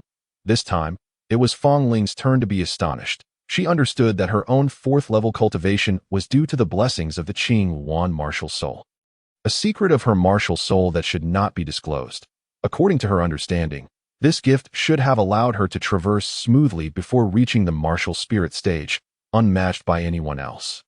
Yet, she had not anticipated that her senior brother would keep pace with her. Do not underestimate the heroes of the world, Yi Qingshan advised, brushing aside her earlier belief that only she and Tang Qingxue were the 2 prodigies of this age. Fong Ling nodded like an enamored fan, truly worthy of her senior brother. Although she had just broken through, her aura was already restrained. Had it not been for her earlier display, it would have gone unnoticed. Unlike herself, who possessed a secret treasure capable of concealing her true cultivation, she could not achieve such effortless control without it. Is anyone else aware of your remarkable progress? Yi Qingshan inquired, hoping to provide an extra layer of assurance for their forthcoming expedition into the secret realm. Wishing for Fong Ling to remain discreet, yet astonishing when the time came. Not yet. Senior brother, you are the first to know. Not even my master is aware, Fong Ling replied, her cheeks flushing slightly for reasons unbeknownst to her, complemented by her snow-white neck, making her appearance all the more enchanting. Unfortunately, Yi Qingshan did not perceive any underlying meaning, but instead produced a tome. This is a martial technique I acquired during my recent venture into the mountains. Perfectly suited for you, the 9 strikes of Phoenix Flame. This martial technique was not something she had discovered in the mountains. Rather, it was derived from her memories of her past life. The technique consisted of 9 strikes.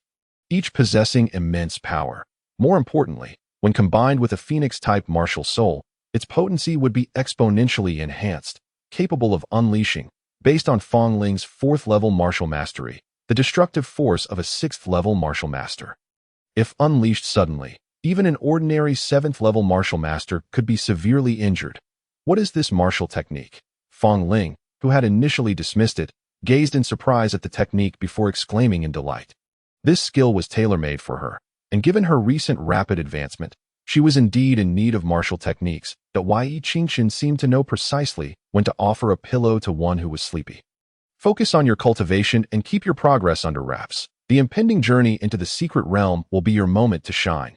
Yi Qingxin encouraged in the southern city. There is a bird that does not sing for 10 years. Only to astound the world with a single call. Why should it be that within this sect, there is but one person who monopolizes the spotlight? Very well, I shall not disappoint your expectations. Senior brother, Fong Ling declared, her gaze bright with hope and gratitude. Senior brother, you are too kind to me. Please, do not let your progress be known.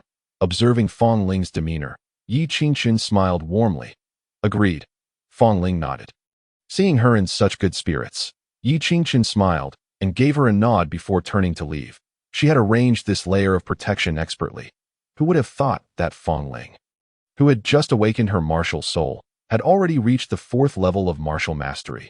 Even knowing many of Fong Ling's circumstances due to her rebirth, she had assumed Fong Ling would only reach the martial master level.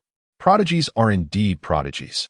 If they could be so easily predicted, they would no longer be considered prodigies. That it was a case of underestimating the heroes of the world. If she herself could not foresee this, then certainly no one else in the sect could. Coupled with the Phoenix Flame 9 strike she had tailored for her, it would undoubtedly astonish those within the secret realm, especially Tang Qingxue, who had always believed she was unparalleled within the sect.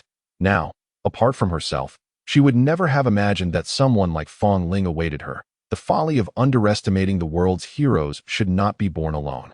Tang Qingxue must also share in it. Just as Yi Qingxin had not walked far when her ears perked up and her brow furrowed. Someone was following her, and this individual possessed formidable skills in concealing their presence. Had she not been reborn, it would have been quite difficult to detect them. Who could be tracking her? Yi Qingxin's mind raced through the faces of several individuals. Should she confront them directly and risk alarming them? Or feign ignorance? Chapter 62. Night Reconnaissance at the Song family. Naturally, the adept would choose neither. The visage that lingered in her mind ultimately settled on Tian, since Tang Qingxue had been severely injured by her hand. It seemed unlikely that she would return quickly, making Tian, the elder of the law enforcement hall, the most probable suspect. Following her, he was likely up to some scheme or seeking to verify something. Yi Qingxin had no intention of moving according to others' rhythms. With a flash of her form, she swiftly set off. In no time, she vanished without a trace, leaving the one trailing her bewildered as they emerged from the shadows. He should not have known that I was following him. What is going on? How will I explain this to the elder? Tian's plans collapsed when he could not lock onto Yi Qingxin's silhouette. To ensnare her within their grasp, they needed her to engage, but presently, she offered them no opportunity to enter the game. After shaking off her pursuer, Yi Qingxin sought to establish a second layer of insurance for her expedition into the secret realm. She had a nagging feeling that this time, Tang Qingxue would prove quite troublesome. Furthermore, the recent tracking had instilled in her a sense of foreboding regarding the perils that lay ahead. She needed to forge a divine weapon. The funds she had acquired from the auction were still insufficient, and she lacked certain materials. However, Yi Qingxin was aware of where she could find some materials near the sect, allowing her to evade Tian and his ilk. As long as those individuals could not trace her whereabouts, no scheme or underhanded tactic would succeed. With these thoughts in mind, Yi Qingxin vanished into the mountains without even bidding her master farewell. Near the sect, the towns thrived, primarily supported by the sect, giving rise to numerous industries related to the martial masters, creating a bustling atmosphere. The place Yi Qingxin had chosen to visit was called Furong Town. The reason for her visit was the existence of a black market, where various items that could not be sold through regular channels were traded. Some came seeking to profit from murder and smuggling, while others traversed mountains and rivers, caring little for origins, only for the items themselves. That Yi Qingxin's destination was precisely this place. Remarkably, This was her first entry into the black market since her rebirth. In her previous life, she had spent considerable time mingling within such circles, partly to conceal herself and partly because it suited her situation at the time. Dressed in a cloak suitable for the black market, she stepped into the shadows of night. The patrons within wore similar garb, concealing their identities, as the items exchanged were seldom fit for the light of day. This item here, I desire. What would you require in exchange? Yi Qingqian scrutinized a stone, black as ink, adorned with intricate patterns. Good eye, the stall owner exclaimed that I obtained this from a remote mountain. It is suspected to be a meteorite from beyond the heavens. Guarded by a monstrous beast, I risked my life to procure it. Although shrouded in a black cloak, the stall owner's face was animated, spinning grand tales. This must be a stone from a grand tomb. Yi Qingqian interjected, cutting through the stall owner's fanciful storytelling. Why not claim it as a relic of an empress or a divine stone that might summon a monkey in the future? I knew you would see through my tales. Was I not merely sharing a story? The stall owner, unperturbed by being called out, showed no signs of embarrassment. Would you trade for a low-grade martial technique?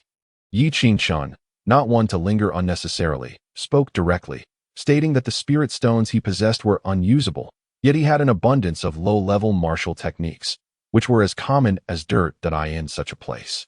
One could not afford to display anything too sophisticated. Otherwise, the likelihood of encountering ambushes would be significantly higher than in a typical auction house. Deal. The vendor's eyes brightened, not because he had gained an advantage, but because the market value of the town stone was comparable to that of low-level martial techniques. The latter, however, had a far greater market demand, while the town stone was indeed only useful to a select few. Moreover, low-level martial techniques were much easier to part with. After swiftly exchanging their goods, the vendor added, if you need more town stones like this one, I've heard that the Song family in town has quite a few. This particular piece was secretly packaged and sold by the steward of the Song family. Perhaps noticing Yi Qingqian's straightforward manner in the transaction, the vendor elaborated. The Song family? Yi Qingqian was familiar with that name. The steward was selling town stones.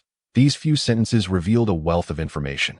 However, Yi Qingqian shook his head and replied, this one town stone is sufficient that I merely wish to forge a weapon, not to practice any nefarious techniques. Upon hearing the vendor's words, Yi Qingqian realized that the vendor might have misunderstood, likely thinking he was a rogue cultivator in need of town stones for some dark practice. As he spoke, Yi Qingqian let his aura flare briefly before retracting it. It was unrelated to his cultivation level, but the unmistakably pure aura of his sect flickered momentarily. The vendor, upon perceiving this, fell silent. Those who conducted business in the territory of the sect were naturally well acquainted with the aura of sect techniques, but Yi Qingqian's maneuver was also prompted by the realization that many eyes were upon him, and he wished to avoid unnecessary trouble. Indeed, upon discovering that Yi Qingqian was a sect disciple, many ceased to pay him heed. After all, engaging with the sect was not a risk anyone was willing to take in this locale.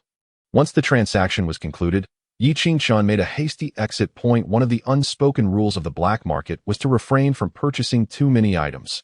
One item at a time sufficed. Otherwise, even if others recognized him as a sect disciple, it could easily incite ill will. After all, those who frequented the black market were rarely virtuous. Upon leaving the black market, Yi Qingqian did not return to the inn, but rather turned left and right, ensuring that no one was following him before he appeared near the entrance of the Song family estate. The vendor's mention of the Song family had jogged his memory. This family was linked to a cold case from his previous life. Situated near his sect, the Song family was a martial family reliant on the sect, with many members having joined the sect, including several martial masters, thus establishing a significant influence in the nearby town. However, in a single night, they had all perished at that time. Yi Qingqian was embroiled in his own troubles with Tang Qingxue, leading to intense internal strife within the sect, leaving him little time to address such trivial matters. Ultimately, the sect suffered a bloody purge at the hands of Tang Qingxue, and the nearby town was left half destroyed. These events had all faded into the annals of history. Yet today, prompted by the vendor's reminder, Yi Qingqian realized that perhaps he could negotiate with the Song family. The stone in his possession was not merely a town stone, but held another significance, one that the vendor failed to recognize. It was likely excavated from a tomb. With this thought in mind, Yi Qingqian vanished into the night. embarking on a covert exploration of the Song family. Chapter 63. A great secret: the Song family in Furong Town was not considered a major family within the jurisdiction of Qingyun sect, merely possessing some influence. After wandering near the Song family for a while, Yi Qingqian found a secluded corner and deftly leaped into the courtyard. The Song family estate featured buildings arranged in a haphazard manner. The environment intricate. It was evident that a master of formations had been meticulously engaged during its construction. For an ordinary person, venturing inside would likely result in disorientation and instant entrapment. However, for Yi Qingqian, this was child's play. In his previous life, as a peak powerhouse of the Star River realm, he had encountered myriad formations. Nothing could escape his discerning eye. After a brief examination, he discerned the layout with ease. Utilizing the cover of night, he effortlessly located the main building. It was a 3-story ancient structure, still brightly lit despite the late hour, with guards at the martial apprentice level station to keep watch. Seeing this, Yi Qingqian smiled faintly. For a family like the Songs, their strongest members were merely martial masters, and the employment of martial apprentices as sentinels signified that this ancient building held great importance to the Song family. In his previous life, the Song family had vanished overnight, leaving behind a mystery in the territory of Qingyun sect. At that time, Yi Qingqian had been unable to safeguard himself, let alone tend to such trivial matters. However, having just acquired that black stone from the black market and learned of its connection to the Song family from the vendor, his curiosity was piqued, prompting him to investigate further. Of course, that was secondary. Others might overlook the black stone, but it could not evade Yi Qingqian's discerning gaze that he knew that in his previous life, 6 black stones had surfaced in the territory of Qingyun sect, which a master weaponsmith had utilized to forge a divine weapon, the shaking dragon blade. Yet, upon the weapon's emergence, it had become the demise of that master weaponsmith in the Star River realm. While there were countless powerful individuals, those capable of refining divine weapons were exceedingly rare, let alone those who could forge divine armaments. They were even scarcer. This matter drew the attention of the great Qin royal family, who dispatched dozens of martial spirit experts for investigation, taking years, yet yielding no results. It was not until Yi Qingqian achieved the status of martial emperor that he encountered the formidable Northern Underworld martial emperor in the Northern Underworld of the Star River realm, only to discover that the shaking dragon blade had come into his possession. At that time, he had battled the Northern Underworld martial emperor for several days, nearly falling beneath the shaking dragon blade. Ultimately, the Northern Underworld martial emperor exhausted himself, and the shaking dragon blade changed hands, becoming one of his most formidable weapons. To this day, the sensation of wielding the shaking dragon blade remains vivid in his memory. Returning to the present, a smile crept upon Yi Qingqian's lips as he mused. This is my opportunity. It appears that in this lifetime, the shaking dragon blade has no ties to the Northern Underworld martial emperor. Concealing himself in the shadows for a moment, Yi Qingqian casually picked up 2 pebbles, bending and flicking them towards the 2 guards below. The sound of the stones slicing through the air immediately alerted the guards. With 2 swift motions, they dodged the incoming pebbles, rushing toward Yi Qingqian's hiding spot. However, just as Yi Qingqian made his move, his figure had already vanished into thin air, while the 2 guards were scanning their surroundings. He transformed into a mere wisp, soaring up to the ancient building. On the 2nd floor of the ancient building, Yi Qingqian concealed himself above a corridor. Straining his ears, he overheard voices within. "You wretch! How dare you steal from your own family?" A coarse voice seethed with anger. "Master, this old servant acknowledges his mistake. Please punish me as you see fit," came a quavering voice, evidently that of an elderly man. Yi Qingqian was taken aback, his heart leaping with joy. What a remarkable twist of fate! He held his breath and patiently awaited further developments. After a moment, the coarse voice sighed. "Very well, you must retrieve that black stone at all costs." "Master, is that not merely a stone dug up from a grave? What is so extraordinary about it?" "Humph, what is so extraordinary, you ask? I shall not hesitate to inform you that it is a stone from beyond the heavens. A rare find in a millennium. Master Zhuge claims it can be used to forge an unparalleled divine weapon. With this divine weapon, the Song family will ascend to great heights. Why are you still dawdling? Go at once." "Yes." As the conversation within concluded, Yi Qingqian could not help but furrow his brow. There should be 6 black stones in total. However, from the exchange between the master and servant, it seemed the Song family had only acquired 1. Therefore, where were the remaining 5? His mind raced, and suddenly an elderly man with graying hair rushed out from the ancient building. Noticing the 2 guards still scanning the area, he scolded, "What are you looking at?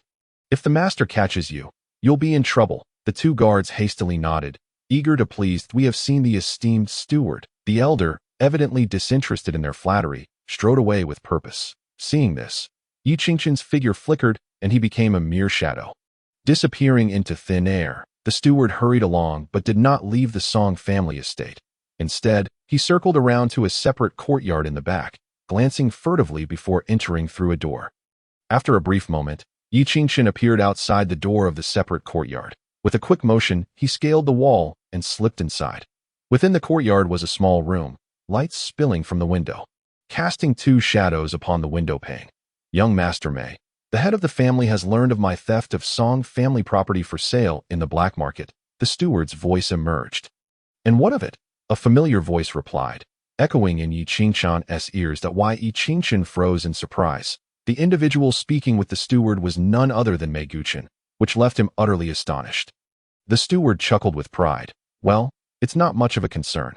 After all, I have served the Song family for 50 years. The head still remembers our old ties and merely reprimanded me a few times. However, I unexpectedly gleaned a tremendous secret from the head, and I believe young Master Mei would be quite interested." "Humph, stop with your theatrics," Mei Guqian scoffed. "Speak, what do you wish in exchange for this secret?" Lowering his voice, the steward replied, "I am of advanced years now, with little ambition in the path of martial arts, that I merely desire to enjoy some wealth and comfort. I have long suffered as a servant in the Song family. I seek only for young Master Mei to arrange for me to join the Qingyun sect, even as a mere steward." "A mere steward?" Mei Guqian chuckled lightly. "Then let us see if your secret is truly worth it." The housekeeper snickered twice and fell silent, presumably having whispered the secret of the black stones to Mei Guqian. Yi Qingqian furrowed her brows, contemplating. Could it be that the destruction of the Song family in my previous life is somehow related to Mei Guqian?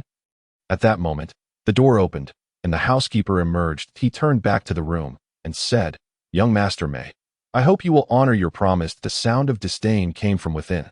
The corners of the housekeeper's mouth curled up as he briskly exited the courtyard. Inside was Mei Guqian, a true disciple of the Qingyun sect, at the pinnacle of the martial master realm. Although Yi Qingqian did not regard him highly, she did not wish to complicate matters at this moment.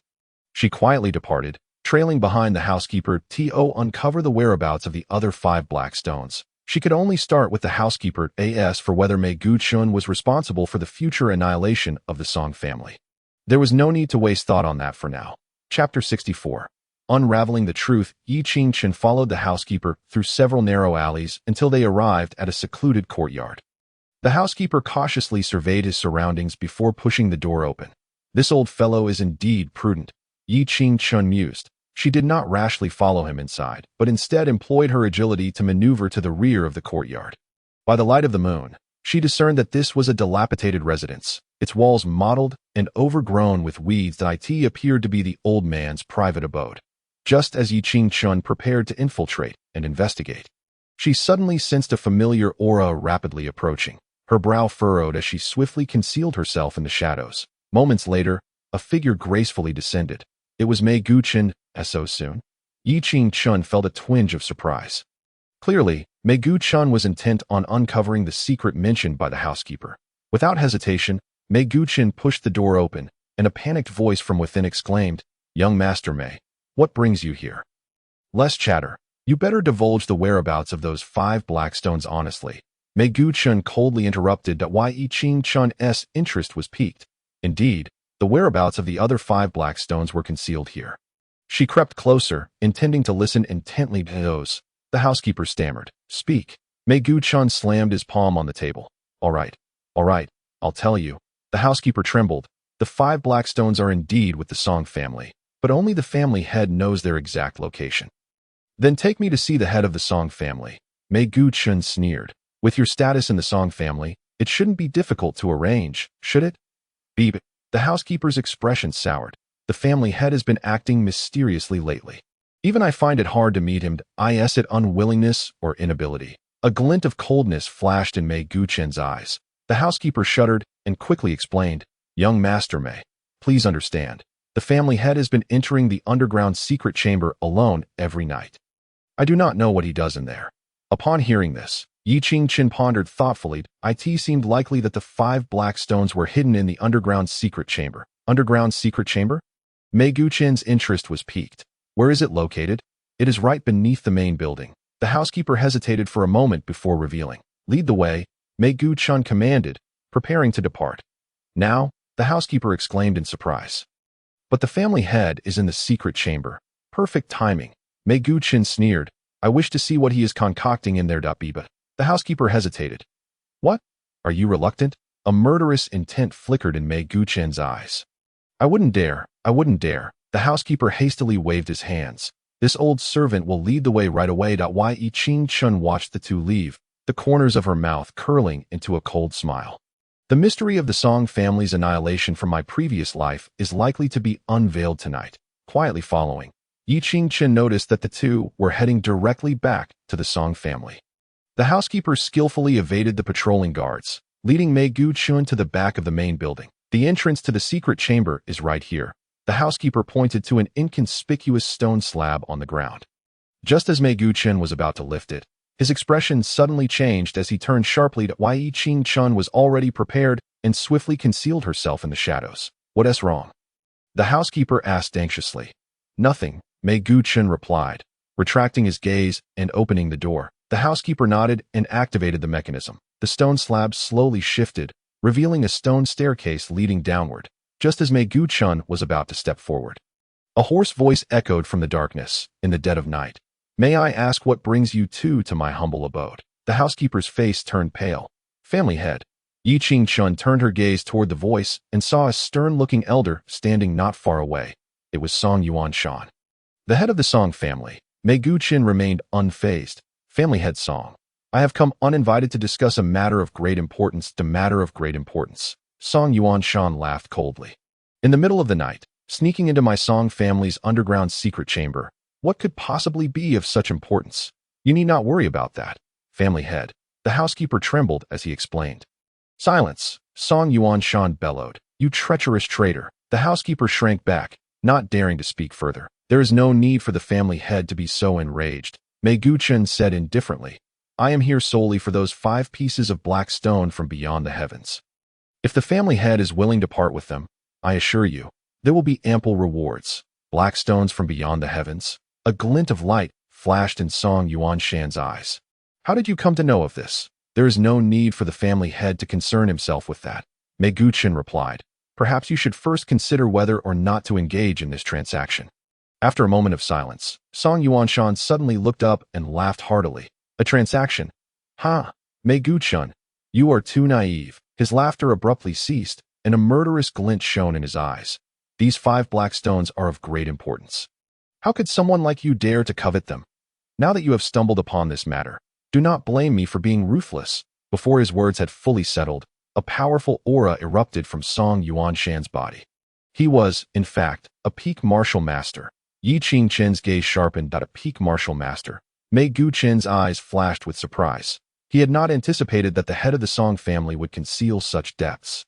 If it were not for the need to hide my strength, why would the Song family dwell in such obscurity? Song Yuanshan remarked, as an overwhelming internal force erupted from him, coalescing into the illusion of a gigantic golden warrior behind him. 7-star martial soul, heavenly soldier warrior. Mei Guqian's pupils constricted. He had not expected that Song Yuanshan not only possessed profound cultivation, but also a martial soul of such caliber. No wonder he dared to oppose my Qingyun sect, Mei Guqian sneered. But do you think that with this alone, you can triumph over me? As his words trailed off, the blue lotus martial soul behind him suddenly burst forth in resplendent light. Streams of azure sword energy shot forth from the lotus petals, dense and torrential, raining down upon Song Yuanshan. Chapter 65. The mysterious Juga, merely a trifling skill, Song Yuanshan scoffed, raising the long sword held by the heavenly soldier warrior. The sword light surged like an ocean, shattering all those azure sword energies. The two formidable forces clashed, sending waves of energy surging, shaking the very ground. The entire Song family estate was enveloped in a terrifying pressure. Yi Qingchen observed quietly, her mind racing. This was an excellent opportunity to investigate the underground secret chamber while the two were preoccupied with their battle. However, at that moment, an unexpected turn of events occurred. Song Yuanshan suddenly produced a black stone, entirely obsidian and emanating an eerie glow. This is Mei Guqin's pupils constricted. Indeed, it is the black stone from beyond the heavens, Song Yuanshan cackled. Today, let me showcase its power to you. With that, he pressed the black stone against his chest, and in an instant, a torrent of violent energy surged from the stone, infusing his body. Song Yuanshan's aura soared, swiftly breaking through the peak martial master realm to attain a terrifying level. Mei Guqin's expression changed dramatically. He had actually reached the great martial master realm. Yi Qingchen also frowned deeply. This black stone could not only be used to forge divine weapons, but also possessed such miraculous effects. Ha! Song Yuanshan laughed maniacally. With the assistance of this black stone from beyond the heavens, even if the elders of your Qingyun sect were to come, they would not leave alive from my grasp. Before his words had fully escaped his lips, he struck out with a palm.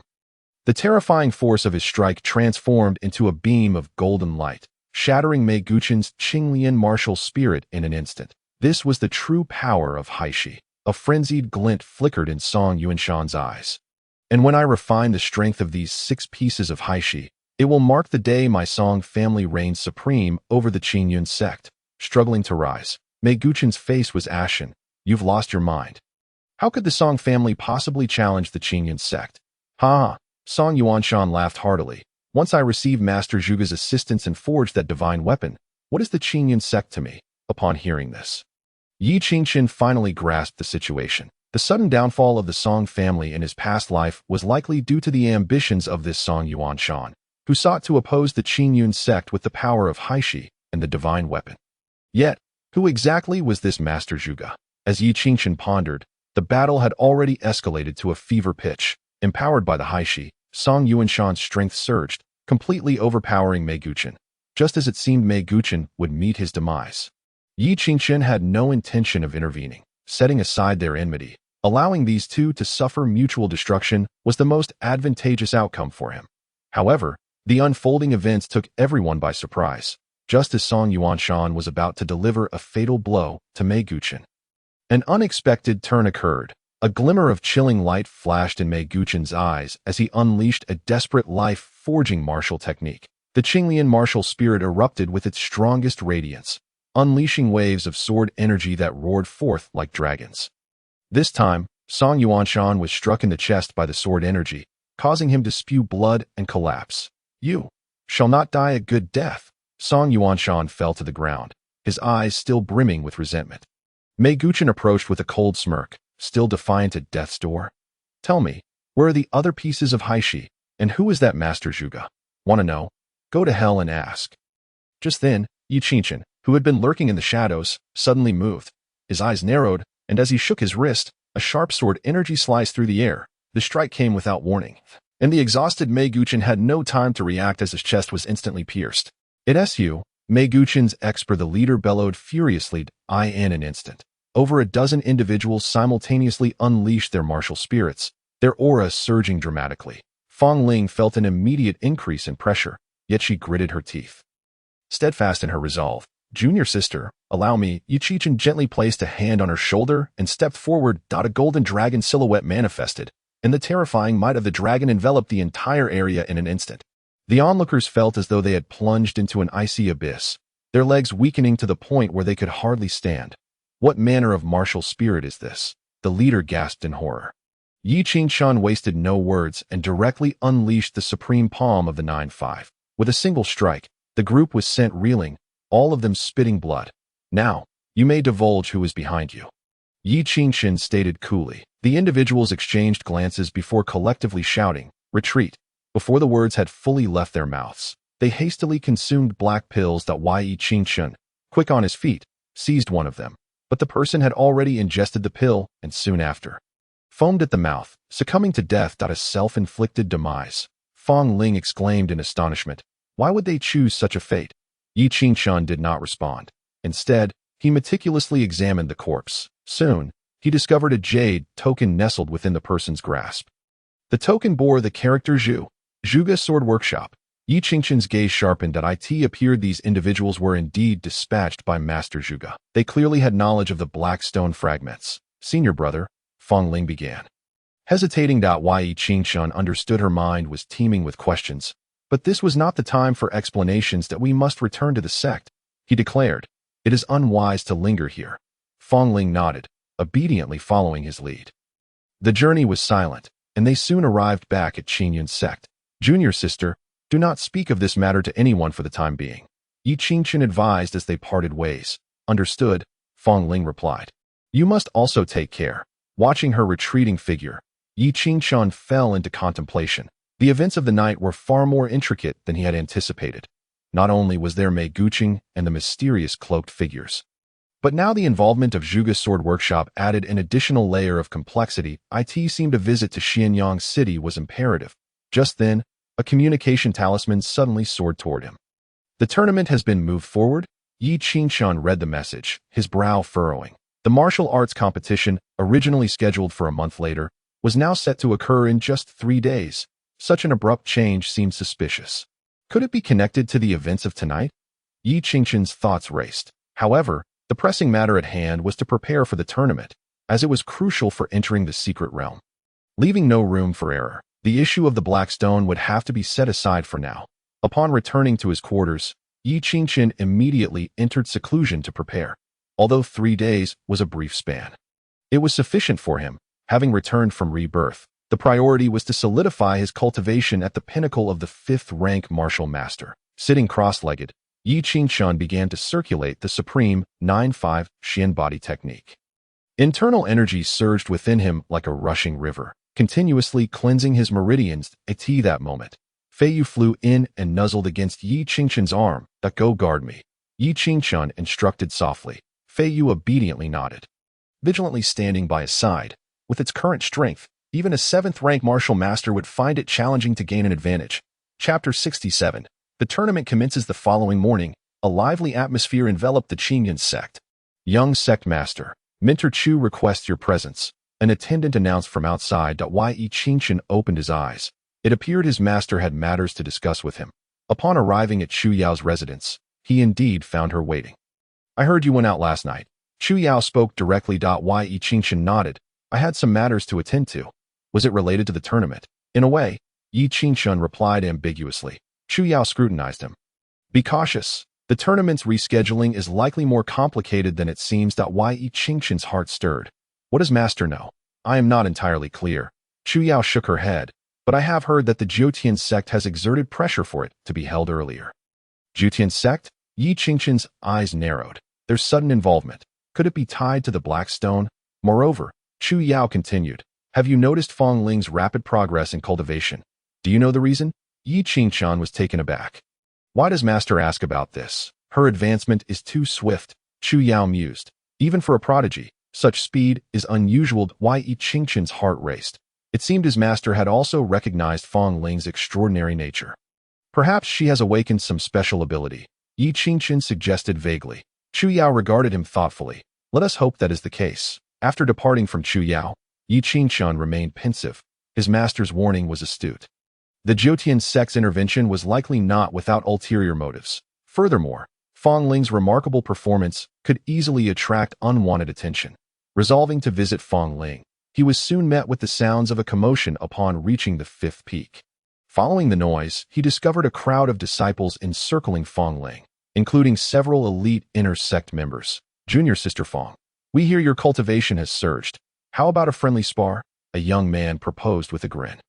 Indeed, let us witness your prowess, another chimed in. Fong Ling, caught in the middle, looked troubled. I still need to prepare for the tournament. Isn't the tournament about sparring? The young man pressed insistently. Training now would be beneficial. As he moved to strike, a thunderous shout rang out. Halt! Yi Qingqian appeared, swiftly interposing himself. Young sect master, the crowd gasped, hastily bowing in deference. Begone, Yi Qingqian commanded coldly. The onlookers dispersed as if granted reprieve. Fong Ling gazed at Yi Qingqian with gratitude. For the next few days, refrain from sparring with anyone, Yi Qingqian advised. Focus on your preparations for the tournament. Fong Ling nodded obediently. I understand. After imparting a few more words, Yi Qingqian took his leave. Upon returning to his quarters, he retrieved the black stone acquired from the Song family for a thorough examination. The stone appeared unremarkable, yet the energy it contained was remarkably pure if refined. It would undoubtedly bolster his cultivation. Yi Qingchen immediately commenced the circulation of the supreme 9-5 Shin body technique, channeling the power from the black stone. Suddenly, a resounding dragon roar erupted from within. Is this the power of the black dragon?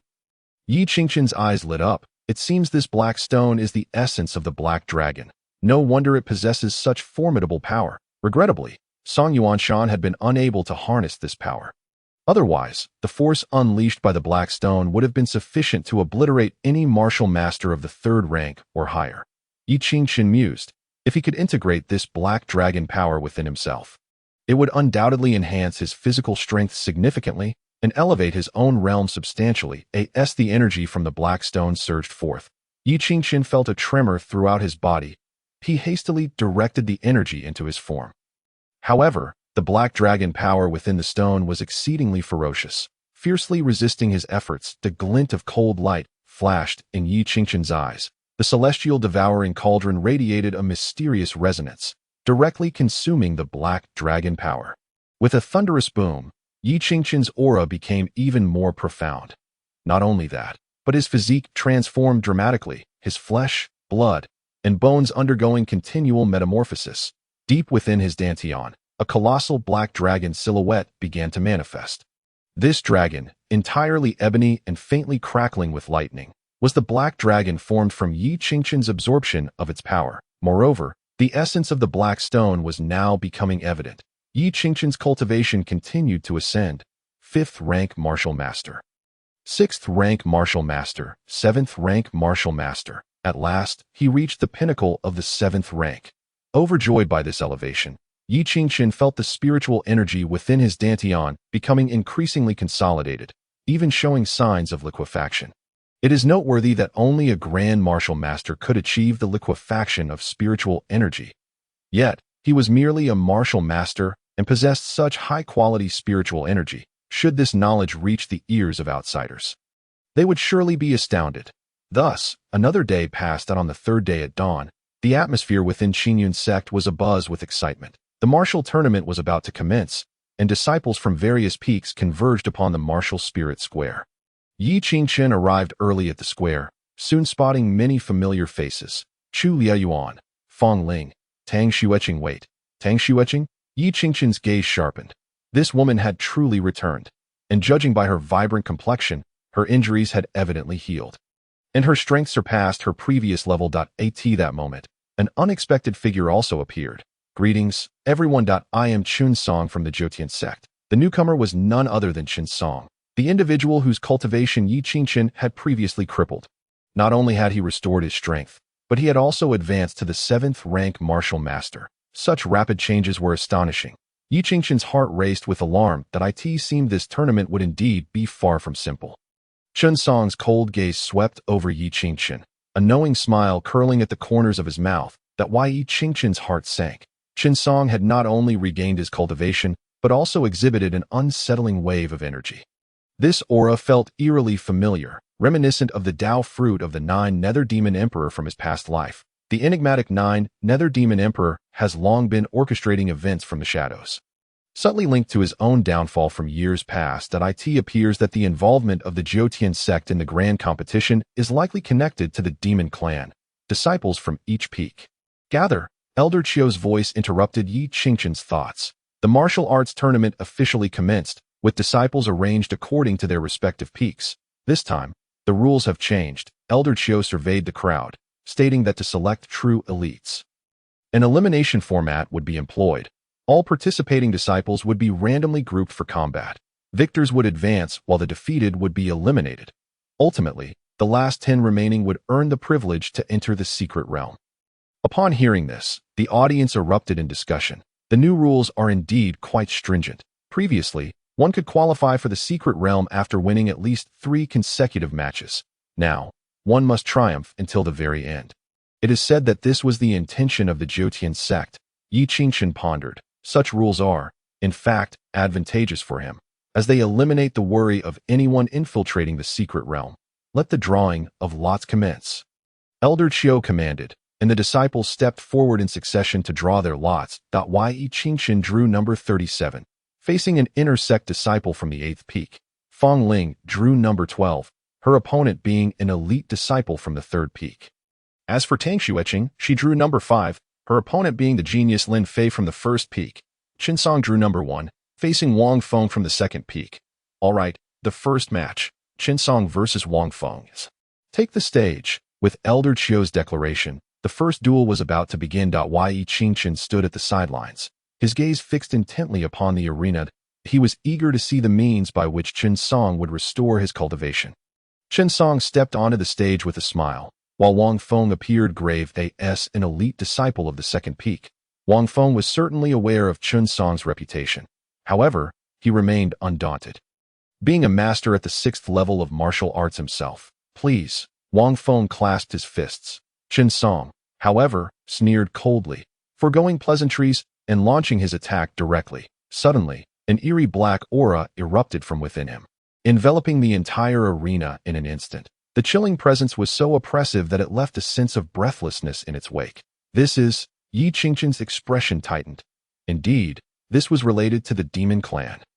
It seemed that Qinsong had employed some peculiar method to integrate the powers of the demon bloodline into his body. Wang Feng, sensing something amiss, realized it was too late. Qinsong's speed was astonishing. Closing the distance to Wang Feng in a heartbeat and striking with the palm, Wang Feng hastily attempted to defend, but the force of the blow sent him reeling backward, blood spewing from his mouth.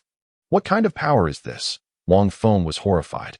Yet, Qinsong offered him no respite, lunging forward once more. Amidst the swirling black aura, his attacks became increasingly ferocious. Wang Feng found himself at a complete disadvantage, sustaining injuries within mere exchanges. Ultimately, he was struck in the chest by Qinsong's palm, collapsing unconscious. The victor is Qinsong, Elder Chiu announced. Chapter 68.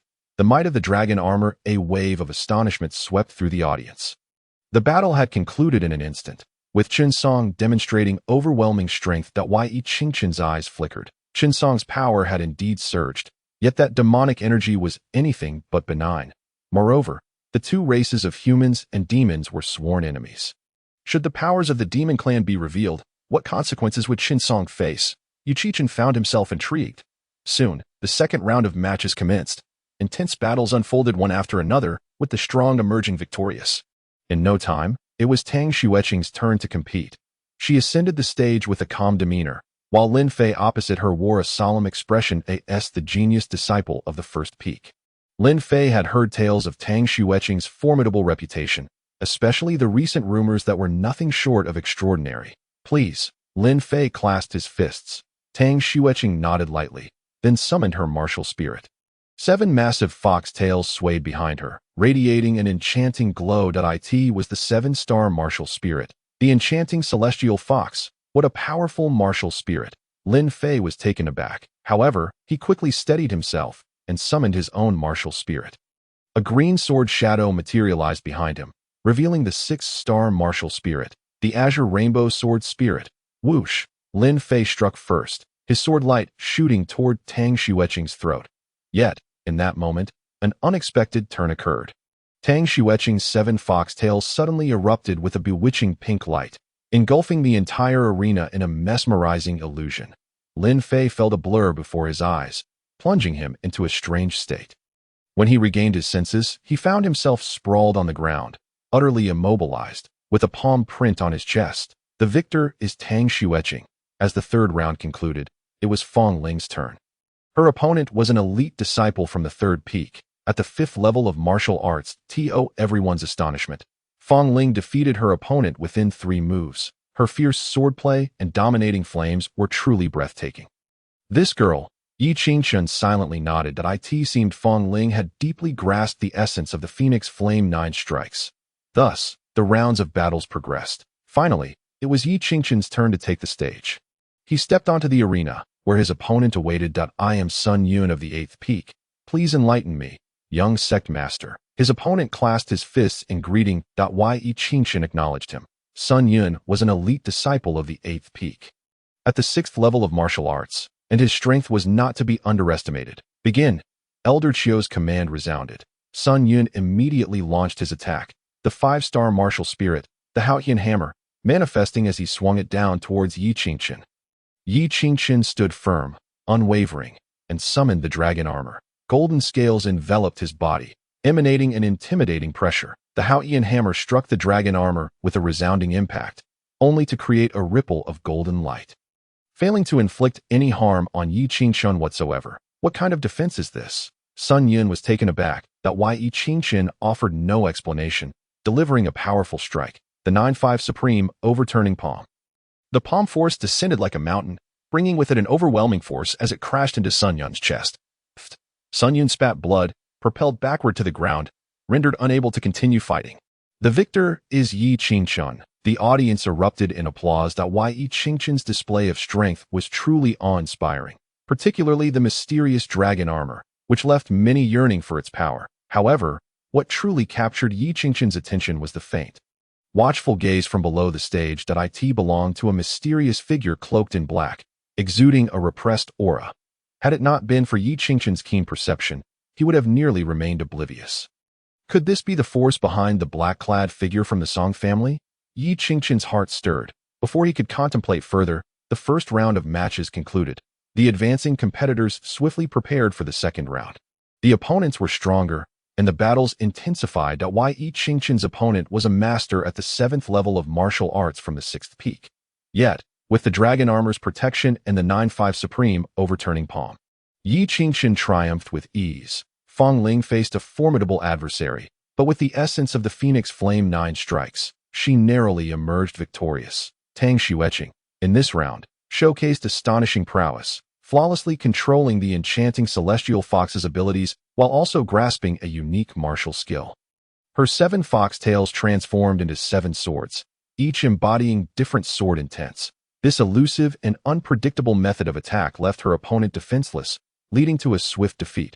Meanwhile, Chen Song's performance in this round was even more remarkable.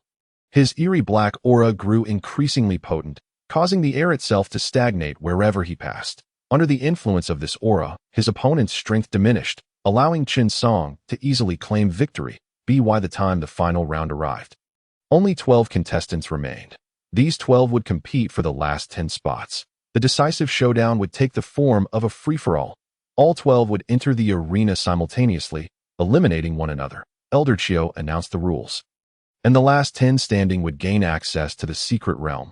As these words echoed, a palpable tension enveloped the crowd that a free-for-all was far more complex than one-on-one combat. Not only would they face the assaults of strong foes, but they would also need to guard against treachery from others. Yi Qingqian scanned the remaining 12 that aside from himself, Fang Ling, Tang Xueqing, and Chen Song, he recognized several familiar faces, including Chu Liayuan and Xiaoyu from the 4th peak. It seemed that this final battle was destined to be spectacular. Everyone, please take the stage. With Elder Chio's command, all 12 participants leaped onto the arena. Yi Qingqian and Fang Ling instinctively positioned themselves together, while Tang Xueqing claimed a corner for herself. Remarkably, Chen Song and Chu Liayuan also gravitated towards one another, clearly having formed some unspoken understanding. As for Xiaoyu, he stood in a dark and brooding manner on the opposite side. The remaining contestants each chose their spots, and the atmosphere grew tense. Just then, Yi Qingqian noticed the mysterious figure in black once more. This time, it appeared he was scheming something in the shadows. As Yi Qingqian prepared to warn Fang Ling to be cautious, Elder Chio's voice rang out. The final battle begins. The 12 auras erupted simultaneously, transforming the arena into a veritable battlefield of slaughter. As the fight commenced, the weaker disciples were quickly targeted by the stronger ones, as the powerful competitors unanimously sought to eliminate these easy targets first. Boom, boom, boom. With a series of thunderous explosions, 3 disciples were forcefully hurled off the stage, losing their qualification. Now, only 9 individuals remained on the arena. Yi Qingqian, Fang Ling, Tang Xueqing, Chen Song, Chu Liayuan, Xiaoyu, and 3 other formidable intersect elites. Kill! Chen Song suddenly bellowed, as a dark aura surged violently within him. He and Chu Liayuan, positioned on either side, lunged directly at Yi Qingqian. It was evident that the two had conspired to join forces against him. Yi Qingqian let out a cold laugh, promptly activating his dragon armor. Junior sister Fong, you should retreat for now, he advised. However, Fong Ling shook her head resolutely. Senior brother, I will assist you. As she spoke, she unleashed the Phoenix Flame 9 strikes, her fiery sword chi weaving through the air and forcing Chu Lieyuan back. Meanwhile, Yi Qingchen clashed fiercely with Chen Song. The dark aura was indeed peculiar, yet with the protection of the dragon armor, Yi Qingchen remained unfazed. Moreover, he possessed the power of the black dragon, sufficient to suppress this dark force. After all, Chen Song's dark energy was not particularly advanced. How could it possibly pose a threat to him? The 9-5 Supreme overturning palm struck out in succession, resulting in a chaotic melee with Chen Song. At the same time, Tang Xueqing initiated her own offensive. Her 7 foxtails transformed into 7 sharp swords, each targeting a different opponent. The 3 intersect elites were instantly thrown into disarray, and soon one of them was defeated. Seeing the dire situation, the remaining 2 joined forces to confront Tang Xueqing. A sudden scream pierced the air as Xiao Yu stealthily attacked, knocking one opponent off the stage. Now, only 7 individuals remained. Yi Qingchen, Fong Ling, Tang Xueqing, Chen Song, Chu Lieyuan, Xiao Yu, and the last intersect elite. The tension in the arena escalated. Suddenly, Yi Qingchen sensed something amiss. The mysterious figure in the black robe had vanished without a trace. Yet subtle ripples had appeared around the arena. Not good. Yi Qingchen's heart sank. Indeed, the next moment, an unexpected change occurred. Dark runes abruptly materialized around the arena, swiftly enveloping the entire stage. Is this a formation? The crowd gasped in astonishment. Yi Qingchen's expression darkened. The aura emanating from these runes was strikingly similar to the Demon Clan's extermination formation. Could it be that this was the intention of the Jutian sect? Ha ha! Chen Song suddenly burst into maniacal laughter. Yi Qingchen, let's see where you can escape this time. As he spoke, the dark aura within him surged violently. Resonating with the formation, Chu Lieyuan also displayed a sinister grin. Today, you shall pay for Duan Rant's life. Both of their auras soared, clearly leveraging the power of the formation. Yi Qingchen turned his gaze to Tang Xueqing. She appeared calm, as if she had anticipated this turn of events. It seems you were aware this would happen. Yi Qingchen scoffed. Tang Xueqing replied coolly, this is all of your own making. With that, she too began to harness the power of the formation. Her 7 foxtails became increasingly enchanting, exuding a chilling aura. Xiao Yu wore an indecipherable expression, as if weighing his options. The last remaining intersect elite was rendered speechless by the bizarre situation, attempting to flee only to discover he could not escape the formation's grasp. Senior brother, Fong Ling expressed her concern. There's no need to fear. Yi Qingchen reassured her lightly. These trifling tricks cannot stir up any storm. As soon as he finished speaking, Chen Song and Chu Lieyuan launched their attacks simultaneously. 2 terrifying forces, infused with dark energy, surged toward Yi Qingchen. Without flinching or evading, Yi Qingchen unleashed the power of his 9-star celestial dragon martial soul. A golden dragon silhouette soared into the sky, clashing against the black formation. In that moment, everyone was left dumbfounded. No one had anticipated that Yi Qingchen's strength could reach such heights. He alone could contend with the formation.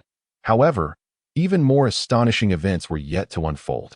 Yi Qingchen suddenly let out a piercing roar, his entire body radiating golden light. Mysterious runes emerged on his dragon armor, responding in resonance with the black formation. What is this? Chen Song's expression changed drastically. How is this possible? As Yi Qingchen shone with golden light, the runes on his armor grew increasingly radiant. These runes seemed to resonate with the black formation in a peculiar manner. Could it be? Yi Qingchen pondered. The dragon armor was forged from the power of the celestial dragon martial soul, which inherently bore traces of an ancient dragon's bloodline. At this moment, the runes resonating with the black formation indicated that it too contained some ancient dragon clan power. Could it be the power of a demon dragon? Realizing this, Yi Qingchen immediately attempted to guide the runes on his dragon armor to communicate with the formation. A profound force surged forth from the formation, eagerly merging into Yi Qingchen's dragon armor. Not good. Chen Song's expression shifted dramatically. Quick, stop him. He evidently recognized the gravity of the situation and hastily urged the dark energy within him to interfere. However, it was too late, as more and more power from the formation was absorbed by the dragon armor. Yi Qingchen felt a colossal energy surging within him, his understanding of the formation rapidly elevating. It turned out that this formation was called the Demon Dragon Sealing Formation, an ancient technique used by the Dragon Clan to seal formidable foes. Yet, unbeknownst to Chen Song and his allies, the Dragon Clan power embedded within the formation would ultimately be wielded by Yi Qingchen. Seeking death, Chen Song roared, the dark aura around him swelling to its peak.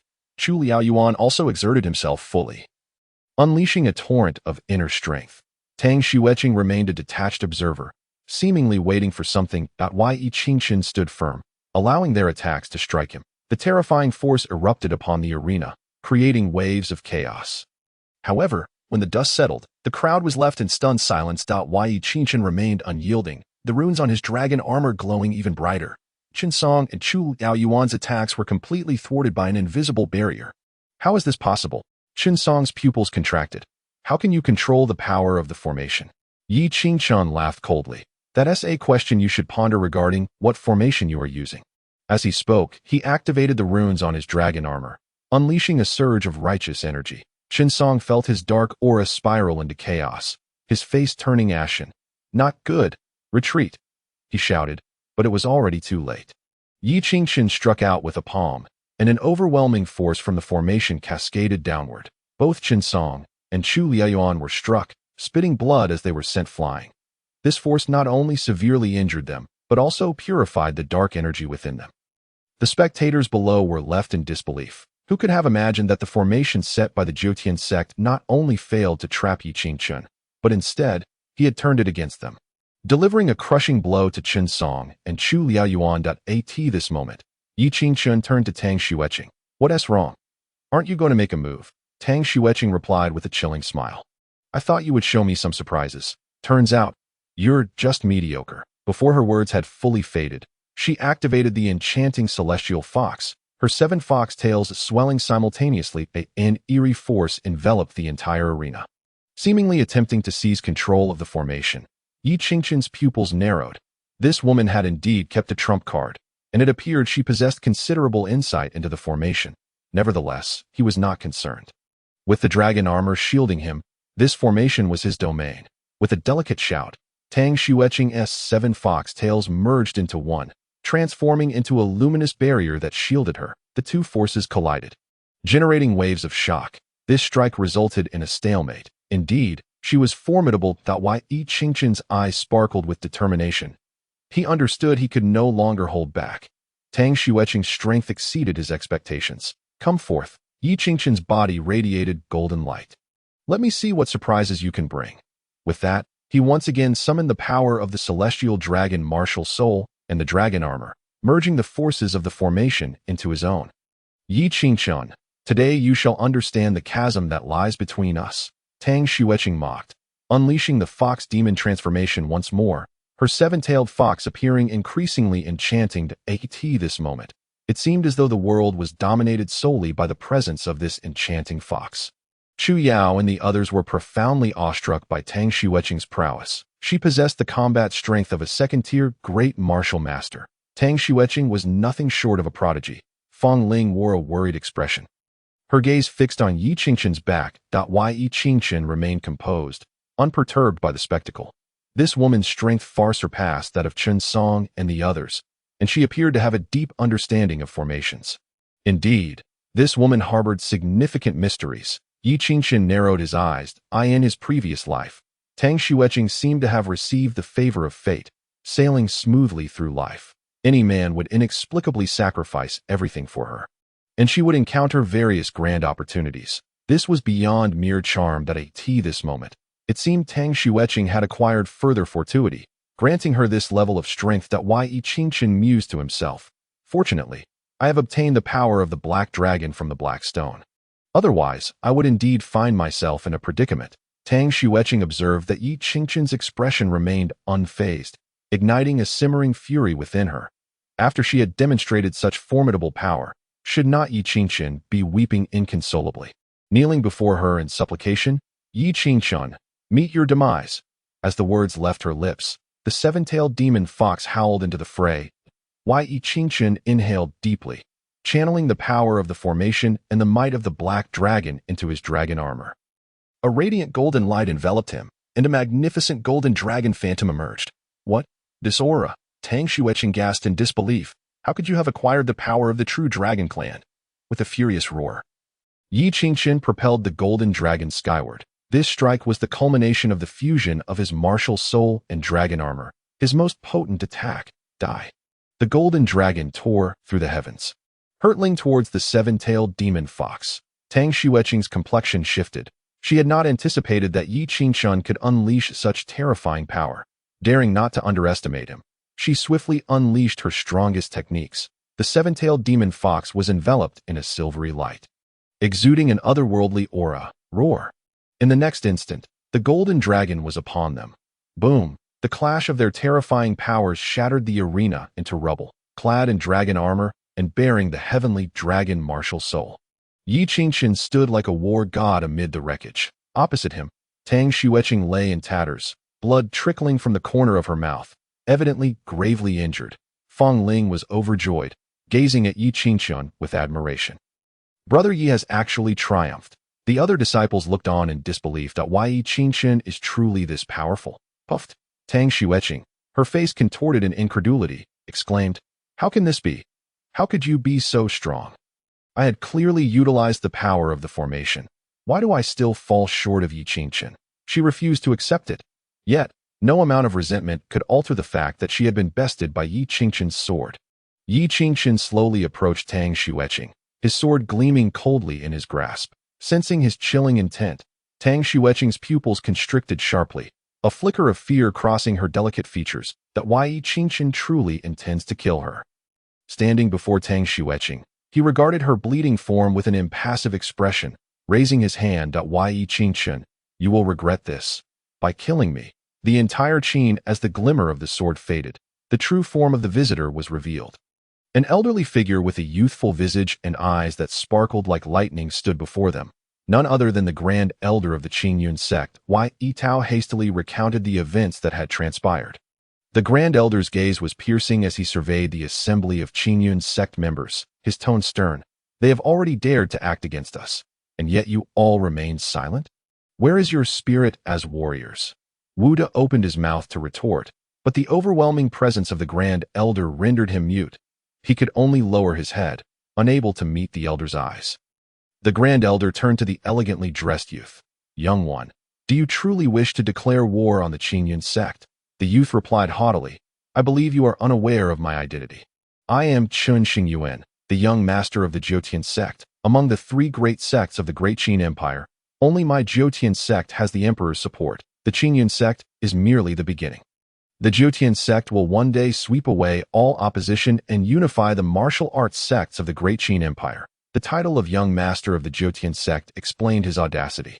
It became evident that the Jiutian sect's arrival was not solely to rescue Tang Qingxue, but was also backed by the emperor, planning to absorb all weaker sections even without the matter involving Yi Qingqian.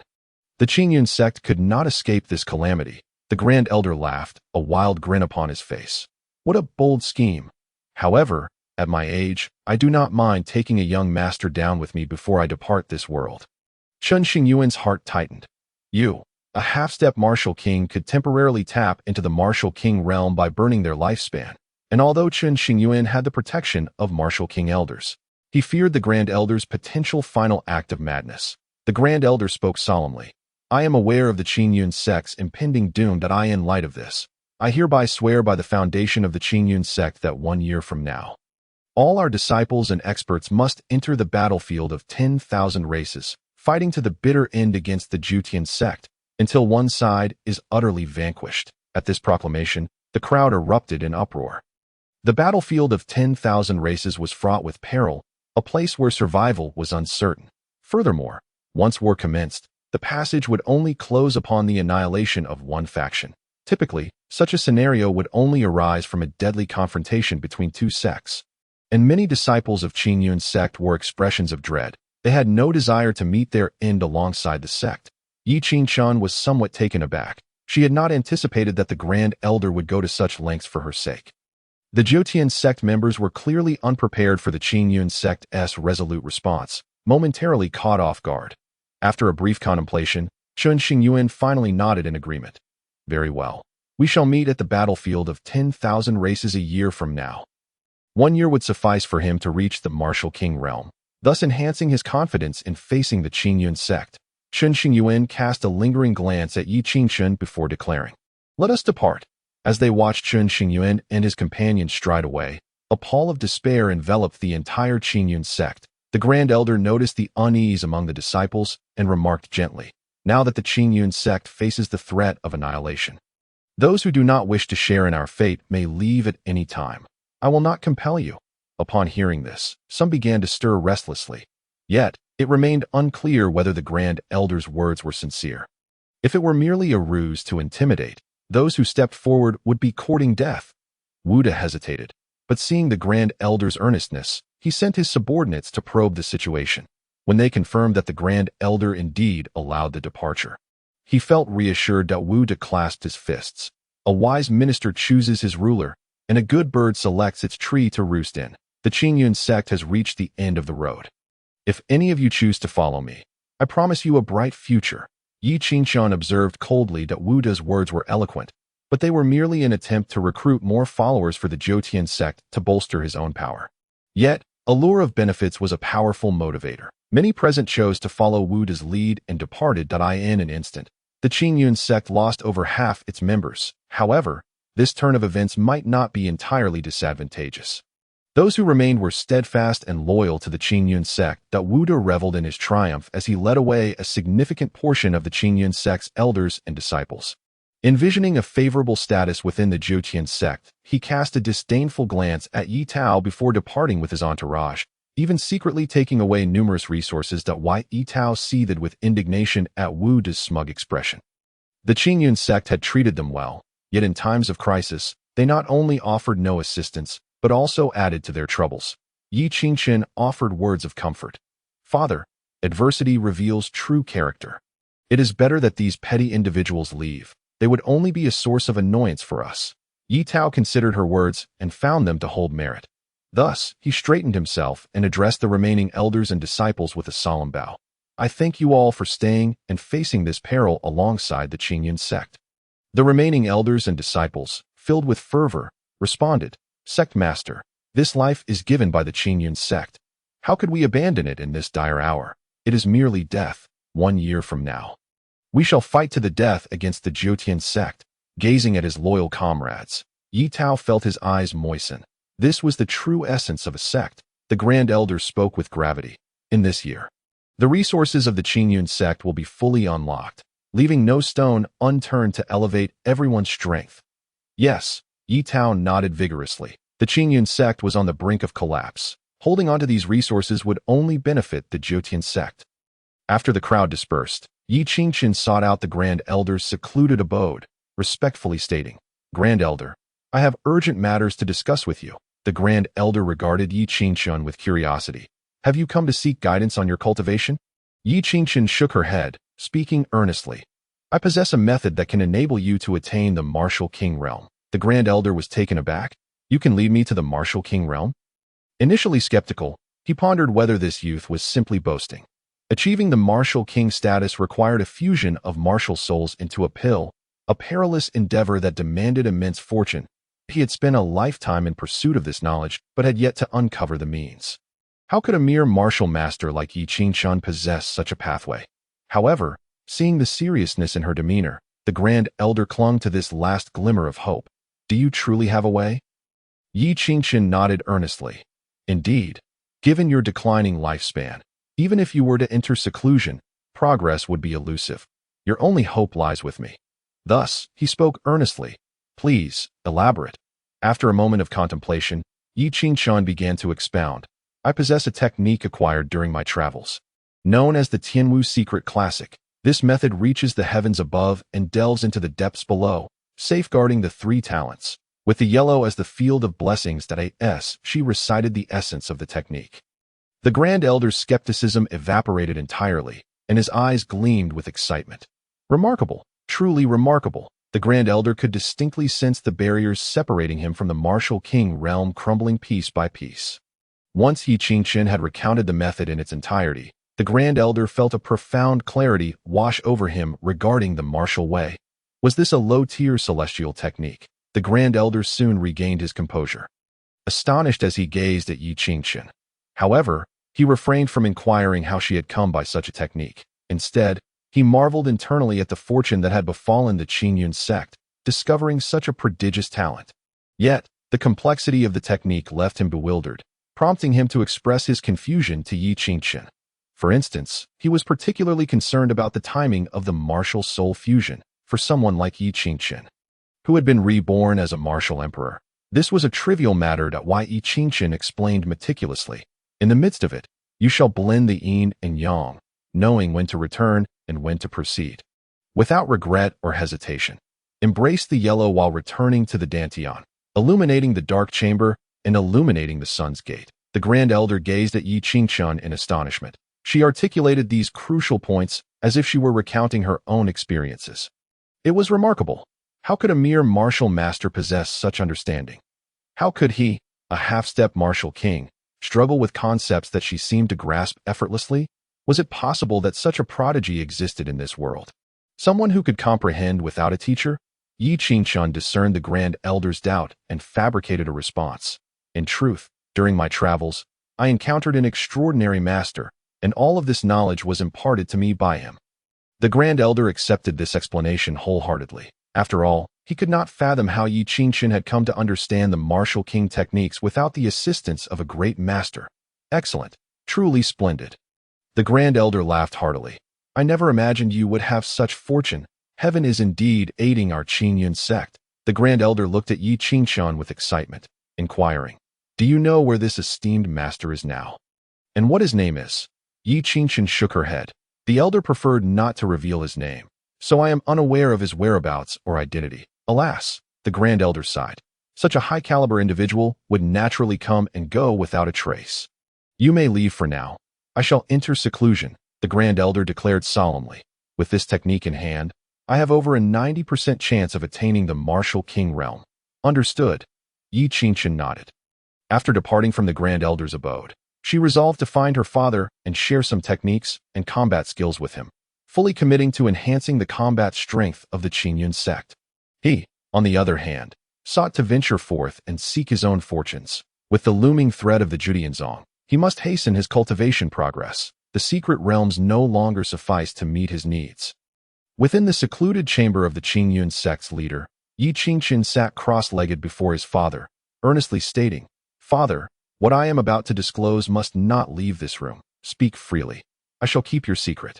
Yi Tao nodded in affirmation. Very well. Yi Qingqian continued. I possess several high-level earth-grade cultivation techniques and martial skills. Yi Tao gasped. Earth-grade? And you say you have several? Surely, you jest. There are scarcely a few high-level earth-grade techniques throughout the entire Deqing. How could my son possibly acquire them? Yi Qingqian replied earnestly. Father, I would never lie. As he spoke, he placed the meticulously crafted techniques and battle skills upon the table. What? They are truly of high quality. Yi Yunfeng glanced at them and stood up in astonishment. Qin'er, from whence did you procure such precious techniques? Yi Qingqian recounted the excuse he had prepared for the Grand Elder. Upon hearing this, Yi Tao burst into hearty laughter. Excellent. How splendid. I did not expect my son to also be a wielder of great fortune, possessing the potential of a martial emperor. Yi Qingqian smiled faintly. His ambitions extended far beyond mere martial emperor status.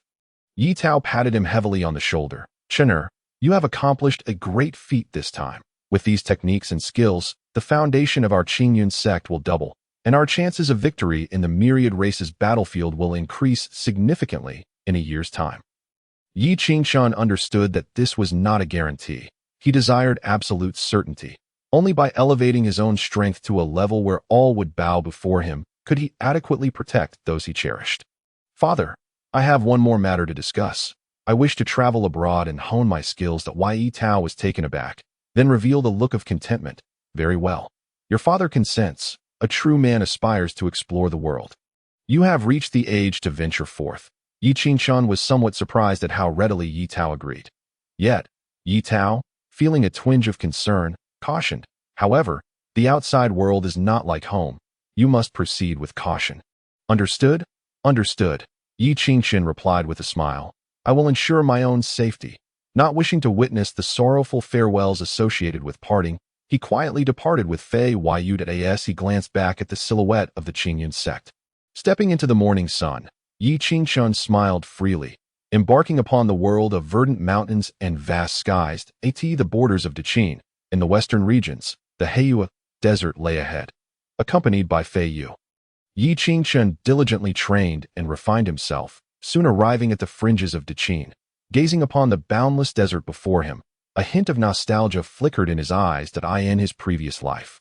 While traveling, he had encountered a lifelong brother in the Heiyue desert. They had experienced numerous trials together, forging a bond of profound depth. The sole regret was their insufficient strength at that time. They had discovered a soul moon snow fruit in the Heiyue desert, but had been unable to take it with them. By the time they became powerful enough, that treasure had become irrelevant. Chapter 73. Soul Moon Snow Fruit. The Soul Moon Snow Fruit could enhance a martial artist's mental prowess, strengthening the bond with their martial soul. There was a certain probability of acquiring new martial soul combat techniques. Such techniques, perfectly attuned to the martial soul, could unleash tenfold or even 100-fold power. Therefore, the Soul Moon Snow Fruit was a rare treasure. However, its existence was fleeting, if not consumed within 12 hours of maturity.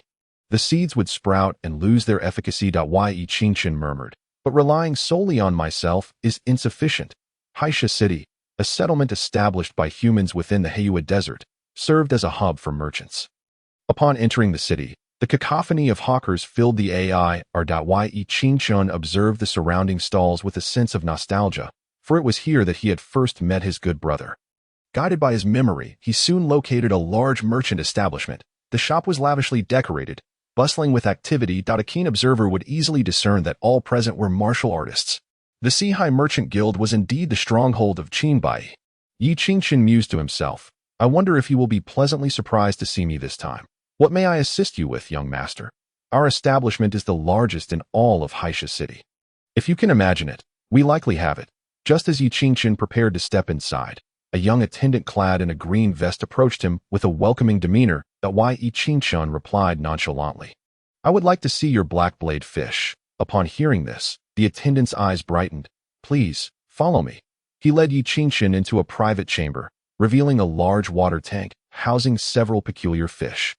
These fish resembled tang knives, their bodies pitch black and oddly shaped. The attendant said, Please hold on a moment. Shortly thereafter, an elderly man with a frail appearance approached with a trembling gait, clasping his hands before Yi Qingshun, saying, The sword's shadow reflects the starry river, and the heroic spirit brews in a pot. Yi Qingshun responded, The rivers and lakes are rife with storms, yet my heart aspires to the white clouds. The elder examined Yi Qingshun curiously. It seems that our Sihai Merchant Guild has never collaborated with you. How do you know our most advanced assassin's code? The Sihai Merchant Guild was not merely a trading entity, but also dealt in lives. The Black Blade Fish and the secret code were integral steps for assassins to accept contracts. Different levels of codes corresponded to different grades of assassins. What Yi Qingshun had just uttered was indeed the highest level code. Yi Qingshun smiled slightly, his tone casual. Qinbai, I did not expect you to be so adept at masquerading. The elder's pupils constricted. The matters within this realm were top secret. Even his royal brothers were unaware. How could this individual know? Was he perhaps sent to assassinate him? A glint of murderous intent flashed in Qinbai's eyes. Who sent you? Suddenly, several hidden auras of malice enveloped Yi Qingshun, locking onto him. Should he make even the slightest movement, his head could be severed from his shoulders. Yi Qingshun remained composed. I have come to propose a business arrangement. You seek to conduct business with me? Qinbai regarded him skeptically. What sort of business? Why should I trust you? Yi Qingshun replied with a smile. You need not believe me. Regardless, your merchant guild's operations are already untenable. This statement elicited a cold laugh from Qinbai.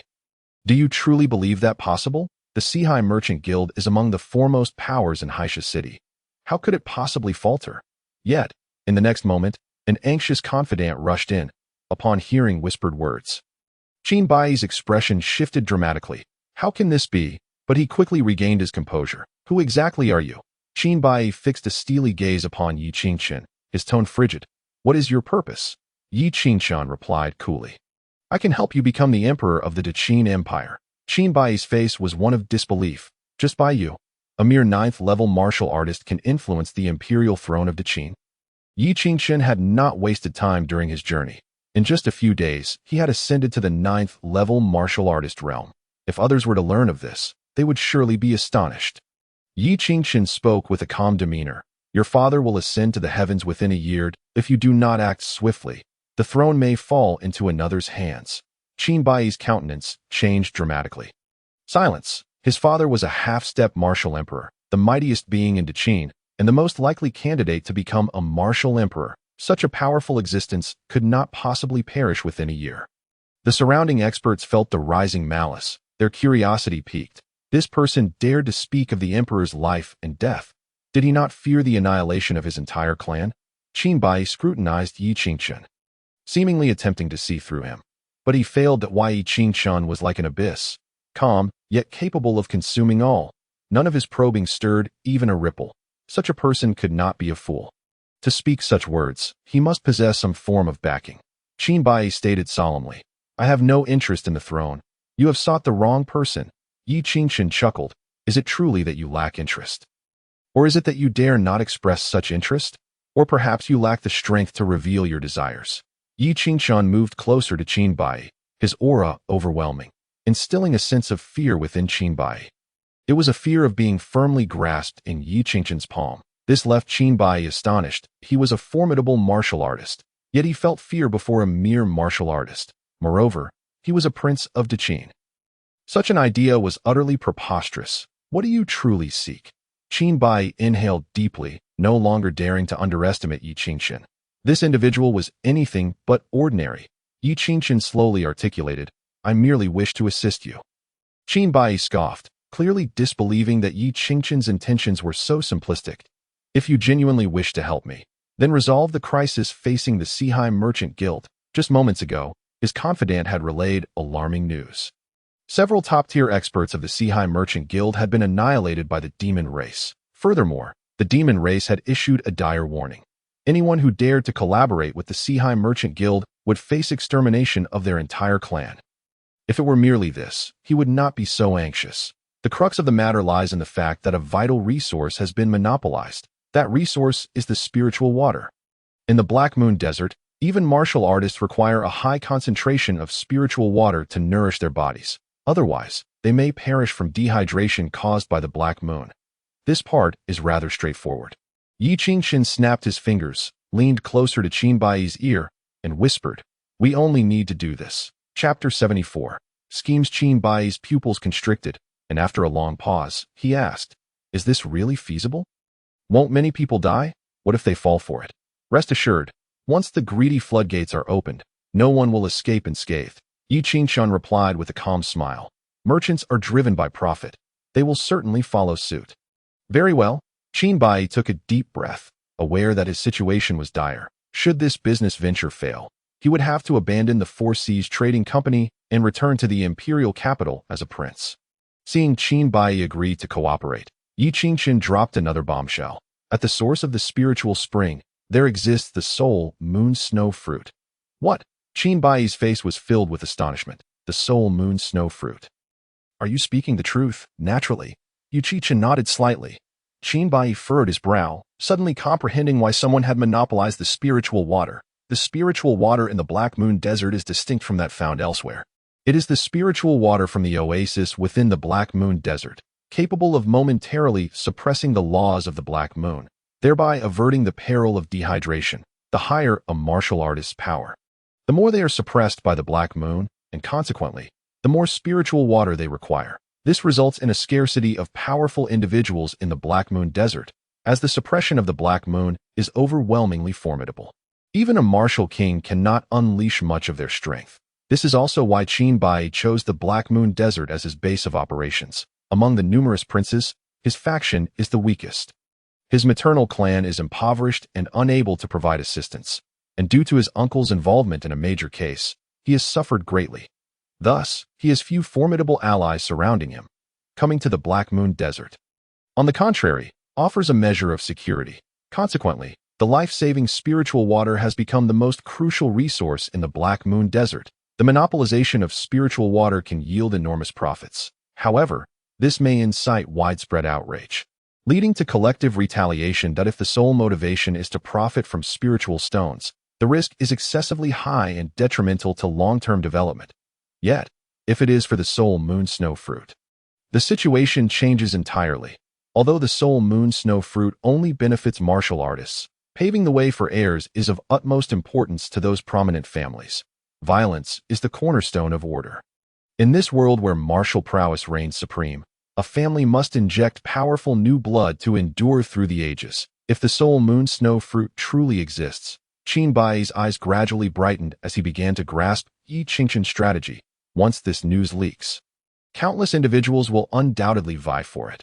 Moreover, if we inflate the price of spiritual water to the point where 90% of people can no longer afford it when their lives are at stake, they will inevitably retaliate. At that moment, simply revealing who monopolizes the spiritual water will lead Qin Bai to foresee the fate of those who oppose him.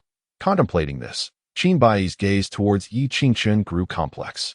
The latter's scheme was utterly formidable. They could not only reap substantial profits, but also leverage the hidden strengths of the Black Sand City to eliminate their adversaries. Additionally, the exorbitant profits from spiritual water would attract other trading companies to develop in the area.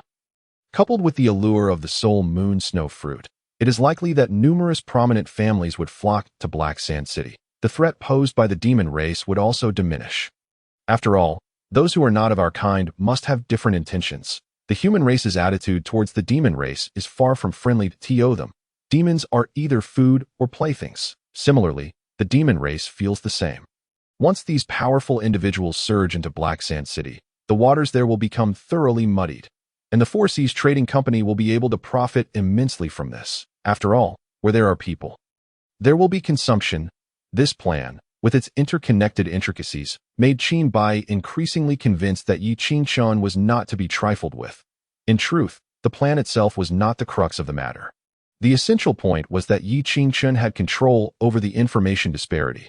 This indicated that behind him lay a vast and intricate web of information. This also suggested that his father might indeed pass away within a year.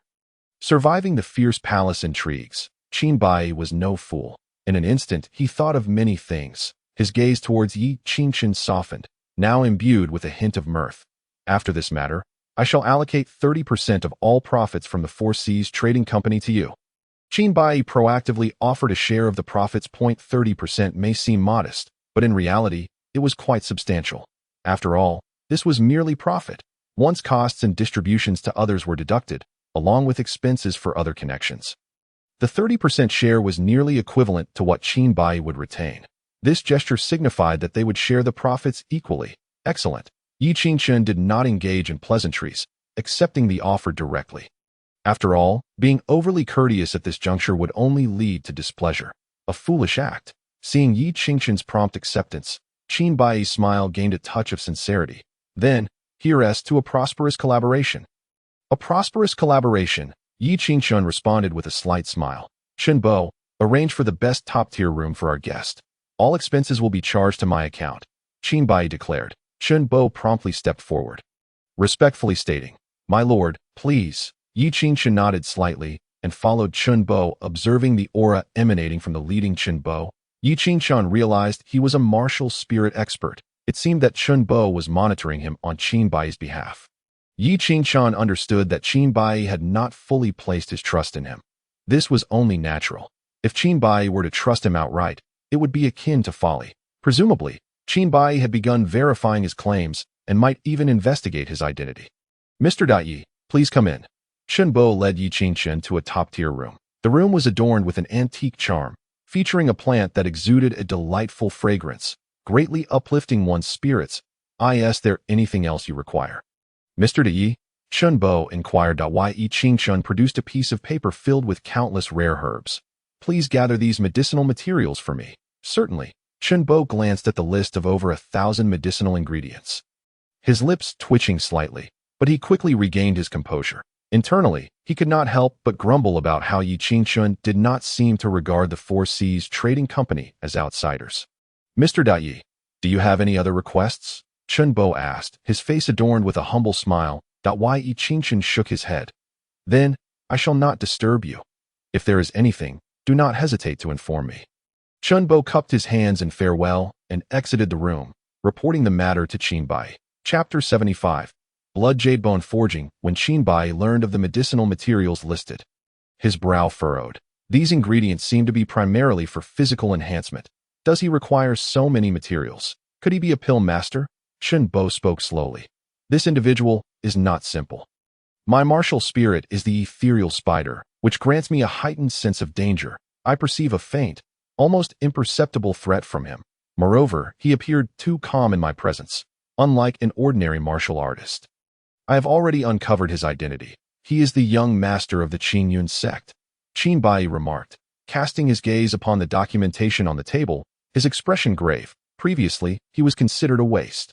Yet he has suddenly risen, demonstrating terrifying talent. Clearly, this person has profound cunning and excels at disguise. Furthermore, he harbors enmity with the Jiotian sect. This is promising news. The enemy of my enemy is my friend. Ensure that the medicinal materials are delivered to him promptly. Qinbai's fingers lightly tapped the table, producing a rhythmic sound. Additionally, monitor all individuals who have entered Black Sand City in recent days. Disseminate the news of the Soul Moon Snow Fruit at the oasis as swiftly as possible. Understood.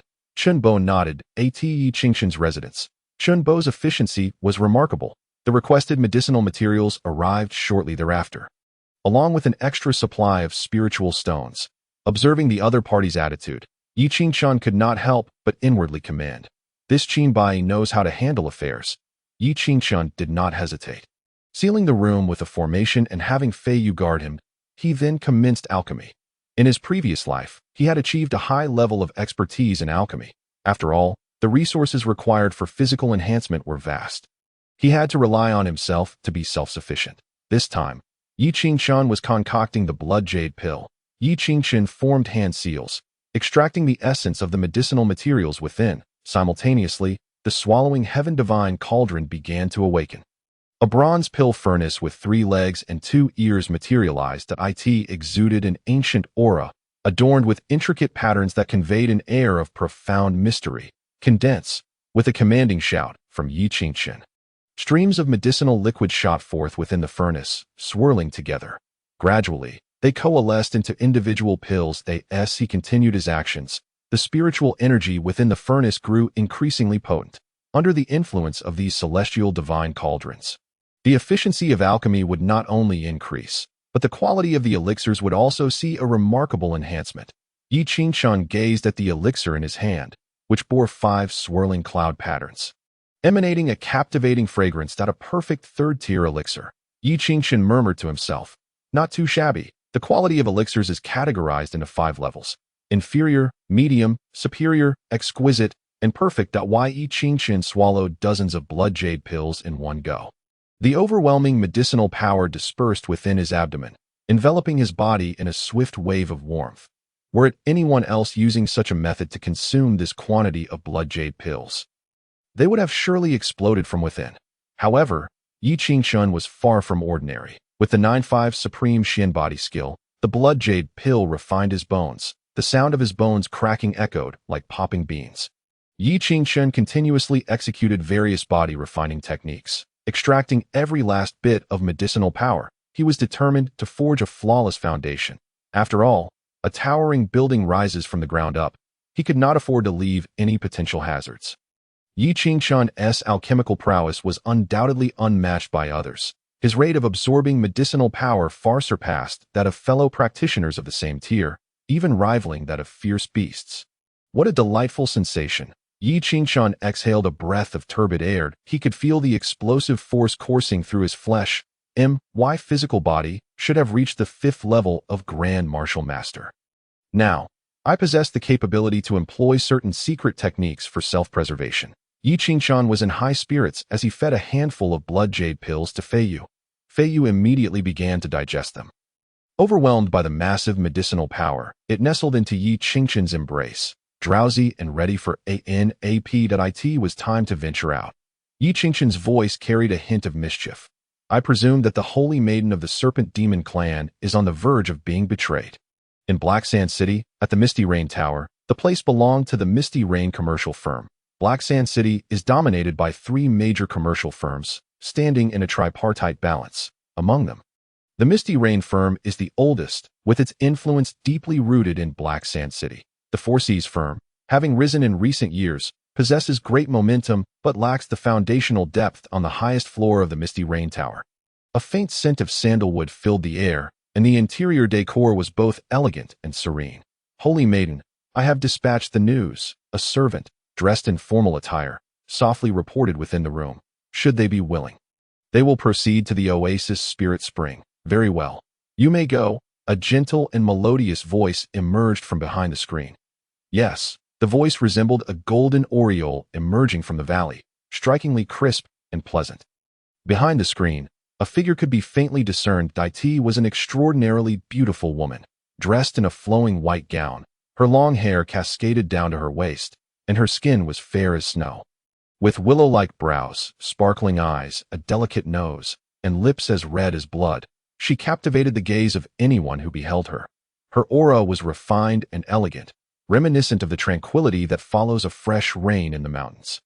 Yet, paradoxically, she exuded a natural allure that was irresistibly enchanting. The intertwining of these two distinct qualities left onlookers entranced. The woman gently caressed the sword in her hand, her eyes shimmering with a dangerous glint. Your Majesty, we have schemed for many years to ensure your resurrection. We have even gone so far as to conceal ourselves within Black Sand City to avoid detection. Upon reflecting on this, the woman couldn't help but sigh. Were it not for the vital importance of your bloodline, I would not need to venture to this desolate land. With a soft sigh, she appeared both pitiful and lovely. Holy Maiden, he has arrived. The servant entered, whispering. Let him in. The woman replied coolly that a man dressed in elegant black attire, with a delicate and refined countenance, stepped inside. Upon seeing the woman's stunning visage, a hint of greed flickered in his smile.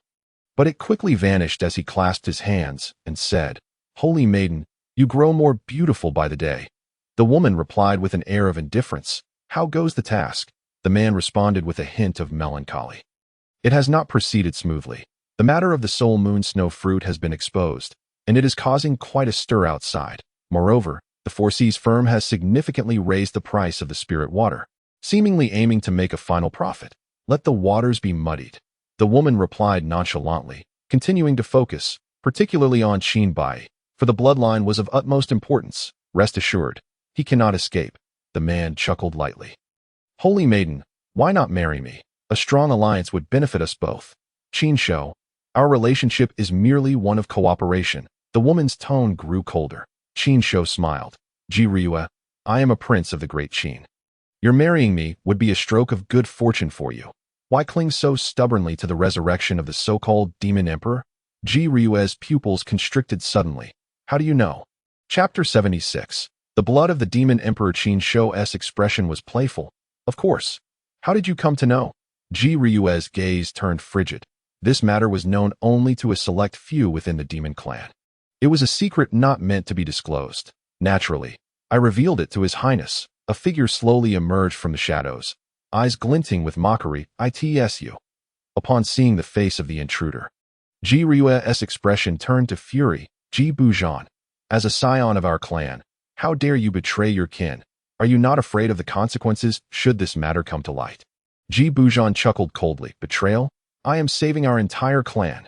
The current strength of the great Qin Empire is formidable. Aligning with Prince Qin Shou to seize the throne is the only path for our Black Moon Serpent Demon Clan. Do you wish for the Black Moon Demon Clan to remain forever confined to this small Black Moon desert? As for the resurrection of the Demon Emperor, such an unrealistic dream is better left unpursued. The elders have already agreed to my plan. If you dare oppose their wishes, you should know the consequences. Ji Ryue tightened her grip on the hilt of her sword, declaring fiercely, Impossible. The Grand Elder would never consent.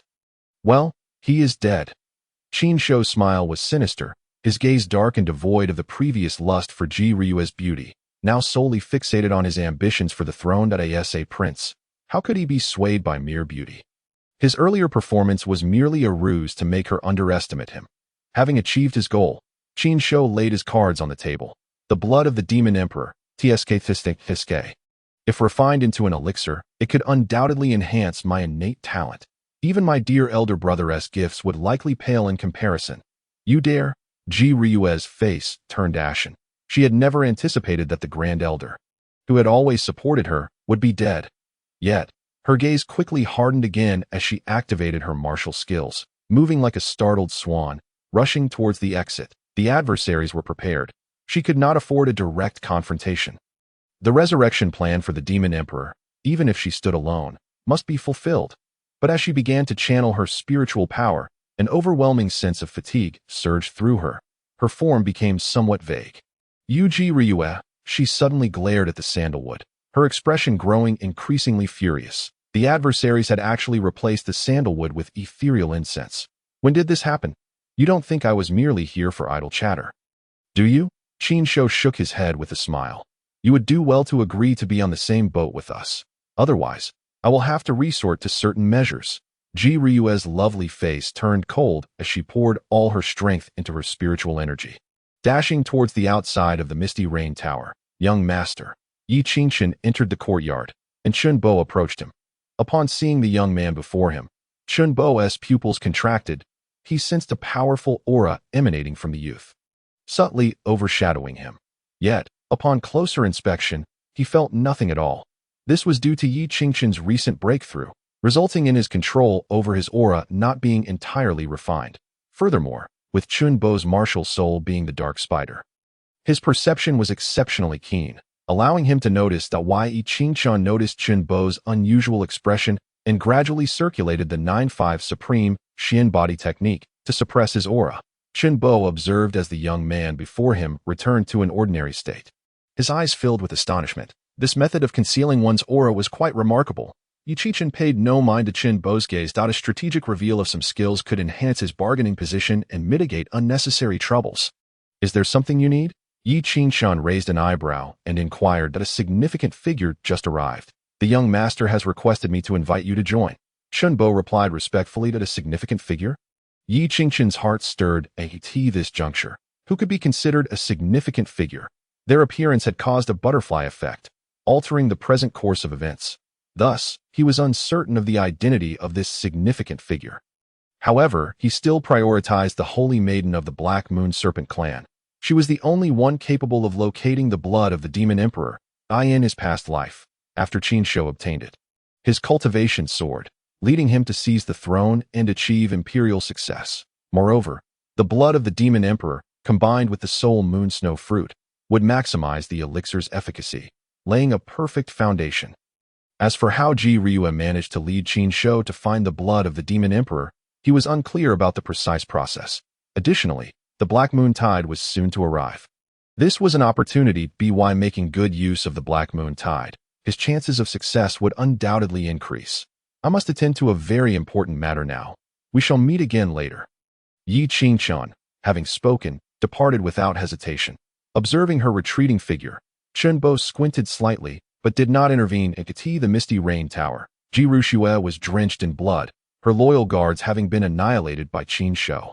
She was now utterly alone, and her strength had waned significantly. The secret of the Demon Emperor's revival plan rested solely upon her shoulders. She absolutely could not perish here. Capture her, Qin Shou commanded coldly.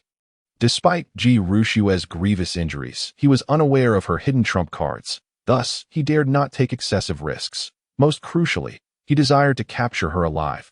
After the demise of the Great Elder, Ji Ryue was the only one privy to the clues regarding the Demon Emperor's bloodline.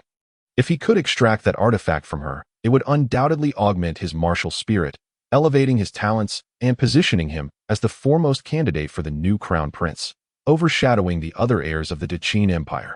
Ji Bacon nodded, striding directly towards Ji Ryue. Ji Ryue's delicate face turned cold, her gaze resolute.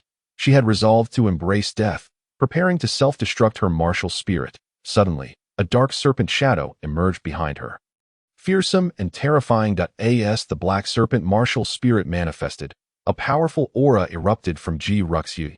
It was the 7-star martial spirit, the Black Moon King Serpent. Upon witnessing Ji Ryue's martial spirit, the onlooker's pupils constricted. The Black Moon King Serpent was the mightiest martial spirit of the Serpent Demon clan. Its self-detonation would spell catastrophic consequences. Yet, Qin Shou remained unfazed. Exuding confidence, Ji Ryue abruptly reversed her spiritual energy. spitting out a mouthful of blood. Damn it. This incense contains more than just ethereal fragrance, Qin Shou remarked nonchalantly. Naturally, I always leave no stone unturned. Ji Rushue's face twisted in bitterness.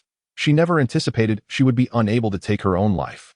Qin Shou produced a goo pill, intending to completely subjugate Ji Ruxie that moment. A voice, tinged with amusement, echoed, "Everyone, look up at the sky." Qin Shou instinctively gazed upward, discovering a pale red mist expanding ominously.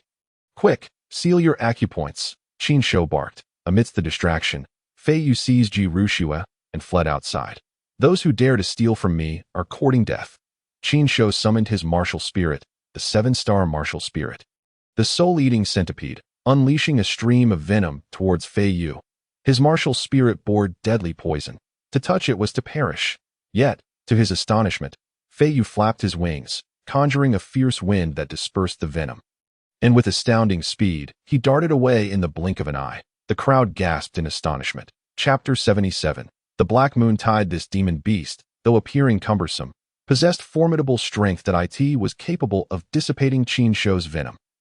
Watching Fei Yu's receding figure, Qin Shou furrowed his brow, commanding, "Old Zhao, seize it." A martial spirit expert stepped forth, covering 100 paces in an instant. Upon witnessing this, Ji Rushue's expression turned despondent.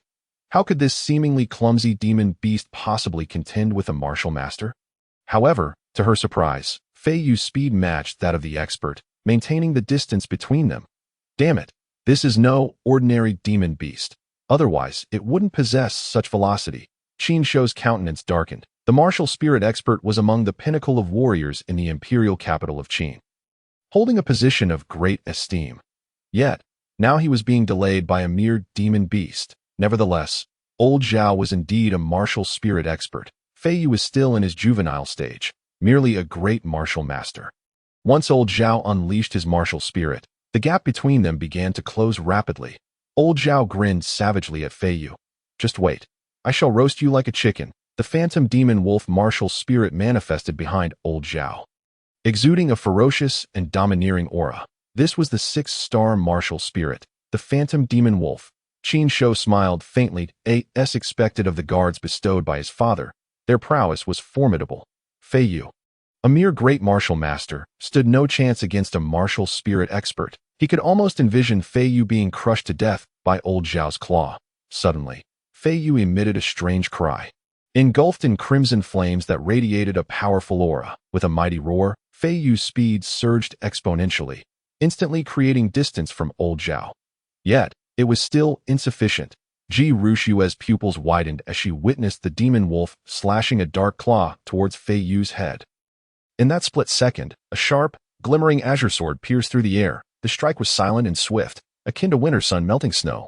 Old Zhao had no time to react before the sword pierced his skull, claiming his life on the spot. Seeing this scene, Qin Shou's pupils dilated, an ominous premonition creeping into his heart. Particularly alarming was the realization that the assailant merely exuded the aura of a 9th-level martial master. This was utterly inconceivable. A 9th-level martial master had slain a martial spirit expert. Even if it was a surprise attack, it should not have been possible, unless the individual was not a martial master at all, but was employing a special technique to conceal their true level. Under the gazes of the crowd, the young man in white slowly retracted his sword, his calm demeanor eliciting a sense of awe among those present, especially with that silver ghost mask. It seemed to possess an eerie charm that captivated the soul. Chirp, chirp, chirp. Fei Yu rejoiced upon witnessing Yi Qingqian's intervention. "Who exactly are you?" Qin Shou, as a prince, had always treaded carefully, cultivating a profound cunning. Even in the face of his guard's demise, he did not lose his composure. Instead, he maneuvered strategically, quietly instructing his subordinates to set up an ambush for the opportune moment. In Qin Shou's view, since Yi Qingqian chose to ambush old Zhao, it indicated that his strength was not insurmountable. He still had a chance. Yi Qingqian could easily discern Qin Shou's thoughts. His recent strike utilized a secret technique from the great wilderness sword art. Although it exhibited tremendous explosive power, it had its limitations. Given his current strength, he could only employ it thrice a day. Thus, he did not wish to engage Qin Shou in a head-on confrontation, but rather urged Fei Yu to take Ji Rushue and depart. As Fei Yu whisked Ji Rushua away, Qin Shou's anxiety peaked, ready to strike. Ji Bacon suddenly paled, exclaiming, "Your Highness, we must leave swiftly. We cannot remain here." Qin Shou frowned, inquiring, "What is happening?" "Look over there." Ji Bacon pointed ahead. As Qin Shou turned, he beheld the once crimson mist-shrouded sky darkening ominously, as if an endless void sought to consume them all. "What on earth is this?" Qin Shou's expression turned grave. Ji Bacon shook her head, her face taut with concern. "I do not know, but we cannot linger here. The consequences would be disastrous." Before her words had fully registered, a tremendous sound reverberated from afar. The crowd instinctively gazed, their hearts tightening in shock as they trembled. "What is this?" Ji Bacon whispered, her expression pale. "This is the Black Moon Tide." A detached voice reached their ears, startling the crowd. They turned to find Yi Qingchen, a knowing smile playing upon his lips, as though he had everything under control. Upon hearing that phrase, the expressions of the crowd morphed into sheer terror, though they had only heard of the Black Moon Tide. The ancient text chronicled its catastrophic implications. "Quick, we must flee." Even Qin Shou dared not linger, for life was paramount. He shot a fierce glare at Yi Qingchen before hastily retreating. That Yi Qingchen, too, did not linger and swiftly departed. Beneath the shadow of the Black Moon Tide, the entirety of Black Sand City was engulfed in profound darkness. Waves of black demonic energy began to seep forth under the Black Moon Tide. Both the demon and human races within Black Sand City were profoundly affected. After ensuring that Fei Yu and Ji Rushua were safely within his residence and completely subdued Ji Rushua, Yi Qingchen finally exhaled in relief that he quaffed copious amounts of spiritual water. Under the Black Moon Tide, martial artists would dehydrate at an accelerated pace. Without water, death was inevitable. "Water! Bring me water!" Ji Rushua's once flawless skin visibly aged and wrinkled, her parched lips moving feebly, her eyes filled with desperate thirst. "Do you wish for my water?" Yi Qingchen teased, shaking the water bottle in his hand with a light-hearted laugh. "To obtain it, you must pay a price." "What price?" Ji Rushua struggled to maintain her composure. Yet under the Black Moon Law, her vision blurred with double images. In the secret chamber beneath the misty rain tower, Ji Bacon stated, "Your Highness, with the Black Moon Tide upon us, we can only take refuge and strategize once it stabilizes. No need for further elaboration." "I am aware," Qin Shou replied sternly. "However, Ji Bacon, should I discover your betrayal, you know the consequences." His gaze turned icy as he fixed it upon Ji Bacon, warning her, "Rest assured, Your Highness, I would never betray you," she replied, lowering her head, a flicker of malice flashing in her eyes. Qin Shou coldly affirmed, "We must find a way to unearth the information regarding that individual in the silver ghost mask. The Demon Emperor's bloodline is of utmost importance." Understood. Chapter 78. The Gu Refinement of Demons. Yi Qingchen's residence. "What exactly do you want me to do?" Ji Rushua was bound by Yi Qingchen with a rope, leaving deep indentations on her skin, her eyes filled with despair and humiliation. "Do you intend to reveal a look of shame and anger on Ji Rushua's face?" "Fear not. I am a person of principles." Yi Qingchen took a sip of water and remarked, "I did promise to give you water. Then why have you bound me?" Ji Rushua asked through gritted teeth. She was parched, and even a drop of water would be a lifeline to her. Yet, Yi Qingchen was drinking the spirit water voraciously, intensifying her longing.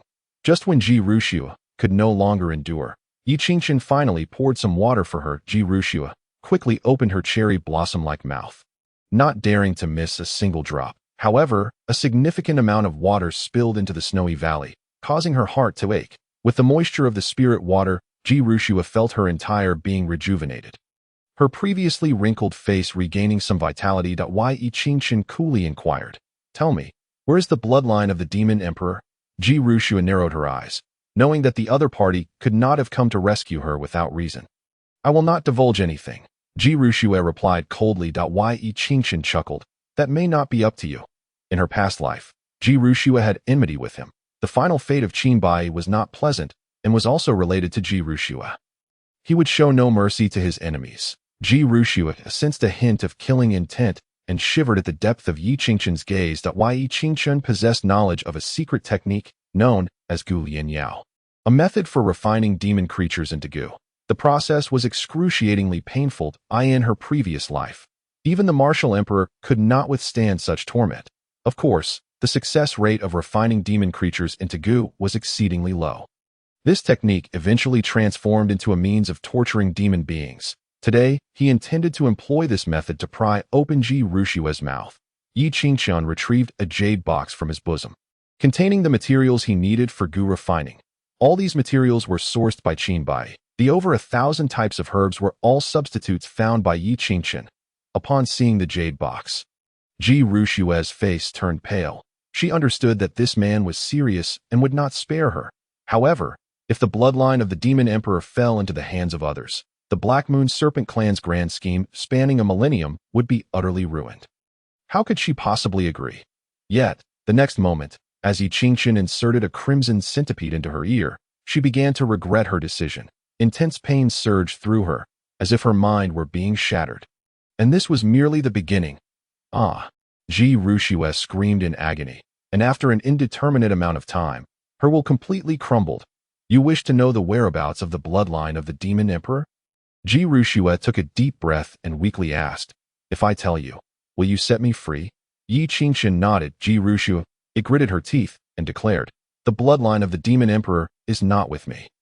It is sealed within the blood river of quicksand in the Black Moon Desert. To unlock it, one must possess the strength of a martial king. Moreover, only the descendants of the demon emperor can enter with others. Otherwise, it is utterly impossible. Furthermore, there are numerous terrifying demon beasts within. Should one venture inside, who knows how many would perish? A martial king. Yi Qingqian raised an eyebrow. Are you attempting to incite outside forces to enter Black Sand City together? Ji Rushue shook her head. Our goal is to make the Grand Elder a martial king. The bloodline of the demon emperor must not be meddled with by outsiders, if it were to be seized. Our position in the Black Moon Serpent clan would become more perilous. A profound sorrow washed over her face, and 2 lines of tears streamed down.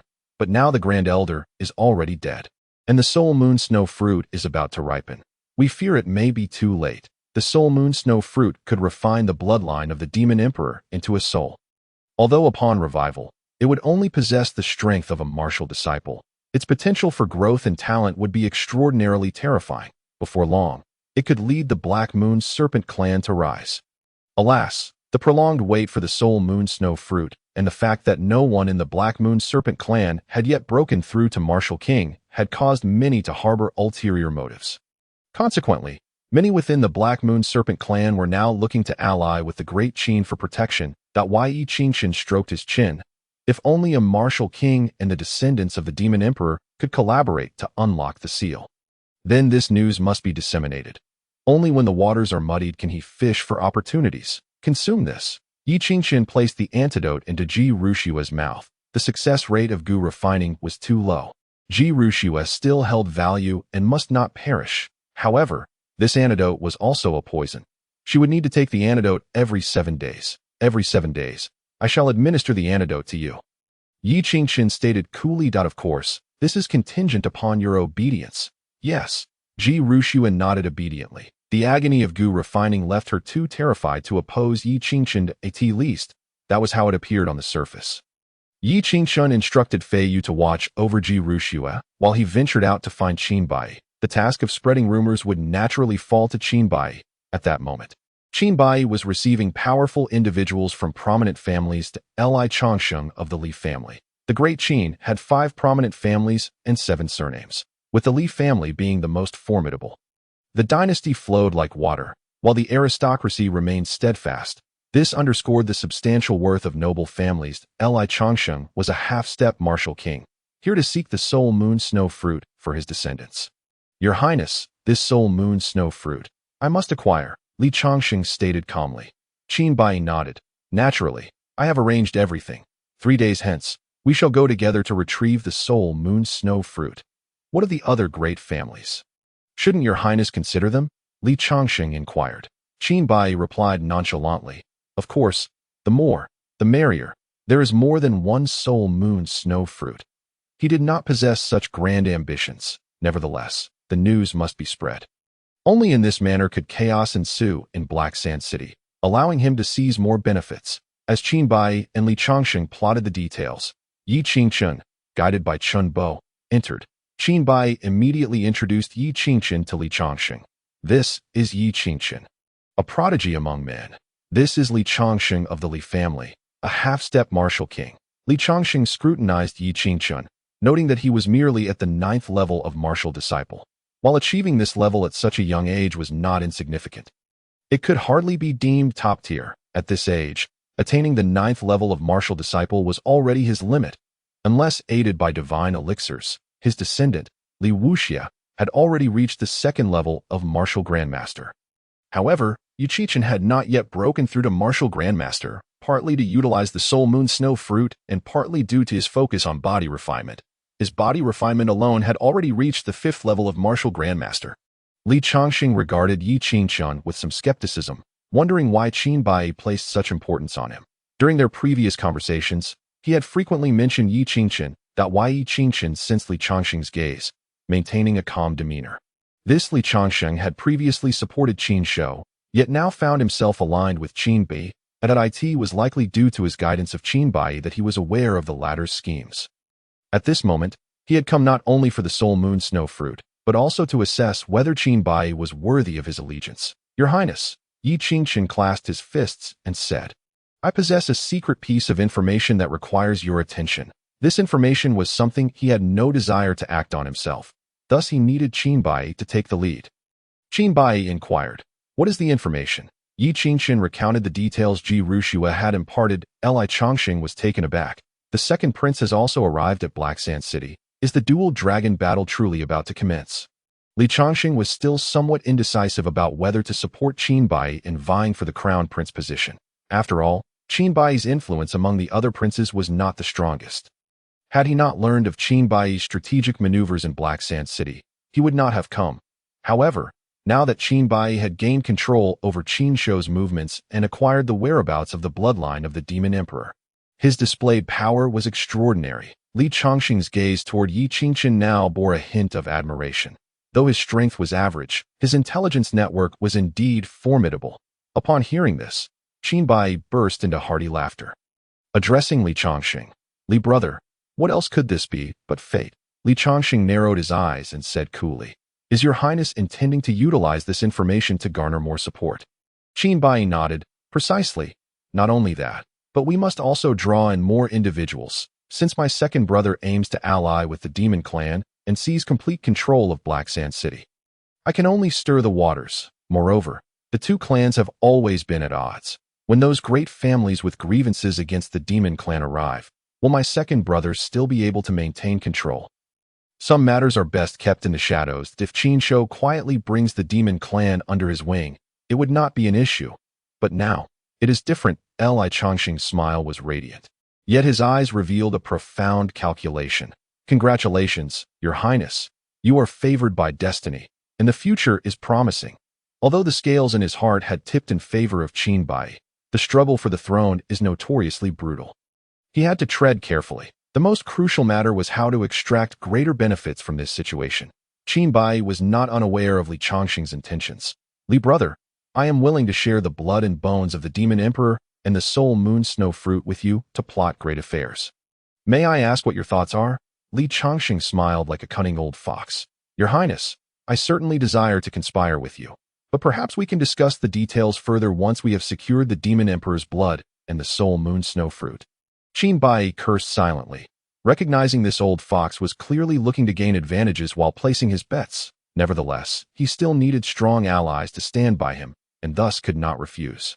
Very well, Li Changsheng laughed. Then, third prince, I wish us a fruitful collaboration. A fruitful collaboration indeed. Qin Bai replied. Yi Qingqian glanced at Li Changsheng's realm, half a step into the martial king stage, and deemed him unreliable.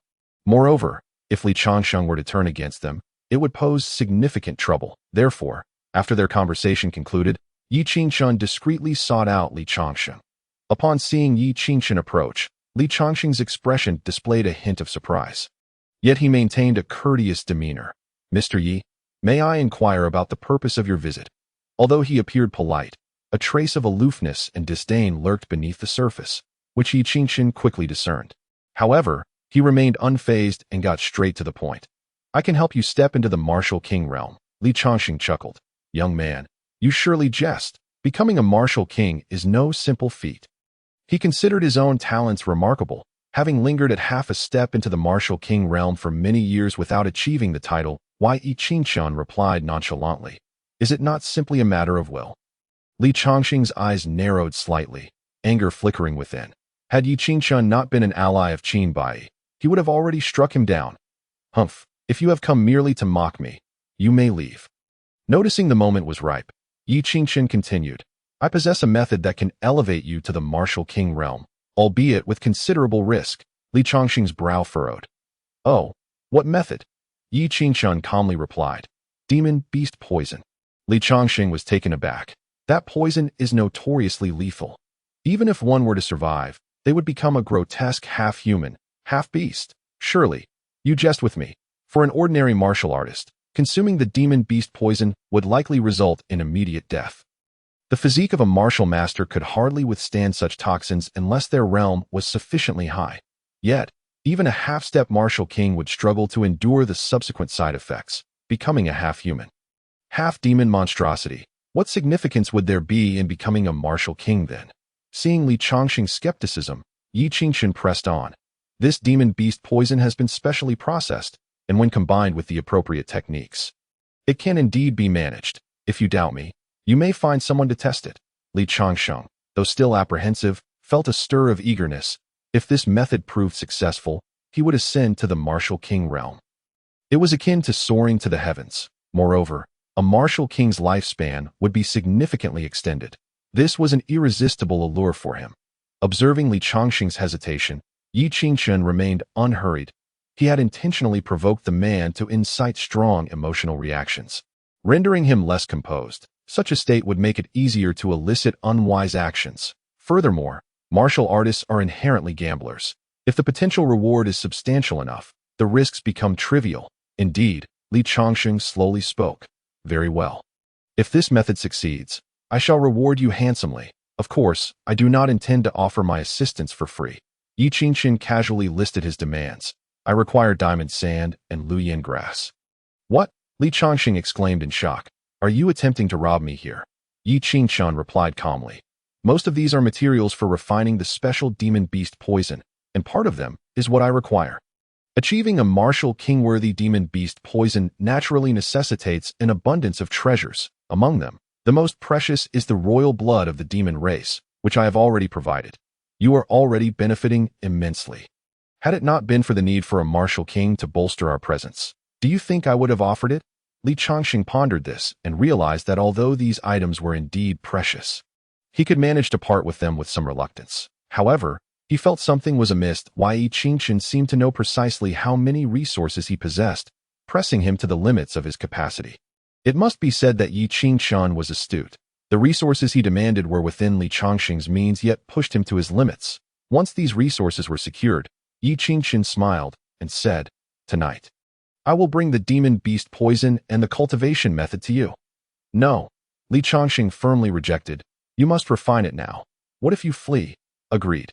Yi Qingqian nodded, prompting Li Chongqing to prepare the alchemical furnace for the refinement. As Li Chongqing was an alchemist himself, he was immediately taken aback upon observing Yi Qingqian's techniques. His brow furrowed tightly. Chapter 80. The completion of the pill, he discovered that Yi Qingqian's methods were even more proficient than his own, especially in the art of fire control, which was nearly flawless, demonstrating mastery over every detail. No wonder he dared to make such bold demands. This young man was indeed extraordinary. Li Chongqing felt a profound shock. Yet he grew increasingly cautious, for he sensed that the alchemical techniques employed by Yi Qingqian seemed to be of a forbidden nature. Such methods of alchemy were fearsome.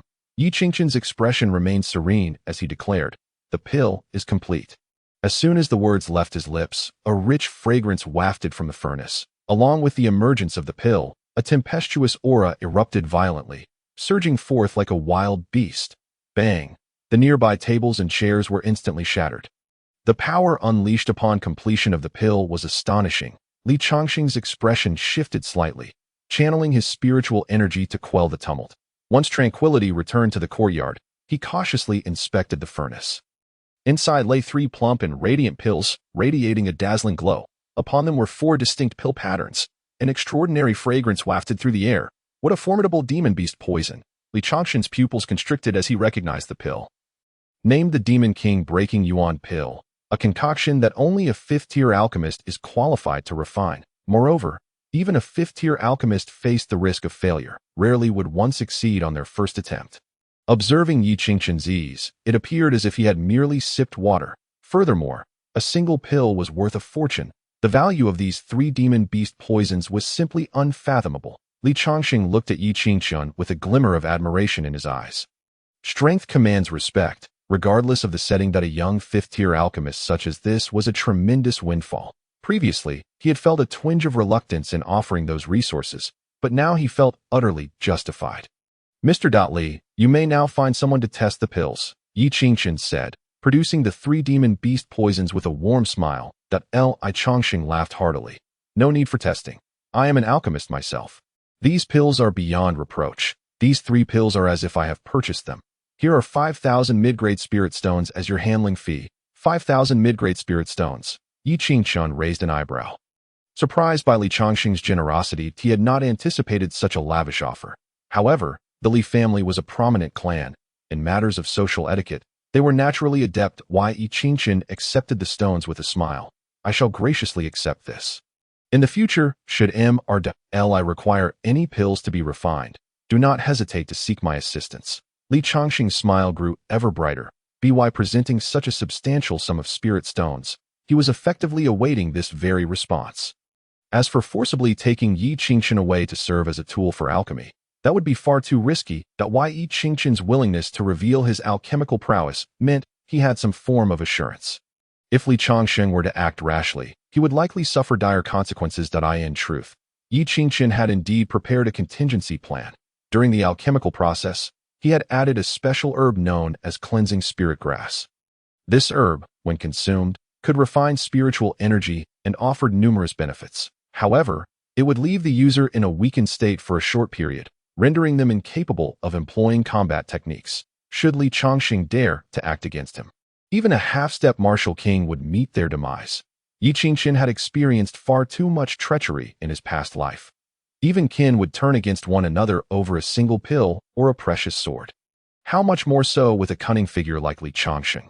Caution was essential. Li Changshan examined the pills closely, scrutinizing them without discovering any anomalies. He mused that this trip to Haisha City had proven fortuitous. With these 3 pills, the Li family could elevate 3 individuals to the martial king realm. It is worth noting that the threshold for becoming a martial king is exceedingly high. Many martial artists spend their entire lives blocked from progress, unable to advance even a step. Contemplating this, Li Changshan swallowed the pills without hesitation. Seeing him consume the pills outright, Yi Qingshan was somewhat taken aback. Mr. Li, are you not going to have someone test the pills? I trust in Mr. Ye's integrity. You would not tamper with the pills. Li Changshan replied confidently. In truth, as an alchemist himself, he believed Yi Qingshan could not deceive his discerning eye. Moreover, such precious pills should not be squandered heedlessly. Furthermore, by doing so, he aimed to garner more leverage in Yi Qingshan's mind. A dual benefit. Yi Qingshan, seeing through his intentions, feigned a touched demeanor. Mr. Li, you have consumed the pills. You will require a special technique to refine their potency. Allow me to impart the method to you. Very well. Li Changshan's expression was grave. This was indeed the path to achieving the title of martial king. He had to proceed with utmost caution. Yi Qingshan spoke. As the kite soars towards the heavens and fish leap from the abyss, the natural energies arise from the field of blessings. Without the need for effort, it comes forth effortlessly. With utmost sincerity and tranquility, the great way converges. Yi Qingshan's voice exuded a certain Taoist resonance, causing Li Changshan's mind to enter a state of ethereal clarity, as if he had touched the threshold of becoming a martial king. Especially as the medicinal energy within him began to dissolve, continuously impacting the bottleneck within his dantian, gradually elevating Li Changshan's cultivation. In his dantian, indistinct primordial energy began to coalesce. Finally, after the span of a single incense stick, Li Changshan's entire body trembled violently, breaking through his shackles as his inner elixir fused with his martial spirit, achieving the status of martial king. He opened his eyes, brilliance flickering within them. Indeed, Mr. Li was a prodigy. achieving the rank of Martial King in just the time it took to burn an incense stick. Yi Qingxin praised him. Li Changsheng was overjoyed, unable to contain his admiration. This is all thanks to Mr. Ye's elixir and techniques. This journey to Haisha City has truly been immensely rewarding. Not only have I gained the trust of Master Yi, a master alchemist, but I have also successfully advanced to Martial King. This is simply an unexpected delight. He had been stuck at half-step Martial King for a full 20 years. Little did he expect that an elixir crafted by Yi Qingxian would aid him in breaking through. Moreover, after the breakthrough, Li Changsheng's appearance appeared significantly younger, resembling that of a youth. Li Changsheng continued, Mr. Yi, such great kindness. I have no means to repay. In the future, should you require assistance, I, Li Changsheng, shall be at your service. Yi Qingxian, so youthful, yet possessing extraordinary alchemical skills and knowledge of such high-level techniques, undoubtedly had a remarkable mentor guiding him. Such a formidable ally, if not embraced now, would be beyond his reach in the future. Yi Qingxian nodded slightly, exchanged a few pleasantries with Li Changsheng, and then departed. He intended to explore other areas of Haisha City, curious to see how many formidable individuals had arrived there. Furthermore, in his previous life, Tang Xueqing had acquired an ordinary stone at the auction of the Yinyu Trading Company in Haisha City. In truth, this stone appeared commonplace, yet it concealed within it a sealed, heavy-eyed gem. With the aid of this gem, Tang Xueqing had thrived in her past life. Thus, Yi Qingxian planned to seize this opportunity for Tang Xueqing. Yinyu Trading Company. The marketplace here was bustling with activity. The streets were lined with a myriad of goods. There were swords and spears, alchemical cauldrons and runes, as well as spiritual herbs and plants. However, most items were of ordinary nature. For, in Haisha City, the truly rare and precious treasures had long been acquired by the Yinyu Trading Company. Yi Qingxian arrived at the most prosperous street and observed numerous vendors, the wares on display possessing a certain allure. Suddenly, he halted before a particular stall. The stall owner appeared to be around 60 years old. Sporting a goatee and exuding a scholarly demeanor, the goods beside him were quite disheveled, consisting of an old, rusted dagger among an array of mundane items. Yet, that dagger, while seemingly ordinary, bore rust of an unusual origin. It was corroded by the blood of some monstrous beast. Though it appeared unremarkable, it contained immense energy within. A mere glance was enough for Yi Qingxian to assess that this dagger was worth thousands of top-grade spirit stones. Should this information circulate, it would undoubtedly cause a sensation throughout Haisha City. After all, this dagger was refined from the blood of a beast. It was far more valuable than ordinary spiritual herbs. If it could be refined for alchemical purposes, it could elevate the physical body to a higher realm. Yi Qingxian pretended to casually pick up a jade cup. How much for this cup? 300 low-grade spirit stones, the owner replied with a grin. This is crafted from exquisite ink jade. It's excellent for drinking, enhancing the flavor of the wine. Yi Qingxian expressed disdain. This cup is full of impurities. 3 low-grade spirit stones are already excessive. The owner, realizing he was dealing with an expert, replied, 3 stones? Well, that's acceptable. How much for a bundle? Yi Qingxian casually gestured, including some of the junk as well. If you truly wish to purchase 500 low-grade spirit stones, the owner beamed with delight. These scraps, if sold, would be considered a success. The good items had already been taken, and with the recent emergence of a black moon tide, the price of spiritual water had surged, causing spirit stones to become scarce. Thus, ordinary consumers were hesitant to spend. Yi Qingxian calmly stated, 20 low-grade spirit stones. Deal. The owner waved his hand, wrapping up the items, among which was that battered dagger. It was merely an ordinary weapon, that he found it bothersome to keep it around. Since Yi Qingxian wished to bundle it, he was more than happy to oblige. Just as Yi Qingxian completed the payment and prepared to leave with his acquisitions, a cold voice rang out from behind him. I want that dagger. Name your price. Yi Qingxian turned around to see a haughty, beautiful face. The woman, clad in a tight red outfit, possessed a sultry and captivating figure, standing out like a crane among chickens. Her noble demeanor drew the attention of many men around her, their gazes filled with fervor. Clearly recognizing her, it's the Red Lotus Fairy. Upon seeing this woman, the owner's eyes lit up, revealing a fawning expression as he flatteringly said, take the dagger, but the price is 1,000 low-grade spirit stones. The Red Lotus Fairy replied coolly, The owner's eyelids twitched violently. 1,000 low-grade spirit stones. Was this dagger truly worth such a sum? He immediately looked to Yi Qingchen. Young man, leave the dagger. Yi Qingchen frowned. I have already paid. The owner's expression darkened. You only bought some ordinary scrap. The Red Lotus Fairy has taken an interest. Consider it your fortune. Why not hand it over quickly? Yi Qingchen shook his head. I had my eye on it first. Are you not going to adhere to the rules? At this, the Red Lotus Fairy's brows furrowed. The crowd around them erupted into murmurs. Astonished by his audacity, how bold, daring to snatch something from the Red Lotus Fairy, is he not afraid for his life? The Red Lotus Fairy was the fiancée of Li Wuxia from the 5 Wang's 7 surnames.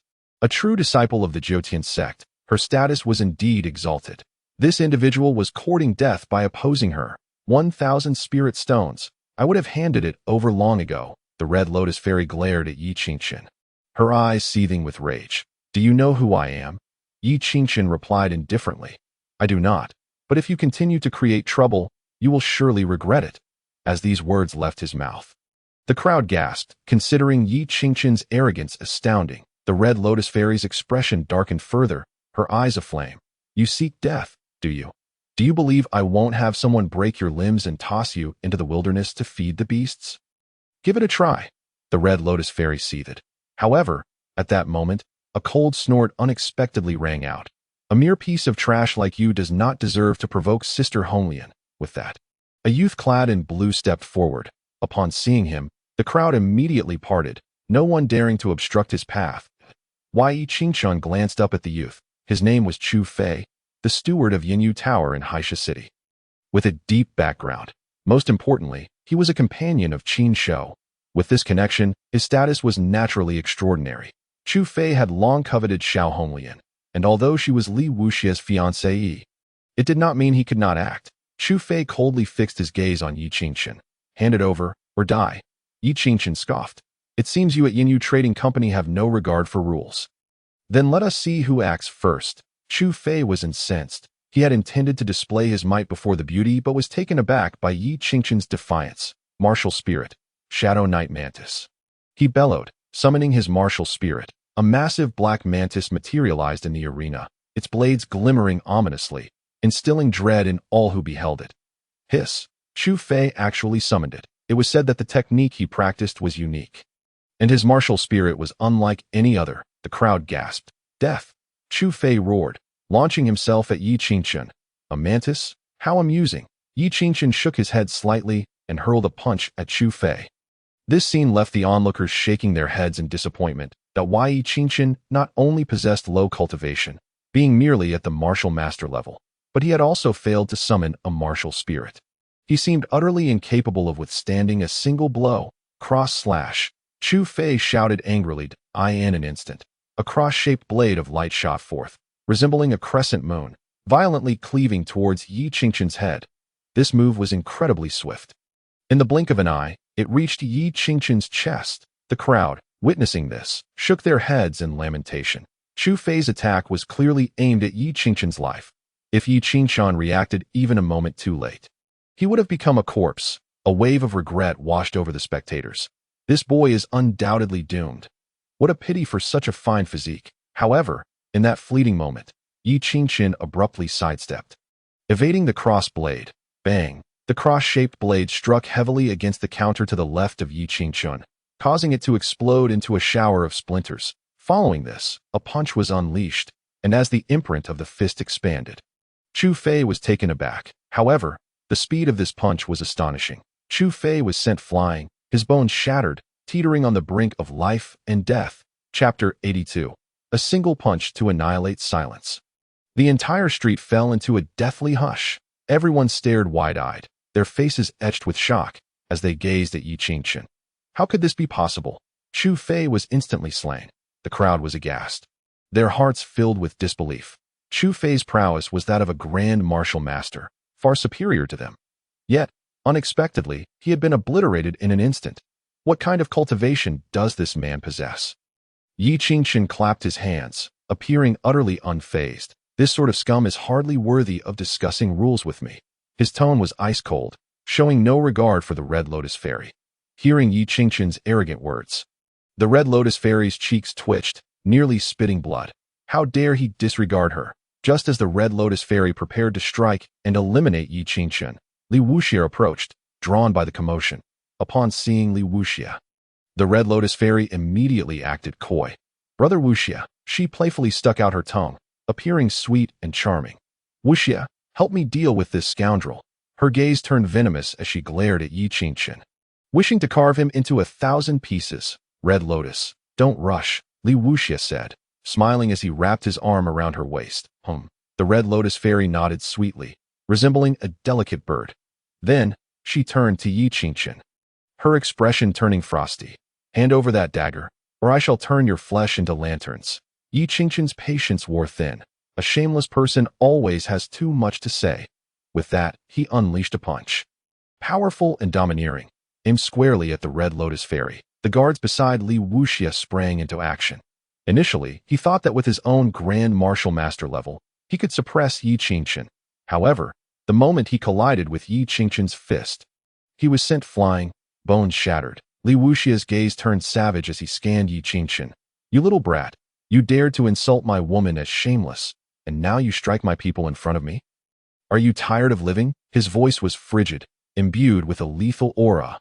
Whoosh, he vanished from sight, appearing before Yi Qingchen in an instant that a kick was unleashed, reminiscent of a battle axe, brutal and fierce. Bang! The kick missed its target, but Li Wuxia's assault continued unabated. This leg struck with lightning speed, like a meteor falling from the heavens. Yi Qingchen evaded, the corner of his mouth curling into a smirk. You dare be so brazen with a cultivation of the second level of Grand Martial Master? Li Wuxia sneered. Killing you is more than sufficient. Bang! With that, he unleashed another kick, powerful enough to crush mountains, leaving no room for breath. This was Li Wuxia's ultimate move, the thunderstorm leg.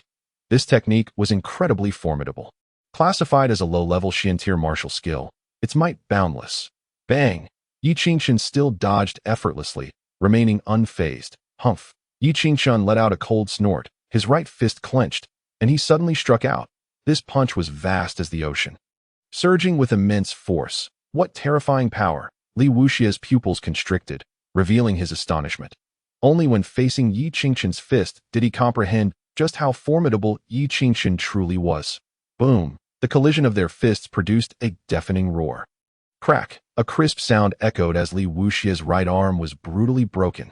Yet, Yi Qingchen's momentum did not wane, continuing to strike. Bang! Li Wuxia was sent flying, spitting blood. Hiss! Witnessing this scene, the onlookers collectively gasped in astonishment. Li Wuxia's strength was unquestionable. Yet, he could not withstand even a single move from Yi Qingchen. How could Yi Qingchen be so powerful? It should be noted that Yi Qingchen was merely at the 9th level of Martial Master, while Li Wuxia was a 2nd-level Grand Martial Master. The Red Lotus Fairy, seeing Li Wuxia defeated by Yi Qingchen, displayed a fleeting look of panic. Her own strength paled in comparison to Li Wuxia's. If even Li Wuxia could not match Yi Qingchen, how could she hope to contend with him? As Yi Qingchen slowly approached her, the Red Lotus Fairy finally grew fearful. What do you intend to do? She asked, her voice trembling. Yi Qingchen's expression remained indifferent. Utterly uninterested in her, he stepped forward and delivered a resounding slap. Smack! The Red Lotus Fairy screamed, covering her beautiful face in disbelief. You actually hit me? How dare you strike me? She was the daughter of the 7th Elder of the 9 Heavens sect, a figure of high status. Who would dare lay a hand on her? Yet, Yi Qingchen had the audacity to strike her, and with such ferocity, showing no mercy. Yi Qingchen, you shall remember this. I will not let you off lightly. With that, the Red Lotus Fairy fled in disarray. Yi Qingchen would never allow her to escape. Just as he prepared to deliver a fatal blow, a beam of sword light shot forth. The brilliance of the sword light was dazzling, its momentum overwhelming. Yi Qingchen had no choice but to abandon his pursuit of the Red Lotus Fairy, drawing his sword to intercept the incoming attack. Turning around, he beheld a strikingly beautiful face. It was Tang Xueqing. She had also arrived in Haisha City. Tang Xueqing narrowed her eyes. Her sword strike had been a surprise attack. However, she hadn't anticipated that Yi Qingchen would still manage to block it. Nonetheless, she was not intimidated by Yi Qingchen, for she was backed by the presence of the martial spirit elder. Father, save me! The Red Lotus Fairy felt a surge of confidence upon seeing the seventh elder of the Nine Heavens sect, Xiao Zhantian, arriving. Xiao Zhantian was a peak expert at the third level of martial spirit. Yi Qingxuan, today marks the gathering of the young talents in Haisha City. Since it is a gathering, we should promote harmony and prosperity, not create disturbances as you have. Quickly apologized to Red Lotus. And I will overlook this matter, Xiao Zhantian declared, hands clasped behind his back, casting a haughty glance at Yi Qingxuan. Yi Qingxuan regarded him with a detached expression, his gaze deep and inscrutable. What are you? To command me? The crowd erupted in astonishment at his words. The so-called fearless young cub dared to speak so defiantly in front of a powerful martial spirit expert. Yi Qingxuan, you seek death. Today, no one can save you. Xiao Zhantian seethed with rage. Whoosh, he shifted, becoming a gust of wind as he charged at Yi Qingxuan. The martial technique, Void Slash. In an instant, Xiao Zhantian radiated azure light, his presence overwhelming. As he swung a steel rod down with tremendous force, boom, the rod swept through the air, sending shockwaves rippling, its power immense. Everyone retreated several paces, too fearful to approach such terrifying strength. Surely, Yi Qingxuan would be defeated. The crowd murmured, lamenting Yi Qingxuan's fate. After all, such a prodigy was about to fall today. Yet, Yi Qingxuan remained unfazed, poised to clash head-on with Xiao Zhantian. Just then, a staggering aura surged forth, and in the next moment, the crowd's vision blurred. They beheld Li Chongqing appearing, standing protectively in front of Yi Qingxuan, intercepting Xiao Zhantian's strike. Upon sensing Li Chongqing's aura, Xiao Zhantian recoiled in shock. Li Chongqing had actually stepped into the martial king realm. He hurriedly stowed his weapon, clasping his fists in respect. I greet elderly. Li Chongqing nodded slightly. Originally, he had come upon hearing that his grandson was being bullied, but he hadn't expected to arrive and find Yi Qingxuan under attack. This startled him greatly, and he rushed to intervene if anything were to happen to Yi Qingxuan. How could he continue living? Li Wuxia, seeing his grandfather had arrived, immediately exclaimed, Grandfather, quickly eliminate this scoundrel. Chapter 83. Blood of the Demon Emperor. Li Wuxia's eyes burned with hatred. As if he could already envision Yi Qingxuan being obliterated by his grandfather. The Red Lotus Fairy, too, wore a wicked smile. A lowly commoner is merely a lowly commoner before a martial king. He is destined to perish. Tang Xueqing cast a disdainful glance at Yi Qingxuan. In her view, Yi Qingxuan was far too arrogant. Though he possessed some strength, before a martial king, he was nothing more than an ant. You dare lay a hand on my grandson. It seems you are tired of living. Li Chongqing assumed Li Wuxia's words were aimed at Xiao Zhantian, his expression fierce as he unleashed a punch. The violent force of the punch bore down on Xiao Zhantian, rendering him momentarily paralyzed. This attack was not directed at him. Yet, Li Chongqing had already struck. Even a casual punch from him was not to be taken lightly. This was the punch of a martial king. Xiao Zhantian roared, burning my life, martial soul, overlord demon tiger. In an instant, a terrifying bloodline aura surged from within Xiao Zhantian, akin to demonic flames consuming everything in their path. Fierce and unyielding, he unleashed a punch, the force compressing the very fabric of reality, hurtling toward Li Chongqing's strike. Boom! The two fists collided, producing a thunderous sound. In the aftermath, the crowd witnessed Xiao Zhantian being sent flying. Blood spewing from his mouth, his chest caved in, bones shattered, clearly gravely injured. In stark contrast, Li Chongqing stood firm as a mountain, unscathed. Li Chongqing remarked coolly, to withstand that punch by burning your lifespan is commendable. Unfortunately, you shall die today. Having dared to attack not only his grandson but also Yi Qingxuan, he had sealed his fate. As Li Chongqing prepared to strike again, Xiao Zhantian hurriedly shouted to Li Wuxia, Save me. Li Wuxia quickly replied, Grandfather, the one who attacked me was not him. Not him. Li Chongqing arched an eyebrow and inquired, Who is that? Is it this lowly wretch? Li Wuxia pointed a finger at Yi Qingxuan. Gritting his teeth in fury, Li Chongqing's gaze turned icy. Are you certain? I am absolutely certain. Li Wuxia glared menacingly at Yi Qingxuan. Xiao Zhantian, wearing a mournful expression, interjected, Senior, you must not let him off. Just look at what he has done to Chongsheng. Having endured an unjust beating, Xiao Zhantian seethed with indignation, naturally wishing for Yi Qingxuan to suffer even more at that moment. Honglian Fairy, and Tang Xueqing began to comprehend that Li Changxing had mistaken the identity of the individual at fault. Just as they anticipated that Li Changxing would take action against Yi Qingxun, a clear voice rang out through the street. Smack! Li Wuxia was sent flying by a resounding slap from Li Changxing, crashing heavily to the ground. You wretched child! How dare you lay a hand on Mr. Yi? You truly do not know the meaning of danger.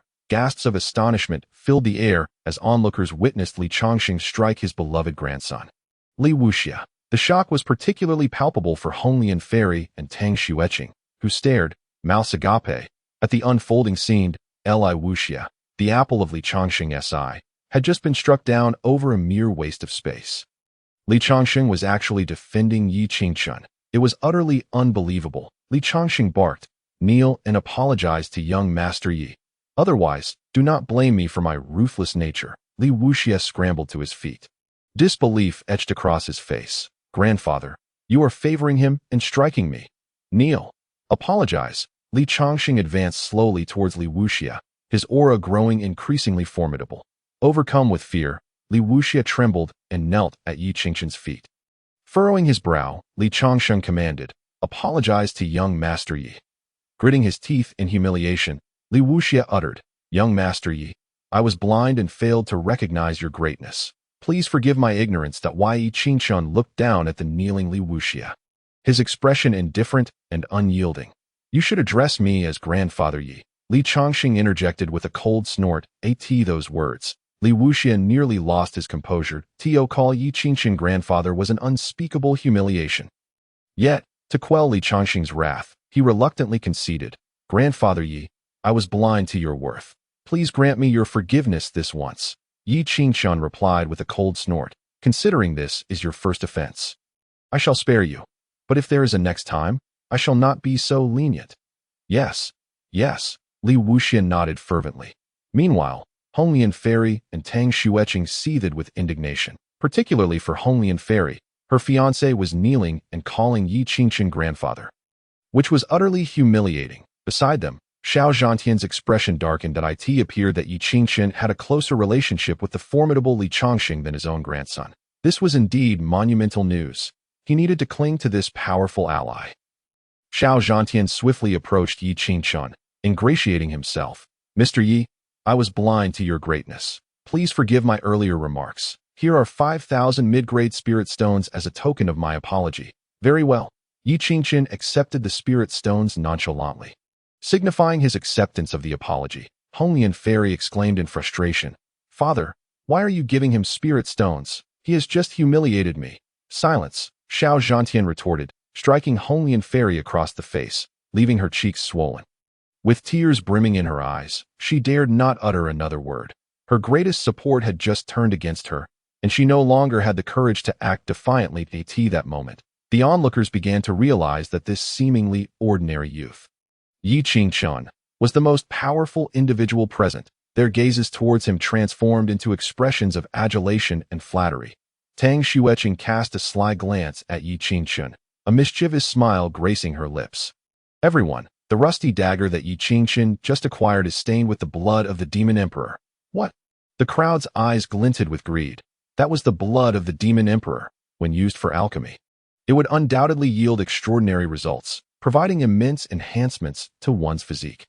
Even Li Changxing felt a twinge of desire. The stall owner regretted his decision to part with the Demon Emperor's blood at such a low price.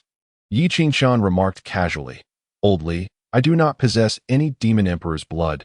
If you do not believe me, I can show you privately later." Upon hearing this, Li Changxing instantly understood why Yi Qingxun intended to provide him with a private benefit. Li Changxing's expression grew stern. "Tang Xueqing, do not slander my brother Yi.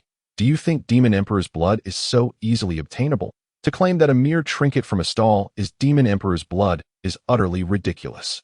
It seems you are attempting to tarnish my brother Ye's reputation." The surrounding crowd also came to their senses. How could Demon Emperor's blood possibly appear at a street stall? Moreover, such blood contained immense energy. If it were real, they would have sensed it, unless it was waste blood, and waste blood was of little use to most individuals. Furthermore, Li Changxing was a martial king. Who would dare to challenge his words? Seeing the crowd regain their composure, Tang Xueqing's resentment deepened. She never anticipated that Yi Qingshun would successfully align himself with the most powerful figure, Li Changshun.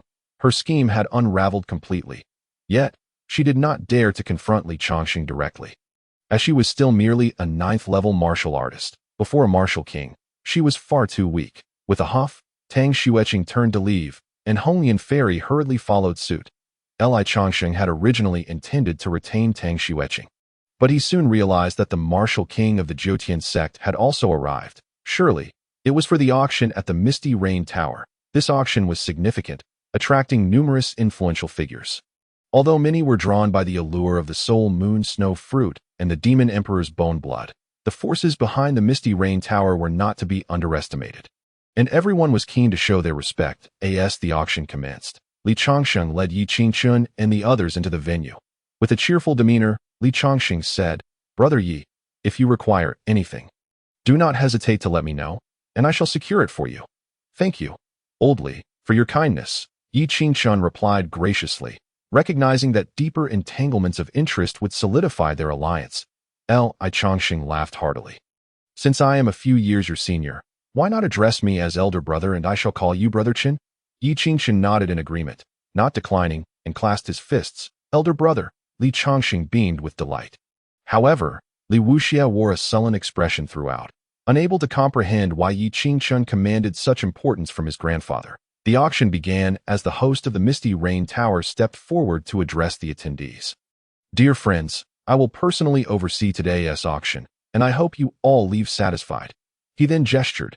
"Now, let the auction officially commence. The first item is the high-level yellow tier technique, Clear Water Sword.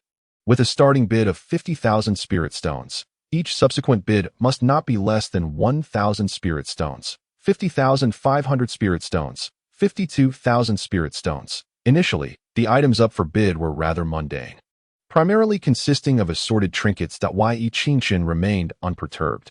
After all, he had no need for such techniques, as he wielded heavenly tier skills with ease. Suddenly, 75,000 spirit stones, Li Wuxia shouted, as others turned to look at him. Li Changshun's lips twitched in dismay. "Be quiet. What use do you have for such a worthless technique?" Li Wuxia hung his head, too intimidated to retort. He had intended to gift this sword technique to Honglian Fairy, who had previously expressed an interest in it. However, the technique was so subpar that he could hardly bear to part with it. 76,000 spirit stones. Tang Xueqing continued the bidding, having set her sights on the technique. While it held little value, the paper contained within was exceptional, as it recorded the unparalleled sword technique, Grass Sword Art. Tang Xueqing understood the significance of this technique and was determined to possess it. Li Wuxia's expression darkened. This woman was utterly unappreciative of the situation. 80,000 spirit stones, he bellowed in anger. Tang Xueqing's expression soured. She had not anticipated that such a trivial sword technique would fetch 80,000 spirit stones. Not only did she feel this way, but others also regarded Li Wuxia with newfound scrutiny.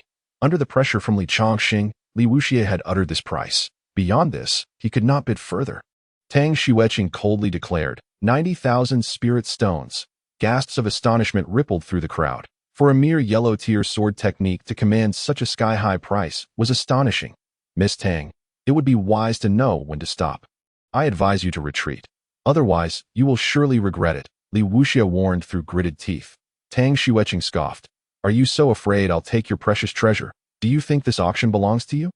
Li Wuxia's face flushed with rage, seething with the desire to tear Tang Xueqing apart. Li Changshun frowned at Li Wuxia. "Wuxia, step back," he commanded sternly. "Do not act recklessly." Reluctantly, Li Wuxia retreated, yet he continued to glare at Tang Xueqing. As if wishing to etch her image into his memory, Li Changshun furrowed his brow, aware that his grandson had a fiery temper and loathed being threatened. Furthermore, they were at the Misty Rain Tower, not a place where they could act wantonly. He had received word that this was the domain of the second prince, Qin Shou. It has been said that the maternal clan of Qin Shou, the Cui family, has dispatched a martial king to lend assistance, greatly bolstering Qin Shou's confidence. The auctioneer, brimming with excitement, exclaimed, 90,000 spirit stones. Is there anyone who can offer a higher price? Upon observing Tang Xueqing's profound interest in this sword technique, Yi Qingshun immediately discerned that it was no ordinary skilled in his previous life. He had limited interactions with Tang Xueqing, leaving many opportunities shrouded in mystery. He promptly speculated that this sword technique was likely more intricate than it appeared. He leaned in and whispered, "Elder brother, secure this sword technique. It is far from simple." "Very well." Li Changsheng did not hesitate. Since Yi Qingchen asserted that the sword technique was exceptional, there must be merit to his claim. 150,000 spirit stones. Li Changsheng's wealth was unparalleled, far exceeding that of Li Wuxia. The moment his bid was announced, the crowd erupted in astonishment. Particularly, Tang Xueqing cast a subtle glance at Yi Qingchen, pondering whether he too recognized the uniqueness of the parchment. However, she quickly dismissed the thought, surmising that Li Changsheng was merely inflating the price to impress his grandson. This price had far surpassed her budget, leaving her with no choice but to withdraw. Little did she know, Li Wuxia was seething with jealousy.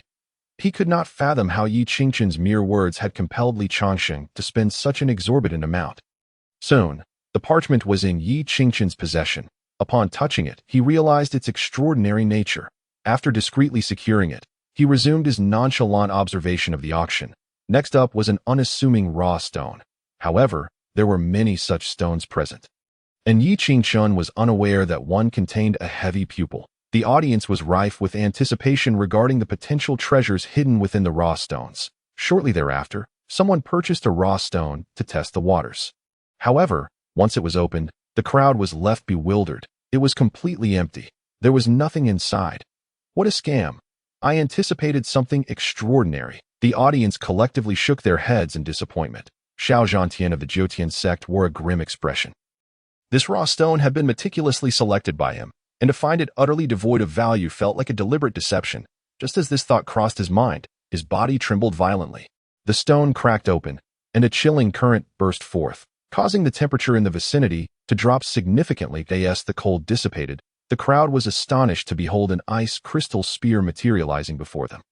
An exquisite spiritual weapon. The spectators' gazes ignited with fervor. What a remarkable find! What a treasure! Unable to contain his excitement, Xiao Zhantian exclaimed, 50,000 spirit stones to start. Who's interested? 90,000 spirit stones. 100,000 spirit stones. 300,000 spirit stones. 400,000 spirit stones. The onlookers erupted into a frenzied bidding war, eliciting waves of envy and admiration. This was the outcome Xiao Zhantian had eagerly anticipated. Yet, Yi Qingchen merely scoffed. What? You desire it? Xiao Zhantian turned, a mocking smirk on his face as he retorted. Can you afford it? Yi Qingchen calmly replied. That spear is cursed. Who would dare use it? At this statement, Xiao Zhantian's anger flared. What nonsense are you spouting? How could this spear possibly be cursed? You're simply envious of my acquisition. Don't believe me. Yi Qingchen challenged. Feel free to touch it and see for yourself. Seeing Yi Qingchen's unwavering confidence, Xiao Zhantian felt a flicker of doubt. However, with so many witnesses present, he could not back down at that moment. The chief steward of the Yinyu Tower spoke up. There is absolutely no curse upon it. My side profession is curse detection. If there were a curse, I would surely know. Xiao Zhantian recognized the steward and laughed heartily. The chief steward speaks wisely. I shall trust his word. The crowd, witnessing the steward's endorsement, began to perceive Yi Qingchen as a mere jester, likely motivated by jealousy to undermine Xiao Zhantian's prized weapon and lower the price for himself. Beside the steward, Chu Fei looked at Yi Qingchen with disdain and animosity. The steward had been summoned specifically to counter Yi Qingchen. Although Yi Qingchen had the backing of a martial king, Chu Fei had the support of the second prince, Qin Shou, rendering him unafraid. Moreover, he believed that the connection between Yi Qingchen and Li Changsheng was not particularly strong. Chu Feng smirked. Since you believe this ice crystal spear is cursed, do you dare to wager with me? Yi Qingchen replied nonchalantly. Wager on what? Wager your eyesight, Chu Feng said with a sinister glare at Yi Qingchen. If I win, you shall gouge out your eyes to serve as my chamber pot. If you win, I will give you my eyes, and you may also take home one item from today's auction, which I shall pay for. Are you certain? Yi Qingchen inquired. I am certain. Do you dare to accept the bet? Chu Feng pressed aggressively. If you refuse, kneel and bow to me. The Red Lotus Fairy chimed in with a laugh.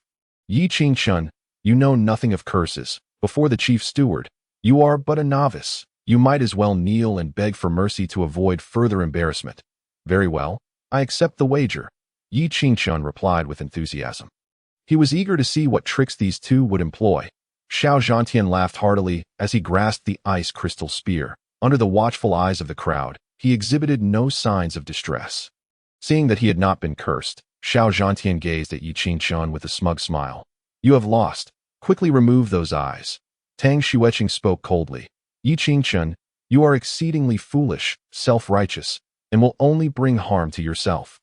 Li Chongqing frowned. Brother Yi, I am here. This bet can be nullified. A martial king inherently represented authority. If he declared the wager void, who would dare contest it? Upon hearing Li Chongqing's words, the crowd's expressions shifted dramatically. Tang Xueqing's face darkened. She had never anticipated that Li Chongqing would lower himself to protect Yi Qingchun. However, if Li Chongqing truly intervened, it was unlikely that Yi Qingchun would face any repercussions. But just then, Xiao Zhantian sneered. A martial king. Senior Li, I respect you, but if you involve yourself in this wager, it appears somewhat bullying, does it not? Or do you intend to forsake your own dignity for Yi Qingchun? Li Chongqing chuckled. Dignity? You dare question me? You young fool? You seek death. In an instant, a surge of spiritual power erupted from Li Chongqing, enveloping the entire room with a terrifying aura. Everyone's faces paled in fear. Xiao Zhantian dared not utter another word, bowing his head submissively. Then, another martial king's presence surged forth. It was Zhao Wuyo, the peak master of the Jiotian sect. He too had taken action to Li Chongqing. Your actions are inappropriate. Li Chongqing's expression soured. Master Zhao, how do you believe this matter should be handled? Zhao Wuyo shook his head. Li Chongqing, let this matter go.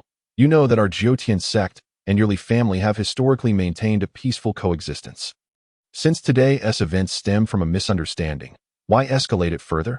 Yi Qingchun's arrogance warrants some punishment, but he need not lose his life. A bow of contrition would suffice. Li Chongqing's gaze darkened.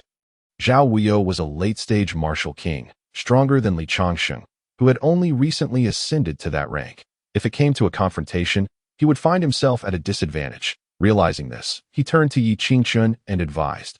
You might consider bowing and admitting your fault. One must lower their head when under a roof. Seeing Li Chongqing relent, Xiao Zhantian's confidence surged. Why Yi Qingchun? Even your support is of no use. Let us see how you maintain your arrogance. Yi Qingchun replied coolly. Why the rush? Let the curse take its time. Cursed? Xiao Zhantian's smile turned icy. And you still speak of curses? How absurd. If there were a curse, then I. Before he could finish, Xiao Zhantian suddenly felt a sharp, stabbing pain in his heart. Amidst the terrified gazes of the crowd, he noticed red hair sprouting from his heart. In a matter of moments, his entire body was cloaked in red hair, presenting an ominous and eerie sight. He truly had been cursed.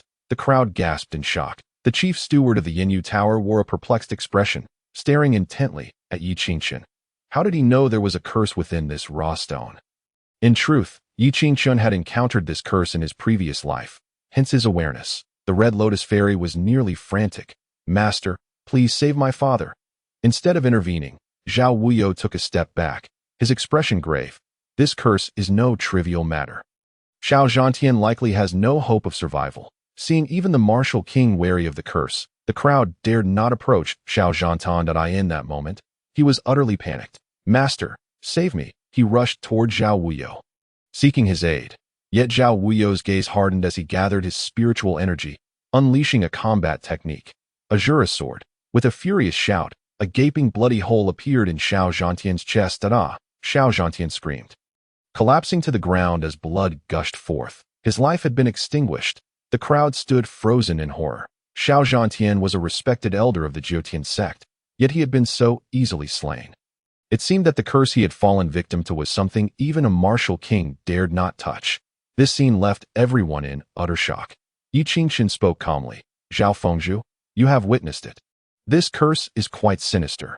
This wager shall be my victory. Upon hearing this, Zhao Wuyo's lips twitched violently, and a profound resentment flickered in his eyes. Under the gazes of the multitude, he was compelled to slay his own elder. Such humiliation would inevitably be repaid. Were it not for Li Chongqing being a martial king as well, a life-and-death struggle would be detrimental to the current situation, and he would not have spared Yi Qingchun. The blood and bones of the demon emperor and the soul moon snow fruit were the true priorities. The death of one elder could still be borne. Zhao Wuyo snorted coldly. Rest assured, my Jyotian sect will not renege on its debts. You may choose any raw stone here, and I shall pay with spirit stones. However, I wish to wager with you once more. Upon hearing Zhao Wuyo's intent to gamble against Yi Qingchen, Li Chongqing was the first to object. Zhao Wuyo, you are a martial king. Wagering against a junior seems rather unfair, does it not? Zhao Wuyo replied with a smile. This young brother possesses exceptional insight. I do not consider this to be bullying him. Furthermore, Li Chongqing, this matter does not concern you. It solely depends on Yi Qingchen's willingness. Li Chongqing's expression darkened. He certainly remembered his approval of this affair. However, he was not confident about defeating Zhao Wuyo. Zhao Wuyo's cultivation was at the peak of the first level of martial king, and his combat skills were exquisite. He had no assurance of victory. What? Li Chongqing, are you afraid? Seeing Li Chongqing silent, Zhao Wuyo taunted. Since you are afraid, you should step aside. Li Chongqing gritted his teeth. Zhao Wuyo's words pierced his heart like daggers. Observing Li Chongqing's hesitation, Yi Qingchen spoke. I shall wager. He needed to secure that piece of heavy pupil raw stone. However, I shall set the stakes. If I lose, I will provide you with a pill capable of breaking through realms. If I win, you will sign a contract with me, agreeing to assist me unconditionally 3 times. Do you dare? Yi Qingchen gazed directly at Zhao Wuyo, causing Zhao Wuyo to feel a loss of face. His expression darkening. What is there to fear? But do you truly possess a pill that can help a martial king break through?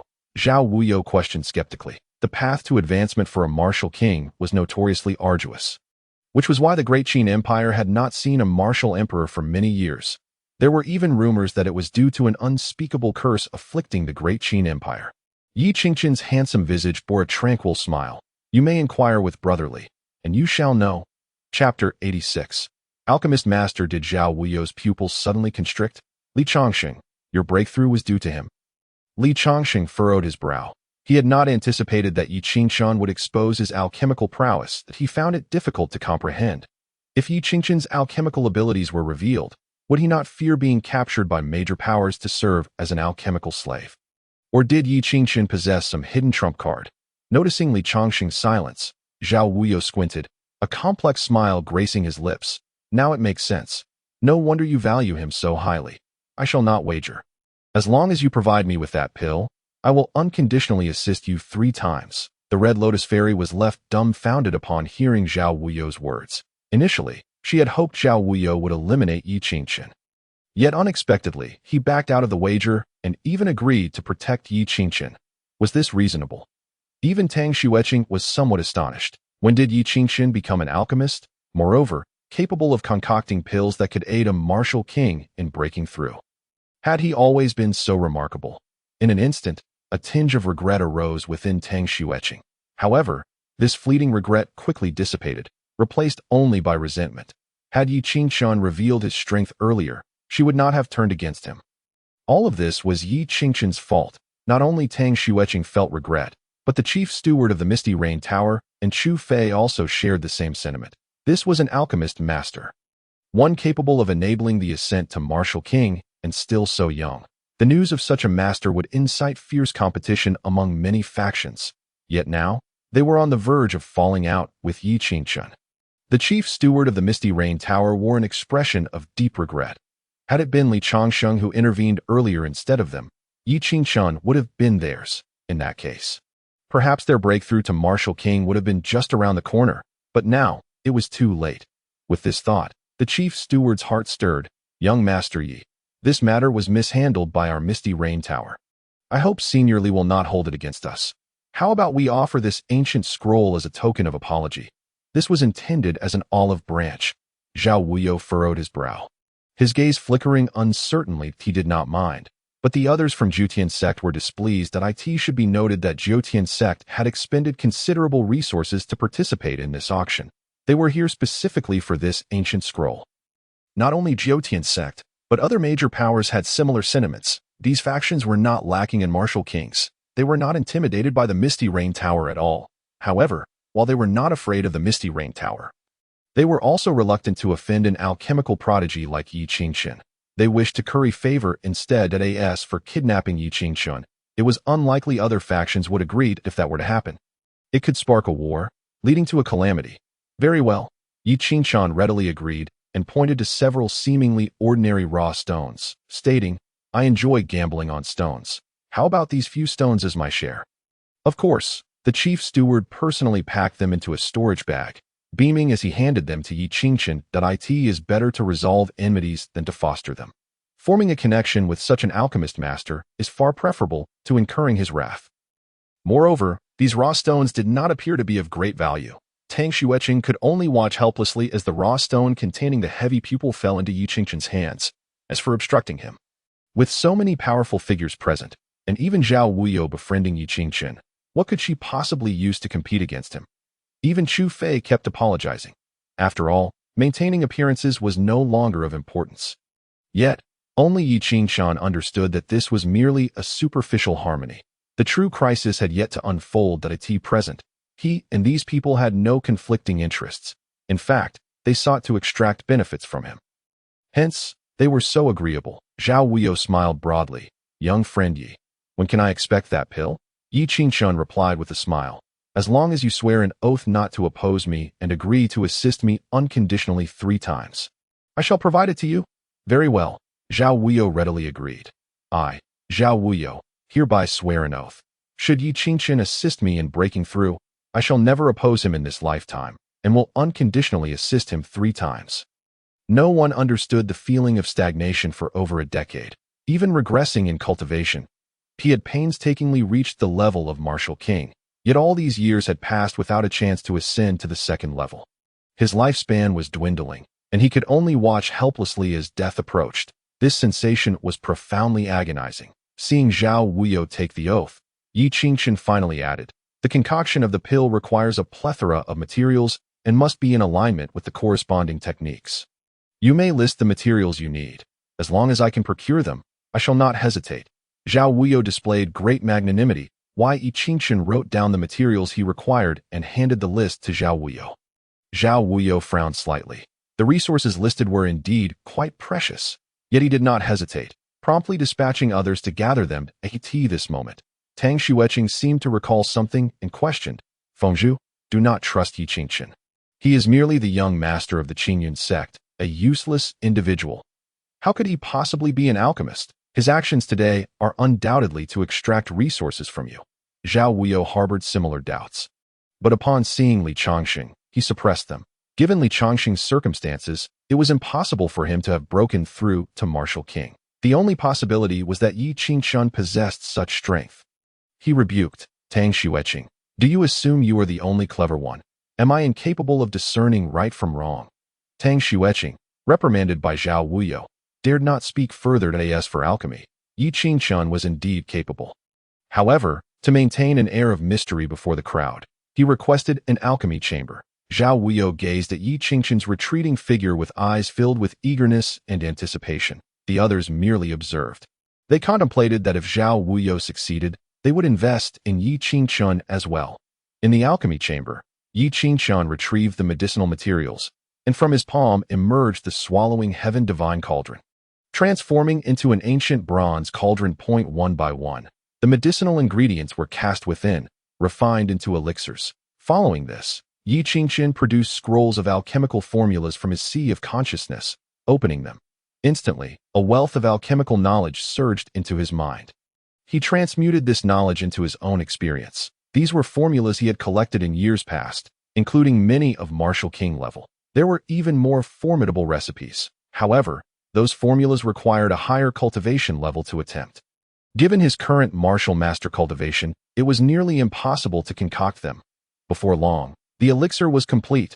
A rich and intoxicating fragrance of medicinal herbs wafted through the air, ensnaring the senses. Zhao Wuyo's gaze burned with fervor as he fixated on the alchemy chamber.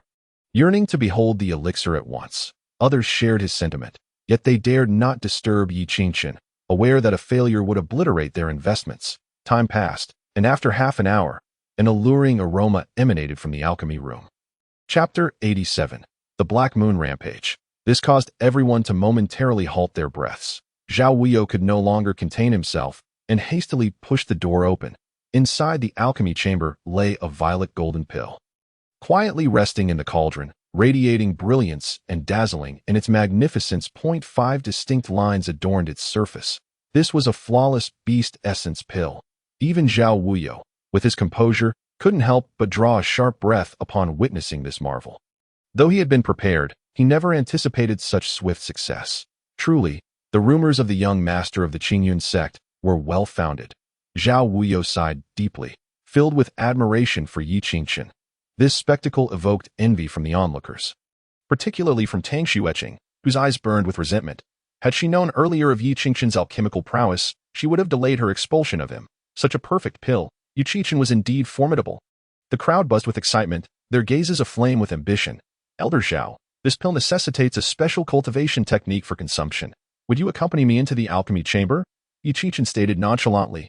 Naturally, Zhao Wuyo could not decline, promptly following Yi Qingchen into the room and commencing cultivation as instructed. Soon, his martial spirit fused with the potency of the beast essence pill, growing ever more formidable. Ha! I have finally broken through. Martial King, second level. Zhao Wuyo's jubilant laughter reverberated throughout the courtyard. He had ascended to the second level of Martial King. Congratulations, Elder Zhao, on your breakthrough. Cheers to Elder Zhao for his enhanced power and extended lifespan.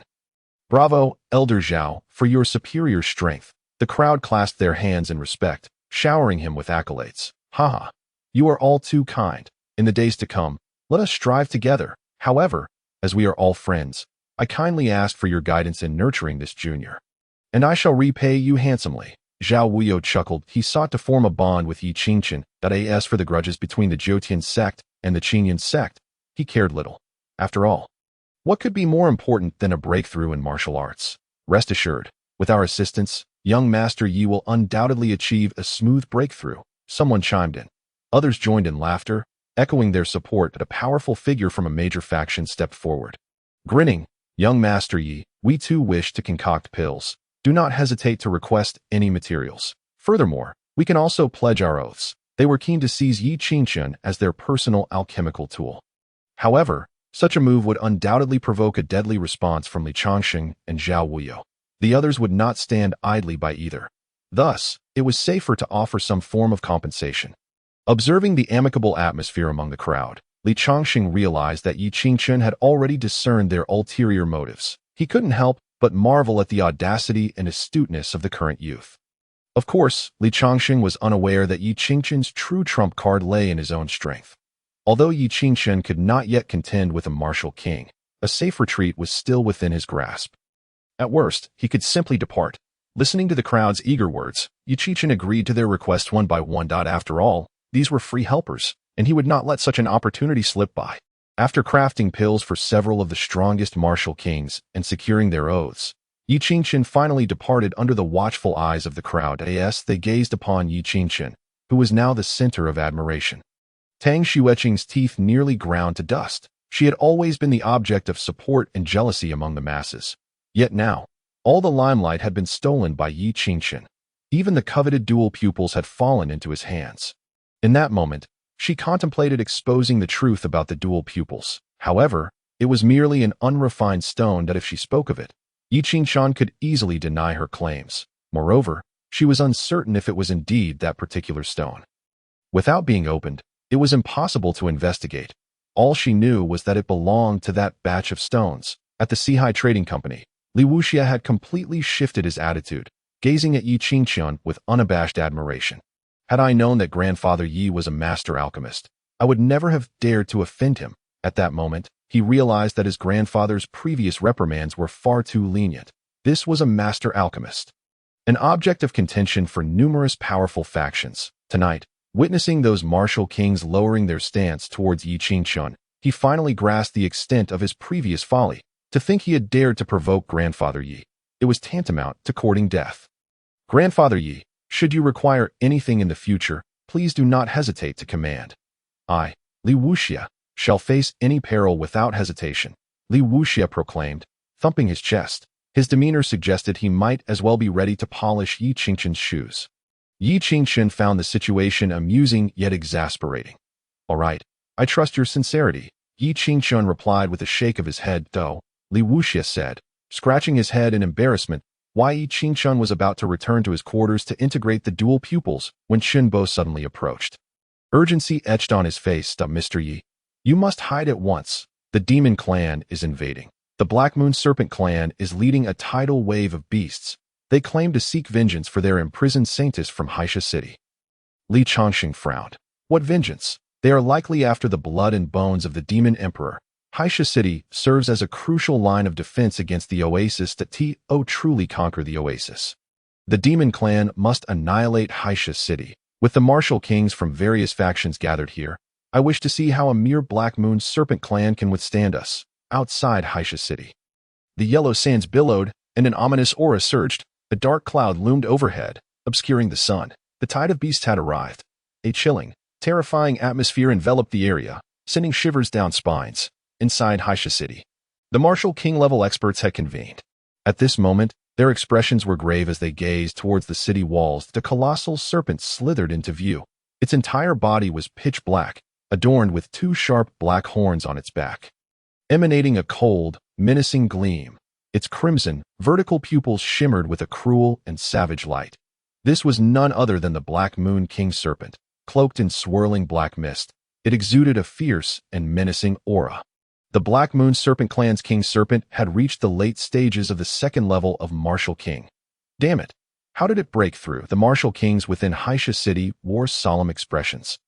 However, fear was not predominant in their hearts. After all, Yi Qingxin had just provided several martial kings with pills, enabling them to ascend to the second level. Let us all engage, with so many of us at the second level of martial king. Surely we can handle it. The one who spoke was Zhao Wuyo, and the rest of the martial kings followed suit. Zhao Wuyo led the charge, his seven-star martial spirit, the fiery lion, manifesting behind him.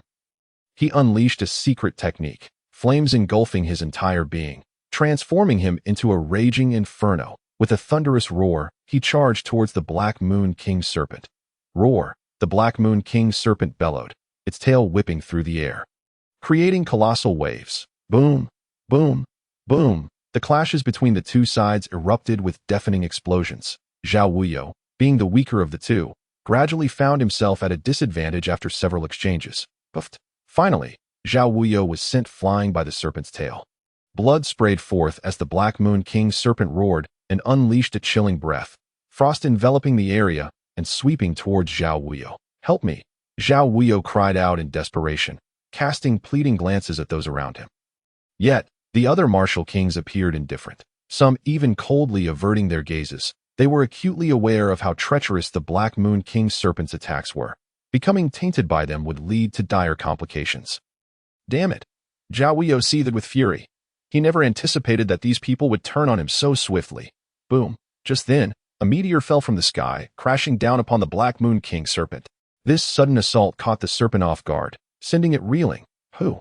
It roared in fury, lifting its gaze to the distance. There, a figure clad in golden robes strode forward. You! Upon recognizing the newcomer, the Black Moon King's serpent seethed with rage. Zhao Wuyo was equally astonished. The person who came to his rescue was none other than Qin Guangdao, a martial king by the side of Qin Shou. He had not expected that the one to intervene on his behalf would be Qin Guangdao. Qin Guangdao fixed his gaze on the Black Moon King Serpent, declaring, "Those who infringe upon the great Qin shall face annihilation, no matter how formidable." The Black Moon King Serpent transformed into a breathtaking woman clad in palace attire, her eyes burning with intensity. "Who do you think you are to dare challenge me? Killing you would be but a trifle." Qin Guangdao's voice dripped with frost, his gaze icy wide-eyed in the next moment. He sprang into action. A long blade was unsheathed, cutting through the air with a fierce gust, aimed directly at the serpent. The speed was nearly akin to teleportation. The Black Moon King Serpent was taken aback and quickly attempted to evade. Yet, she found that the surrounding space felt as though it had solidified, rendering her immobile. Qin Guangdao's assault was too terrifying. No matter how powerful she was, she could not withstand it. Boom! The blade's light swept past, and blood sprayed. The Black Moon King Serpent's body was cleaved, sending her hurtling away until she crashed into several massive stones, finally coming to a halt. Yet she remained undaunted. Ji Meiwei refused to concede. Fight! Black Moon Rampage. Ji Meiwei summoned her spiritual power, unleashing her martial techniques. In an instant, The heavens above were shrouded in dense, ominous clouds. The night seemed poised to descend. The entire expanse of the sky was permeated with solemnity and oppression, rendering it difficult to breathe. A swirling vortex of darkness emerged in the void. Whoosh! In the next moment, an overwhelming tide of black waves surged forth from the abyss, sweeping across the desolate lands. The terrifying fluctuations of energy were sufficient to obliterate mountains and shatter cities. Under such might, even the thunder above dimmed considerably. What a formidable technique! The Black Moon Sorceress is truly remarkable. What kind of martial art is this? The crowd, trembling with fear, instinctively began to retreat. Under such a technique, even standing nearby would not spare them from calamity. Yet Qin Guangdao showed no signs of fear. Gripping his long blade, he swung it through the air. Whoosh! A resplendent sword light shot forth, tearing through the darkness. That beam of sword light seemed to slice through the very firmament. In an instant, it collided with the swirling vortex of darkness. Boom! A terrifying shockwave ravaged all directions. Crack! That brilliant sword light cleaved the night in two, ultimately vanishing into nothingness. Puffed! Ji Meiwei was injured, spitting blood profusely. She widened her beautiful eyes, fixating on the man clad in a golden robe before her. How could this be? This Qin Guangdao is clearly only at the second level of the martial king realm. Yet that sword light was even stronger than hers. Impressive. Ji Meiwei turned to flee. Leaving not a single trace behind, as they watched Ji Meiwei depart, the crowd in Haisha City erupted in cheers. This crisis had been averted at that moment. Qin Shou stepped forward, clasping his hands in salute. From now on, with me, Qin Shou, in Haisha City, the demon race shall not dare to tread here. The crowd gazed at Qin Shou's dignified figure, feeling an overwhelming sense of gratitude. Zhao Weiyou also clasped his hands and remarked, "Thanks to the second prince, Haisha City has been preserved." Qin Shou waved his hand. "No need for pleasantries. Let us first attend to the wounded." He then turned to Qin Guangdao, smiling as he inquired, "Uncle Guangdao, I must thank you this time." Qin Guangdao shook his head, remaining silent. Qin Shou, unfazed, cheerfully patted Qin Guangdao on the shoulder, assuring him, "Rest assured, Uncle Guangdao, I will certainly ensure your comfort in your later years." Qin Guangdao's mouth twitched, yet he refrained from responding. Qin Shou understood that his counterpart was a man of few words. He continued, beaming, "Uncle Guangdao, I shall trouble you to guard Haisha City for the time being." Qin Guangdao inclined his head slightly, signifying his agreement. The crowd, witnessing Qin Shou's affable demeanor, felt even more fondness for him. Many began to extol Qin Shou's virtues. Truly, he is the second prince, concerned for the world and the welfare of the people. Had it not been for the second prince's presence, Haisha City would surely have fallen to the Black Moon Serpent clan. Alas, who could have known that Ji Meiwei had actually broken through to the pinnacle of the second level of the martial king realm? And her physical form seemed significantly reinforced. Yi Qingshan observed the crowd's flattery, a glint of coldness flashing in his eyes. This Qin Shou had colluded with the Black Moon Serpent clan in his previous life. Now he was evidently providing substantial assistance to the Black Moon Queen, thereby augmenting her strength. This would enable him to collaborate with Qin Guangdao to stage a grand performance of saving Haisha City. Qin Shou would also gain the support of other major powers. It is crucial to note that the individuals coming to Haisha City were not the most elite warriors of these major powers. However, among them were many prodigies and high-ranking officials. This was indeed a significant favor. It would greatly aid Qin Shou in his future bid for the throne. One could say that Qin Shou was quite adept at orchestrating such schemes.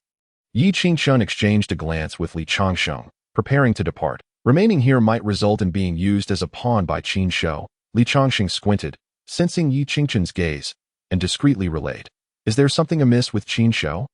Yi Qingshan replied coolly, "Next, he will likely seek to rally all martial kings to venture to the Oasis Spirit Spring, compelling them to serve him. The source of the Oasis Spirit Spring is where the blood of the Demon Emperor and the Soul Moon Snow Fruit reside.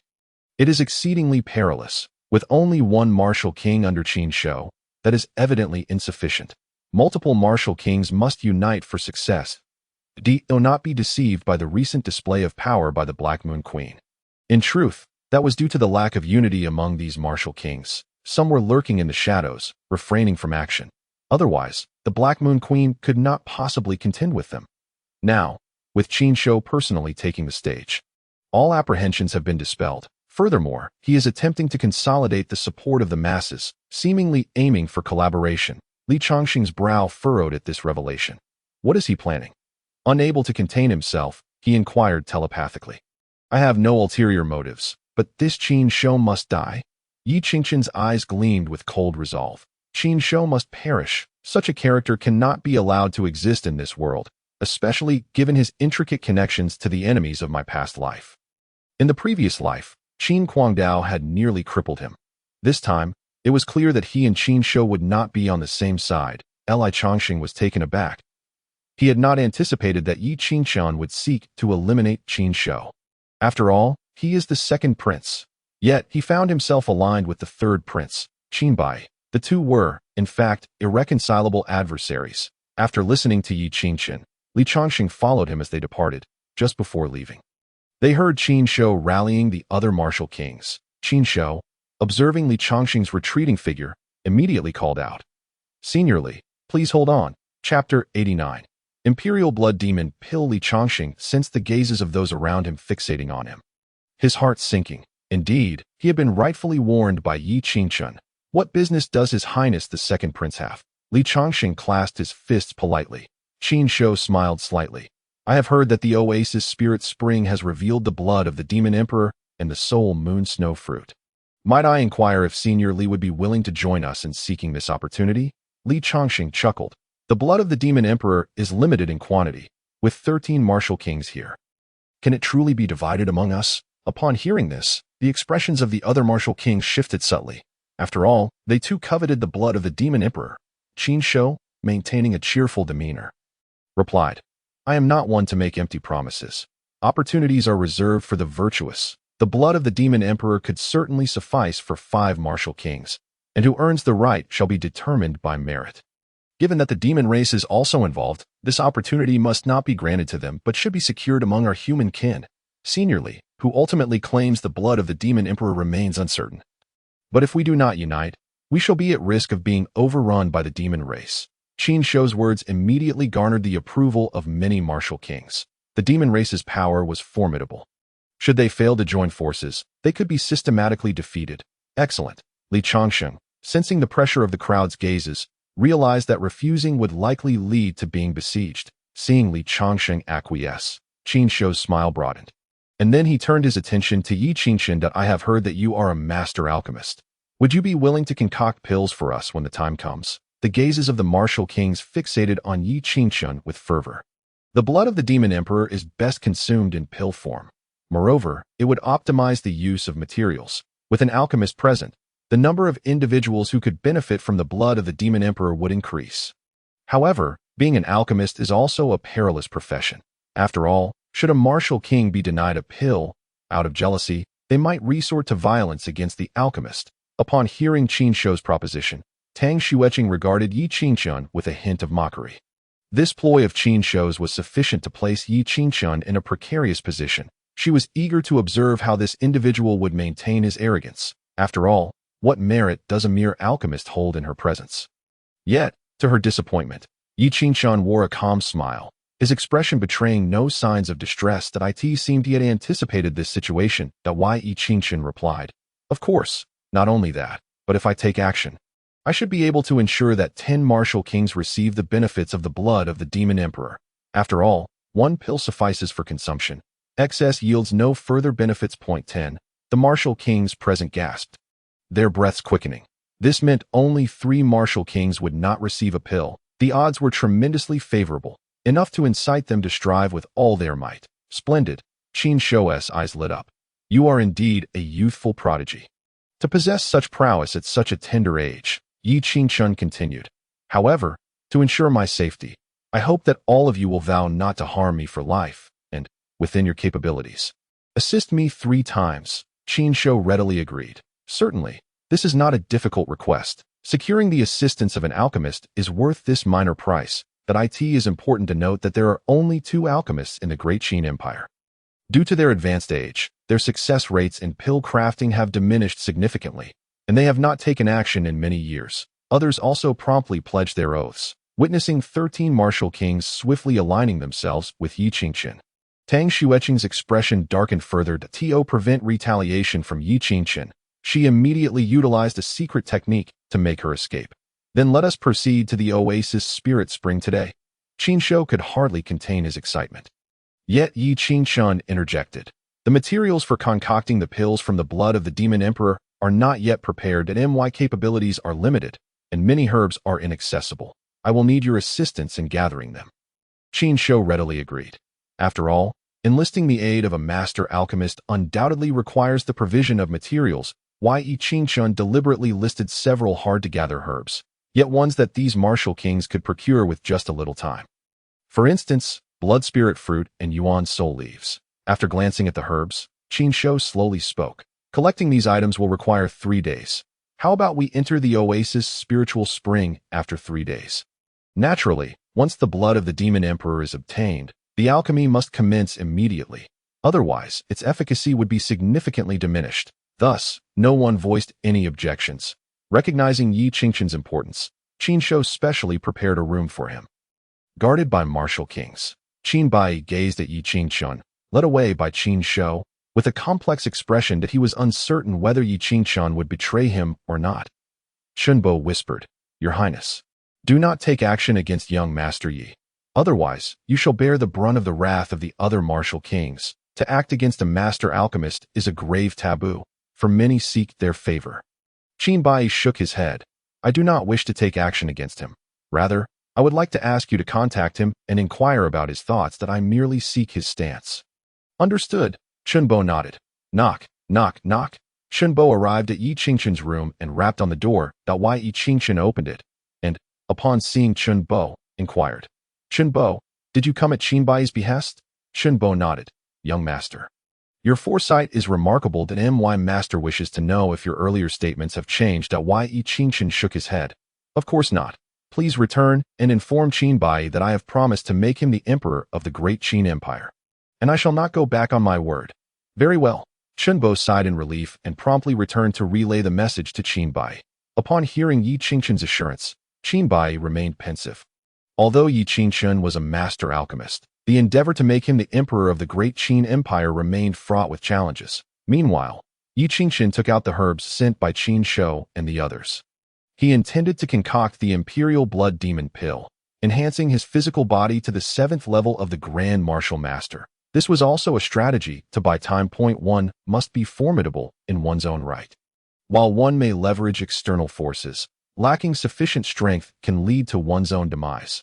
The blood traces previously collected from the dagger had already been extracted. The precious herbs before him were meticulously refined and placed into the swallowing heaven divine cauldron.